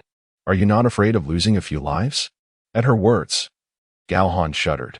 This woman was undeniably domineering, willing to go to any lengths for her son. However, it was unlikely that such violence would occur. At worst, they could simply withdraw after making an appearance, thereby sidestepping the issue. Gao Yuanfeng gazed toward the heavens, Zhou Zian standing beside him, her delicate hand gently clasping his robust palm, their hearts intertwined in silent understanding. Rest assured, I shall never allow Shuai to endure humiliation. I vow to protect both you and your son for a lifetime, he declared, embracing Zhou Zian with unwavering resolve. Zhou Zian smiled sweetly, whispering, I believe you. Chapter 68. I shall act. The family has sent someone. The tall and handsome figure of Gao Da is en route to the Tianxia painting tower and remains unaware of the situation. Even if he were to learn of it, it is unlikely to provoke any significant upheaval, for he is, in essence, a prodigal son, and the prospect of cultivation is beyond his reach. Thus, extravagance has become his expertise, and he is determined to pursue it relentlessly. Moreover, if he were to refrain from such indulgence, the esteemed gentleman's life would essentially be rendered futile. The system neither diminishes his intellect nor leaves him with any physical prowess. It is utterly confounding. The completion of the trivial task will require an additional 2 days, yet the gentleman is not particularly anxious. Currently, his level of luxury stands at 10 out of 100. Despite expending a considerable sum, the enhancements to his residence yield minimal returns, indicating that his pursuits remain insufficiently lavish. As the golden chariot traverses the illustrious street, he ponders, contemplating the notion that logically, with each new endeavor, the progression of luxury should become increasingly challenging. Otherwise, if every task were so effortlessly accomplished, it would be far too simplistic. The gentleman believes his hypothesis to be accurate. Although the system is a beneficial entity, it does not always cater to his needs. The difficulty in achieving these goals serves as a testament to his own dedication to extravagance. The golden chariot glides along Phoenix Street, led by the magnificent Qilin Hound, radiating splendor in its golden and orange hues. Wherever it goes, it incites waves of astonished gasps as onlookers lament their own lack of fortune, blinded by the opulence surrounding him. After all, the gentleman possesses a naive abundance of wealth. Are you truly going to abandon me? A day as husband and wife begets 100 days of affection. Leave me be. You are broke now. How will you sustain this household? Suddenly, A commotion between a man and a woman erupts on Phoenix Street, attracting the attention of many passers-by. The gentleman and his companions also hear the ruckus and inquire, "Xiao Yezi, what is happening?" "Young master, let me take a look," one replies. "Come, let us investigate," the gentleman responds with a hint of delight. Ling Danxian shot him an exasperated glare, saying, "You find joy in the affairs of others' marriages? How ridiculous." "Oh, I am not reveling in their misfortune. I merely wish to see if I can lend a hand," the tall and handsome man chuckled. On the bustling street, a couple was embroiled in a heated altercation, with the woman relentlessly striking and kicking the hefty man, exclaiming, "Marrying you has truly been the worst stroke of luck in 8 lifetimes. Darling, please don't leave me. I promise to do better." The rotund Zhao Gizi hastily pleaded, "Release her. She is now my concubine. Should you dare to interfere again, do not blame me for my lack of courtesy." A luxurious carriage came to a halt, and from it emerged a middle-aged gentleman clad in magnificent attire. He seized Zhao Gizi and tossed him to the ground, then embraced Zhao Gizi's wife. "My dear, I knew you would treat me the best," she cooed sweetly, nearly provoking the onlookers to retch in disgust. She glared fiercely at Zhao Gizi, hissing, "You're worthless, just a waste of space, relegated to being discarded by the pawnshop." Seeing his wife in such a compromising position with the middle-aged man filled Zhao Gizi with trembling rage. This was an unequivocal betrayal of the vows they once exchanged. From his spatial ring, Zhao Gizi retrieved paper and pen, drafting a divorce decree that he forcefully cast at his wife's feet, declaring, "I am casting you off today. It is not that you have rejected me, but rather that I am rejecting you." The woman's expression darkened with resentment. "My lord, he is bullying me," she sobbed, collapsing against the middle-aged man. With a frigid countenance, the gentleman retorted, "Are you courting death? I warn you. Anyone who dares to associate with Zhao Gizi shall face my wrath." The surrounding crowd gasped in astonishment, realizing that this was an attempt to drive Zhao Gizi into a corner. With clenched fists, Zhao Gizi, as a man, knew he must stand by his words. He was determined to soar to great heights and prove them wrong. Before that, he declared, "Come on, break one of his hands and one of his feet." The middle-aged man sneered coldly, and 2 henchmen emerged from behind him. Upon seeing them, Zhao Gizi instinctively took a step back, his confidence wavering slightly as he shouted, "Don't come any closer." The middle-aged man and the woman exchanged mocking glances, and the 2 henchmen charged forward, only to collide with the golden war chariot with a resounding crash, tumbling to the ground. The onlookers were momentarily stunned, bewildered by the sudden appearance of the magnificent chariot. Zhao Gizi's face transformed from pale to flushed, and ultimately to a deep crimson as he bellowed, "I can do it." "Very well, then let us board the chariot. I happen to be in need of a few managers, and you shall be the first," the handsome man said with a grin. Zhao Gizi felt his heart nearly leap from his throat. It dawned on him that fortune truly could descend from the heavens. The middle-aged man and the woman stood completely dumbfounded. They had just been scheming to render Zhao Gizi utterly powerless, yet in a heartbeat, he was to become a manager for the esteemed figure, the handsome man of Zidu. The rapid shift in circumstances left them reeling. Zhao Gizi's wife was utterly astonished. If one were to compare, Zhao Gizi's association with the handsome man promised a future filled with vibrancy and opportunity, transforming from a mere insect into a dragon, a genuine ascent to greatness. "Huh, look at you now, left with nothing," she thought. "If it were me, I would have long dismissed such a woman." The onlookers could not help but chuckle at the expressions of the middle-aged man and the woman. Truly, this was a case of unparalleled misfortune. Chapter 69. Fractured Joy. The first guest, Zhao Gizi, cast a nervous glance at the tall and handsome figure, inquiring, "Master, what are the primary responsibilities of the steward?" "You are not my steward. Rather, I require 4 stewards for my extravagant ventures, and you are one of them." The tall figure replied with a grin, waving his hand dismissively. Zhao Gizi was taken aback upon hearing this. What a peculiar term, extravagant ventures. The tall man understood that actions spoke louder than words. They should first visit the Tianxia painting house to peruse the illustrations, and later venture to Fractured Joy. It was likely that the people at the Pang family estate were already engaged in construction. In the afternoon, at Fractured Joy, one could not help but admire the Pang family's construction capabilities. Their mechanical skills were indeed among the finest in Zidu. After spending a leisurely morning at the Tianxia painting house, the tall man and his companions arrived in the afternoon. Was this not excessive extravagance?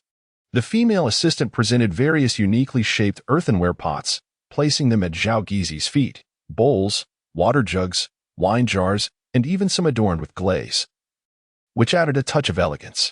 "Master, what am I to do now?" Zhao Gizi inquired, utterly bewildered and unsure of how to proceed.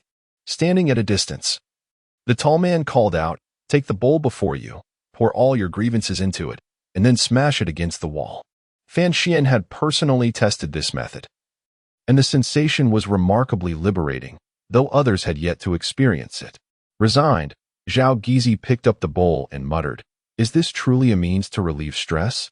Yet those shattered fragments seemed to have alleviated the anger simmering within Zhao Gizi. A cacophony of curses and invectives erupted alongside the sound of earthenware shattering, as Zhao Gizi unleashed all his pent-up fury, leaving a chaotic array of debris strewn across the ground. After a considerable time had passed, he finally ceased his outburst.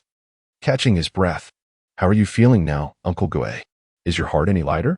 The tall and handsome young master approached with a grin. The onlookers fixed their gaze upon Zhao Gizi, eager for a response.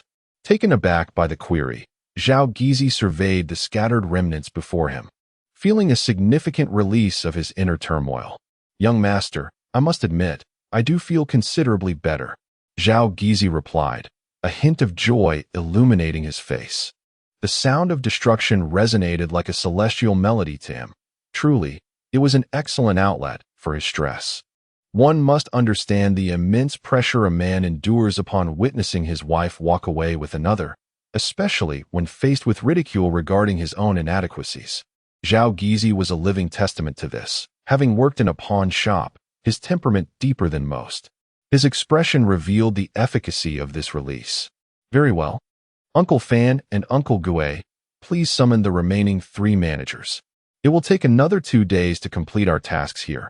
I appreciate your help," the tall young master remarked, satisfied by Zhao Gizi's genuine relief. Both Fan Xian and Zhao Gizi hurriedly responded, "Young master, you are too kind. I care not for anything else. Just ensure that the clay is thoroughly burned to produce a copious amount of pottery, and smash it with great fervor. Thank you, mother and father, for that cherished place," the tall young master exclaimed playfully, embracing his mother with a jovial smile. Upon seeing the joyful visage of his son, radiant and glowing, Zhou Zian felt an even greater surge of happiness within. He bestowed a gentle kiss upon him and softly remarked, "It is merely a trivial matter, of little consequence. As long as it is what you desire, both your father and I shall certainly fulfill it." Gao Yuanfeng responded with a bright smile, moving behind Gao Dashuai to nudge him into the dining hall for dinner. The trio, a harmonious family, exemplified the common bond shared by all households. Little Yezi observed the remarkable recovery of the young master, who seemed to float as he walked. However, the hushed whispers of the maidens reached his ears. Approaching them, he inquired, "What are you discussing?" "Oh, Yezi, it is news of the Gao family from the Wanshan domain arriving today," the maidens hurriedly replied in subdued tones. Wanshan domain.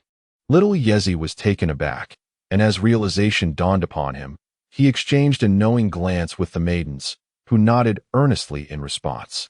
Panic surged through him. Can the young master attend? No. Little Yezi felt a profound concern for Gao Dashuai. The arrival of visitors from Wanshan domain signified the impending youth assessment, which inherently included martial combat. Given Gao Dashuai's current state of recovery, a mere punch could be inconsequential physically, yet the emotional impact could be significant. Such thoughts epitomize the true loyalty of a servant, one who genuinely cared for their master. Chapter 70. Youth Assessment. Gao Dashuai dined joyfully with his parents, who gazed upon him with eyes brimming with affection and concern.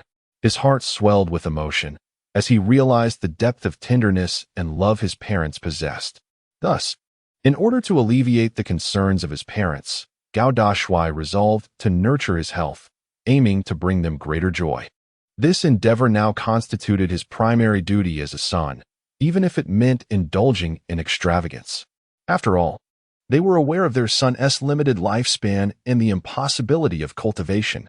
No matter how abundant the precious resources amassed, his life would inevitably be shorter than others. The mere thought of a white-haired parent bidding farewell to their black-haired child instilled a profound fear and an inescapable sense of helplessness. In the courtyard, Xiaoya pushed the young master into the room, yet a hesitant expression lingered on his face. Gao Dashuai, noticing this change, gently inquired, "What is it? After being by your young master's side for so long, do you not know my temperament? Young master, are you aware of the youth examination?" Xiaoya took a deep breath and asked anxiously. Gao Dashuai immediately exhibited a look of confusion, for he had never encountered such a term before. The youth examination was entirely unfamiliar to him. This is a rule established by the ancestors of the Gao family. All descendants of the Gao clan, as well as those from subordinate families, are required to participate in this examination. It serves to motivate the younger generation, with rewards including rare treasures, cultivation methods, and martial arts, Xiaoya explained. Upon hearing this, Gao Dashuai responded with an "oh," indicating his understanding. It was merely a mechanism to strengthen the family's progeny through incentives, encouraging them to strive diligently for the top ranks in the family assessments. I was wondering what it was. Turns out it's something like this, Gao Dashuai chuckled carefreely. Xiaoya widened his eyes in alarm, saying, "Young master, you must also participate in this youth examination. There can be no exceptions. Must I go as well? Surely, you jest. I am merely a spendthrift, ill-equipped for brawls. Let it be. Unless someone else is a far greater profligate, I might consider it. Indeed, dear sir, we shall abstain from participation unless we are afforded special exceptions to alter the rules." Little Leaf is completely biased toward the young master. The tall and handsome figure nodded in satisfaction. This is precisely the kind of subordinate I desire, one who harbors such extravagant thoughts. Otherwise, they would not be qualified. In response, Little Leaf let out a bittersweet smile, assisting the young master to bed before closing the door and departing the room. Once Little Leaf had left, the tall and handsome figure summoned the spendthrift system, a faint smile gradually appearing at the corners of his lips. Luxury level, 18,100. Initial trial of materials, minor profligacy, 41,100. It seems that the luxury level and achievements are progressing in tandem. The tall and handsome figure silently nodded. Achievements have no time constraints, yet tasks are limited to 3 months. He felt the urgency to accelerate his efforts. The luxury level necessitates a lavish approach to everything. Otherwise, progress will be exceedingly slow. With that thought, the tall and handsome figure grinned. I have yet to unleash the full power of my spendthrift abilities. Just wait and see. As for the youth assessment, it has long been cast aside by the tall and handsome figure. In the realm of one mountain, the Gao family stands tall. Majestic mountains rise, their ranges stretching endlessly. Indeed, the true Gao family is established in this very place, a legacy enduring through the ages. Unshakable in their standing within the Wan Mountain realm. Even other families cannot challenge them. They are ancient. The rivers flow in all directions, akin to a lineage that stretches far and wide across the continent, while celestial palaces and pavilions grace the heavens. Time etches its marks upon the edifices, leaving profound imprints that entice countless souls to indulge in their depths, as if to grasp a fragment of the essence possessed by our ancestors. Oh, the tall and handsome one, that waste of space, has squandered his fortunes in the Purple City. Were I in his position, I would have long succumbed to despair, for the shame is unbearable. How enviable it is for him to have such commendable parents. A mere wastrel, devoid of any cultivation prowess, one might say. But let us not be too harsh. Perhaps he harbors untapped potential for squandering. The scions of the Gao family gather in small clusters, returning from distant realms as the upcoming youth assessment looms on the horizon. They strive for a final push in hopes of transcending their current limitations, and naturally, the topic of idle gossip revolves around the illustrious Gao Dashuai. He is not only a celebrity in the Purple City, but also the embodiment of waste and ineptitude within the Gao clan. Consequently, The younger members of the family derive amusement from covertly ridiculing him, especially since rumors of his recent debacles in the Purple City have surfaced, leaving them both amused and incredulous. Amidst swirling clouds, a staircase ascends into an ancient bronze hall, where an elderly sage sits in quiet contemplation, draped in a simple gray robe that belies his profound wisdom. His eyes, reminiscent of the vast cosmos, gaze intently at Gao Han, who stands before him. In a hushed tone, the elder inquires, "What news do you bring?" "Great elder, Yuan Feng and his spouse are utterly unwilling. The reasons are unspoken." "Yet you are well aware," Gao Han responds with a sense of resignation. He proceeds to recount every word spoken by Gao Yuan Feng during their encounter in the Purple City, ever the defender of his son. Gao Rufin, the esteemed elder of the Gao family, currently stands as the highest authority within the family's facade. Even in matters concerning his dearest son and grandson, he refrains from favoritism, for any deviation could lead to significant upheaval within the Gao clan. Upon hearing Gao Han's words, he sighed deeply. "The rules set forth by the ancestor are immutable," Gao Rufin remarked softly. Gao Han, anxious, interjected, "Elder, regarding the condition of the great commander, I am aware, for a wounded heart finds no remedy." "I must consult with the other elders," Gao Rufin interjected, halting him. "I fear that the other elders within the family may harbor discontent," Gao Han whispered. A faint smile graced Gao Rufin's lips as he replied, "My grandson, do you think I am unaware of his circumstances? For his sake, I might be willing to alter a few things." Upon hearing this, Gao Han's expression brightened with surprise. After offering a respectful bow, he took his leave. Gao Rufin's gaze shimmered like the stars as he murmured, "Once we navigate this challenge, my dear grandson, what path shall you tread in the future?" Chapter 71. Opulent and overbearing. Recently, two matters have become the talk of the town in Zidu. The first is undoubtedly the Qianzi Mercenary Guild, and the second revolves around Gao Dashuai, renowned as the most extravagant spendthrift in Zidu, who has embarked on yet another venture, whimsically named Sui Sui Lo, which has garnered much anticipation from the public. It is well known that despite Gao Dashuai's reckless spending, he has successfully established the Tianxia Painting Tower and the First All Pavilion. The popularity of Tianxia comics is beyond dispute, with the comics flying off the shelves and the figurines, especially those stunningly crafted figures of enchanting maidens, fetching exorbitant prices. In the realm of the empire, these were phenomena never before witnessed. Naturally, the residents of the Purple Capital harbored great anticipation for the illustrious young lord's delightful venture, engaging in spirited speculation within tea-houses and taverns. "Have you heard? The young lord has initiated numerous constructions." "You need not elaborate. I am already aware." "This delightful venture, what could it possibly entail?" "I firmly believe in the young lord. It must be an extraordinary spectacle that could astonish both heaven and earth." "It is indeed quite extravagant, yet one can only speculate." Few truly understood the nature of this delightful venture, yet their minds brimmed with boundless imaginings.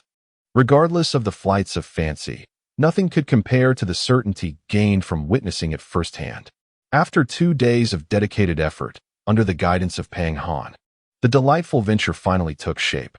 Such a vast expanse of land was entirely devoted to the throwing and smashing of earthenware, a sight that would surely earn the label of prodigal for its extravagant use of resources. What a splendid piece of land! On Tianwu Street, the clamor of excitement emanated from the delightful venture, as throngs of people, having heard of the young lord's latest enterprise, gathered to witness the spectacle and perhaps partake in its offerings. As shadows loomed overhead, passers-by glanced up to behold the golden war chariot, majestically illuminated by the presence of the Qinglan hound. It cleared a wide berth, as no one wished to be crushed beneath its weight, lest they be flattened like persimmons. "The young lord has arrived. Young lord, might you share a word with us?" The onlookers called out, their eyes fixed on the imposing figure descending from the war chariot. The tall and handsome gentleman was equally taken aback by the multitude around him, yet he soon chuckled. "In any case, you shall find yourselves quite happy." "Happy? Could it be in a brothel?" a bearded man murmured. Instantly, many men's eyes sparkled with intrigue, while the women cast cold, piercing glances. causing numerous men to shudder and fall silent. "Madam, quite a crowd has gathered," Lu Fian whispered. Ling Danxian had grown accustomed to the term madam and smiled. "Indeed, the tall gentleman's reputation in Zidu is quite formidable. Young master is truly remarkable, receiving such adoration in all endeavors," Hua Xiu remarked with a gentle smile. Xiao Yezi proudly lifted her chin, and her 6 female companions beamed with pride. "Even when our young master is extravagant, he still garners admiration." Chen Bufan merely smiled faintly, choosing to remain silent as he wished to witness the young master's extravagant prowess. "Kiki, let's see how Uncle Pang has fared," the tall gentleman said. The group then entered the establishment known as Sui Sui Lu, through an immensely spacious entrance flanked by towering white jade pillars, the doors wide open to welcome guests. Once inside, they beheld expansive grounds adorned with walls, with various earthenware displayed on adjacent tables. The lofted structures presented a refreshing visage, leaving even the original clay artisans astounded. "Is this truly the old, decrepit Fan's earthenware shop?" Fan Xian, as the clay procurement officer for Sui Sui Lu, and Zhao Gizi, the head of the 4 major overseers of Sui Sui Lu, had also found their way there, their eyes gleaming with cunning. Aware that aligning with the tall gentleman would surely yield benefits. "Young master, Sui Sui Lu has been constructed according to your instructions." Pang Han approached with a smile. The tall and handsome commander surveyed the surroundings, nodding in satisfaction. "Uncle Pang, your work is truly commendable. You shall be rewarded." Immediately, the female subordinate retrieved a substantial amount of gold coins from the black card to distribute among the crowd. The clay workers and the 3 newly appointed overseers were left dumbfounded.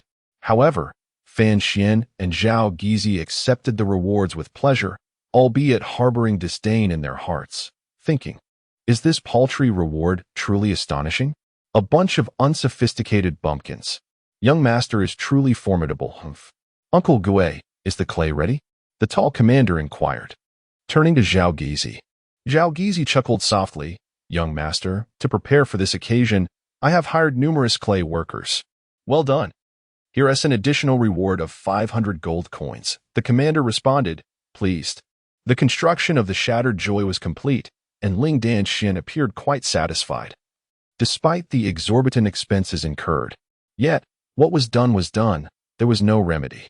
She smiled and asked, "Commander, shall we proceed with the grand opening? What are your thoughts?" "Opening? Huh. By the way, have you prepared a significant number of firecrackers?" The commander's eyes sparkled as he inquired. Zhao Gizi nodded. "Indeed, young master.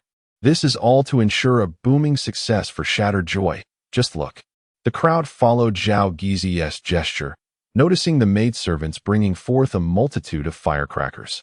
However, the commander shook his head, visibly dissatisfied. No, this does not exemplify my extravagant style." The crowd was taken aback. What was amiss? Ling Danxian sensed something amiss. Pinching the commander's cheek and murmuring, "What are you up to? Xiao Yezi, go fetch me the largest, loudest, and most dazzling firecrackers from the capital. Buy as many as they have, do you understand?" Tall and handsome, he spoke somewhat unclearly. Yet, Little Leaf was perfectly clear as she dashed out with all her might. After a considerable time had passed, the number of passers-by outside the Swirling Joy increased, all eager to witness the grand opening. But how much longer must they wait? Suddenly, a multitude of maidens emerged from Swirling Joy, adorned in elegant garments, their graceful figures igniting the imagination. Just as the crowd was about to inquire, piercing sounds of something slicing through the air resonated from above. They looked up in astonishment, and with a thunderous roar, a kaleidoscope of colossal dragons soared into the sky, sprawling majestically across the heavens, resembling a vibrant dragon city, radiating an awe-inspiring grandeur. My goodness, dragon cannons, each costing 500 gold coins. Surely, there must be dozens of these cannons. Mother, come quickly to see the dragons. They are so bright, so loud, so enormous. I whimpered. Quick, give me a calming pill. I feel faint. The skies over the purple city were enveloped in a spectacle of colorful dragons, all conjured from the celestial cannons, a sight typically reserved for festive occasions. Yet now, in celebration of Swirling Joy's opening, The tall and handsome gentleman had procured them all and set them into action. Oh, this is the scene I long to behold. Extravagant, domineering, and dazzling. He raised his head in admiration. Those nearby were utterly overwhelmed by this gentleman's extravagant display. Their knees metaphorically shattered. It was entirely unimaginable. I am truly defeated by you. Heaving a sigh, Ling Danxian thought, yet seeing his delight, she dismissed her concerns. Chapter 72. The astonished Zhou Yuhui. A resounding rumble echoed across the skies of the purple capital as vibrant, multicolored dragons surged through the air, captivating the onlookers who gazed upward in sheer astonishment. Could it be that the new year had come early? Families pondered this spectacle, scratching their heads in confusion, wondering which household could possibly be so jubilant. After a prolonged interval, the rainbow-hued dragons gradually dissipated, heralding the grand opening of the fragrant leisure establishment. This event marked perhaps the most extravagant and ostentatious inauguration in history. Never before had anyone witnessed such a celebration featuring dragon cannons. The doors of fragrant leisure swung wide open, inviting patrons to enter, yet the guests outside remained somewhat dazed by the overwhelming display. The celebration was undeniably grandiose and striking, a feat only achievable by the illustrious Gao Dashuai. Esteemed guests, please step inside, beckoned the attendants with radiant smiles, their movements graceful, evoking a sense of homely warmth. Just 2 days prior, the populace had anticipated this moment, and now they were finally able to step inside and behold the interior. They carried with them the notion that even a mere visit without expenditure would suffice, as entry into fragrant leisure was an experience in itself. However, upon witnessing the establishment's peculiar architecture, they were once again taken aback by Gao Dashuai's eccentric vision. Clay pottery? Was it crafted solely for display? The quality was rather unimpressive, unadorned, and merely earthenware. To construct such an expansive venue for these seemingly feudal clay artifacts was truly a testament to Gao Dashuai's extravagant tendencies. As guests entered, they naturally began to critique their surroundings, while Gao Dashuai and his companions reclined on a second-floor balcony, savoring tea and observing the expressions of their visitors, eagerly anticipating their reactions. This is precisely what the tall and handsome individual currently anticipates, the thoughts of a spendthrift. Do you comprehend? Zhao Gizi, accompanied by 3 chief stewards, stepped forward with a smile and addressed the assembly. Esteemed guests, should you encounter any troubles in your work or daily life, feel free to come here and release your grievances. Upon hearing these words, the venue fell into silence. The guests widened their eyes in astonishment. How shall one vent their frustrations? Fan Shen emerged, gesturing for everyone to look in a particular direction. Following his hand, the crowd beheld a maid standing not far from a wall, holding a clay jar. Before they could fully process the scene, the maid abruptly hurled the jar against the wall. Crash! The jar shattered into myriad fragments, scattering across the floor and splattering elsewhere. All first-time visitors to this establishment were left dumbfounded. Is this truly the essence of shattered joy? My young master has expressed that the purpose of Shattered Joy is to provide a venue for individuals to unleash their anger, grievances, and discontent, thus preventing harm to their families at home. If anyone wishes to try, please feel free, Fan Xian earnestly proclaimed. Upon hearing this, a wave of emotion surged through the guests. Who among them could claim to be free of troubles or worries? Every household grapples with its own tribulations. To assert otherwise would surely be a falsehood, unless one is utterly solitary, in which case solitude itself brings its own burdens. I have misunderstood the intentions of the tall and handsome young master. I shall be the first to try, exclaimed one. Recently, my cultivation has not been going well. I will be the second. Do not compete with me. I shall partake as well. The guests immediately erupted into a cacophony, with nearly 70% of them raising their arms, eager to partake in the experience. The remaining 30% are poised to observe, to see how things unfold.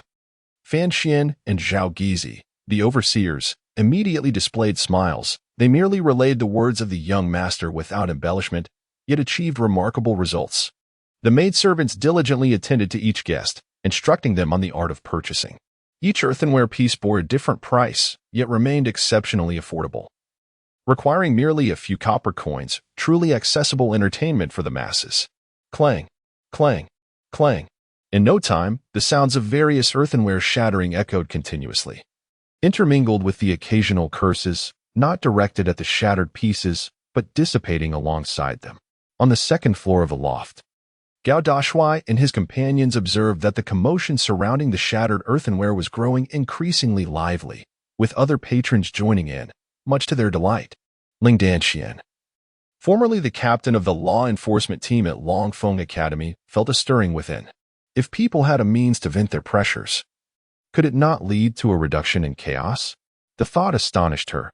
She turned to glance at Gao Dashuai's back. Could this fool perceive such far-reaching implications? Indeed, I believe the dragon cannon was quite effective earlier. Xiao Yezi, procure more. My future displays must be grand, resonant, and brilliant, Gao Dashuai proclaimed with a flourish. Understood. Young master, Xiao Yezi replied. Laughter erupted among the crowd, while Ling Danxian rolled her eyes, feeling exasperated. In Zidu, the Zhou family. Since the recent disruption caused by the Qianzi mercenary guild had been gradually compensating for the guild's interference in their plans. Today, Zhou Yehui heard the continuous rumbling sound emanating from above Zidu, his brows furrowing slightly. What on earth is happening outside?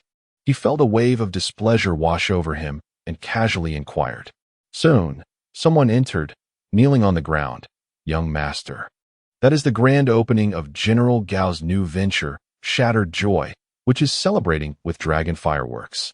Humph, this prodigal only knows how to flaunt. Chapter 73. General Gao benefits the people seated in his chair at home. Zhou Yehui felt an icy chill envelop him. He had not realized that General Gao possessed such a brilliant mind, capable of creating an enterprise like Shattered Joy, a sanctuary for relieving stress. This venture was garnering popularity and goodwill among the residents of Zidu, and it would undoubtedly enhance the reputation of his comics and puppets. Zhou Yehui suddenly felt parched. Initially, he had assumed General Gao was merely a wastrel, but now he recognized his foresight. What does popularity signify? General Gao's enterprise stands unique in its field. Thus, as his reputation and popularity rise, all aspects of his business would experience growth and benefit. This is one crucial point. The second significant aspect lies in the very nature of Shattered Joy, which serves as a means for stress relief. If the mercenaries from the Qianzi Mercenary Guild were to partake, their usual pressures would find an outlet, and their task completion speed would undoubtedly increase. Merely from these 2 points, Zhou Yehui concluded that General Gao was far from a mere wastrel. Had General Gao been privy to Zhou Yehui's thoughts at that moment, he would likely have cast a disdainful glance, remarking, "This young master may squander, but why the incessant chatter?" Zhou Yehui resolved to disclose this matter to his father, ensuring he would present a corresponding plan. Otherwise, the momentum of the charismatic Gao Dashuai would continue to grow, particularly with the emergence of new industries that proved as formidable as a raging beast. In Tianwu Street, the news of Sui Sui Lu spread throughout the city of Zidu within mere hours, requiring no promotional effort whatsoever. Customers shared their experiences with one another, a method far more effective than any advertisement. On the second floor of the loft, Gao Dashuai observed the patrons arriving with various negative emotions yet departing with joy, which brought him great satisfaction. He considered it a significant accomplishment amidst extravagance, allowing others to find happiness. Ding!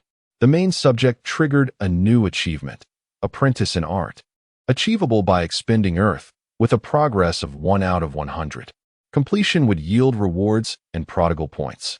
Just as Gao Dashuai was reveling in his contentment, the voice of the system echoed in his mind, causing his eyes to widen in surprise. Is it truly possible to trigger achievements like this? How many achievements are there? Gao Dashuai found it difficult to believe. Yet, excitement quickly followed. If the completion could be attained simply by using Earth, then this place was indeed a boon for him. The mere thought of the treasures he could exchange for in the realm of technology filled him with exhilaration. He realized that without prodigal points, nothing could be accomplished, thus reinforcing the necessity of completing achievements and tasks. Fortunately, achievements are not bound by the constraints of time, and their progression continues to accelerate with the consumption of industry. This notion brought a modicum of comfort to the tall and handsome figure, alleviating the need to incessantly roam about. With this thought, a sense of satisfaction washed over him. At the Longfeng Academy, the law enforcement team had noticeably diminished in activity within the institution. In recent days, there seemed to be a lack of significant incidents. In the past, they often found themselves entangled in various disputes or grievances that required their intervention. Over the course of 3 days, minor disturbances within the Purple Capital had virtually vanished. It was only upon further investigation that I discovered it was the doing of the tall and handsome individual. The mentor, puzzled, remarked. The members of the law enforcement team exchanged glances and collectively voiced their skepticism. What could that prodigal child possibly accomplish? Among them was Zhuaoyun, who remained silent, her delicate brows furrowed in confusion. The mentor, with his hair resembling a bird's nest after being ruffled, muttered, "It is said that a new venture called Sui Sui Lu has emerged, providing many with a means to relieve stress. Once individuals find an outlet for their emotions, it inevitably reduces the likelihood of criminal behavior and prevents others from acting foolishly. Sui Sui Lu has indeed become the first sanctuary for stress relief in the Purple Capital." The eyes of the law enforcement team widened in astonishment. Could that recent frivolity, introduced by the tall and handsome figure, truly diminish crime? Zhuaoyun's furrowed brows gradually relaxed, and she softly remarked, "What is wrong with this? It allows for a greater tranquility in the Purple Capital. I am not suggesting it is detrimental. The crucial point is that the Lord of the Academy has expressed intentions to reward the tall and handsome figure, indicating he has performed commendably." The mentor sighed deeply. The members of the law enforcement team felt a pang of unease in their hearts. Did this not imply that they were being quietly criticized for their own shortcomings? Zhuaoyun, too, exhibited a hint of surprise. The lord of the manor was personally coming forth to reward the esteemed General Gao. Such an occurrence is indeed a rare sight.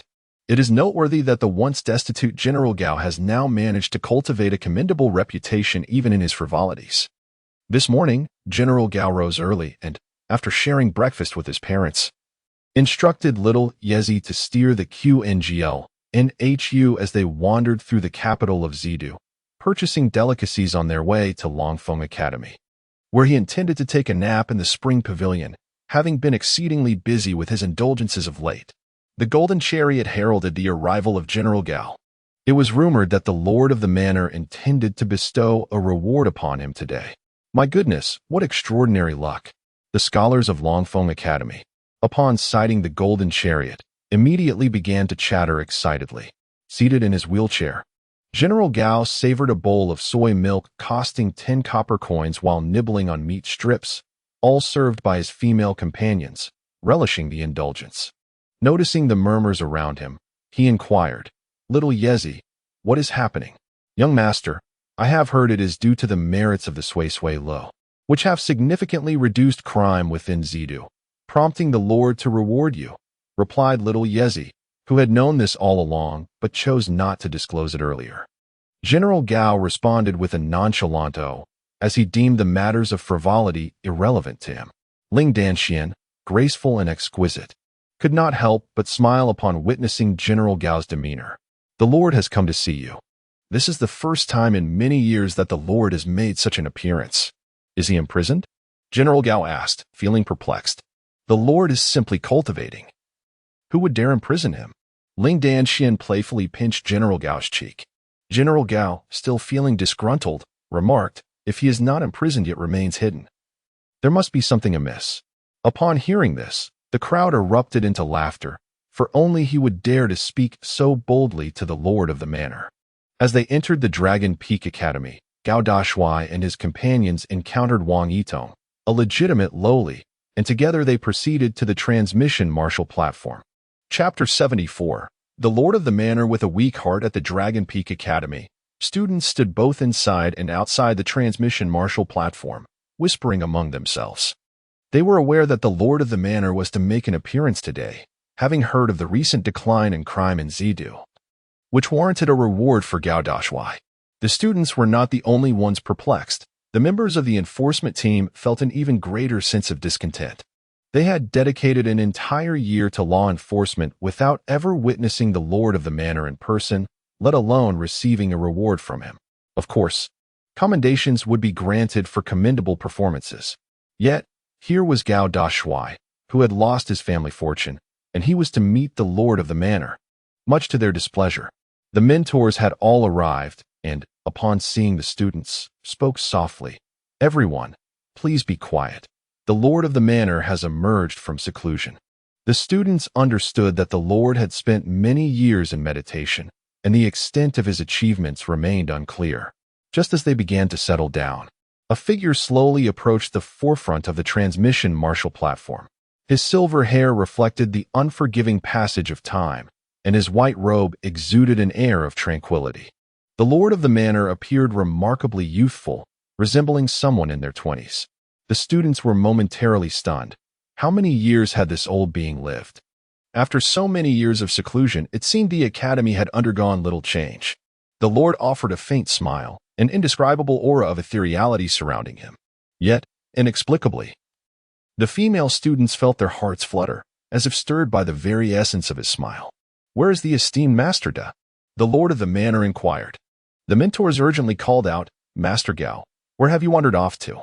The students cast strange glances towards the back, where Master Gao was leisurely enjoying some snacks. While other students would undoubtedly be overwhelmed with excitement at the prospect of meeting the Lord, for Master Gao, it held little significance. He was far more preoccupied with thoughts of extravagance. Before the assembled crowd, he was playfully nudged toward the Lord by little Yi. Master Gao lifted his head, locking eyes with the Lord, and cheerfully remarked, "My Lord, last time I called you out for some soup, you didn't show up." The crowd erupted in laughter at such audacity. The Lord chuckled lightly in response, shaking his head. "I was immersed in my cultivation and could not step out. This time, I have come to present you with a reward." "A reward? What kind?"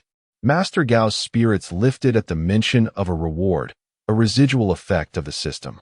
"Hee. What would you like?" the Lord asked with a smile, noting Master Gao's enthusiasm. The audience collectively swallowed hard. The Lord of Longfeng Academy was someone whose students would typically desire martial arts techniques, elixirs, or similar treasures. "Please devise a splendid path for my indulgence."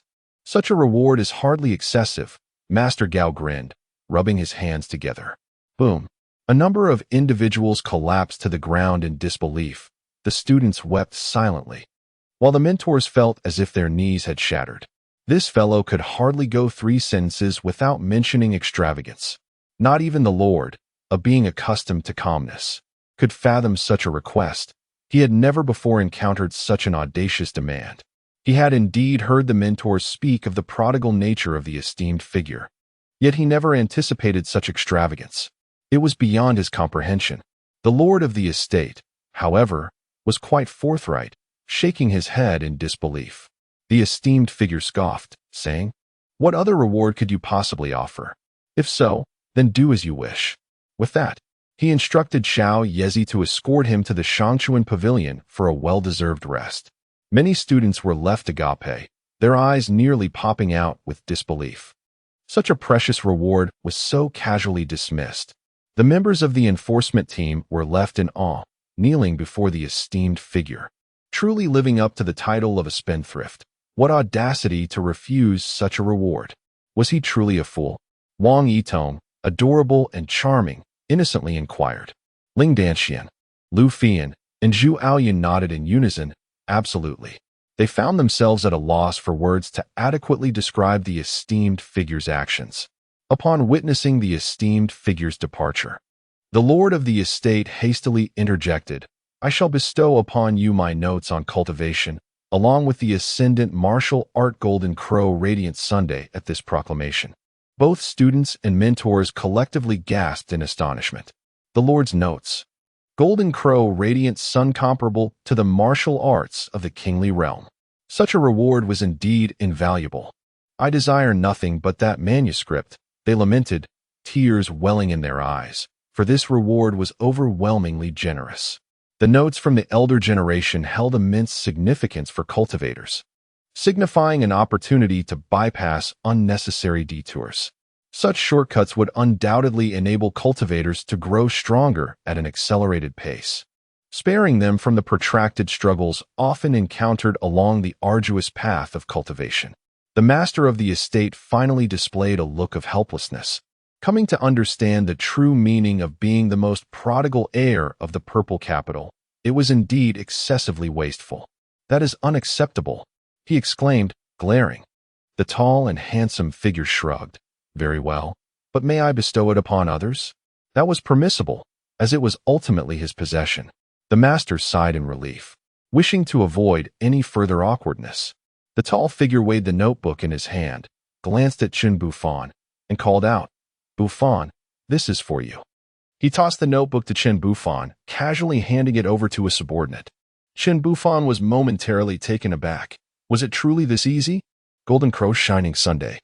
"Little Leaf, you and the female subordinates take turns keeping watch. If you can learn it, then do so. If not, it matters not." The tall figure entrusted the Golden Crow Shining Sun to Little Leaf, issuing his command. Little Leaf and her 6 female companions were filled with excitement, exclaiming in unison, "Thank you, young master." The students were left speechless, their hearts heavy with sorrow, for 2 precious items had been so carelessly given away, entrusted to mere servants. To think that a servant would practice the Golden Crow Shining Sun, one of the master's renowned martial arts from years past. This was indeed an extravagant display. "I still have my own training to attend to. Do not disturb me unless it is urgent," the master said as he clutched his heart and departed, feeling profoundly affected by the day's events. The tall figure yawned. "Let us head to the spring pavilion for a nap. Do not interrupt the students' training." With that, he grandly left, leaving behind a scene of prodigality that would be difficult for future generations to rival. Chapter 75. Wastefulness is shameful. The students and mentors of the Chuanwu platform looked on as the tall figure and his companions departed, their hearts feeling a chilling void. Particularly, some students yearned to relinquish their dignity and become the esteemed subordinate of the illustrious figure. Any casual bestowal would be a treasure indeed. The Lord's casual notes, akin to the brilliance of the Golden Crow, are treasures beyond reckoning, nearly impossible to acquire. Yet, the esteemed figure cares not and generously offers them to Chen Bufan and Xiaoya, for he has no need of them himself. Ling Danxian, Zhu Aoyun, and Wang Yitong are left with no choice but to remain and cultivate in this place. Witnessing the esteemed figure's actions, they find themselves at a loss for words. However, his genuine kindness towards his own is undeniable. He is indeed a commendable master. At the spring pavilion, after exchanging pleasantries with his mentor, the esteemed figure reclines on his bed, drifting into slumber. Xiaoya and 6 female subordinates prepare to cultivate the brilliance of the Golden Crow. Though their current levels may not allow for its application, continued practice is surely beneficial. Lu Fian, seated beside the young master, observes his every move, finding contentment in simply being near him. Chen Bufan holds the Lord's notes, glancing at the young master with a faint smile, contemplating that perhaps only he would engage in such actions. Unfazed by the opinions of others, the esteemed figure revels in his own delight, conjuring the prodigal system in his mind, eager to assess the progress of his tasks and achievements, for this is his foremost concern. Luxury level, 43,100. Initial trial of medicinal herbs, 60,100. Apprentice of artistry, 15,100. Everything progresses smoothly, and witnessing this scene brings an uncontainable smile to the esteemed figure's face. This is precisely the outcome he desires. When the Sui Sui Lu opened, several dragon cannons were present, and just moments ago, the lord of the mansion received a casual gift of the Jin Wu Yao Yang, both of which contributed to an increase in luxury. Although the enhancement was modest, it filled the tall and handsome figure with an immense sense of joy, nearly half achieved. He chuckled to himself, convinced that his hypothesis was indeed correct. Any precious item could elevate the sense of luxury, provided it was acquired with flair. For days, he had been meticulously assessing this luxury factor, and it was evident that his assumptions were valid. It became clear that luxury could be augmented not only through material possessions, but also through various other means. For the transmigrated tall and handsome individual, creativity was his only scarcity. Once an idea struck, the luxury factor would undoubtedly rise. In the afternoon, having enjoyed a rejuvenating sleep and a sumptuous lunch that was nothing short of extravagant, a daily essential for a prodigal son, he not only delighted his mentors, but also pleased those around him. Now we should visit the Tianxia painting tower to look at comics. Sister Fian, please regale me with tales, he urged, emerging from the Longfeng Academy. The tall and handsome figure and his companions boarded a gilded war chariot bound for the Tianxia painting tower. Lu Fian smiled gently. Young master, our Tianxia painting tower is flourishing rapidly, excelling in all aspects. We have a total of 34 cartoonists and over 100 assistants. Among our best-selling comics, there are 12 titles, while the others are still on the rise. Lu Fian's narration was both captivating and easily digestible. The first estate of puppets was concurrently implementing the production of figurines, and it was said that a recent figure was so exquisitely crafted that it sparked a bidding war, ultimately fetching a staggering price of 280,000. Lu Fian retained a plethora of information within her mind, effortlessly articulating her thoughts. Upon hearing this, the individuals within the golden chariot were taken aback, their eyes widening in astonishment. A figurine fetched a staggering 28,000 gold coins. Indeed, I was present at that moment. The figurine was exquisitely crafted, and Wang Yitong, with her adorable demeanor, nodded her head. Yet when she attempted to express her thoughts, a faint blush graced her cheeks, rendering her hesitant and tongue-tied. Observing Wang Yitong's bashful demeanor, everyone immediately deduced that it must have been those enchanting figurines crafted by the young master, each possessing a physique and appearance that mirrored the manga, particularly alluring, inciting an irresistible urge among men to reach out and touch them, thus commanding a high price, which was entirely reasonable. Nevertheless, there were numerous delightfully charming figurines within. Wang Yitong beamed with an innocent smile, so endearing it could make one swoon. She retrieved a multitude of dolls and figurines from her ring. The tall and handsome figure displayed a hint of peculiarity. Yitong, you haven't cleared out all our dolls from the first estate, have you? Of course not. This is merely a small portion, Wang Yitong exclaimed, somewhat sheepishly. The golden chariot was enveloped in a symphony of laughter and joy. The adorably charming Wang Yitong juxtaposed with the kind-hearted yet extravagant tall figure created an undeniably delightful spectacle. Lu Fian, covering her red lips, chuckled before continuing, under your guidance, young master, the Qianzi Mercenary Guild, along with the renovations in Tanghai, has flourished splendidly. The guild system has been remarkably completed, and the task completion rate has seen a significant enhancement. In gratitude to the young master, the mercenaries have relinquished a plethora of treasures. Personally, I have no need for them, so I propose they either utilize them or let Tanghai determine who among them has achieved a high completion rate, bestowing these treasures as rewards. Tall and handsome waved his hand in disdain, which caught the attention of the crowd. It was indeed a clever approach. Very well, young master, Lu Fian responded, collecting her thoughts before continuing. Recently, many mercenary guilds have approached Shui Ling Pavilion to purchase hemostatic agents. Young master, what do you think? Tall and handsome interrupted with a wave of his hand. The hemostatic agents are exclusively for the Qianzi Mercenary Guild. They are not for sale. The most intolerable aspect is perhaps the monopoly. The hemostatic agents are solely possessed by the Qianzi Mercenary Guild. Want some? Join us, he chuckled. The primary purpose of Shui Ling Pavilion is to procure medicinal materials. Whether it turns a profit is of no consequence. Truly, he was the epitome of a spendthrift, squandering so much money simply for the sake of acquiring medicinal materials, Ji Aoyan remarked with a hint of sarcasm. Tall and handsome turned towards her, grinning. Thank you, Sister Yin, for your kind praise. I shall gift you a figurine. With that, he took a charming figurine from Wang Yitong's hands and placed it into Ji Aoyan's grasp as a token of appreciation. That belongs to me. Wang Yitong pouted. Tall and handsome waved dismissively. I will design an even cuter one for you later. Really? Hee hee, you're so kind. Wang Yitong's clouds of discontent dissipated as her smile brightened. Feeling the warmth of his hand lingering on her own, Xiao Yun, with a soft huff, remarked, "You certainly know how to win a girl's favor by offering someone else's figurine, but I shall reluctantly accept it. Wastefulness is indeed shameful," Tall and Handsome stated earnestly. The crowd rolled their eyes. In this context, he was the least qualified to make such a remark. Chapter 76. Football? Could you? The burgeoning industries led by the charismatic and handsome figure are rapidly flourishing. Rather than being marginalized in this alternate realm, they have garnered immense popularity and acceptance, owing to their alignment with the desires of the masses rather than solely catering to the affluent.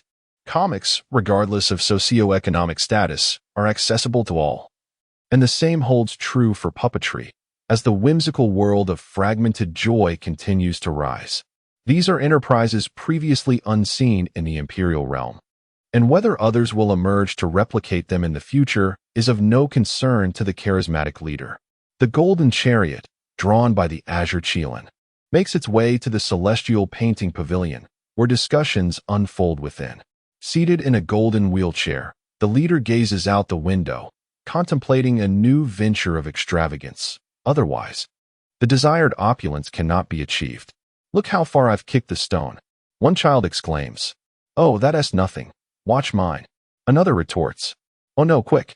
We broke Uncle Wang's window." A group of children frolics, kicking stones and laughing carefree. However, upon witnessing this scene, the leader's eyes sparkled with inspiration, and he called out, "Xiao Yezi, stop the carriage." Upon hearing the young master's command, Xiao Yezi promptly reined in the reins, and the Qilin steadied itself. "Young master, what is it?" inquired the Qilin. Ling Danxian reached out to touch the leader's forehead, puzzled. "You don't seem to have a fever. With my robust health, how could I possibly be ill? I've just conceived a brilliant idea." "Hee hee," the leader replied with a cheerful grin, kissing Ling Danxian's delicate hand.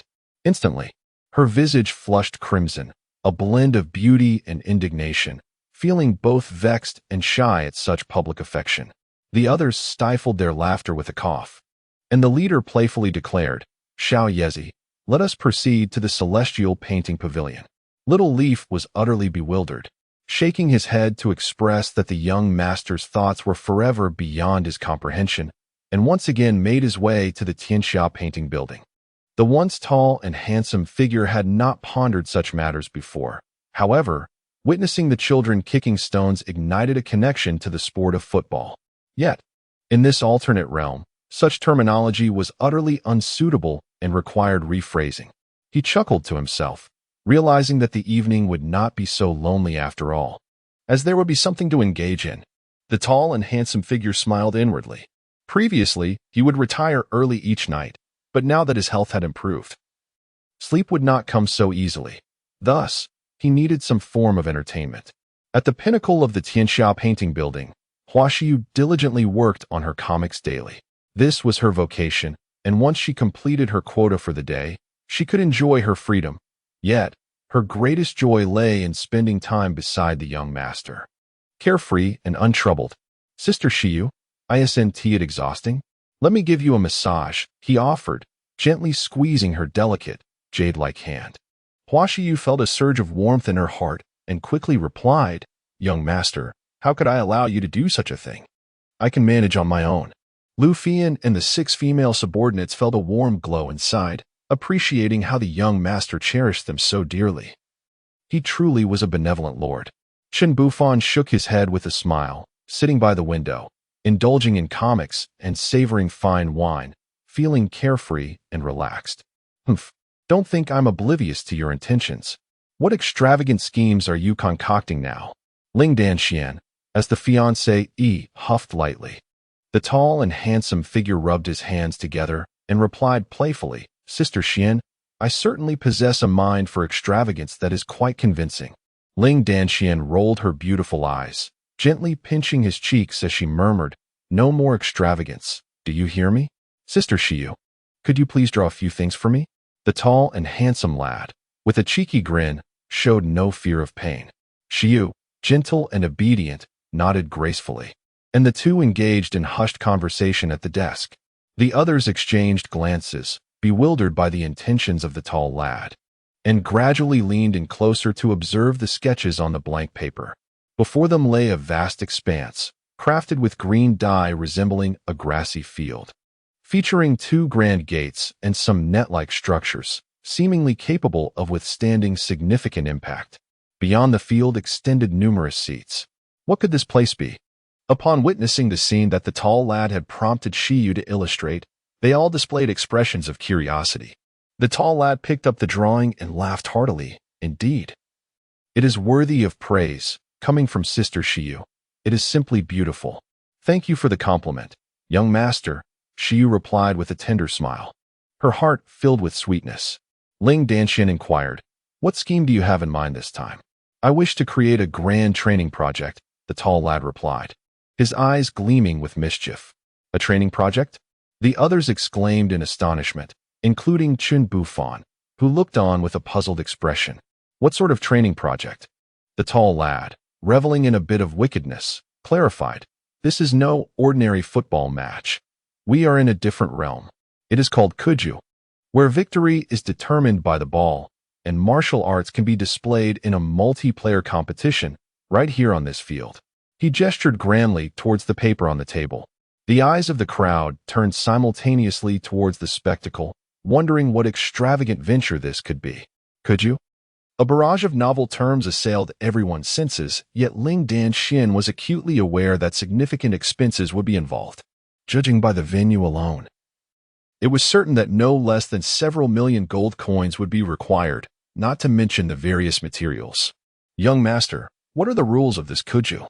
Qin Bufan inquired, intrigued by the unfolding event. Gao Dashuai was jolted from his reverie and exclaimed, indeed, I nearly forgot to draft the rules. Thank you for the reminder. Brother Bufan, you shall be rewarded with a jar of fine wine. Kuju and football, seemingly products of ancient and modern times respectively, have both garnered countless admirers throughout the ages, particularly the football teams, which require no further elaboration. Now, however, Gao Dashuai sought to introduce this game into the realm of the empire. This endeavor would undoubtedly elevate his opulence, a thought that brought a smile to his face. Perhaps he had not contemplated the broader implications, driven solely by a desire to indulge himself, indifferent to others' opinions. After all, a spendthrift must indeed spend. With a brush in hand, Gao Dashuai began inscribing the rules on a sheet of paper, while those around him observed in silence. As he penned a dozen or more regulations, astonishment filled their hearts. The rules were indeed numerous. Were Gao Dashuai to be aware, he would surely jest that this was merely a modest set. In a different world, the original rules could not apply. They must be rewritten to align with the martial arts principles of this unique realm. Chapter 77. The selection of the Kuju team. The rules, meticulously crafted by the esteemed Gao Dashuai, remain fundamentally unchanged. However, certain adaptations have been necessitated by the unique nature of the imperial land. This gradual refinement is to be expected, and there is no urgency to finalize everything in haste. In this alternate realm, Gao Dashuai deems it prudent to refrain from mentioning the term football, opting instead for Kuju team, a designation that conveys the same essence. After all, he is the original creator, free to shape it as he pleases. As the inception of Kuju approaches, the establishment of a team becomes imperative. Otherwise, it would merely reduce to an empty field and a name, leaving Gao Dashuai as the sole figure, devoid of purpose. Thus, the formation of the Kuju team is essential. As for the selection of candidates, an idea struck him.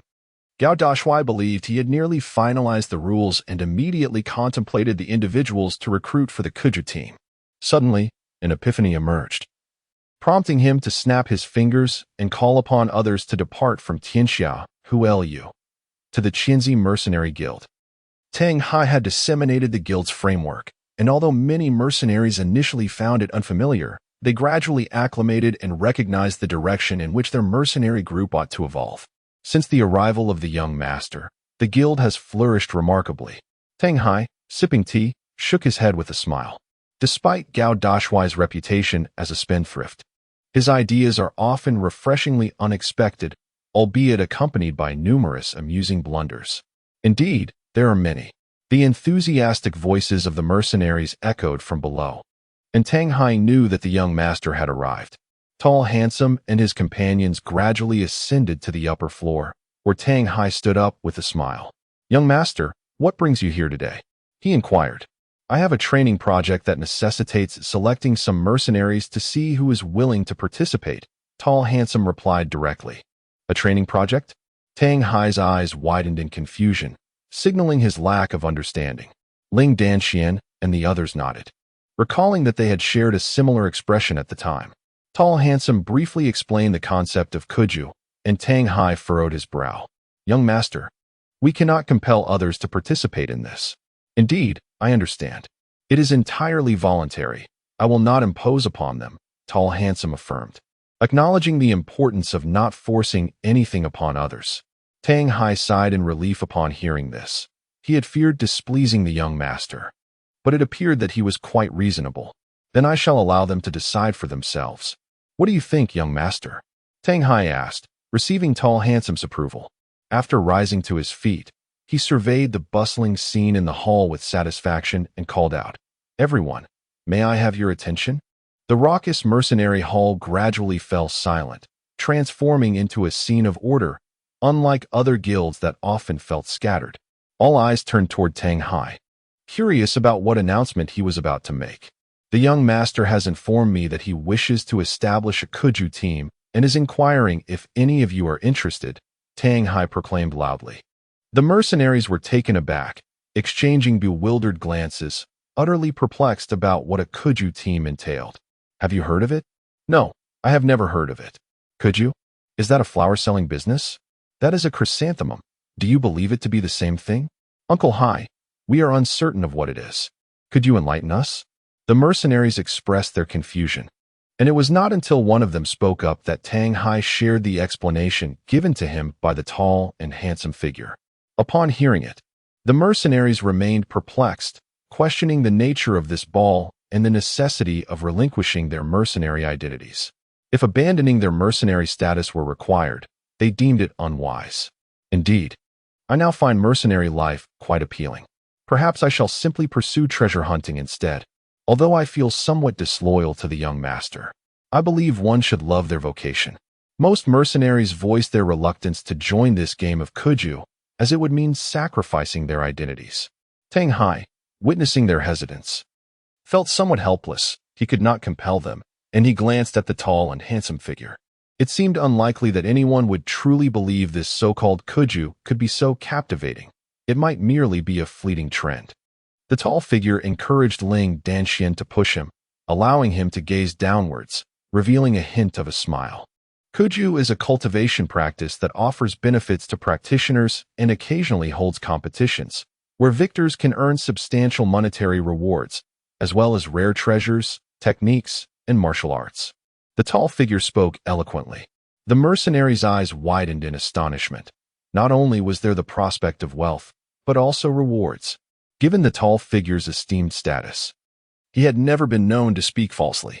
Since the incident of his reckless spending, he had remained true to his word, one being one, and two being two. Thus, "I am now seeking players and coaches for kuju here. Who is willing to join?" The tall and handsome leader chuckled. Those mercenaries who were initially hesitant immediately became excited. For serving as a mercenary entailed life-threatening dangers, whereas being a kuju player did not. Me. I shall absolutely obey the orders. No need to say more. I undoubtedly trust the words of the esteemed leader. Choose me, for I believe I am capable. I seek to join. I yearn for your guidance. I will be 100% obedient." The mercenaries were all in a frenzy, simply because the rewards offered by the tall leader were truly irresistible.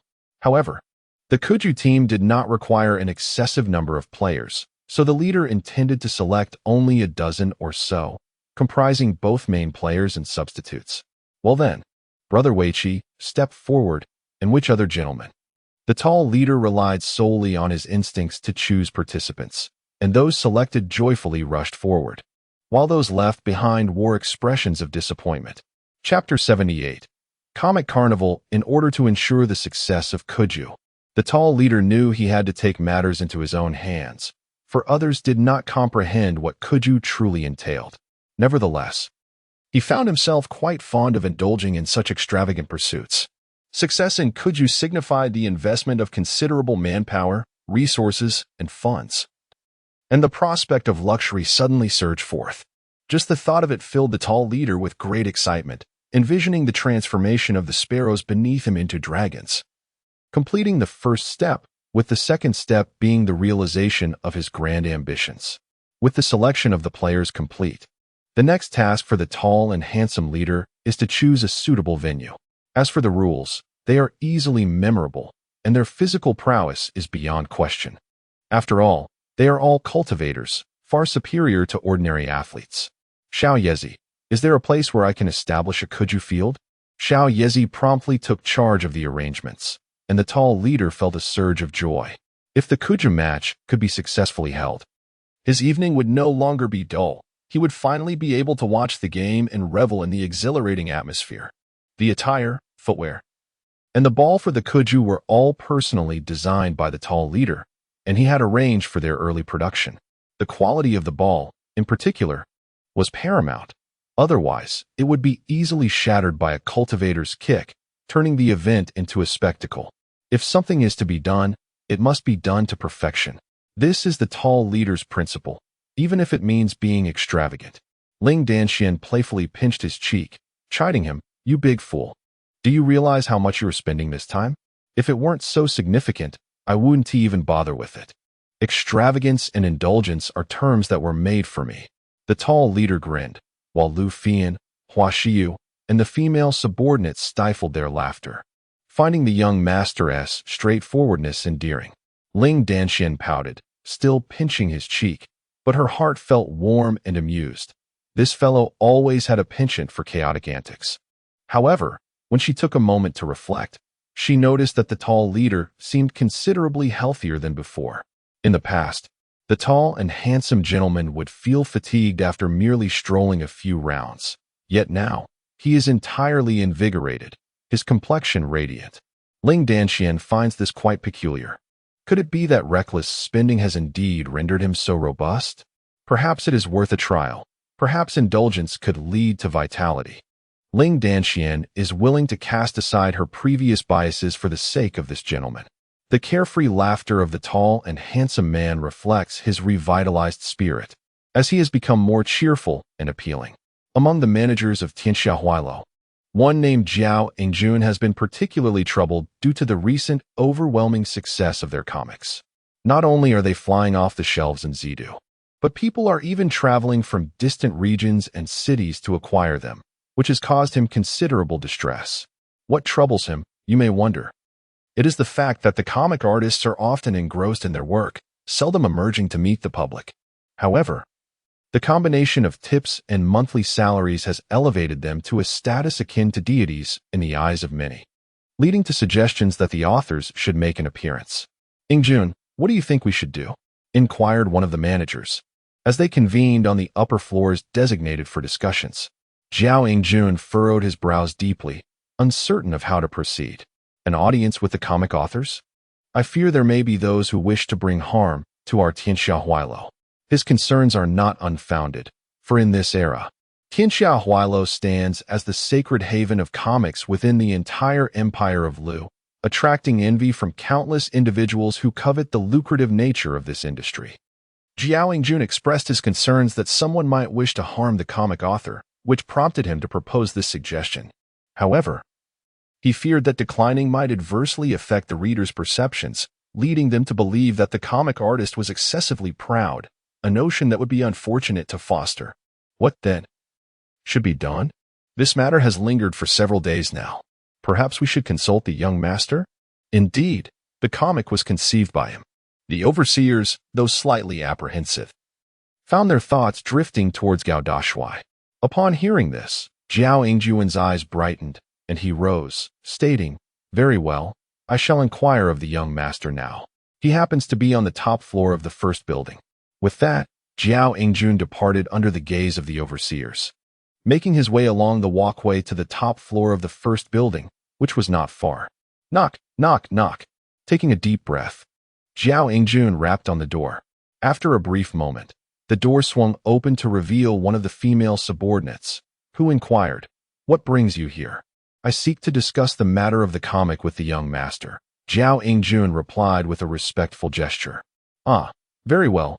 Please come in," she responded, demonstrating her keen understanding of propriety as she ushered him inside. Gao Dashuai was engrossed in his comic when he looked up and spotted Zhao Yingjun, laughingly asking, "Why the hurried knocking?" The others present turned their gazes towards him as well, recognizing Zhao Yingjun as one of the overseers of the Tianxia painting house. With utmost respect, Zhao Yingjun addressed the young master. "Recently, the comics have been flying off the shelves, and figurines are selling exceptionally well. However, some issues have arisen. Readers wish to meet the author." "Meet the author?" Lin Danxian and the others exclaimed in surprise upon hearing this. Zhao Yingjun nodded and said, "Indeed. Many people have written letters or expressed in person their desire to meet the comic author. However, I fear that someone might attempt to deceive us. Hence I did not agree. Yet, we cannot continue to delay this matter." Sigh. "I thought it was merely a meeting between the author and readers. It is nothing significant." Gao Dashuai, thinking it somewhat trivial, waved his hand dismissively, but before he could articulate his thoughts, a whirlwind of ideas spun in his mind. "Young master, does this mean we are to hold a meet and greet?" Zhao Yingjun inquired, perplexed. However, Gao Dashuai, brimming with enthusiasm, raised his head and exclaimed, "Absolutely. We must organize it. Not just a meet and greet, but a grand comic carnival." Comic carnival? A novel term echoed in the ears of the onlookers, who gazed at Gao Dashuai in bewilderment. He, with a beaming smile, continued, "Isn't there a vast expanse of open land behind the Tianxia painting tower? We can host the carnival there." "Young master, what exactly is a carnival?" Chapter 79. Change it for me. "Young master, how about we do this? Anyone wishing to attend the comic carnival would need to purchase a ticket, and the price need not be exorbitant. What do you think?" Lu Fian, with her keen intellect, crouched down and gently proposed. "Oh, you mean an admission ticket? Yes, you may decide the details. All I desire is to arrange a comic carnival." Tianxia Painting Tower, Central Courtyard. 8 painting towers stand in the cardinal directions, conveniently surrounding a large open space in the center. This area is rather unutilized, usually serving as a storage space for various goods before they are moved into the warehouse, rendering it quite spacious and vacant. After Gao Dashuai and the others descended from the upper floors, they arrived at this location and observed that the courtyard was rather pleasant. Zhao Yingjun and the other stewards were also present, awaiting their master's commands, for the master's intellect was eternally beyond their reach. Gao Dashuai pointed ahead, directing everyone's gaze to the front of the courtyard. He proclaimed, "Construct a grand platform for me this afternoon. It must not only be magnificent, but also epitomize my essence of being foolish yet affluent. Understood?" The stewards, upon hearing the phrase foolish yet affluent, widened their eyes in astonishment. Gao Dashuai, dissatisfied, insisted, "It must be extravagant and splendid. Whatever the cost, spare no expense. Understood?" Ling Danxian, with a hand on her forehead, expressed her disbelief, while Lu Fian and Hua Xiu exchanged wry smiles. Set up stalls for the comic assistants on both sides, showcasing their usual artworks. Sell what can be sold, and let others admire what cannot be sold. Understood? Gao Dashuai chuckled. Everyone comprehended that this was a test for the comic assistants. Should their work prove commendable, others would naturally wish to purchase it. This could potentially elevate them from assistants to full-fledged comic artists, with vastly improved treatment and heightened fame. Understood, young master. We shall attend to it immediately, Zhao Yingjun and the others replied, promptly taking their leave. Gao Dashuai gazed at the area with great satisfaction, envisioning the possibility of orchestrating a comic carnival. The mere thought of it sparked a sense of excitement within him. On that day, the Tianxia Huailou announced the upcoming comic carnival to be held 2 afternoons later. Those familiar with comics were bewildered, having never encountered such a term before. However, with the explanations of others, they gained a clearer understanding. So a multitude of comic authors would be participating? I simply must meet Weeping Cloud. Oh, you mean the author of The Ordinary Girl becomes a phoenix? Yes, I've heard she is quite a beautiful young lady. I must have an audience with the cannon fodder wild boar. His Abyss Emperor is simply magnificent. The guests at Tianxiahuilo were utterly ecstatic, leading to a flurry of generous donations from a cadre of young masters and ladies, filling their coffers to overflowing. Of course, it was not just Tianxiahuilo.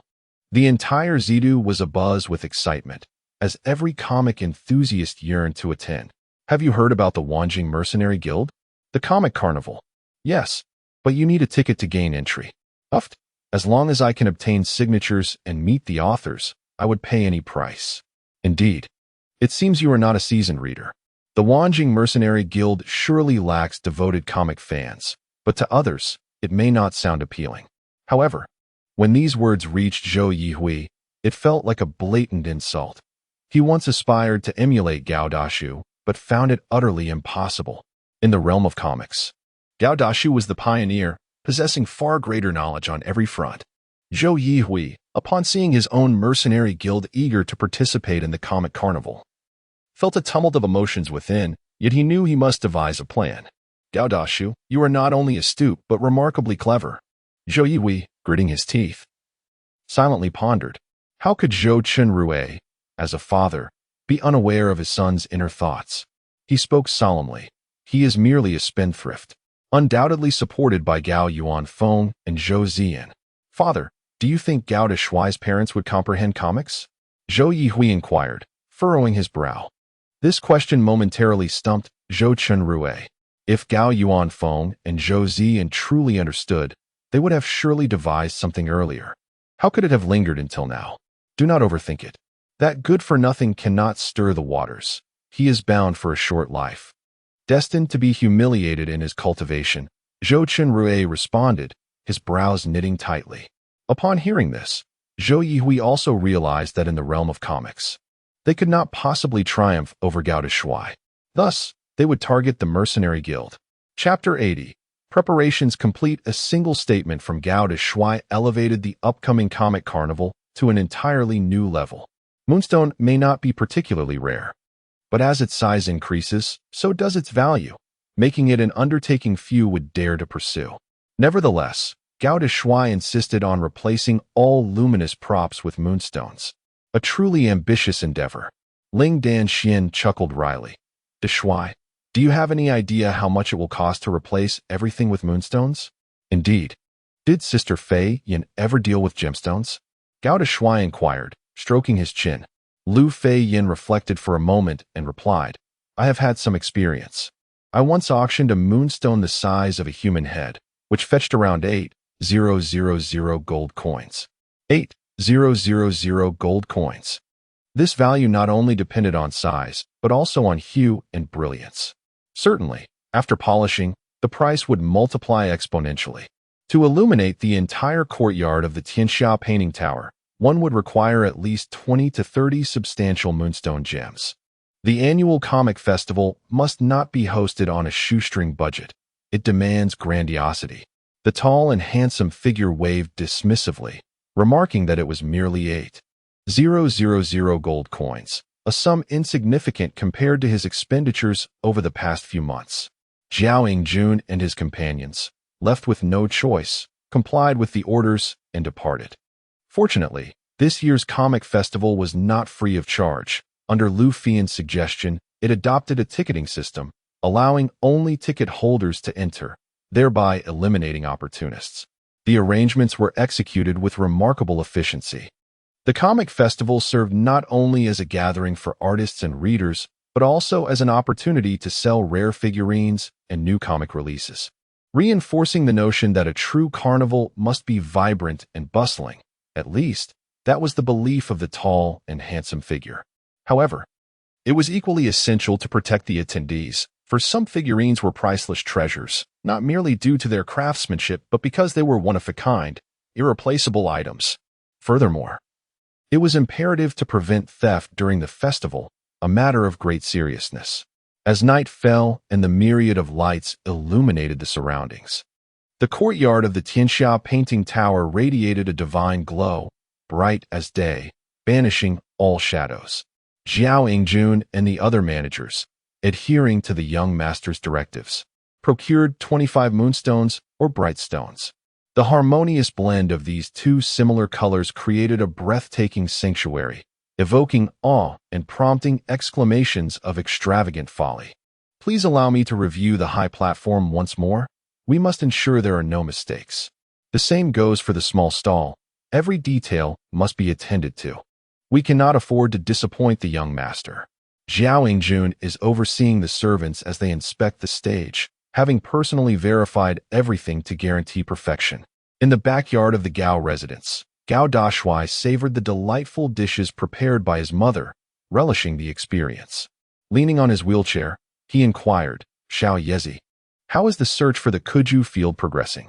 Although Gao Dashuai is somewhat of a spendthrift, he is not reckless with his finances. He ponders whether to wait until after the comic carnival to make any decisions. Since the announcement of the comic carnival, the young ladies and gentlemen of various families have been exceedingly eager to meet the creators of the comics. It is said that the carnival promises to be quite lively, with excitement emanating from the Tianxia painting building. Tickets, tickets. I must purchase a ticket. No matter the cost, I must meet the weeping cloud. Their fervor for a ticket to the comic carnival is palpable, evident in their voices and actions. While others scramble for tickets, Gao Dashuai is immersed in the world of comics within the Tianxia painting building. The recent updates from the artists have been exceptionally thrilling, with new content released weekly, which brings him immense joy. This is indeed his comic haven. Ah, how splendid! The latest chapter of my mercenary legend has reached an exhilarating point. Gao Dashuai slowly closes the latest installment of my mercenary legend, exclaiming in delight. He then turns to Xiao Yezi and commands, "Bestow a reward of 10,000 gold coins." The patrons of the Tianxia painting building witness Gao Dashuai's generosity as he rewards with such a lavish sum. Undoubtedly, this has prompted many who do not closely follow my mercenary legend to immediately engage with it, only to discover that it is a slow burn comic. Indeed, the character development is commendable. Primarily, it is the thrill of adventure that captivates. It is exhilarating. This is the life of mercenaries, intense, electrifying, and rife with bloodshed. Very well, I shall contribute a donation of 1,000 gold coins. The charismatic figure has inspired numerous patrons to bestow their generosity, utilizing a donation tool specifically designed by Peng Han, which promptly transfers the funds to the studio of the comic's creator, Gu Ming, who writes under the pen name Huashang Pincha. Today, Gu Ming, as ever, diligently crafts his comic, often receiving donations that amount to several thousand gold coins daily, for which he is immensely grateful to his benefactor, the young master, and thus perseveres with my mercenary legend. However, today is remarkably extraordinary. The donation tool incessantly rings with the sound of cascading gold coins, a melodious chime. The comic assistants widen their eyes in disbelief. Who could this benefactor be? A donation of 1,000 gold coins? And a black card. 10,000 gold coins. My heart races. Who is so extravagantly wasteful? I can only surmise that it must be our young master, for no one else could match such generosity.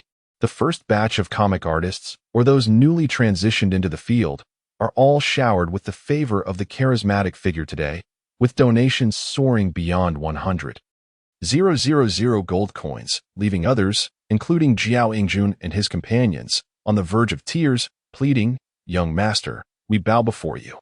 If the comic artists and Tianxia Huazhuang share profits equally, then today's rewards for Tianxia Huazhuang will indeed amount to half.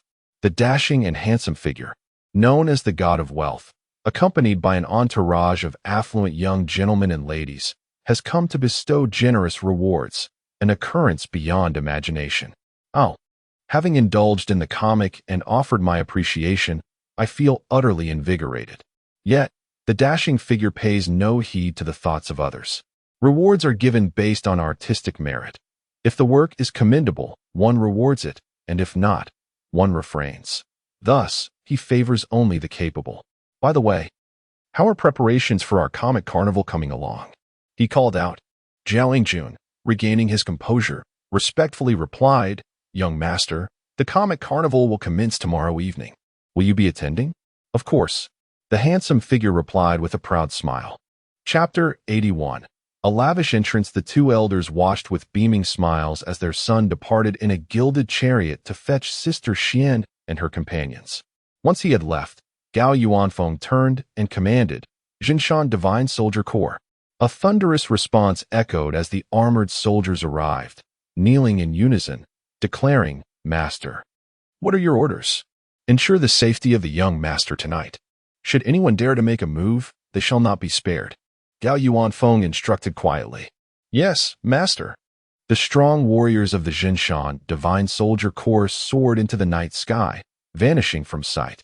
Gao Yuanfeng and Zhou Ziyan, in their concern for their son's safety, did not hesitate to deploy the Jinshan Divine Soldier Corps, uncertain if anyone might seize the opportunity to threaten the dashing figure.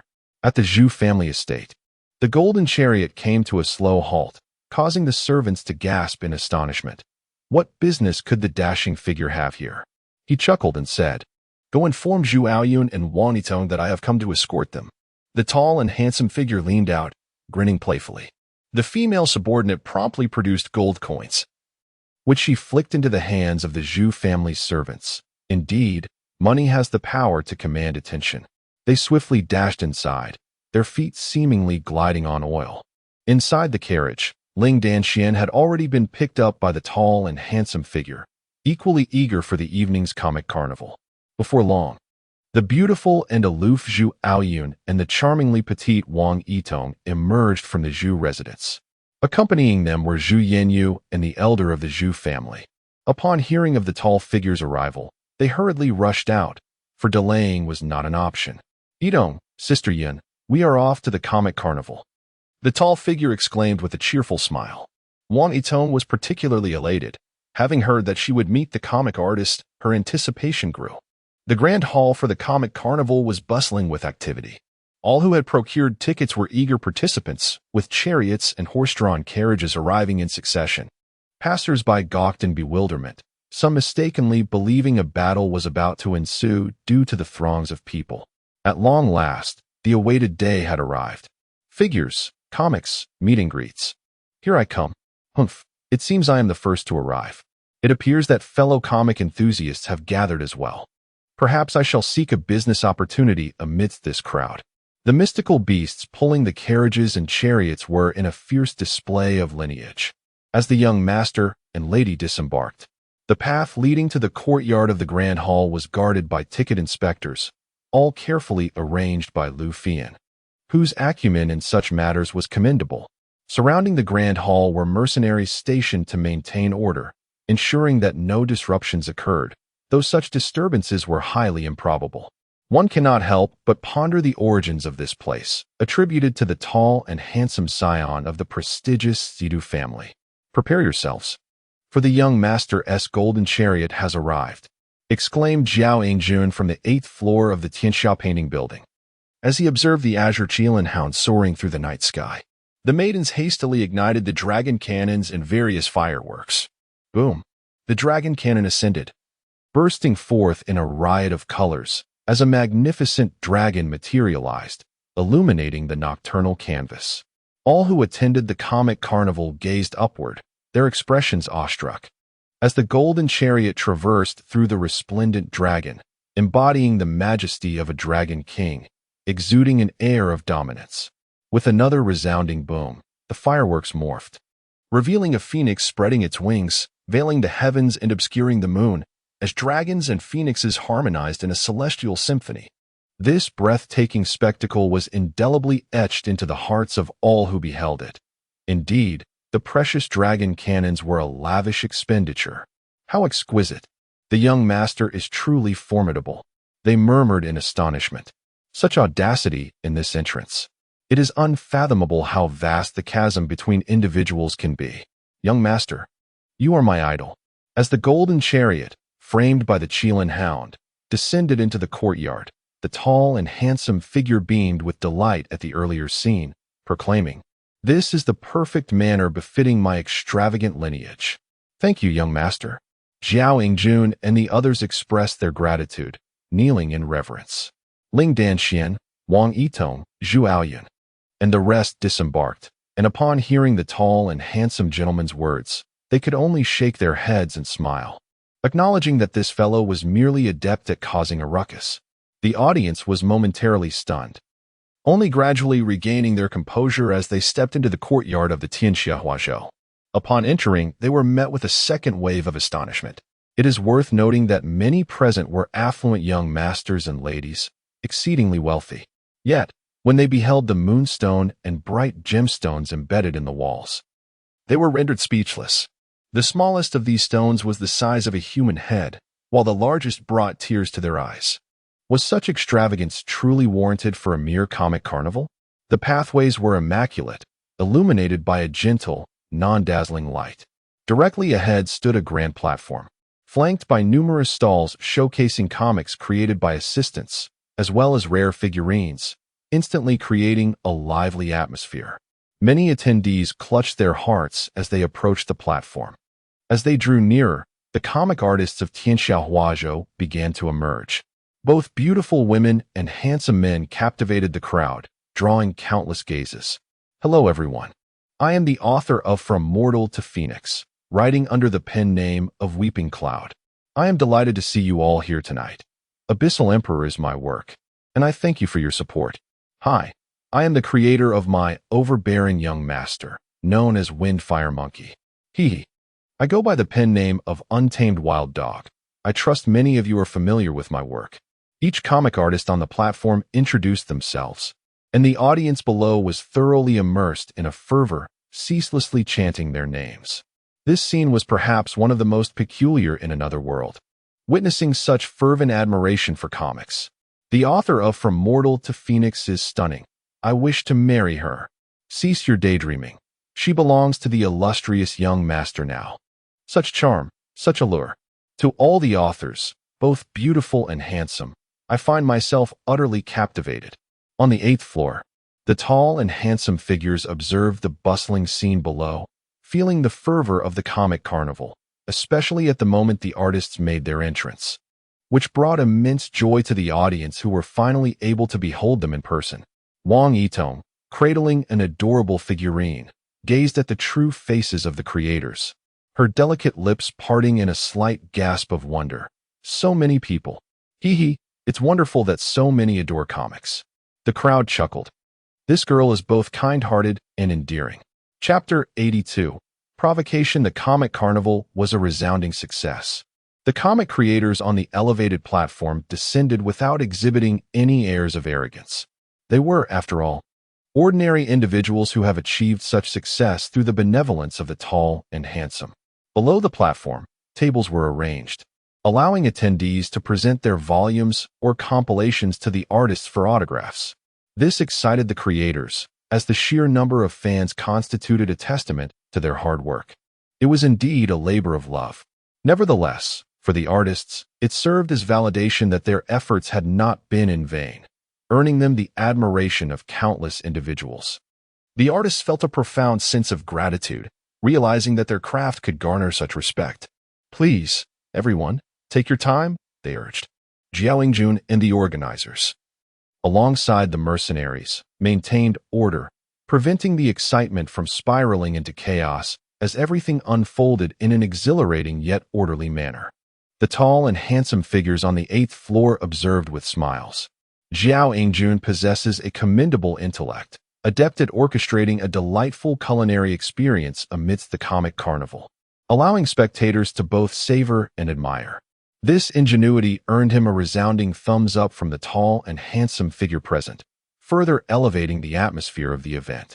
Seated gracefully in his chair, Zhou Yehui clutched the tickets to the Tianxiahualu Comic Carnival, his gaze fixed on the middle-aged man before him. With a smile, he inquired, "Do you comprehend the task I wish to assign you?" "Yes, young Master Yehui, I understand," Qian Shanjing replied, stroking his beard with a knowing smile. Renowned in Zidu as a distinguished painter, Qian Shanjing had garnered considerable fame, particularly for his mastery of landscape painting. He had once sold a single piece for nearly 5,000 gold coins, propelling him to great renown. Many sought his artistry, yet he had arrogantly turned them away. However, upon learning that the Zhou family sought his services, he was not daunted. Instead, he was intrigued by the prospect of what this esteemed family might require of him. Ah, splendid! Let us partake in the comic carnival hosted by the tall and handsome figure. It appears that there will be a spectacle worth witnessing. Zhou Yehui remarked with a subtle smile, rising to depart. Qian Shanjing hastily followed suit, leaving the Zhou residence in unison. At Tianxiahualu, the courtyard buzzed with vibrant energy, illuminated as if it were daylight. Those fortunate enough to receive autographs were thoroughly satisfied, finally free to explore the myriad stalls in the courtyard, offering an array of figurines, delectable treats, comics, and fan art. Child, your painting is commendable. The characters are depicted with exquisite realism, harmoniously blending with the background, he praised. In front of a small stall, an elderly man, hands clasped behind his back, offered his sincere and piercing critiques, each word resonating with truth. Elder, I find it difficult to articulate my thoughts. I merely translate what resides in my mind onto the canvas, replied the blushing comic assistant with a chuckle. The old man smiled gently, as serene as the breeze, and remarked, "Draw as your heart desires, unconstrained by conventions. It is splendid. Comics, indeed, can take such forms. Talent emerges in every generation. One should never confine oneself to a singular realm." As he surveyed the nearby stalls, a content smile graced his face, as if he perceived that the art of drawing had not faded but rather opened new horizons. "May I inquire your esteemed name, sir?" The comic assistant asked respectfully, recognizing the authenticity of the elder's commentary. The old man, about to depart with hands still clasped behind him, turned and smiled, saying, "I am but a humble grass farmer. You may call me Qingyan." Amidst the crowd, Gao Dashuai and others were engrossed in viewing short comics and fan art seldom seen before, alongside an array of peculiar figurines. The first stall brimming with talent in figurine crafting, even producing eerie collectibles. "Ah, this one is delightful. I shall pay 200 gold coins for it, a gift for Ito. Such a lovely figure, 300 gold coins for Xuanjia." With a cold expression reminiscent of Yunjia. "Here, take it, as beautiful as you are." Sister Fian savored a piece of meat to replenish her strength, while Sister Xiu took a sip of water, presumably weary. Gao Dashuai, purchasing anything that appeared appealing, did not indulge himself, but instead procured gifts for the girls. They felt warmth in their hearts, though his extravagant spending habits often elicited a mixture of amusement and exasperation. Indeed, this comic carnival appears rather diminutive. "We should endeavor to host a grander event next year," remarked the tall and handsome figure, his brow furrowed in dissatisfaction. The crowd rolled their eyes, bemused by his discontent, for the number of attendees was already quite substantial. "You must refrain from extravagant spending," Ling Danxian muttered, pinching his cheek. The tall man, with a playful grin, embraced her, exclaiming, "No, I shall indulge in lavishness. I aspire to be the greatest spendthrift in history." His declaration elicited peals of laughter from those around him, filling the air with mirth.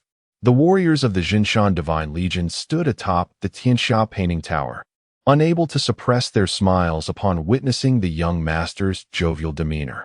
Tianhao's eyes sparkled with amusement as he surveyed the courtyard, but his expression abruptly shifted upon spotting Zhou Yehui's arrival, transforming into that of a wrathful dragon. Keep a close watch on Zhou Yehui. Should he dare to exhibit any ill intentions towards the young master, eliminate him. Tianhao commanded in a cold tone. The warriors of the Jinshan Divine Legion nodded resolutely.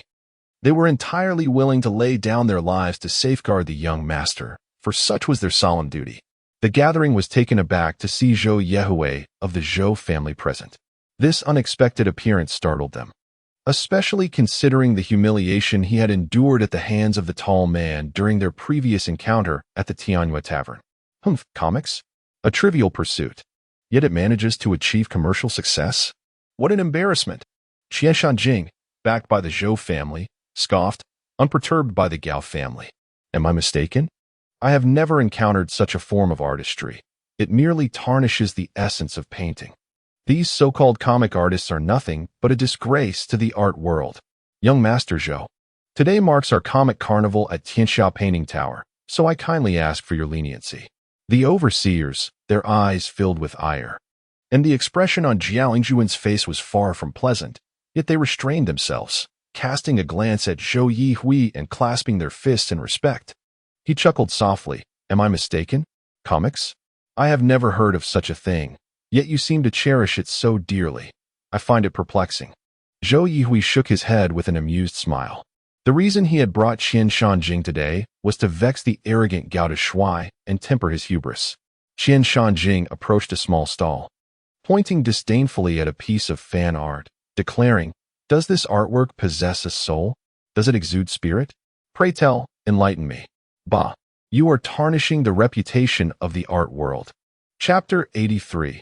The innovation of art. What was once a smoothly flowing comic carnival had taken a turn for the worse due to the arrival of Qian Shanjing and Zhou Yihui. It was evident that they were there to disrupt the proceedings. Qian Shanjing further belittled the comics, rendering them worthless. Many in the crowd furrowed their brows more deeply upon hearing this, outraged at the audacity to insult the comics they held dear. Zhou Yihui, observing the scene, couldn't help but smirk subtly, glancing at the distant Gao Dashuai and signaling discreetly. Indeed, this hardly qualifies as art. No wonder I find it so unpalatable. Had I not been compelled to come, I would have never set foot here. What a waste of my time. This is far from the noble and pristine art I envision. Suddenly, a small faction within the crowd began to converse, their tone laced with a hint of mockery. As others exchanged glances, a subtle disturbance seemed to ripple through the standing of comics in their hearts. Who among them was truly correct? Upon witnessing this scene, Ling Danxian furrowed her brows and murmured, "Zhou Yihui is up to no good. He employs petty tricks. Indeed, he intends to alter the perception of the young master's comic in the eyes of others, quite insidiously." Qingyang sighed and shook his head. Yet his attention was drawn to the crowd parting as the tall and handsome figure made his entrance. "My good sir, do you perhaps harbor a differing opinion on comics?" The tall and handsome man inquired with a beaming smile. Seeing this gentleman's arrival, Caiyan Shanjing felt a wave of weakness wash over him. It was well known that he could not afford to frighten this young master. However, as Caiyan Shanjing had been sent by Zhou Yihui, he had to carry out his orders. With a stern expression, he replied, "Naturally, even you, young master, must hear this. Comics are utterly unworthy of existence, a disgrace to the noble essence of art.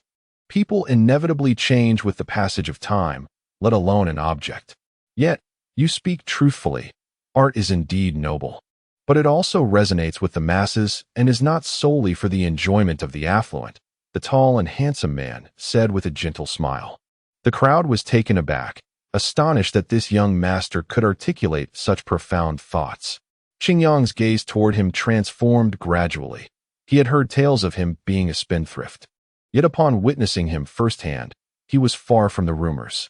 Zhou Yihui's eyes also shifted in hue.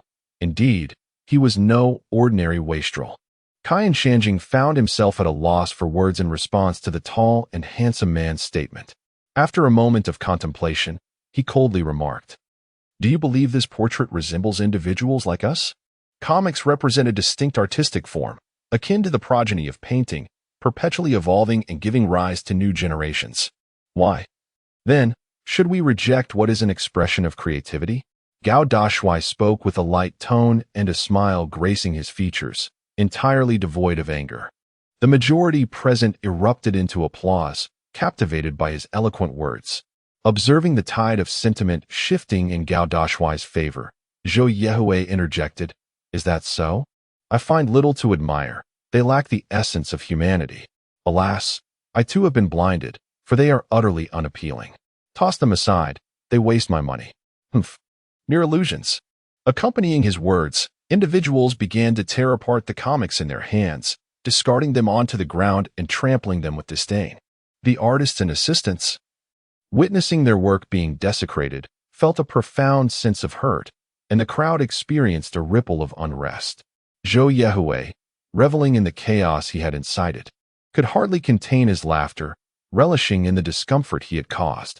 Ling Danxian and others, upon hearing Zhou Yehui's remarks and observing the reactions of the crowd, sensed his covert orchestration, their expressions darkening with dismay. Gao Dashuai, urging Xiao Yezi to assist him, stepped forward amidst the collective gaze, stooping to retrieve the torn comics. Onlookers gasped. The esteemed young master was bending down? Above all, one must never regret their choices nor destroy what has been created. These works are the fruits of labor from the artists and their assistants, earned through great effort. With gentle hands, Gao Dashuai tenderly patted the shredded comics, articulating each word with care. The manga artist and his assistant were profoundly moved by the words spoken, their resolve solidified with the young master's support. They vowed never to surrender. Just as Qian Shanjing was about to launch a scornful remark, Qingyang emerged like a gust of wind, leaving an indelible impression on all present. The esteemed young master spoke with great insight, for the creations were infused with the spirit of their creator. With his hands clasped behind his back, Qingyang smiled in agreement. However, the sudden appearance of an elderly gentleman rendered everyone speechless. From whence had he come? Tian Hao and his companions swiftly materialized, ensuring the young master remained unharmed. Chen Bufan gazed at Qingyang, mentally noting, a formidable figure of the Tianding realm. Yet, as someone caught sight of Qingyang's visage, shock swept through the gathering. Qingyang the Elder, the legendary brush of Yundu. My heavens, I cannot believe I am witnessing the real person. Zhou Yehui's eyes nearly bulged out in astonishment. How fortunate was the tall master to encounter a supreme being of the art world. With a grin, the tall master looked at Qingyang and inquired, Grandfather, you are truly remarkable. Everyone seems to recognize you. Ah, merely a name, Qingyang replied with a chuckle. To traverse the world and observe all things is to paint with the heart. That is my path. The crowd gasped in awe. This was indeed a true master. They turned their gaze back to Qian Shanjing with disdain, questioning how he dared to show his face. Manga, Qingyang mused, caressing a fan art in his hand. I believe its emergence does not belittle the essence of painting. Rather, it represents innovation. It encapsulates dialogue, movement, and expression among characters, vibrantly and beautifully alive. It is precisely due to its existence that we are touched. Applause erupted. The crowd erupted into applause, particularly those who had purchased a multitude of comics, as each word resonated deeply within their hearts. It was precisely for this reason that they had chosen comics. Yet, simultaneously, a sense of guilt lingered, for their affection led to doubt, a sentiment they ought not to harbor. As for you, blinded by greed, you have long forgotten your original intentions, sinking into irrelevance. Qingyang cast a glance at Qian Shanjing, shaking his head slightly. Upon hearing this, Qian Shanjing's face turned ashen, and he staggered back, a trickle of blood escaping from the corner of his mouth, consumed by rage. Chapter 84. The first portrait of beauty. The crowd was astonished to witness Qian Shanjing retreating, even to the point of spitting blood. As a result of Mr. Qingyang's words, it was evident that Mr. Qingyang held a venerable status within the realm of art, formidable enough that even Qian Shanjing could not withstand it. Zhou Yehui had initially intended to provoke the tall and handsome figure tonight, yet unexpectedly, an elderly gentleman of such stature emerged. His expression was equally grim, a dark pallor enveloping him, leading him to suspect that all the fortune of the Emperor Lu world resided solely with the tall and handsome one. Qian Shanjing's chest heaved with indignation as he clenched his teeth, wiping away the crimson stain at the corner of his mouth, declaring vehemently, this wretched comic should never have existed. A bunch of talentless individuals dare to claim innovation impossible. The audience frowned slightly at his words. It seemed he had no intention of yielding. Qingyang raised his white brows, about to speak when the tall and handsome figure tugged at his sleeve, shaking his head and saying, sometimes it is better to act than to speak too much. Those who heard this were left in stunned silence, pondering the intentions of the young master. The tall and handsome figure turned to gaze at Hua Shiyu, playfully suggesting, Sister Shiyu, would you kindly unveil your portrayal of the protagonist from mortal to phoenix for everyone to admire? In an instant, all eyes converged upon Hua Shiyu, who gently lowered her gaze and replied, "Of course, young master." Qian Shanjing displayed a look of utter disdain, genuinely doubting that these artists could surpass his own talents. Hua Shiyu retrieved a scroll from her ring, holding it by its ends as it gracefully unfurled. At that moment, a profound silence enveloped the gathering. With every pair of eyes wide with awe, fixated on the exquisite figure depicted within the scroll, an ethereal beauty beyond compare. By the pond, where lotus leaves danced, ripples adorned the water, and butterflies flitted about, a willow tree swayed in the breeze. Yet, it was the woman in the painting who captured everyone's attention, adorned with a phoenix crown and resplendent garments, her graceful form and snow-white skin, coupled with a visage that seemed on the verge of tears, shattered the hearts of many men and women present. "My goodness, this is simply too beautiful," exclaimed the supreme master of the art world, affirming Hua Shiyu's unparalleled skill. Qian Shanjing's eyes nearly bulged from their sockets, his heart aching from the humiliation of a second blow, especially after Qingyang's words, which nearly caused him to spit blood. "Old Master Qingyang, you flatter me. The manga style is entirely the result of our esteemed young master's guidance. Without him, we could not have innovated. He is truly the foremost figure in the realm of manga." Hua Shiyu smiled gently, her eyes softening as she gazed at the tall and handsome figure's back. The atmosphere fell into a hushed silence once more, with everyone wide-eyed, realizing that it was indeed he who had imparted his wisdom in the art of manga. Even a prodigal must possess talents in various realms. Zhou Yehui felt a pang of discomfort in his heart, his hand instinctively clutching at his chest. The tall and handsome figure glanced around, chuckling. "For portraits, we have my sister, Shiryu. For landscapes, there's brother Peizhu. What about your artwork? Let us behold it." Suddenly, the crowd gasped. "Good heavens, is there a comic artist capable of astonishing us as well?" Peizhu, known by the pen name Untethered Wild Dog, stepped forward. A youthful figure renowned for his magnum opus Seeking the Devil Through 3,000 Worlds. "Very well, young master," Peizhu exclaimed, brimming with excitement at the prospect of showcasing his work before the esteemed figure of the art world. He nodded vigorously, retrieving a scroll from his ring, which unfurled under the watchful gazes of numerous eyes, eliciting an audible gasp. The painting did not feature any figures, but instead depicted vast heavens and lush mountains, each stroke meticulously crafted, embodying a grandeur that seemed to swallow the world and embrace all corners of existence. The expanse of one's heart reflects the expanse of the world within the painting. Ethereal and elusive, it signified a new realm of artistry. "Child, who taught you this?" Qingyang inquired, leaning closer in awe.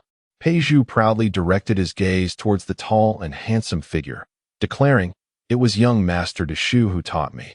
Without him, I would not be here today." At these words, Qian Shanjing immediately spat out a mouthful of blood, collapsing backward and losing consciousness entirely. For the comic in his possession surpassed his own artistic prowess. How could he endure such a revelation? Zhou Yehui's hands trembled. Was this yet another scheme of the tall and handsome figure? Now, many cannot help but sigh, wishing to be a spendthrift. However, one must not only excel in squandering wealth, but also possess the skill of artistry. Upon witnessing Qian Shanjing faint from anger, Ling Dan Xian and others felt an overwhelming sense of satisfaction, marveling at the prowess of the great leader. "Mr. Peizhu, might I purchase your painting? I offer 200,000 gold coins." "Step aside, I bid 300,000 gold coins." The crowd began to lose their composure, as such exquisite landscape paintings were a rarity, and they were eager to acquire them. Zhou Yihui felt a surge of bitterness in his throat. Could a painting truly fetch 300,000 gold coins? He was utterly infuriated, having come to vex the illustrious leader, yet he had not anticipated being struck down in such a manner. "I apologize, esteemed guests, but this painting was originally intended for the young master," Peizhu said with an apologetic smile. The crowd, though disappointed, soon directed their hopeful and pleading gazes toward Hua Shiryu. Hua Shiryu replied with equal regret, "This too was painted for the young master." The crowd immediately expressed their lament and resignation. The great leader held the two scrolls in his hands, gently rotating them, and playfully declared, "Brother Peju, Sister Shiryu, I wish to gift these two paintings to them. Is that permissible?" "Young master, your word is law," replied Hua Shiryu, nodding gracefully. Peju shrugged, conceding that if the young master desired them, he would paint. The great leader exclaimed, "Wait, let us hold a lottery.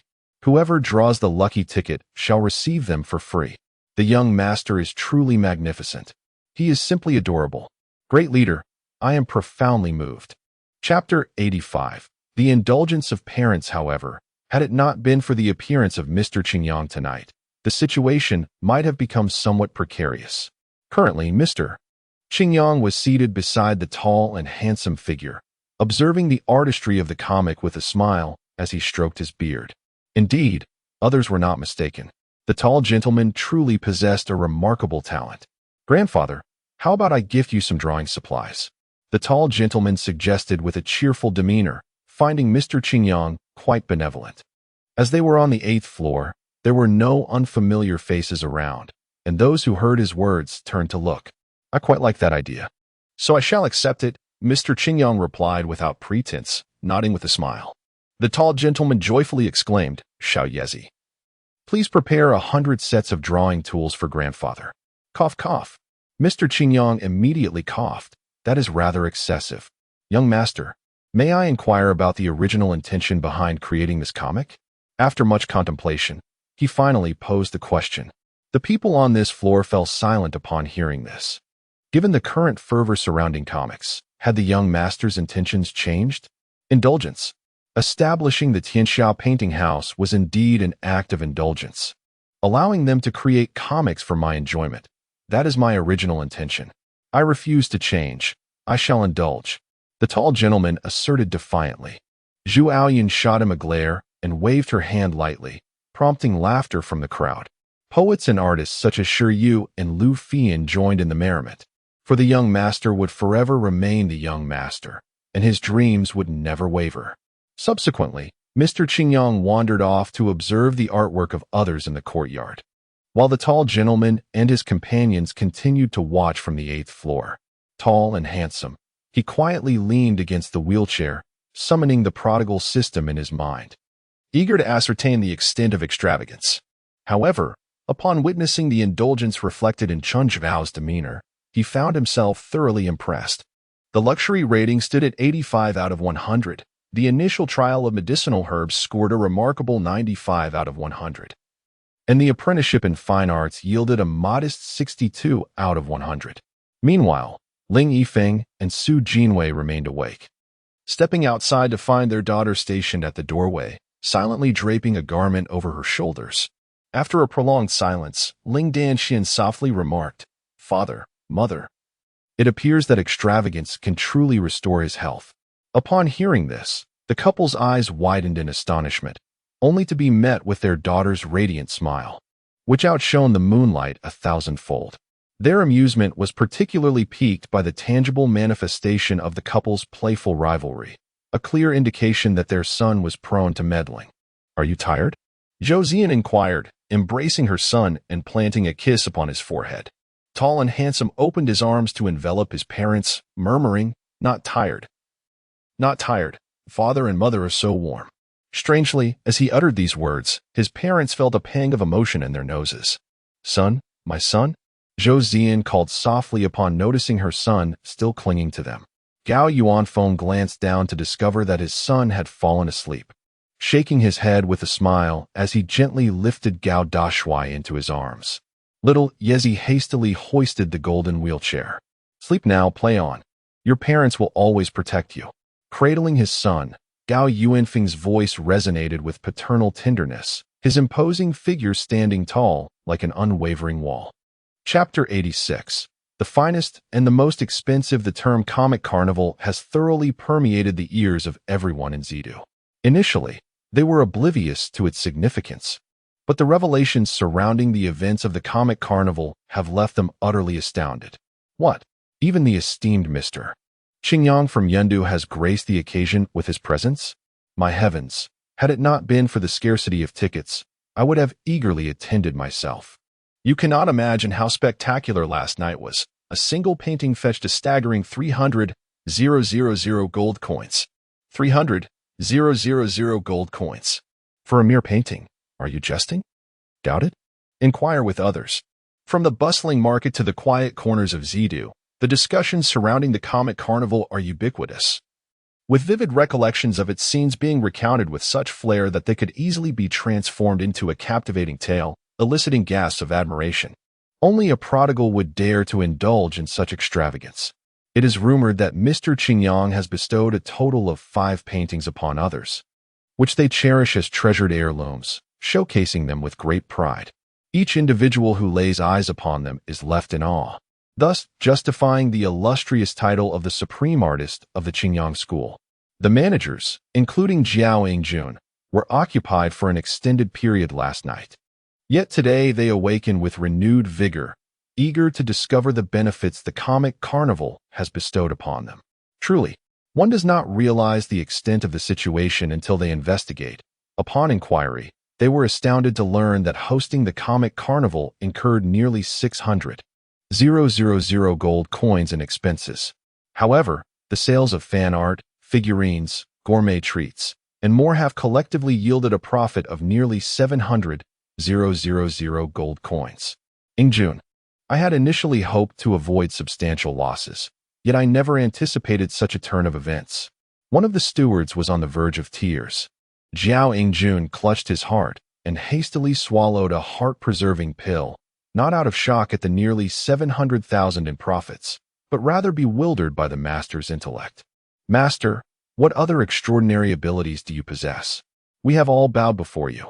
Jiao Yingjun was astonished not by the financial gains at the comic festival, but by the fact that they had not only avoided losses but had actually turned a profit, all due to a single utterance from the master. The steward's knees felt shattered, and the maidservants were nearly bursting from the strain. The master's extravagant mindset was beyond their comprehension. It was undeniably clear that the Tianxia painting building had firmly established itself as the preeminent entity in the world of the empire. The sales of the comics were truly terrifying. At Longfeng Academy, in the Shangchuan Pavilion, what matter was it that the Grand Master was unaware of? He was reclining with his eyes closed while Lu Fian and 6 female subordinates fed him delicacies or playfully pinched his limbs. Such was the indulgent life he led. Xiao Yezi, how are we faring in our search for a kuju field? The Grand Master lazily inquired. Xiao Yezi scratched his cheek. Master, I have searched once more, but I still cannot find a suitable venue. The prices are exorbitant. The Grand Master slightly opened his eyes. If others were unwilling to sell, he could not force their hand, yet to squander money without cause was an approach not befitting such luxury. The enhancement of extravagance was indeed minimal, yet it was imperative to pursue it nonetheless. Master, I am not very familiar with Zidu, but we could consult Uncle Qingtong, Xiao Yezi murmured softly. The Grand Master called out, Uncle Qingtong, I have a matter I wish to discuss with you. Zhua Qingtong, clad in flowing robes, approached with an air of elegance. Smiling as he replied, Master, please command me. I aspire to establish a kuju field, yet I find myself at a loss for suitable options. You wouldn't happen to know of any, would you? Indeed, it seems I have inherited my father's proclivity for extravagance. The tall and handsome one nodded earnestly, while someone in the household sneezed repeatedly. Lu Fian and her companions flushed with embarrassment, stifling their laughter, as Zhua Qingtong coughed a few times.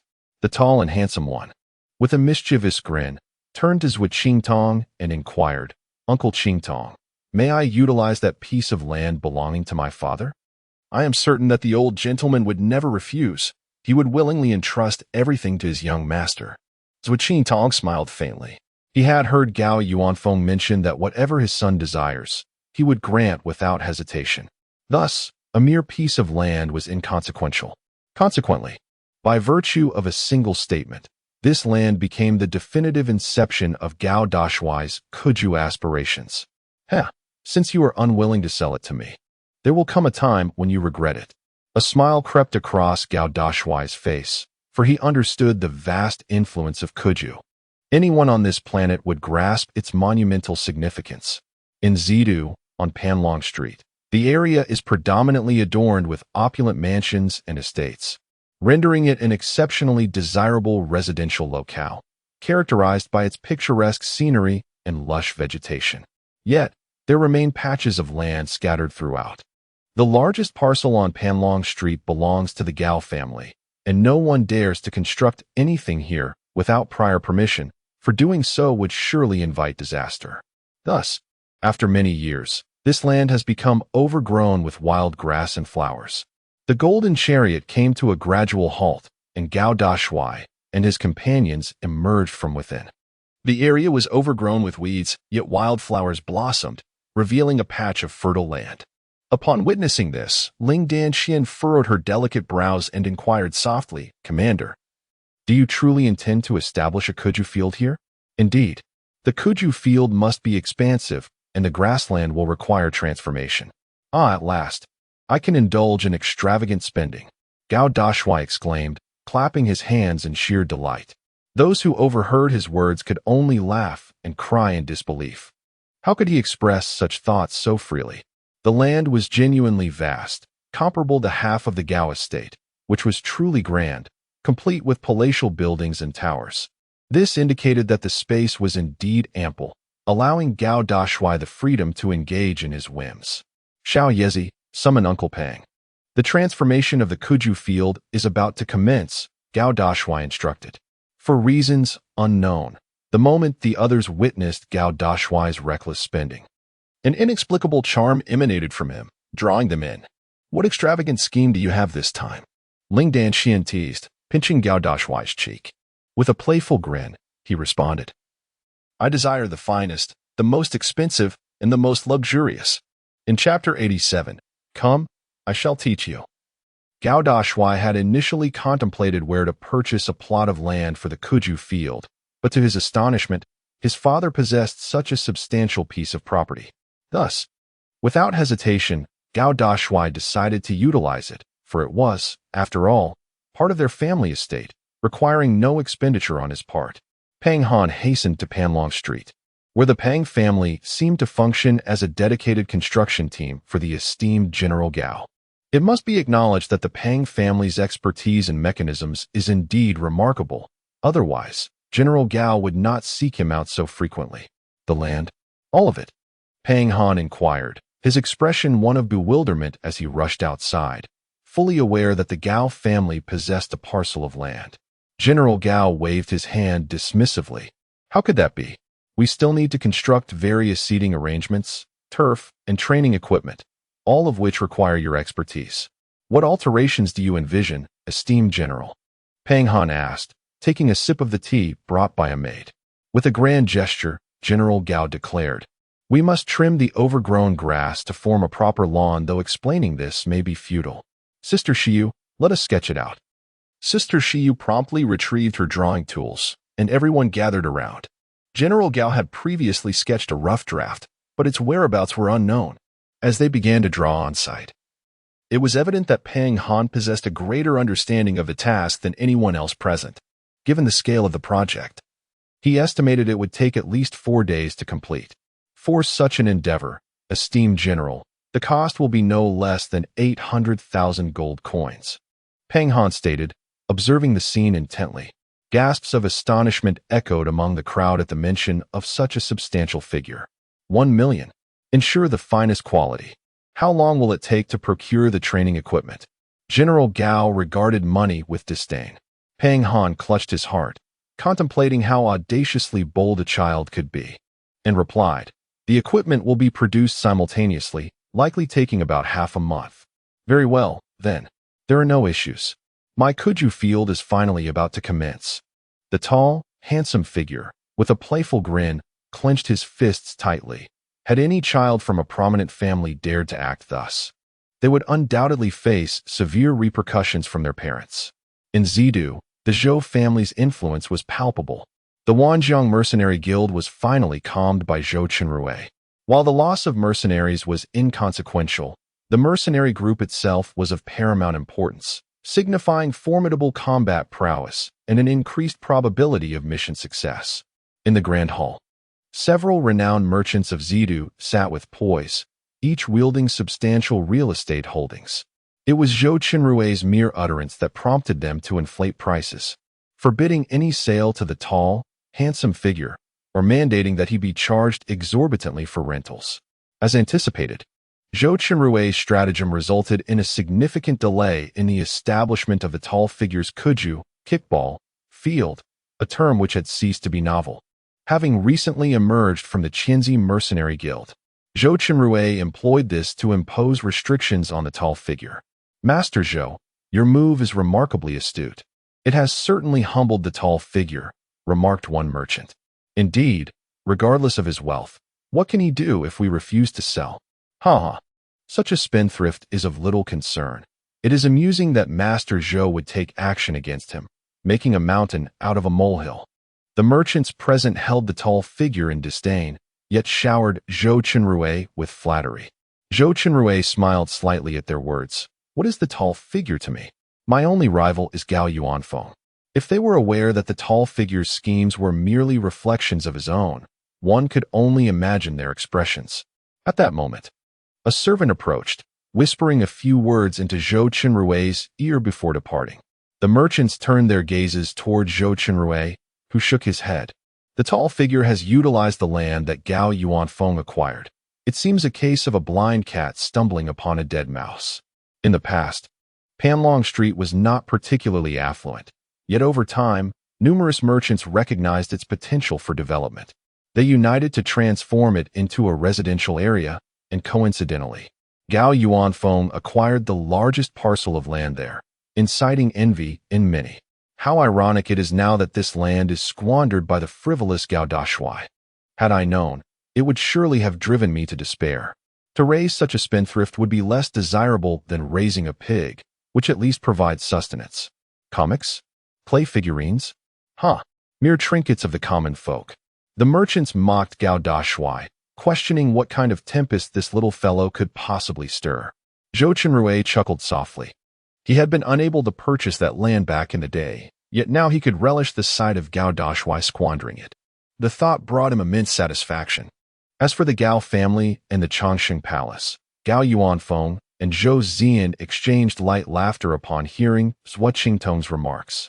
It's just a piece of land. We can give it to our son. If he runs out of money, he can simply tell me, Gao Yuanfeng remarked with a serene smile. Zhou Qingtong clasped her hands in farewell. Rumor has it that some individuals are resorting to underhanded tactics, refusing to sell the land to shower. Zhou Zian smiled sweetly. Gao Yuanfeng could easily guess who was behind it. Embracing his wife, he chuckled, I don't know why, but I have a strong feeling that our son is about to surprise us. Really? I share that sentiment. This little fool always enjoys tinkering with peculiar things. Zhou Zian responded, her face softening with affection as she spoke of their son, stifling a giggle. Gao Yuanfeng replied heartily indeed. Perhaps this kuju will become as popular as the comics. However, if these old fellows dare to impede my son, I shall take pleasure in administering a fitting punishment. Zhou Zian revealed a wickedly enchanting smile. This fiercely protective mother was genuinely upset, truly believing that she and her husband were of a meek disposition. The 1,000 Purple Mercenary Guild was bustling with numerous mercenaries, all wide-eyed as they gazed at the circular object on the table, perplexed by its nature. A creation specifically crafted by the illustrious young master. Surely, this must cost several gold coins? Obviously, one only needed to observe the exterior material, a vibrant bell deer. However, its elasticity was indeed remarkable, capable of bouncing back and forth. But how does one even play with this? Should they kick it, strike it, or use it as a weapon? The mercenaries appeared utterly bewildered, having never encountered such an object before. The towering young master had also come over to take a look. Unexpectedly encountering this long-awaited ball, although it wasn't black and white, it was still quite impressive. Pow! From now on, you 15 shall begin your training with the ball. The young master chuckled as he handed the ball to He Pao and his companions. He Pao and the others stood there in stunned silence, questioning, what is this? Train? How do we train? Observing their expressions, the young master realized he had almost forgotten that the Empire of Lu had no such activities. He would have to personally instruct them, or else a bunch of novices and kicking would be utterly hopeless. Come, I shall teach you, he declared with a wave. The onlookers were left in disbelief. Was the young master truly going to teach them? Chapter 88. The kicking team. When the crowd heard that the young master was to instruct He Pao and the others in the art of kicking the ball, they were utterly astonished, for they knew well that the young master's physical prowess was rather lacking. Essentially, few dared to take any action against him. The consequences of engaging in physical activity together would be unimaginable. Big boss, I believe it's best to refrain from this, Ling Danxian expressed with concern. The others nodded in agreement, indicating that there was no need for the young master to personally participate. With a playful grin, the tall boss remarked, I am merely instructing. I have never insisted on direct involvement. Verbal guidance suffices. This statement alleviated the anxiety of many, for if the tall boss were to suffer any misfortune, it would spell disaster for the entire Qinzi mercenary guild. The group proceeded to the rear of the guild, where a spacious area awaited. In truth, it was sufficient for He Pao and the others to arrive. The mercenaries could attend to their own affairs, their presence merely a matter of camaraderie. Furthermore, countless individuals were oblivious to the nature of Kuju. What precisely is a ball? Under the radiant sun, the female subordinates held umbrellas to shield the young master from its rays. The tall boss gently caressed the ball in his hands, marveling at its superior quality. A practitioner of the mind realm would surely be unable to damage it, as it was crafted from the finest materials. Kuju encompasses numerous techniques, such as juggling the ball.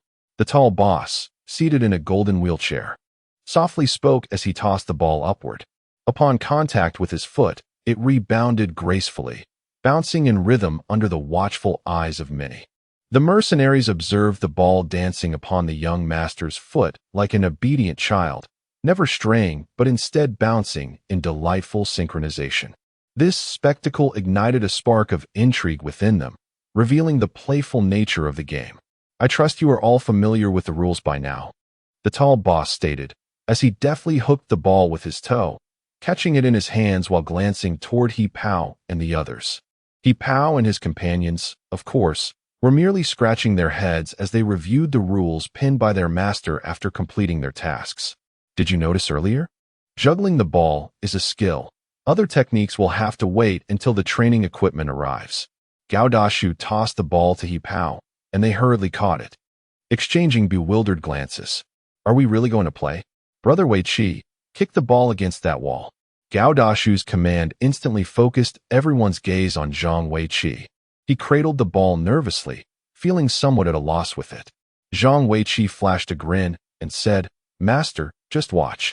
With a resounding thud, he unleashed a powerful kick with his right leg, reminiscent of a cannon firing. Boom! The wall crumbled under the impact of the ball, collapsing with a deafening roar and sending dust swirling. Fortunately, Tang Hai was not outside to witness it. Otherwise, he would have been distressed. Many were eager to see if the ball had survived the ordeal, and Xiao Yezi emerged from the rubble with the intact ball. Its quality was commendable. Gao Dashuai nodded in satisfaction. The crowd wondered, is this what Kuju is? Quite an intriguing experience indeed. He Pao and his companions noticed Zhang Wei Qi standing there in a daze and asked, What's wrong? Have you lost your senses? No, he replied. The moment I kicked it, I felt a surge of exhilaration, an indescribable thrill. Zhang Wei Qi described the sensation he experienced, leaving He Pao and the others astonished. Could it truly be that extraordinary? Gao Dashuai smiled faintly upon hearing this. Such was the reason why ball games once captivated the entire world.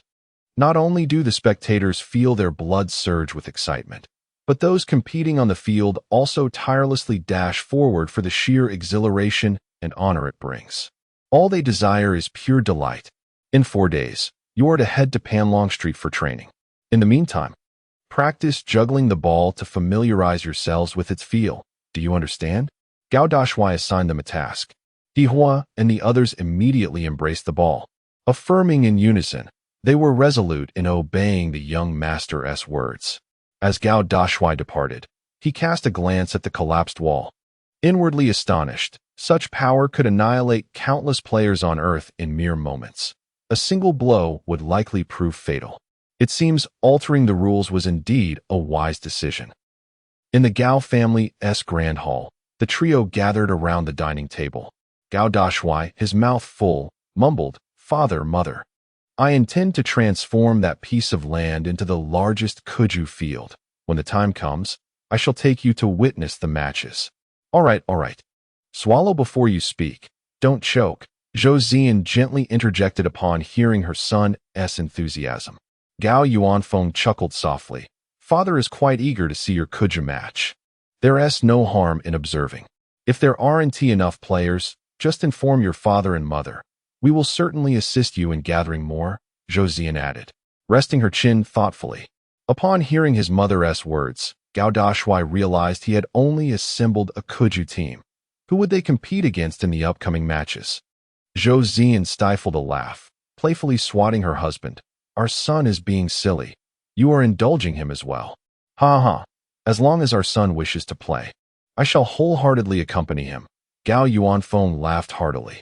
Gao Dashuai grinned, though his eyes glistened with emotion. His parents were truly kind to him, granting him whatever he desired. He vowed to repay their kindness. Young master, what are you talking about? We shall certainly accomplish it. Tian Hao and the others clasped their fists with solemn expressions. I recently intend to establish a kuju team, and I wish for you to become my second kuju team, to serve as my rivals. Is that acceptable? Gao Dashuai said with a playful grin. Tian Hao's eyes widened in astonishment. Were they really going to indulge in such folly? Tian Hao stared blankly at Gao Yuanfeng. But Gao Yuanfeng simply turned his head, stating, "You were the one who agreed just now. I am not responsible for it." Tian Hao clutched his heart, realizing with dismay that he had indeed consented, leaving him no room for withdrawal. Yes, young master, Tian Hao and the others responded with exasperation. Chapter 89.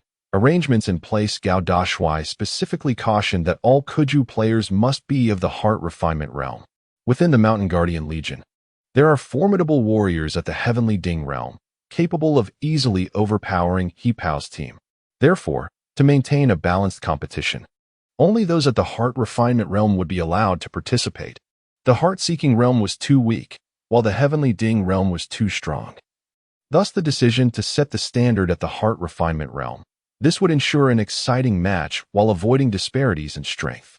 Son, do you need anything else? Just let your father and mother know. Gao Yuanfeng inquired with a smile as he observed his son making arrangements. Gao Dashuai held his head high and replied playfully, "There's no need to trouble you, father. Although we still lack referees and commentators, it will be fine."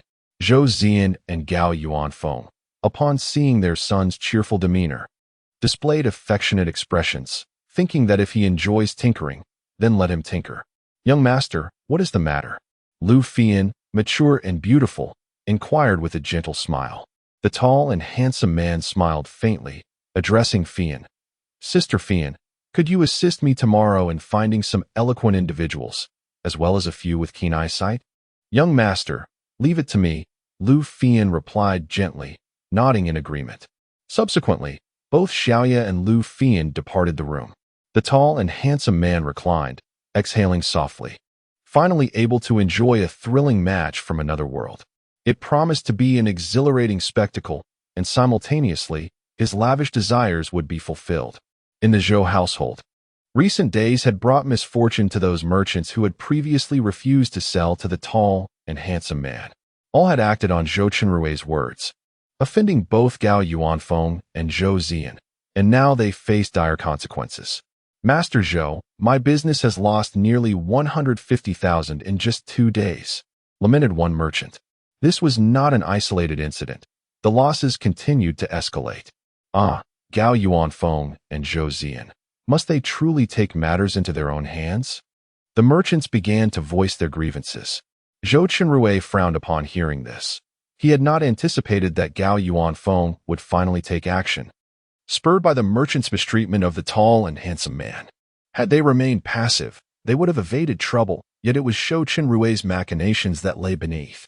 "Do not fret. Compared to Gao Yuanfeng's extravagant son, your losses are relatively minor," Zhou Chenrui offered as a form of consolation. However, the merchants continued to grumble. "The prodigal spends recklessly, yet we cannot afford such excess. Gao Yuanfeng and Zhou Ziyan are intent on driving us to bankruptcy. It is but a matter of time, and while they punish us, they simultaneously send a warning to me. Shou Chenrui lifted his teacup, and in the water's reflection, his eyes sparkled with sarcasm and disdain. The old adage rings true: a tiger father does not beget a tiger's son. In the vicinity of Panlong Street, Gao Dashuai and others resided in opulent mansions, while the referee and commentators, gathered by Lu Fian's direct efforts, were nearly complete. Gao Dashuai articulated the essential requirements for these two professions. Young master, the commentator merely needs to convey the situation on site, correct? A middle-aged man inquired nervously. Gao Dashuai nodded affirmatively. Indeed, and it is imperative that you maintain an impartial demeanor, raise your voice when necessary, and shout when the moment calls for it. Ling Danxian smiled as she sipped her tea, and the others found the young master's new endeavors particularly intriguing. Another young woman, seemingly in her 20s, whispered, "Young master, what about our duties as referees? Fairness?" "Precisely, fairness is paramount. Otherwise, how can you expect two teams to compete?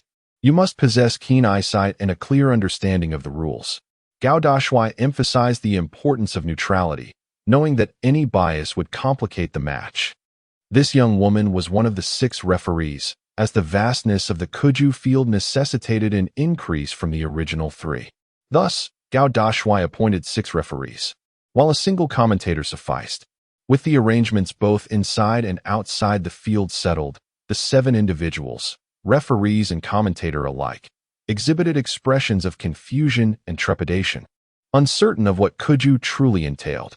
Perceiving their unspoken thoughts, Gao Dashuai clapped his hands and proclaimed, "I will provide each of you with 500 gold coins monthly.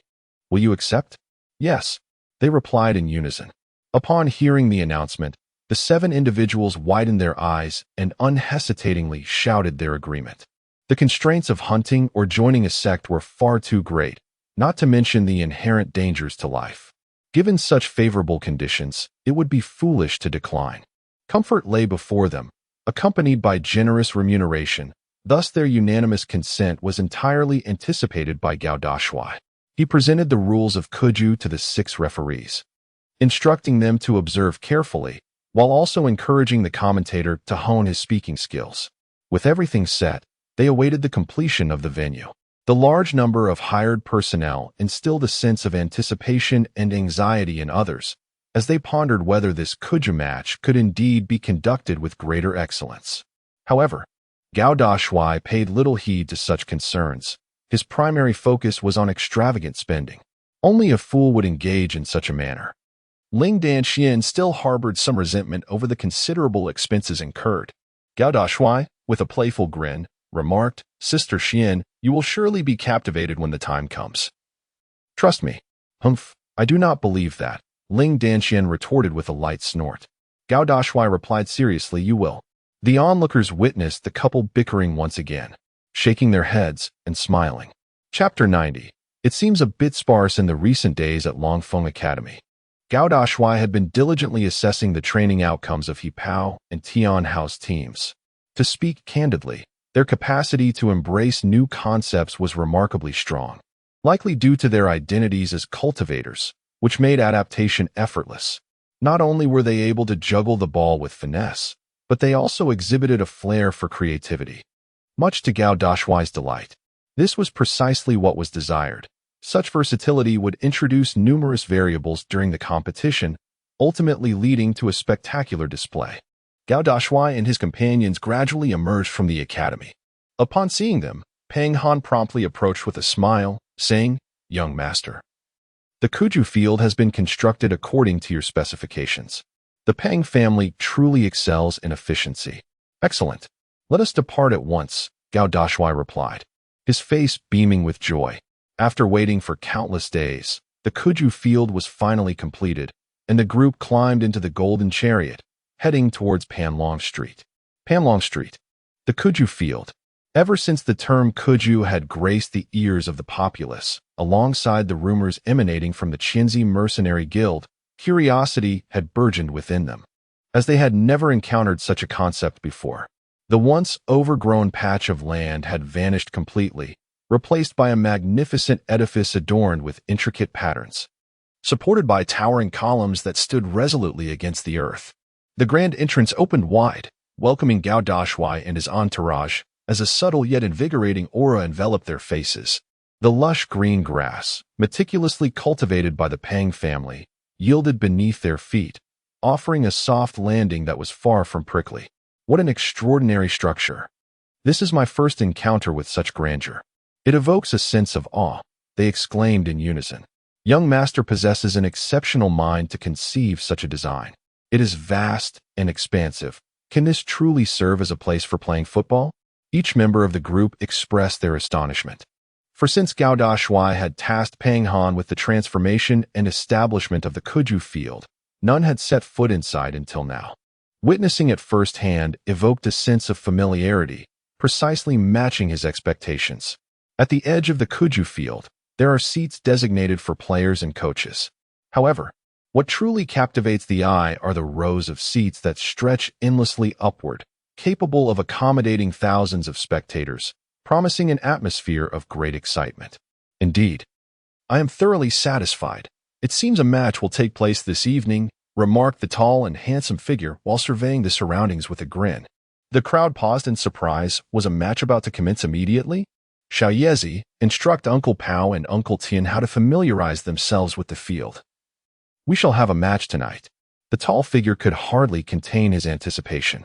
Upon hearing this, Xiaoyezi swiftly departed the Kuju grounds. Is it truly that urgent? Ling Danxian inquired. The tall figure shook his finger, saying, Sister Xian, do not underestimate them. It is time to witness their progress. Very well. If you have such faith in them, Ling Danxian replied, raising an eyebrow slightly. Before long, He Pao and his 15 companions arrived first. After a few days apart, their intense determination radiated like a drawn sword, and upon entering the Kuju field, they felt an uncontrollable surge of vitality. Young master. Shortly thereafter, Tian Hao and his formidable team arrived.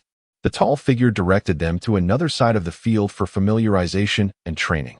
Tian Hao and his companions complied, while He Pao and his group turned to face each other, as if the air between them crackled with tension. Wow, do they have a grudge against each other? Whispered a young female companion. The tall and handsome figure let out a soft sigh and murmured, This is a standoff. Only those who personally step onto the battlefield can truly comprehend the tension of the contest. It seems we are in for an exhilarating evening. The two teams of Kuju faced off, each engrossed in their own affairs. Among the Jinshan Divine Troop, a young man named Feng Yu quietly remarked, How go? I just felt as though I were stepping onto the battlefield. Did you all feel that? The others nodded gravely in agreement. Although the opposing team belonged to the young master, we must not allow the elder to lose face. The young master has said that the field is akin to a battlefield. Tian Hao grinned broadly.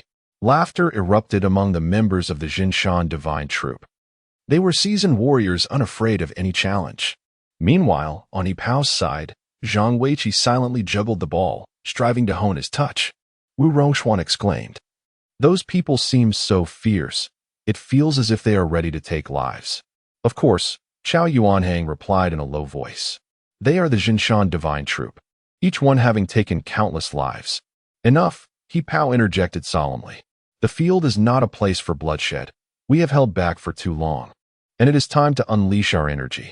Being the eldest and most respected, his words commanded obedience, and as a coach, his authority was unquestioned. Gao Dashuai and his companions had already ascended to the VIP seats, where the expansive view allowed them to take in everything on the field.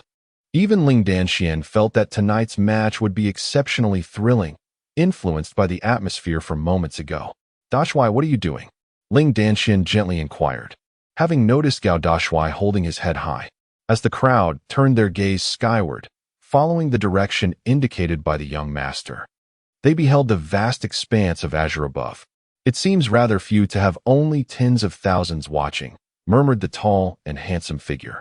Upon hearing this, the others clutched their hearts, exclaiming in disbelief, My goodness, is tens of thousands not enough? How many more would satisfy your appetite? Suddenly, enlightenment struck the tall figure, and he turned to Pang Han, exclaiming, Uncle Pang, I wish to reflect the venue upon a mirror. Can you accomplish this? Everyone was taken aback, pondering what scheme the young master was concocting now. Pang Han swallowed hard and replied, "Young master, you wouldn't intend to showcase this spectacle for outsiders, would you?" Indeed, the allure of Kuju lies in its numbers. It thrives on the enthusiasm of a large audience. The tall figure declared joyously, waving his hand. It seemed as though the crowd could foresee the young master unleashing his notorious extravagant antics once more. At his behest, a colossal mirror, reflecting the Kuju field, was erected above. As night gradually descended, news of the Kuju had already spread like wildfire, drawing throngs of eager spectators.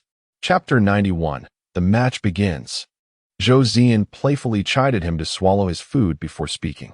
The elderly couple was already content, pleased with their son's newfound cheerfulness. "Very well. I assure you that your mother and I will attend shortly," Gao Yuanfeng said, affectionately ruffling his son's hair. At last, a smile broke across the young master's face. Most importantly, he would not have to retire early this evening. As for the Kuju match, it had been widely advertised, with tickets issued for the audience's entry. Beneath the imposing and charismatic presence of the distinguished gentleman, everything is offered free of charge. The distribution of tickets occurs within his enterprises, leaving recipients of these tickets perplexed. Is this game of Kuju truly captivating? Playing football? I must admit, I have never heard of it. Regardless, free offerings do not deplete our resources. Indeed. Let us go at once. I believe that the endeavors of this esteemed gentleman will not be devoid of interest. The tickets multiplied exponentially, from 1 to 10, from 10 to 100, and finally to thousands, an impressive sum dispensed in an instant. One cannot help but wonder how many have mocked this gentleman as a spendthrift. Had they been in his position, they would undoubtedly have accrued substantial profits. The Zhou family, specifically the father and son, Zhou Qinrui and Zhou Yewei, had long been aware of the situation, contemplating the potential outcomes of this Kuju event. It merely appeared to be a competition, did it not? Zhou Qinrui shook his head, declaring, "Spending lavishly is the folly of the extravagant, yet they seldom tread the righteous path. Father, should we not devise some strategy?" Zhou Yewei inquired, feeling an unsettling apprehension. Zhou Qinrui chuckled softly, "Worry not. A mere gentleman cannot stir significant tides. Could you? A trivial pastime, devoid of merit. There is no need for concern." Zhou Yewei hesitated, recognizing the validity of his father's words. Could something so unfamiliar easily attain fame? Yet, inexplicably, he felt a nagging discomfort. Perhaps a residual sting from previous encounters with the gentleman. I sense your unease. Father has arranged for someone to infiltrate and observe this Kuju spectacle. Zhou Qinrui remarked with a knowing glance at his son, a smile gracing his lips. Zhou Yewei let out a sigh of relief. It seemed that his father was somewhat attentive, and he hoped nothing unexpected would occur. On Panlong Street, the Kuju, a traditional Chinese ball game venue. One would typically find tranquility once night fell. However, this evening was different. Flames flickered, and every individual fortunate enough to possess a ticket arrived, lanterns in hand, making their way to the entrance of the Kuju field. Wow, it's truly grand. It must have cost at least 100 to 180,000, right? I've heard it's around 1 million, someone mused. Indeed, the young master is impressive, both stylish and affluent. Let us go, show them our tickets to enter. I hope it's more captivating than the performances of courtesans. The crowd surged forward, resembling a swarm of ants as they entered the Kuju arena. Yet, upon stepping inside and witnessing the peculiar venue, they were all momentarily taken aback. Such an architectural marvel had never been seen before. "What is that above?" someone suddenly exclaimed. All eyes turned upward, where they beheld enormous mirrors suspended above the Kuju field, adorned with strange mechanisms, a masterpiece of the Pang family. At that moment, the massive mirrors were obscured, leaving their function a mystery. The ticket holders had all entered, but many lingered outside, seeking a way to sneak in or waiting for someone to emerge to share the details. Inside, the audience seats were entirely filled, the atmosphere buzzing with excitement and chatter as everyone observed their surroundings. Among them, the tall and handsome figures had arrived early: Ling Danxian, Lu Fian, Hua Xiu, Wang Yitong, and Zhu Aoyan. 6 female disciples, including Xiao Yezi and Chen Bufan, have all arrived. At the forefront are the VIP seats, where Ling Danquan's parents, Ling Yifeng and Su Jinwei, occupy another section. Gao Yuanfeng, Zhou Ziyan, along with several members of the Jinshan Divine Troupe and Zhui Qingtong, are present, establishing a formidable backdrop that leaves many spectators awestruck. My goodness, Gao Yuanfeng and Zhou Ziyan? Ling Yifeng and his wife are also in attendance? It seems that tonight is indeed extraordinary. Upon noticing these figures, the audience gasped in quiet astonishment. Indeed, many formidable individuals from yesteryears have graced the event. The commentator, observing that the time has nearly come, cleared his throat and proclaimed loudly, "The Kuju match is about to commence." Featuring the Emperor Z Kuju team and the Jinshan Kuju team, the commentator's booming voice startled many attendees. As 2 teams of Kuju players emerged from the tunnel, clad in thin garments emblazoned with numbers and names, the atmosphere in the arena shifted dramatically at that very moment. Cold, solemn, and silent, they exuded an aura akin to unsheathed blades of war, as if this were not merely a game, but a fierce battle. Gao Yuanfeng noticed the expressions of Tianhao and the others and remarked softly, "It has been a long time since I have seen such expressions on them." The Jinshan Divine Troupe nodded slightly, their faces reflecting a peculiar nuance. The spectators' gazes converged upon the 2 teams, seemingly infected by the charged atmosphere, their murmurs gradually fading into anticipation, awaiting the moment that would shatter the silence. The female referee called forth the team captains, Zhang Weiqi of the Emperor Z Kuju team and Yi Zhua of the Jinshan Kuju team. "Which side do you choose?" The female referee inquired of Zhang Weiqi, "Heads or tails?" Yi Yao grinned. The referee tossed the coin high into the air, and upon its descent, it revealed tails, granting the Jinshan Divine team the choice of venue. "Let us give them a warm welcome," she declared. Yi Yao, towering and muscular, flashed a grin at his companions. With a sharp whistle from the referee, all eyes turned towards Yi Yao as he lightly nudged the ball, keeping it within the circle. Zhang Weiqi from the DZCU Ju team shouted, "They're trying to play tricks. Stop him." Enveloped in a radiant aura, Yi Yao unleashed a powerful kick with his right leg, sending the ball hurtling forth like a cannonball, its sound resonating like thunder. The audience was left in utter disbelief. Was this truly Siyu Ju, or an act of violence? Chapter 92. The allure of Siyu Ju. The Siyu Ju field fell into a profound silence as the ball soared like an artillery shell, racing directly toward the goal. Zhang Weiqi and his teammates could anticipate the trajectory, yet they found themselves too late to intercept it. Wu Rongshuan, the goalkeeper for the DZCU Ju team, clenched his fists tightly and struck the incoming ball with tremendous force. The resounding impact echoed as his heel landed precisely on the edge of the white line, absorbing the ball's momentum, which was then deftly caught by the team's fullback with his chest. The match commenced with an explosive fervor akin to gunpowder, leaving the audience in awe. Was this truly a Siyu match? A single ball transformed the atmosphere into a fervent spectacle, and they had yet to witness the true intensity of the game. It indeed appeared to be quite captivating. In the VIP section, Ling Yifeng murmured softly. Su Jinwei smiled and remarked, "The creations of my son always manage to astonish, and it appears this time will be no exception." Meanwhile, Gao Yuanfeng observed the unique style of Kuju being played, revealing a glimmer of intrigue. He softly commented, "My son is quite impressive. Dribbling the ball while running and shooting demonstrates both endurance and physical prowess, a commendable training endeavor." Zhou Ziyan added, "I believe this not only tests one's will and physical fitness, but also encompasses agility, teamwork, and technique. It involves a multitude of elements." The mother's gaze sparkled with pride, recognizing the merit in her son's chosen discipline. Gao Dashuai was taken aback by Yi Luo's formidable opening, his eyes widening as he unleashed a powerful kick towards the opponent's goal. "Such strength is remarkable," he exclaimed, considering the Kuju field's dimensions, which surpassed those of a football pitch.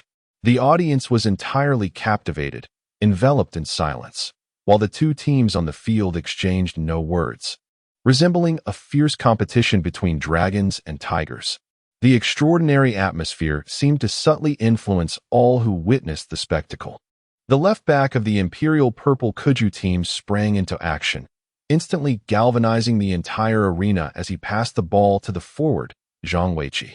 Assuming the center-forward position, he skillfully controlled the ball with his chest, pivoting to advance with the ball, closely followed by his teammates. However, the moment Zhang Weiqi turned, Yi Luo charged forward like a mighty bear. Observing this, Zhang Weiqi's expression darkened. Amidst the dazzling footwork and the confusion, he passed the ball to the advancing winger, sending it soaring into the air. Xiao Yuanhang sprinted with remarkable speed, his gaze fixed on the ball as it descended before him. Suddenly, the figure of Feng Yu emerged, shrouded in an aura of ethereal purple light, a smile of beguilement gracing his features. The tension escalated as both players vied for possession, causing many hearts to clench in anticipation. With a resounding thud, Xiao Yuanhang and Feng Yu executed a simultaneous kick, their right legs striking the ball with tremendous force, generating a sound that reverberated throughout the entire arena. The sheer power of their impact sent both players careening backward, while the ball ricocheted toward the Jinshan Kuju team, where it was skillfully intercepted by a midfielder. My goodness, I felt an exhilarating rush of anxiety. But why do I feel this way when others are playing? Perhaps it's a sense of immersion. Regardless, it's exhilarating to watch. No, I must rally behind the Jinshan Kuju team. Go, Empire Purple Kuju team. Charge forth. The audience collectively held their breath during the intense confrontation, only releasing it when the immediate danger had passed, fearing they might suffocate from the tension. This sport seems to be universally adored, no matter the world. The tall and handsome spectators were utterly captivated. This is what true excitement looks like. An unrelenting clash of wills and endless running. The girls, including Ling Danxian, were equally enthralled, realizing just how captivating this spectacle could be. Attack. Offense is everything. There is no need for defense, shouted Tian Hao, the coach of the Jinshan Kuju team, from the sidelines. Meanwhile, He Pao, the coach of the Empire Purple Kuju team, bellowed, "Stop Yizhua. He is the linchpin of our offense." The players on the field sprang into action, the atmosphere pulsating with intensity and fervor. Not only did the tall and handsome founder revel in the excitement, but the audience also clenched their fists in fervent anticipation, their cheers echoing like a mighty torrent. Outside the Kuju field on Panlong Street, the summer breeze had drawn pedestrians out to enjoy the cool air, yet they were suddenly startled by the overwhelming sound of encouragement. As they shifted their gaze toward the Kuju field, the sight of enormous mirrors reflecting the scene before them captured their attention. What is this? A crowd chasing after a spherical object? What is entertaining about this pursuit? But wait, why are the participants cheering incessantly? Who knows? Perhaps we should simply observe. The passers-by muttered to themselves, pausing in place or leaning against the walls. After a brief interval, the streets surrounding the Kuju field fell silent, replaced by the sound of nervous swallowing as they became captivated. This is simply exhilarating. Kick it. Score a goal. No. I must enter next time to witness this firsthand. Watching from outside is utterly unsatisfying. I would pay any amount. I'm almost ready to curse. Take down that muscular man. The pedestrians, who had initially struggled to grasp the essence of the game, were now thoroughly engrossed. Perhaps the allure lies not just in witnessing the action, but in the mesmerizing movements of the players within the field, drawing countless spectators, whose cheers infectiously resonate. At the Kuju venue, the two teams finally entered the second half, the first half concluding in a stalemate with a score of 0-0. The audience is filled with anticipation, as fans from both teams fervently cheer each other on. The players, seated on benches, are resting in a meditative posture, exhaling clouds of mist. It is summer, a testament to the fierce competition on the field. The two coaches are strategizing their next offensive and defensive maneuvers. Xiaoyan, why are your palms so sweaty? One asks. Oh, it's just a bit warm, she replies, her voice barely above a whisper. Wang Yitong, from the VIP section, gently touches Zhu Aoyun's palm, playfully defending her own nervousness. The crowd shares a knowing smile, each person feeling the same way. What an intense match. Who do you think will win? Gao Dashuai asks excitedly. Ling Danxian points to the Jinshan Sujuan team, declaring, I bet on them. They had the most offensive plays in the first half. I wager on the Dizzy Sujuan team, as they appear more stable, Wang Yidong chimes in. Others express their opinions, showcasing another allure of the Sujuan match, the inexplicable sense of glory found in the players. As if one could embody the spirit of the athlete and dash across the field, kicking the ball. Hee, I think it will end in a draw, Gao Dashuai jokes. Chapter 93. Martial Arts Sujuan. While the players take a breather, the spectators engage in lively discussions, feeling incredibly fortunate to witness such a passionate and fervent Sujuan match tonight. It is truly a blessing to have secured tickets, a sign of ancestral favor.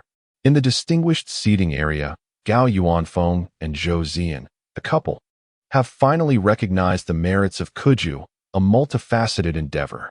Regrettably, the number of participants is too limited, resulting in a lack of fervor amidst the complexities. Nevertheless, it undoubtedly serves as an excellent avenue for personal cultivation. It has been a while since Yi and his companions have exhibited such enthusiasm. A gentle smile graced Gao Yuanfeng's lips. The soldiers of the Jinshan Divine Army now comprehend why Tian Hao and his team agreed to partake. They too yearn for such a training regimen. Prior to the commencement of the Kuju match, the soldiers harbored doubts regarding its entertainment value. Yet, upon the conclusion of the first half, they realized it is truly a man's sport, igniting a desire to immerse themselves in the action. As the intermission ended, both teams rotated some of their Kuju players, although the key players remained unchanged. The moment they stepped onto the field, a thunderous roar of cheers and fervent shouts erupted, as if to lift the entire stadium.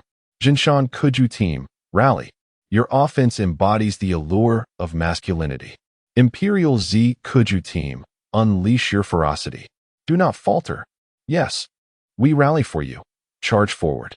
The atmosphere was electric, intensifying the competition. The audience erupted, and the commentators shouted with fervor. Zhang Weiqi and his companions raised their heads to face the crowd.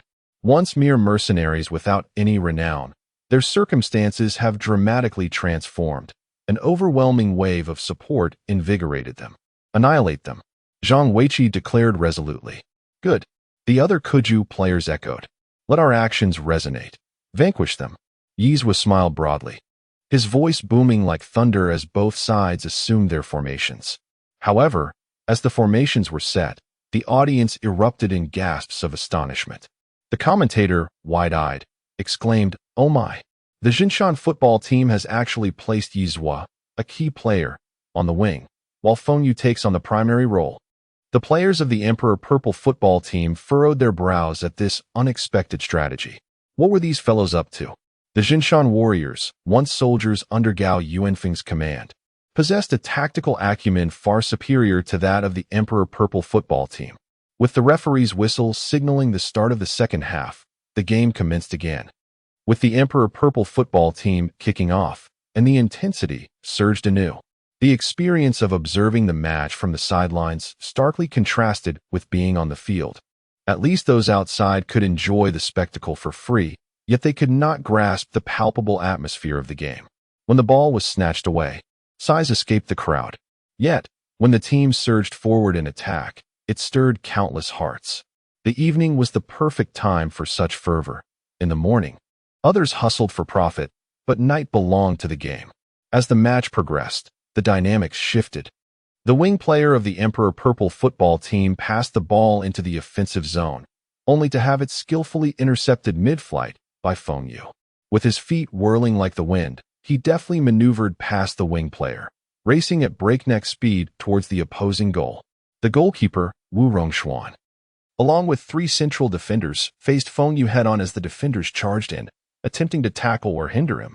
Yet, while all eyes were fixated on Feng Yu, a robust figure had already surged towards the left side of the Emperor Purple football team's goal, none other than Yizhua, positioned as the wing player.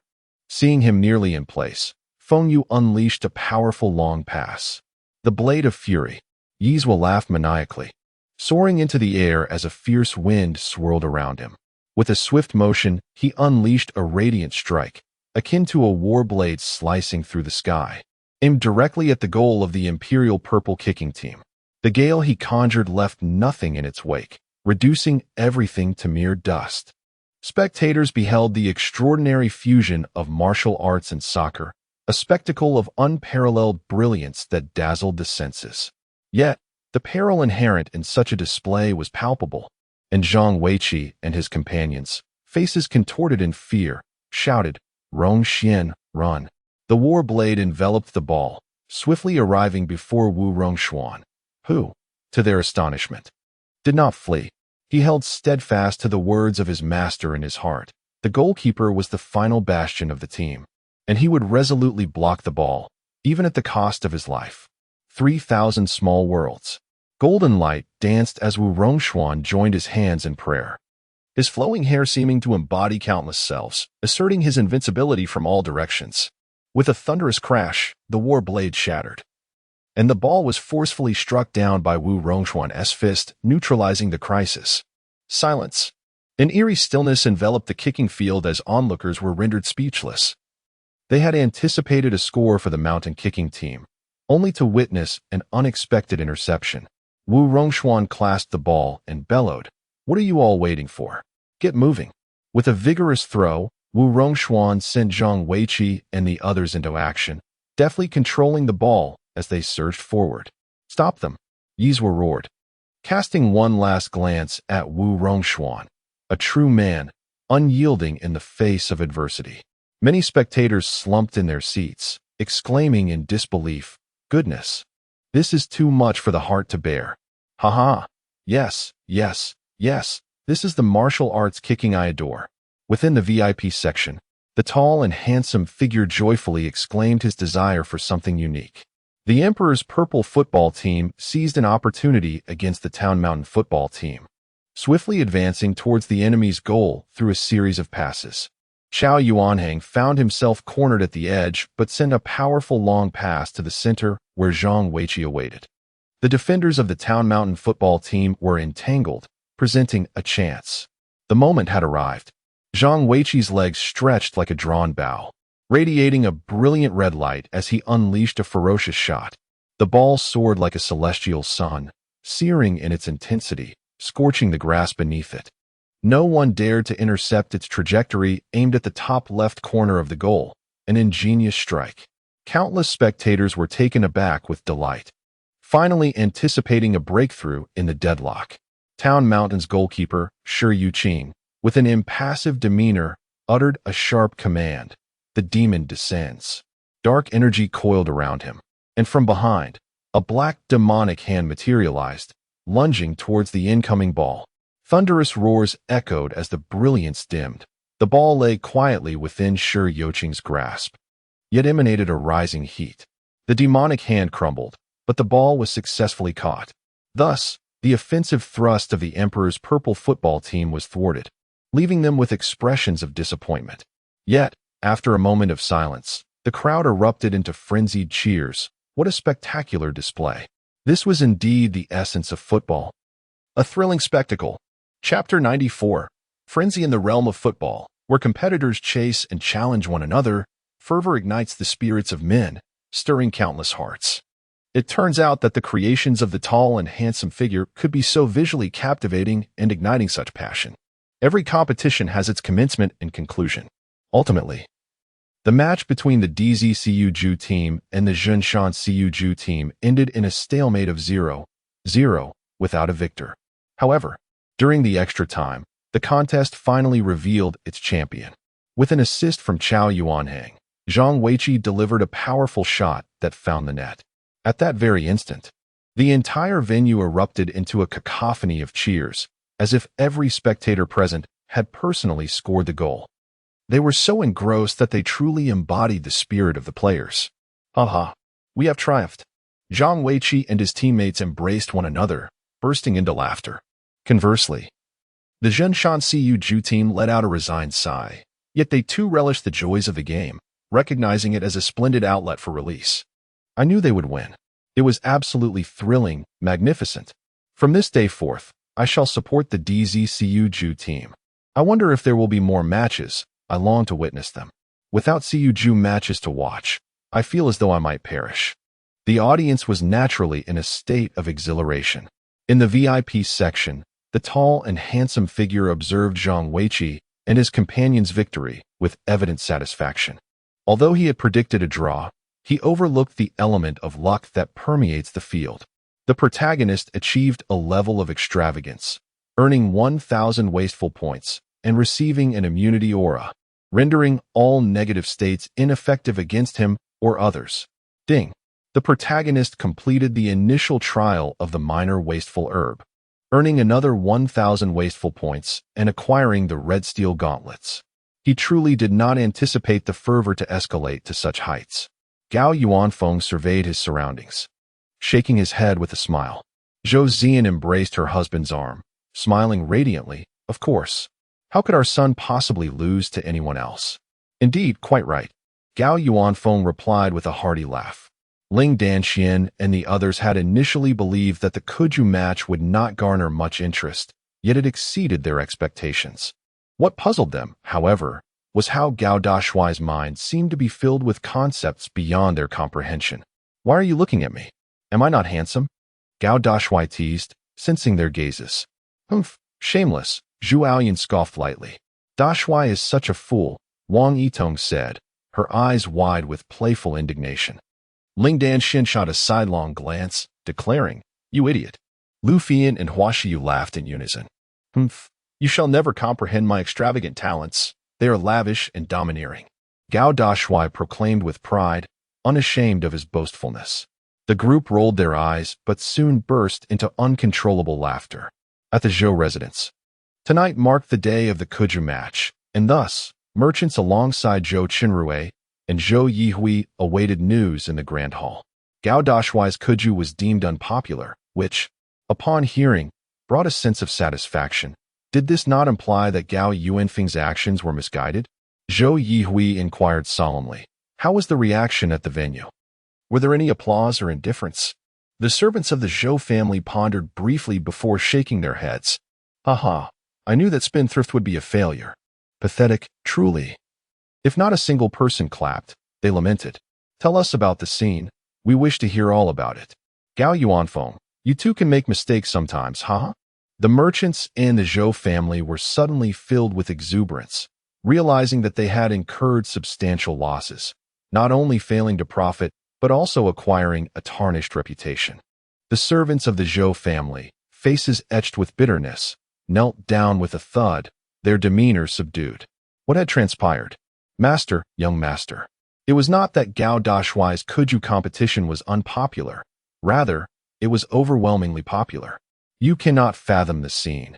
Intense and fervent. It was enough to ignite one's passions. The Zhou family's servants scurried away from the hall, leaving those within to sit in stunned silence, all in disbelief. Had Gao Dashuai succeeded once more? Old Master Zhou, I must take my leave, one merchant said. Indeed, I have matters to attend to at home. Until we meet again, farewell. The merchants remained in a daze for quite some time before rising to bid their farewells. After departing from the Zhou residence, they hurried to uncover the true essence of the Kuju event. Zhou Yihui's face turned an ominous shade of blue and purple, grappling with the frustration of Gao Dashuai's unexpected success. Despite his numerous failed attempts to thwart him, this time, though he had not participated, he still felt the sting of humiliation. Kuju. Zhou Qinrui seethed internally, begrudging Gao Yuanfeng's seemingly faultless actions. It seemed that every decision made by Gao Yuanfeng overshadowed Zhou Qinrui, leaving the latter, who held himself in high regard, feeling an unbearable disparity. In the Gao family's backyard, Gao Dashuai remained blissfully unaware of the merchant's pain and the Zhou family's predicament, nor did he wish to know. Lying back, he suppressed his excitement, inhaling deeply and silently declaring, "System, elevate my physical capabilities to their utmost potential. My health is finally on the brink of perfection." Chapter 95, Father. Mother, good morning in the room. Gao Dashuai lay on the bed with his eyes tightly shut, yet he could distinctly hear the rhythmic flow of his blood, resonating like a drum. His heart beat with vigor, and all the detrimental elements that had long been stored within his body were swept away. With sturdy bones and fair skin, Gao Dashuai's physique was remarkably healthy, save for the somewhat slender muscle definition. His physical and physiological capabilities had reached their zenith, now akin to that of an average person. Even injuries posed no fear of fatality. At this moment, the system's cold voice echoed in his mind. Yet it felt surprisingly gentle, perhaps just an illusion. "Thank you, system." Gao Dashuai was a person filled with gratitude, despite the system's occasional nonsensical tasks. With a creak, the window swung open, and Gao Dashuai gazed at the pale moon in the night sky, a smile gracing his lips. "Ah, how delightful it is to stand in this moment." He could not help but exclaim. It is precisely the understanding of contentment and appreciation that fuels one's determination. And Gao Dashuai epitomized this very trait. If we were to say that Kuju represents a revolutionary change, it has indeed transformed the perceptions of countless individuals. Last night, how many gathered around the Kuju field, captivated and exhilarated by the spectacle? Who now regrets their choices the most? Naturally, it is those merchants who heeded Shou Chenrue's advice. Lamenting the missed opportunity, had they rented their grounds to Gao Dashuai, their land value would have soared.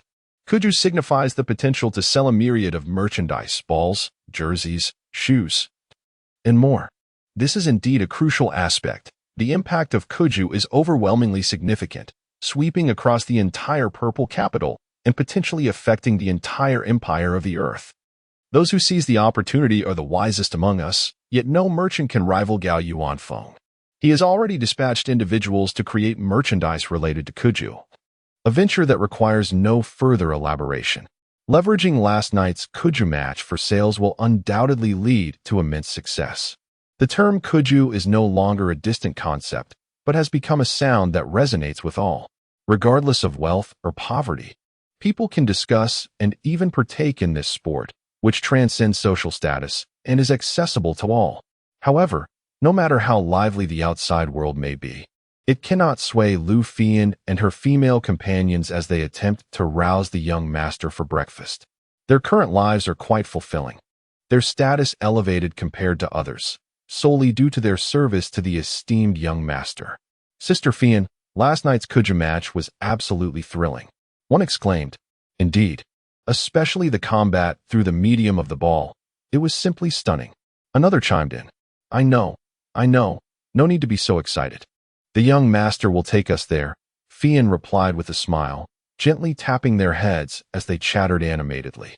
After adjusting her hair and attire, Lu Fian knocked on the door, saying, "Young master, the master and madam are waiting for you in the hall. It's time to rise." Xiao Yezi approached from the opposite end of the corridor, prepared to escort the young master to the hall. A deep, handsome voice resonated from within the room. "Understood. You may come in." Lu Fian and her companions exchanged glances, realizing that the young master seemed to be up quite early today. As they pushed open the door, all of them, including little Yezi, were rendered speechless. They beheld the tall and handsome figure standing alone by the bedside, impeccably dressed, exuding charm.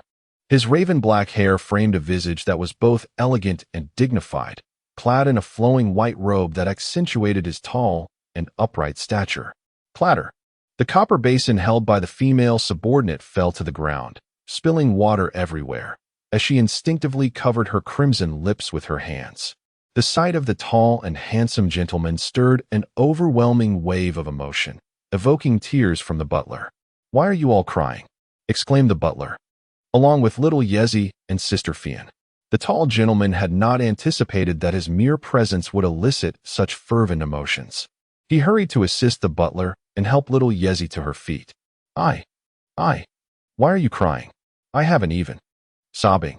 "Young master, we are simply overwhelmed with joy and excitement." They were all rendered speechless by their elation. The tall gentleman placed a finger to his lips, signaling for silence, and everyone hurriedly complied. "Come, I must greet my father and mother with a good morning." With his white robe billowing and a warm, gentle smile illuminating his face, he strode forward. Little Yezi and the butler watched anxiously, fearful that he might stumble, yet he walked with such steadiness, showing no signs of weakness. Little Yezi and Lu Fian quickly followed in his wake. Only the butler frantically reached for the nearby pillar for support. Moments later, a servant approached and inquired, "Grandfather Butler, shall we still clean today?" "Clean? Nonsense. The entire estate is to be rewarded and celebrated," the butler bellowed. The servants stood in shock, wondering if the butler had lost his mind. In the grand hall, the couple, Zhou Zian and Gao Yuanfeng, wore smiles that seemed impossible to dissipate. Last night, their son had truly surprised them by creating a cultivation project that garnered widespread acceptance. He truly was their son. They were determined to ensure he savored his favorite steamed buns and pastries, filling him to his heart's content. Zhou Zian rose early to prepare breakfast, all for the sake of her son's smile. Gao Yuanfeng gently remarked, "As long as he is happy and well-fed, we can rest easy." When speaking of their son, Gao Dashuai, their emotions were a blend of love and sorrow. They cherished his cheerful demeanor, yet grieved for his health, which remained a perpetual source of concern. A child, born of their union, held the power to stir their hearts with every action. As they sighed inwardly, footsteps echoed from outside, prompting them to shake off their anguish and don smiles. However, upon gazing towards the entrance, their hearts felt as though they had been struck by a heavy blow, and tears welled in their eyes.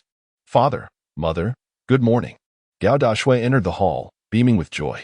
1,000 words could not convey their sentiments. A simple good morning from him sufficed. Chapter 96. An alternative way to play Kuju. Gao Yuanfeng and Zhou Zian had once yearned for their son to leap and frolic like an ordinary child. Yet, the weight of heartbreak had brought them to despair, the pain of parenthood an unbearable burden. After 17 long years, they finally beheld their son standing upright. Tears filled their eyes, yet they widened in disbelief, questioning whether this was reality or merely a fleeting dream. "My son, my dear son," they cried. Zhou Zian, the mother, trembled all over as she slowly approached Gao Dashuai. Yet, upon touching her son's face, a wave of warmth surged through her, causing tears to cascade down her cheeks. She held him tightly, unwilling to let go. Gao Yuanfeng, a formidable figure and one of the strong men in the Empire land, could face anything with unwavering strength. Yet, even this mighty father found himself shedding tears. He stood tall, his fierce eyes glistening with emotion, as his trembling hand reached towards Gao Dashuai's cheek. "Father, mother, I truly apologize for the worry I have caused you all these years. I am well now." Gao Dashuai rested his chin on his mother's fragrant shoulder, casting a glance at his father, displaying the purest smile. To his parents, that smile was the most precious treasure in the world. Outside the grand hall, the servants and maids wept openly, muffling their cries in fear of making any sound. The housekeeper oscillated between laughter and tears, while Xiao Yezi knelt and bowed, her forehead drawing blood from the impact. Lu Fian and her female companions bit their lips, silently shedding tears. "My child, my dear child." Zhou Zian wept. Her voice choked as she caressed Gao Dashuai's dark hair. It felt as if he were a child in her embrace once more, enveloped in tenderness and tranquility. Gao Dashuai offered no resistance, simply holding his mother close. It was only now that Gao Yuanfeng realized this was all genuine, truly real, not a figment of imagination. Suddenly, he erupted into laughter, a tear slipping from the corner of his eye, as he opened his arms to embrace both mother and son. This great man, too, wept. No further words were needed. The family of three was enveloped in the unexpected joy of the moment. Gao Dashu ceased his words, yet tears cascaded down his smiling visage. For a child blessed with both father and mother is truly fortunate. Gurgle.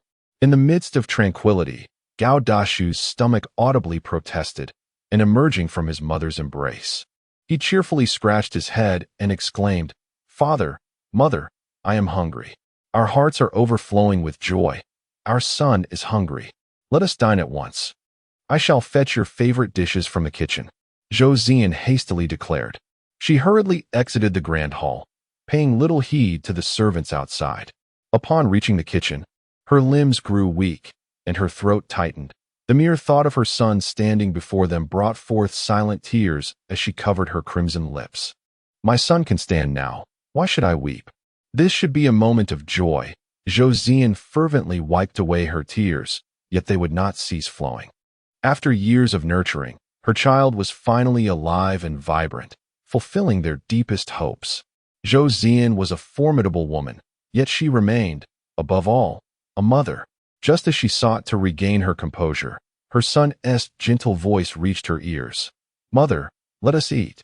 Do not cry anymore." He and his father tenderly wiped away her tear stains. Zhou Zian turned to reveal a maternal smile. "Very well, let us go. Perhaps every family's expectations differ. Yet for this trio, a simple breakfast embodied their happiness." At Longfeng Academy. When Ling Danxian arrived at the academy, she found it peculiar that she did not see the tall and handsome figure. Logically, despite his penchant for sleeping in, he should still have made an appearance. Moreover, the absence of the golden chariot and the azure unicorn was even more baffling. "Yitong, Ao Yun, have you seen the captain?" Ling Danxian promptly approached Wang Yitong and Zhu Aoyun. The two exchanged glances before replying in unison, "Not at all. We haven't seen him this morning. Perhaps he is still at home, sleeping." What a fool, nearly on the brink of graduation and still daring to be late. Ling Danxian huffed, tapping her delicate foot in irritation. Wang Yitong, with a mischievous glint in her eye, remarked, "No wonder you are the captain's fiancée. How sweet it is. Having a spendthrift fiancée can be quite exhausting. Wouldn't you agree, Danxian?" Zhu Aoyun joined in with rare teasing. "Are you two trying to provoke me?" Ling Danchuan's cheeks flushed with a rosy hue as she playfully raised her delicate fist. The three young women bantered and laughed together. Yet, Ling Danchuan's concern for the captain lingered, prompting her to decide to visit the Gao residence shortly to check on his well-being. At the Gao residence, in the Changxing Hall, Gao Yuanfeng's face radiated with unrestrained joy. His son's health was paramount above all else. Zhou Zian shared this sentiment, but remained wary of any potential issues regarding their son and insisted on summoning a renowned physician. "Indeed, Zian, you are right. Qingtong, swiftly fetch the esteemed doctor." Gao Yuanfeng nodded eagerly at his wife's words, instructing Zhui Qingtong without delay. Zhui Qingtong hurried off, understanding that the health of the young master was invaluable, especially now that he was able to stand. The parents felt a profound sense of relief. Regardless of the reasons behind their son's recovery, as long as he was healthy, nothing else mattered. "Father, mother, what are you doing? Come down and let us play kuju." The voice of the tall and handsome youth echoed from outside the Changxing Hall. He now wished to engage in a game of kuju with his parents and the household servants, seeking to elevate the merriment. "Let us compete," he exclaimed gleefully, clutching a ball in his hands. His parents were momentarily taken aback. Compete? They were aware that they were formidable beings in the imperial land, capable of effortlessly bursting a ball, let alone participating in a competition. "What are you meddling with now?" Zhou Zian inquired with a hint of concern for her son, gently tousling his dark hair. The tall youth drew his parents closer to the servants, playfully explaining, "Allow me to elucidate. This is a game of considerable skill." He proceeded to unveil the true essence of kuju, and upon hearing it, the crowd began to understand and found it quite amusing. Juggling the ball, passing, and seizing it, the objective was clear: to score by launching the ball into the circular goal, earning a point with each successful shot. "Oh, this game is indeed delightful. We can partake as well. How splendid. I have long yearned to try my hand at it," one servant remarked. "But what of the master and mistress?" "Ah, play on. The field knows no rank or stature. The genuine kuju match is on the verge of commencing. If joy is to be had, let it be unrestrained." Chapter 97. Due to recklessness.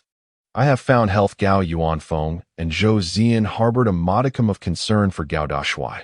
Thus they wished to join him in the game of kuju, hoping to ascertain the extent of his recovery.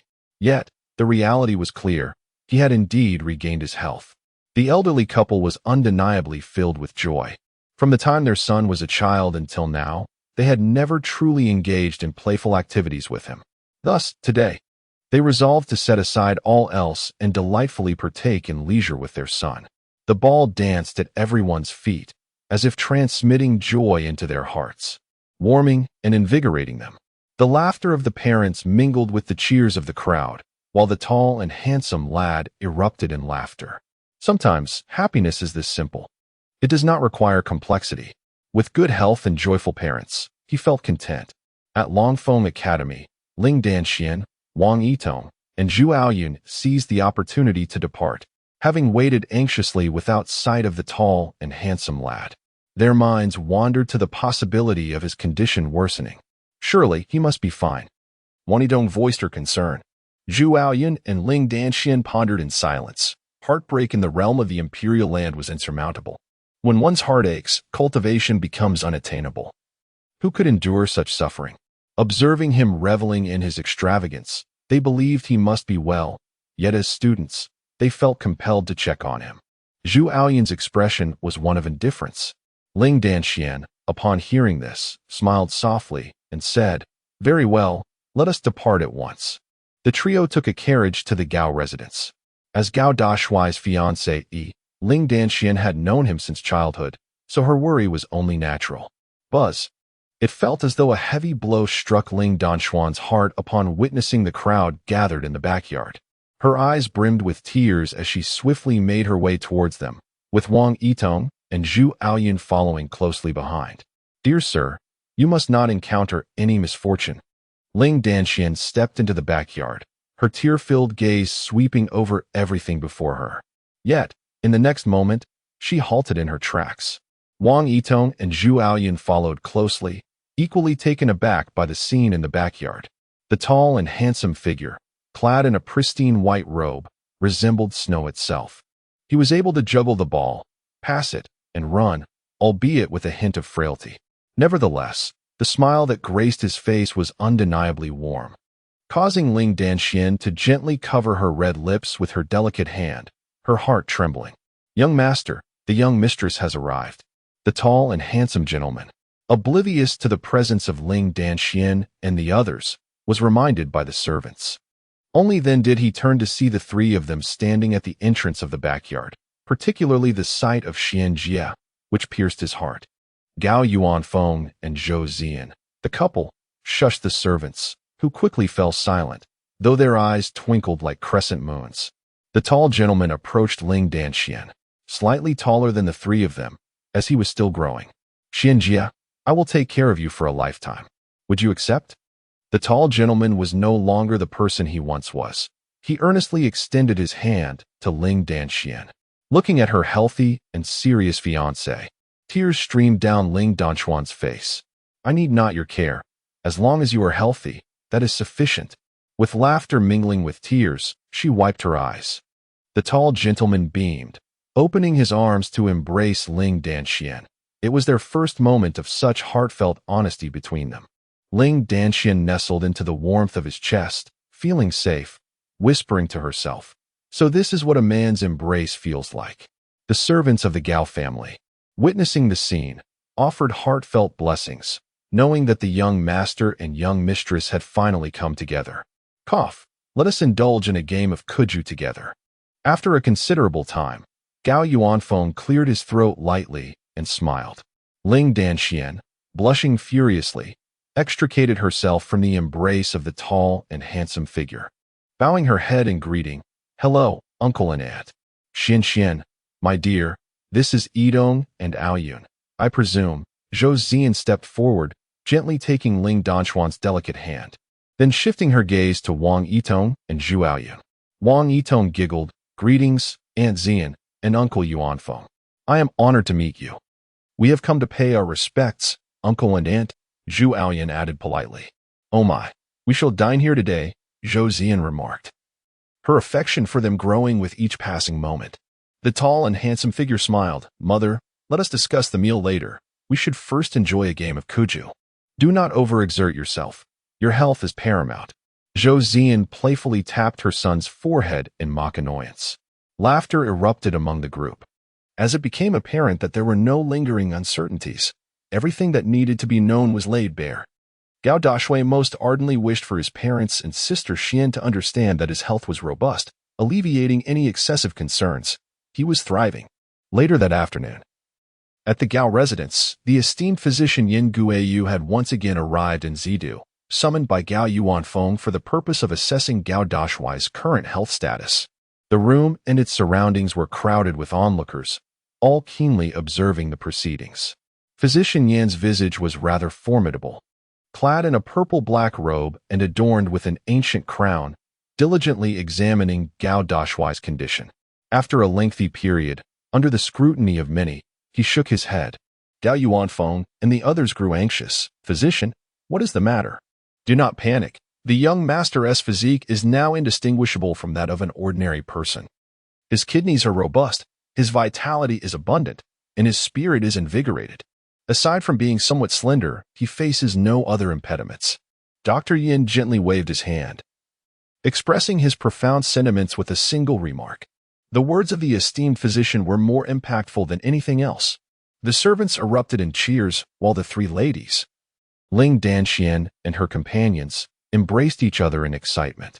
Zhou Zian, overwhelmed with joy, wept as she held her son close, planting tender kisses upon him. Gao Yuanfeng sincerely expressed, "Doctor, I am grateful for your words." He chuckled, adding, "I am curious to know how the young master managed to restore his health in just a few months." Dr. Yin chuckled softly and gazed intently at the tall and handsome figure. This inquiry piqued the interest of others, who turned their attention to him. The tall and handsome gentleman replied earnestly, "It is precisely due to my reckless spending that I regained my health.